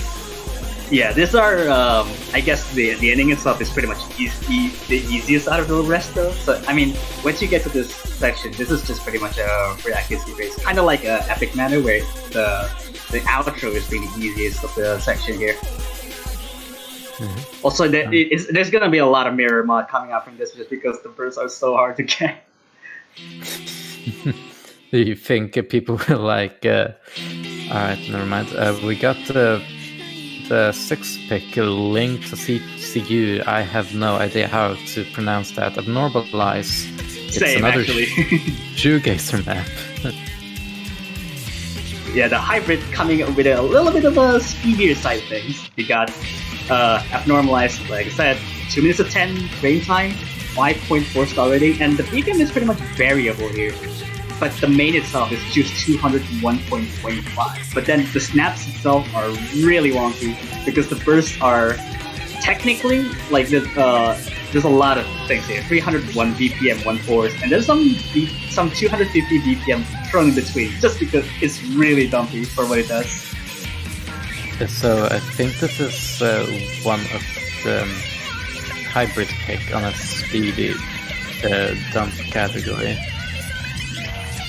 And this looks pretty brutal to get good accuracy on. Like, it changes snappings at times to even 1.5, I believe, which is like a quintuplet. Yeah, I think it's like when you saw like this chart here, there's a lot of like staccato elements here and there, and it's just when you're really getting into the speed category, you probably will worry about the staccato elements. Like these elements right here, it's just gonna be a lot of choke points there, especially when this is ODA, and you have to consider that elements on ODA is not even forgivable. They're not forgivable at all. Yeah, they like are on the same column kind of sometimes, and those kind of releases might accidentally trip you up because they are. I mean, some of them were like staccato, as you said, but some were also longer, but they kept on going on the same column, whereas there was a bunch of rise patterns mixed in between. I think players might find that part a bit tricky. Well, I'd certainly find it tricky.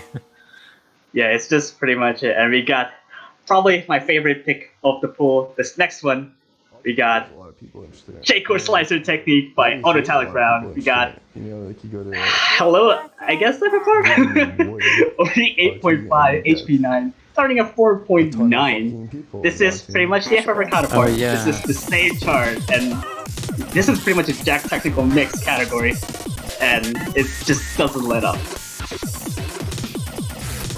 So this is the FFR shot, right? Yeah, shoutouts to FFR D8 round 3. I can actually just say the shoutouts already. But, nevertheless, got no elements in here, so anti-element spray coming up. This is lots of 260 BPM broken things. 1.8 snaps, 112, something bursts in between. A lot of really, really hard patterns. And a lot of mini jacks especially. We saw a bunch of triples, like in jacks. They're at this speed, that's very tricky. I can pretty much. I can see a lot of players getting misses on this, honestly. It does not look very forgiving. Also, I should say, when you're in a consideration, when you're about to pick this chart, there is no break. There's just 1 second break, and that's it. You're pretty much have to deal with this the entire thing. Yeah, just does not let up at all. It's a kind of consistency technical chart, I guess. Like the difficulty seems to remain the same for the most part. So definitely requires some excellent consistency player. You might see this ignored a lot because of how awkward it seems. This is very, very high risk because the pattern in itself, like 260 BPM, there's a lot of like things going for, and it's just when you look over like some of the bursts in between, it's just really choke heavy, and I can see that this is probably gonna be like or probably even banned at least, because this is a lot of kind of like frictional Nevada, if you might recall that. Oh yeah, frictional. It does remind me of frictional Well, that was Nevada. random. Also the ending. Oh what? There you go. Really, really ending. Really good ending. Also, Nice we got one. pick coming up right here. We got the easy SV pick. We kind of disregards reading and memo altogether. We got Alpine, and we already see stops like that. This is pretty much on the memo heavy. This is only 6.5 HP 8, starting at 3.47. This is pretty much it. Probably everyone should know this by now. Yeah.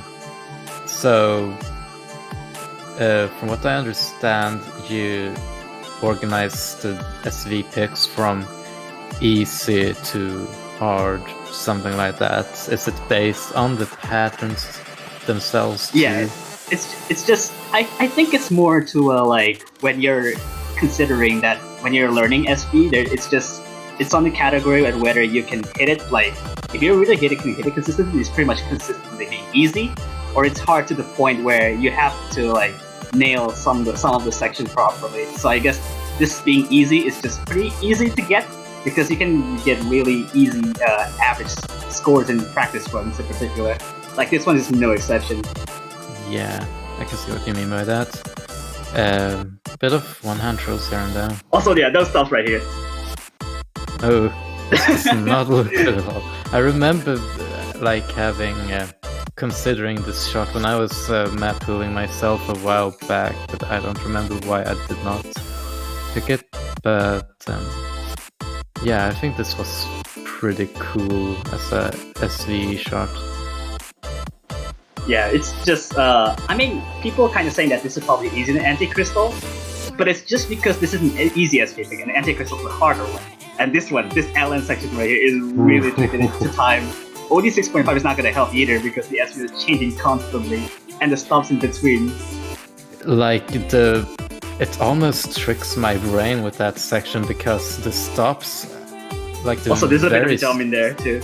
Yeah, like the stops, the sudden slow jams makes me think that I have to release the notes, but no, there's a long note there that you have to keep on holding. So that's not pretty forgiving, I'd say. Yeah, we got pick number 9 coming up. We got more Rave Chart in particular. Salamander no Odoriko by Atsuki-Yura. This is LN Mix pick. This is 3 minutes and 38 range time. This is probably like a longer pick in general. This is OE 7.5, HP 8, starting at 5.45. Probably one of the hardest to act LN pick in general.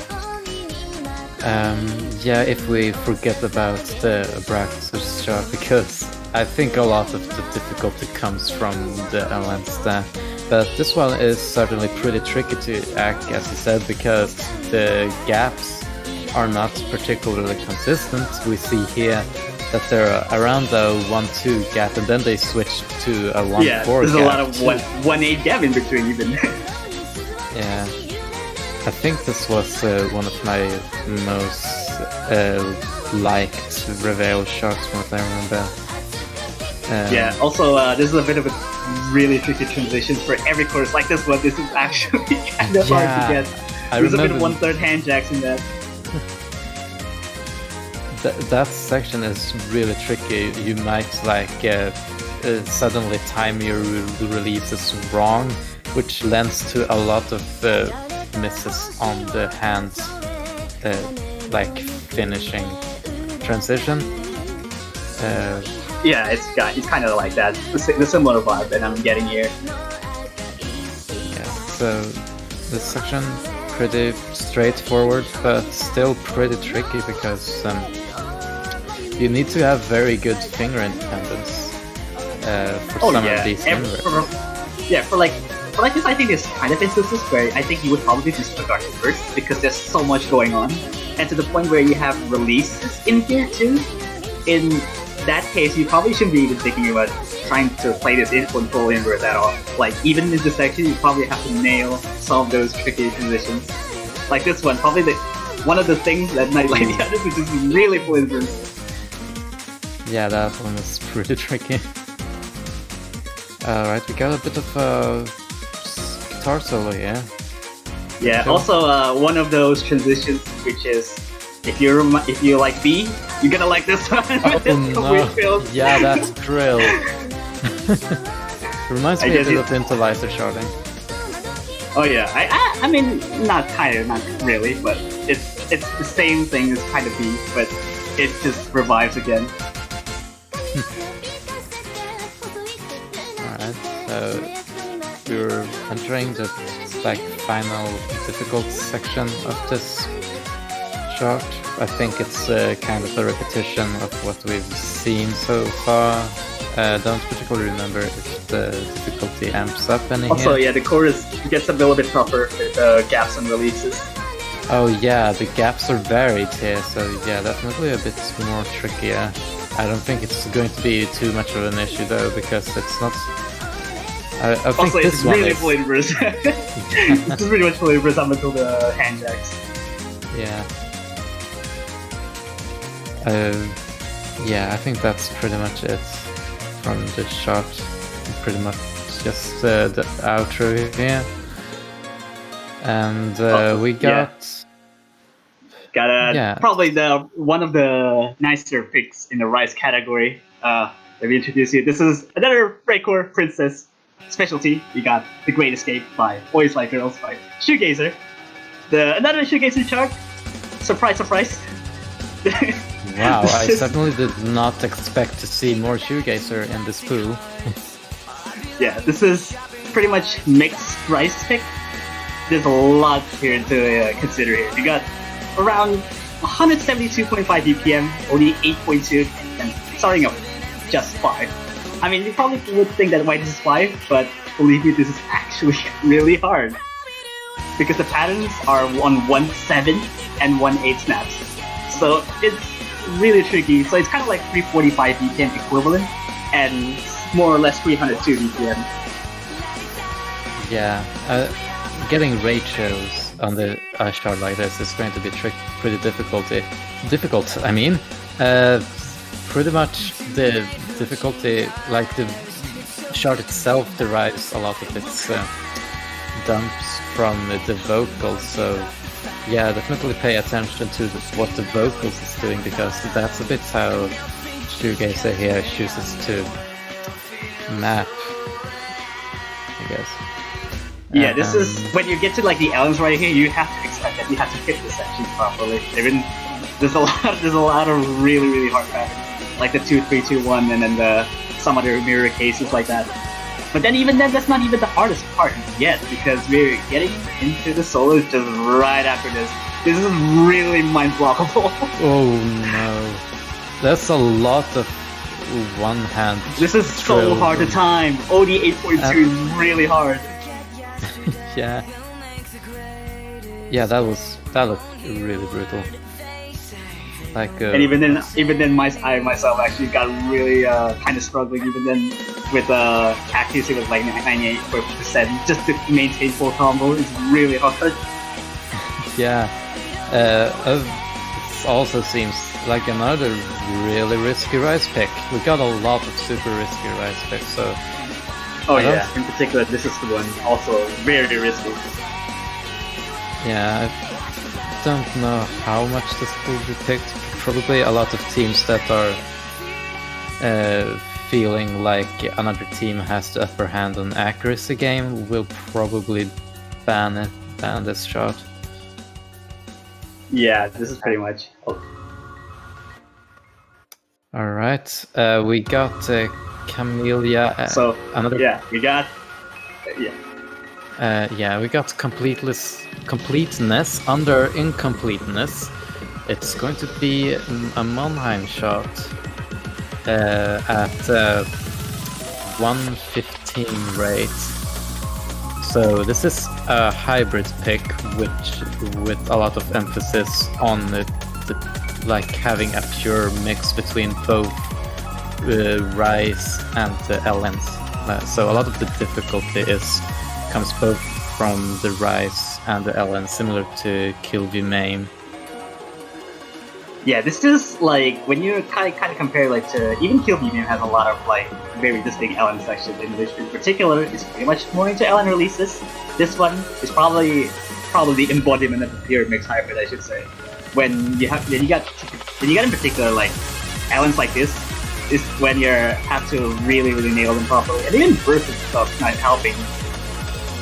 Yeah, I should also mention the drain time of this is 4 minutes and 9 seconds, so definitely a very consistency heavy pick at that too. Not only is it very pure in its mix, we saw there too. That's a pretty difficult LN section. Yeah, this is really difficult.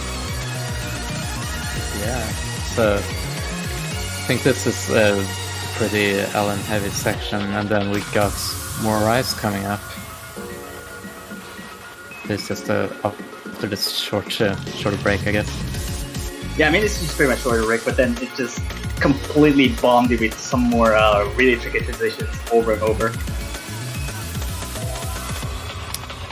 It's a fairly big downtime here, I'm pretty sure of, but it should pick up pretty soon. So I think this is probably like the only when you have Rise emphasis in particular. This is just it. But then some of the like the Ellen releases are just pretty much on isolation or really hard to hit even. Yeah, they're there to emphasize specific sounds. And also, this is pretty much the same as the intro.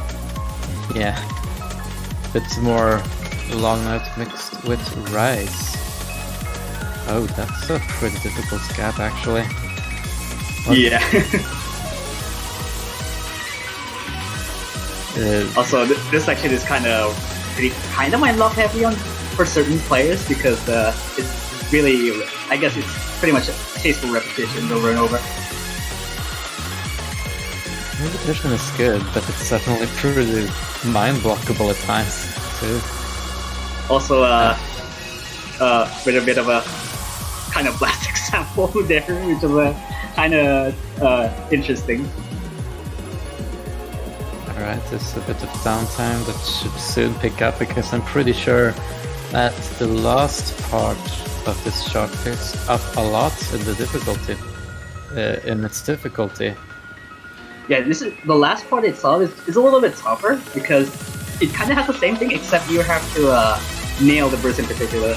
Even if it's kind of it may look like they're really the same, but like the big problem is that when you get so far into the chart, you probably get a lot more nervous. Yeah, so when the spike shot, like when the shot spikes like that, some players might, as you said, get nervous enough to actually miss. Yeah, like that. If you really miss and nervous like that. I cursed the replay somehow. I've somehow managed to find a way to curse the replay. But, I mean, yeah. I don't know if that's even possible, but yeah, sure. You do you, I guess. And then just a little bit of a plastic structure with a lot of staccato elements in between. Alright. So that is Number 12, we got Master Explorer by Valde. This is speed pick here on the dumpy category. This is 165 BPM, in which the streams are pretty much on 330 BPM equivalent, and people already should know this from, like, for example, Soft 4. But this is on 1.1, and it just gets crazier on that because the song itself is also pretty hilarious. Yeah, even the background there. Something. I actually low-key like this. Like, really like this echo in general. Yeah, what these dumps looks extremely tough. And they just it gets really pretty much like, I guess, kind of extended dumps in between. But then even then you have to like exert like probably this section right here. Once you get to the screamer sample section right here. Like this one is actually really harsh. Yeah, because it also mixes in a bit of jumps here and there, and also jacks too. We saw also a bit of hidden jacks being present throughout the entire structure of this, with also 112 bursts too at this speed, which is very, very rough. Hey, I mean, this has quite a bit of down, like breaks in between. So I guess when you're really have to exert, you can actually regather your energy to hit the next sections. But even then, it's probably one of the most a lot of breaks. But then you're getting back to here again. Yeah, I think this will probably be considered pretty safe for most of the players, considering what else is in the map pool. So probably the most safest the Rise pick, because the difficulty is just a bit on the spiker side, like not entirely, because the sections where it is difficult, it's prolonged. But it also has a lot of breathing space in between as well, which I think is going to be pretty important. And here we go, we got Flower of Wilderness. This is another mint map. It's going to be focused on pretty much LNs of a speedier kind. It's kind of like the speedier and the release kind. Then this is star rating 5.65, OD 7.3, HP 9. I guess you can kind of see that this is probably more or less the same as the ranked version of Mint's chart. I think probably everyone should probably know this, except this is on rates 1.05. Yeah, that's not a terrible difference, but the jacks at 230 BPM, yeah, it's kind of difficult. But you also got to consider there's a lot of the very short long notes too. It's going to be pretty tough to get some good accuracy on. Yeah, especially when the speed itself is not just even in the out.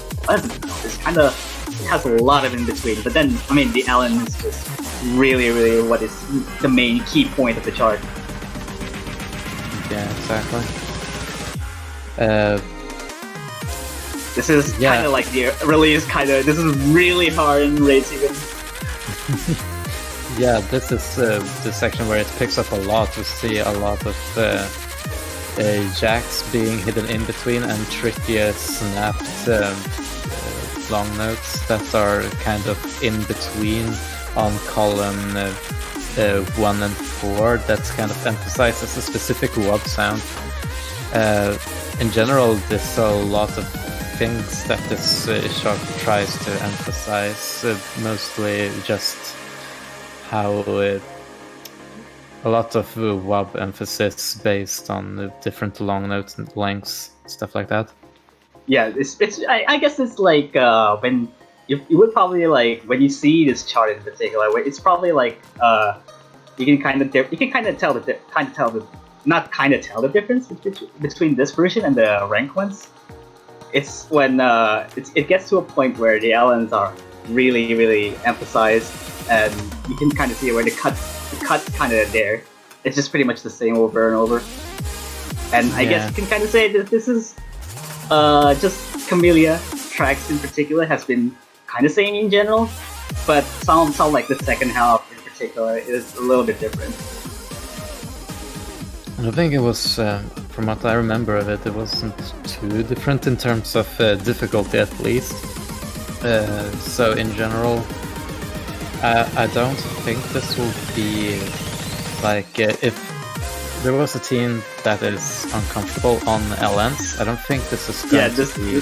This is a bit of everything here. It's like really, really harsh. Certainly.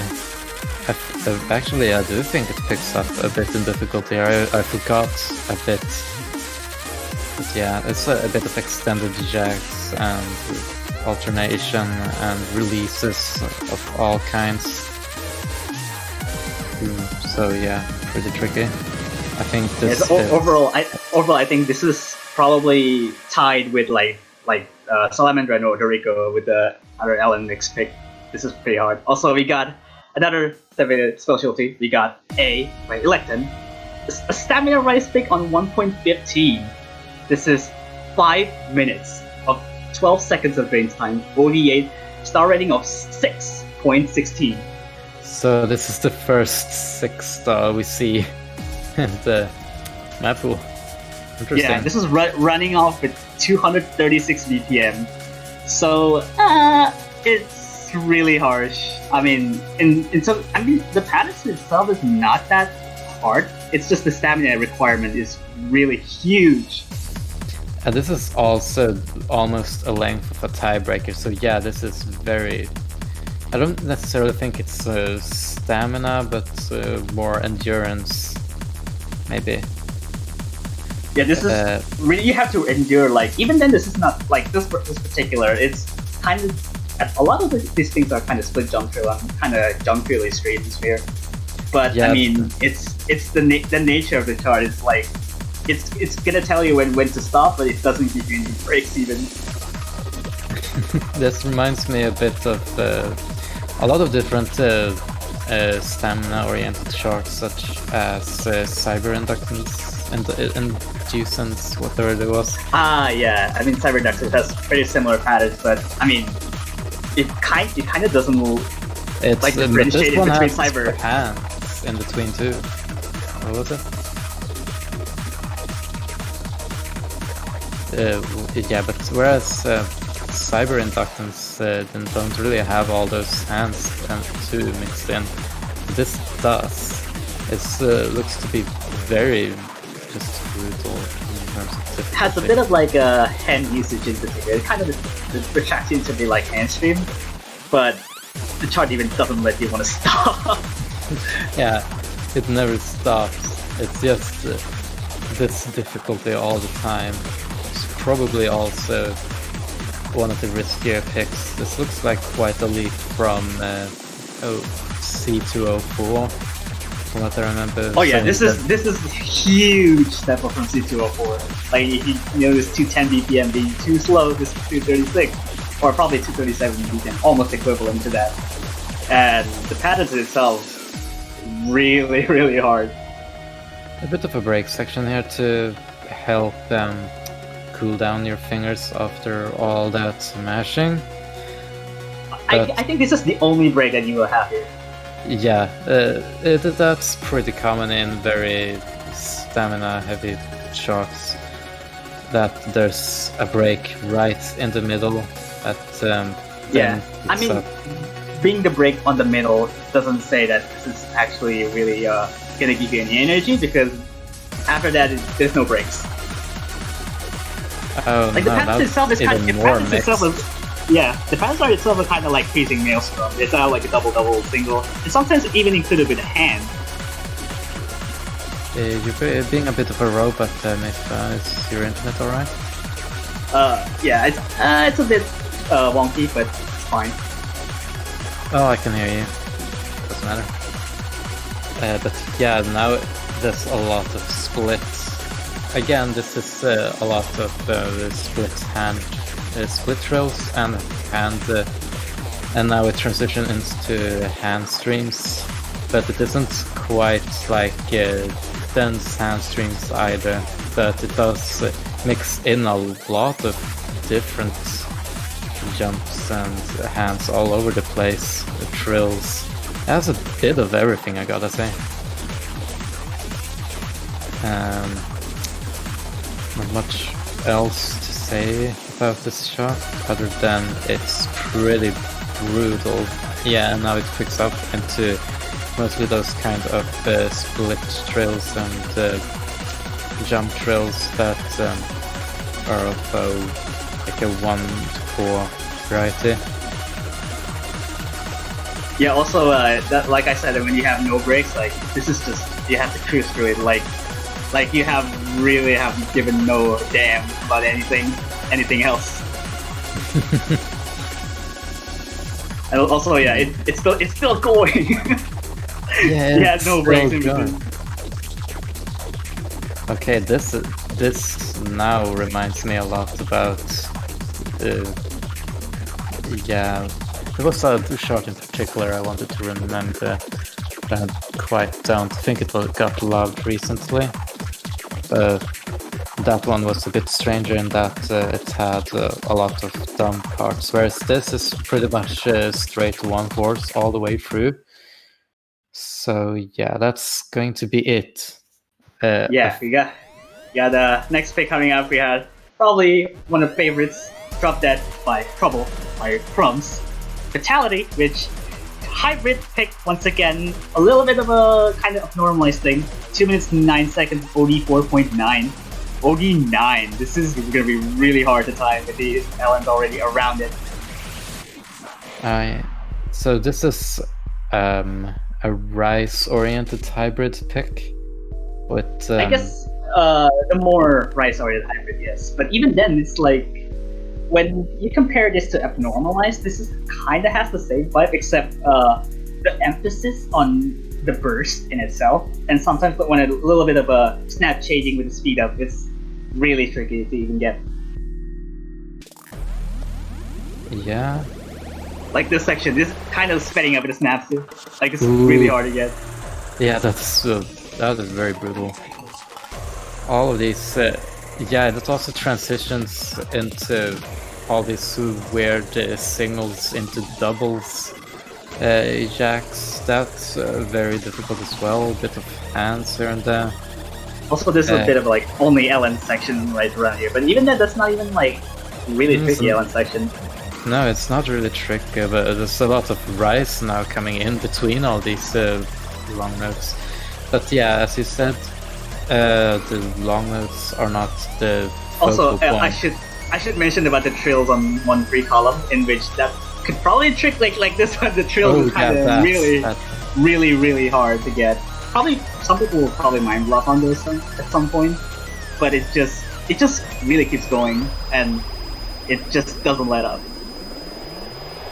Yeah, general from the music is very unconventional sounding and thus lends for pretty unconventional shots, which I think this really fits the unconventional to a T. although not. Yeah. So I think that is it. We are going now on to favorite SV pick once again. This is the harder SV pick. Got audiovisual by Moishop. This is started by Petrosh, the fellow commentator over here. We got coming at around starting of 3.2 OE7. This HP8. This is when you see like the SVs are really straightforward. It's kind of like a reading aspect of it. But believe me, this is not straight 1/4. Oh yeah, this is unnormalized to 1/6. It looks like 1/4 snappings, but in reality it's in a swing rhythm. So you gotta know the music if you want to get. Also, there's a bit of a memo section right over there with LMs around it. Yeah. Also, you have to kind of know this on the back of your hand, in which swing rhythms are, for me personally, they are really hard to get because I'm more like into like oral player, but even then, being an oral doesn't kind of help you because it really tricks you up with the normalized 1/4 snap. Yeah, you definitely want to be more of a audio-based player if you want to get pretty good scores on this. Because it seems like it goes all the way, like it does not really come normalized. It's just always looks like a 1/4 snap when it is 1/6.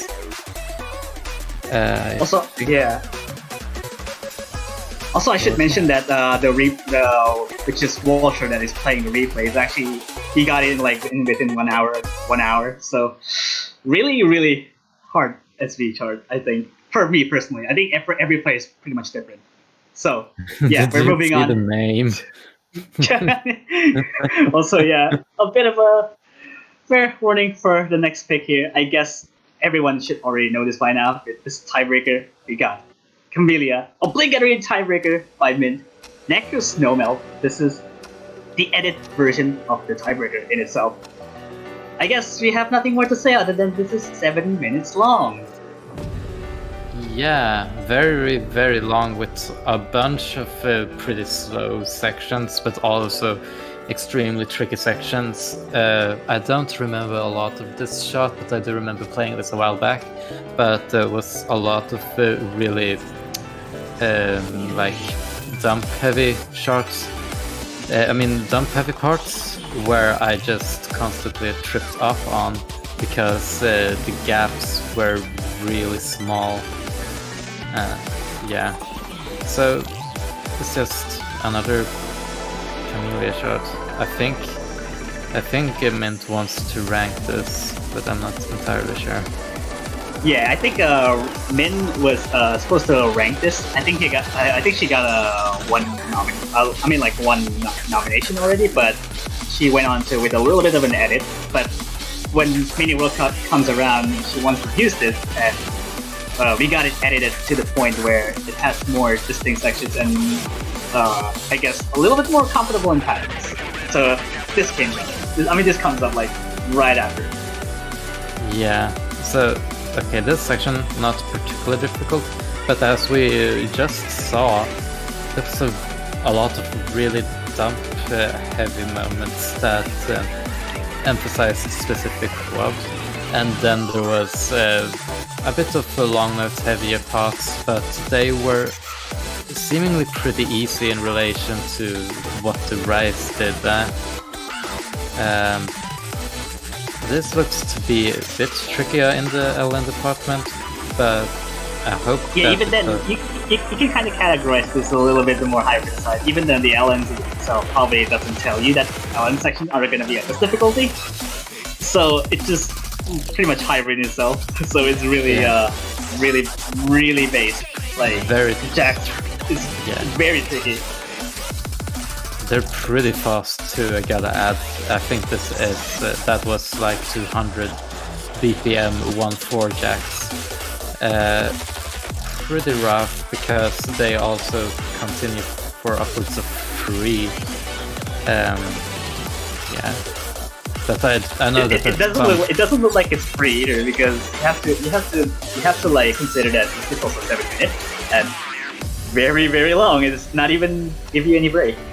Although this is probably the some of the breaks that we'll see later. But even then, it's I guess I don't want to call it too early, but this section like here, a little bit of slow jam, but it kind of builds up into a little bit of a Jack section kind of. Oh yeah, definitely. I guess some of the LN difficulty was present earlier, where there was a lot of quad holds that had very awkward time releases to them. That just like such, not even those, but yeah, we saw. All right, this is going to be picking up a lot in difficulty soon. I can. Yeah, like there's a bit of a core Jack section, like really. I guess it doesn't kind of compare it to like the really core Jack we have in the box before, but when you get to this point, it's just your stamina is pretty much long gone, and you can see minions are already struggling core Jacks in particular. Yeah, this is if it comes to a tiebreaker, which we saw.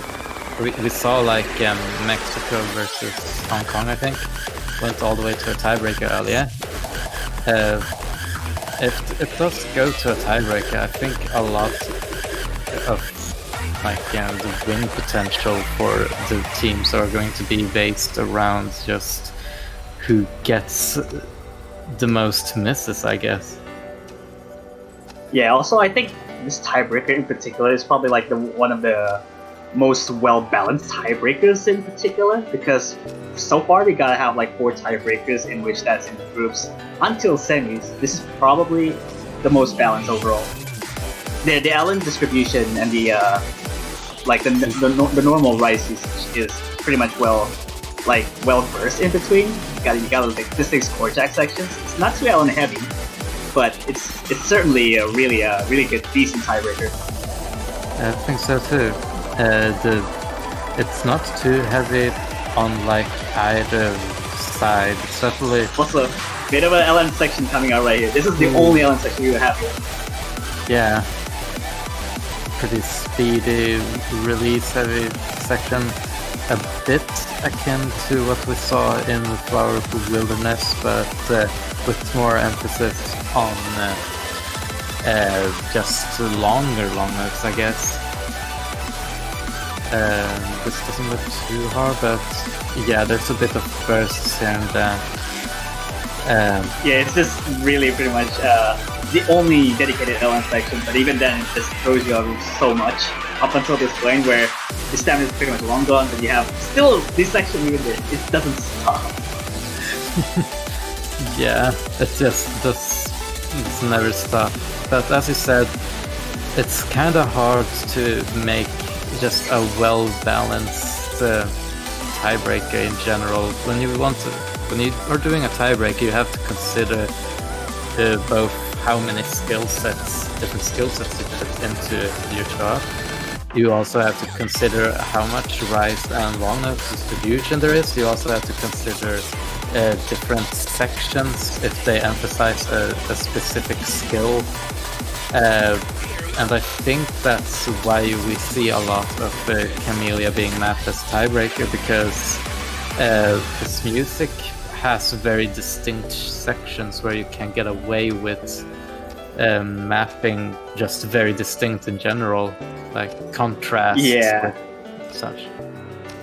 And even then, we're coming up to the end of the chart here. It's really well made by Mint there, but I mean, when people or the teams are getting to a tiebreaker, you have to consider the fact that this is actually very long. So you have to really consider your energy once you get up until that point.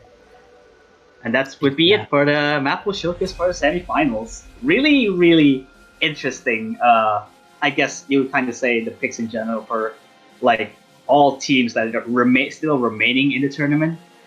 So it's pretty much on to the point where probably some of the teams are kind of like pretty much struggling on some of the picks, but it's gonna be a lot more interesting.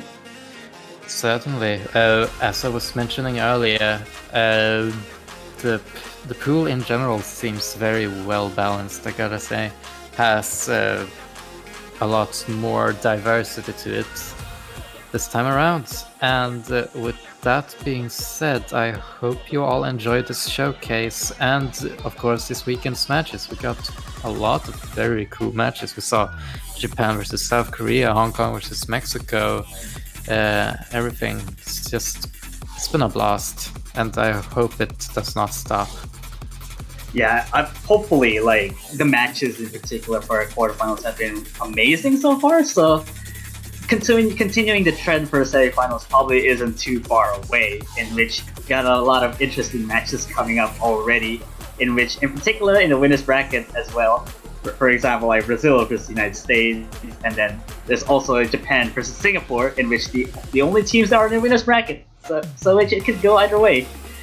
And of course, the losers bracket, you should also have to keep an eye and look out for that. And also, gotta mention that the scheduling for it, the matches are gonna be pretty interesting overall. So you, for teams that are still on this tournament, should be really looking out for that. Indeed. And with that being said, looking forward to seeing all you guys next week, where we are going to have more matches. Yeah, exactly. Also, yeah, don't forget as well, and as per reminder, there's also banners for the Oster, and also banners. we got a bingo going up here. I think at least bingo has been a little bit more filled up. And as well, support your favorite teams as well for the banners coming up. Support the tournament, also support your teams. Only $2.50, I think. So yeah. Yeah, as well. Rooting up your favorite team isn't as well for supporting teams has always been like the wholesome thing in the world. So there you go. As well. And yeah, that's been it for the quarterfinals thing. And you got semifinals to cover up for the next week, and as well, and we commentators as well are enjoying it as well. And that should be it.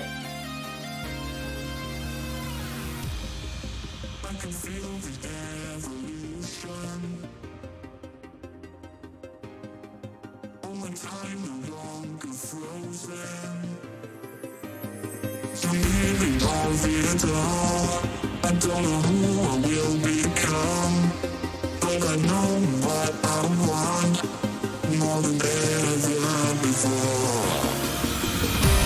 Outside, I'm gonna say the long goodbye. I will rise above the state of mind.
can feel the evolution. Only time no longer frozen. So maybe all the I don't know who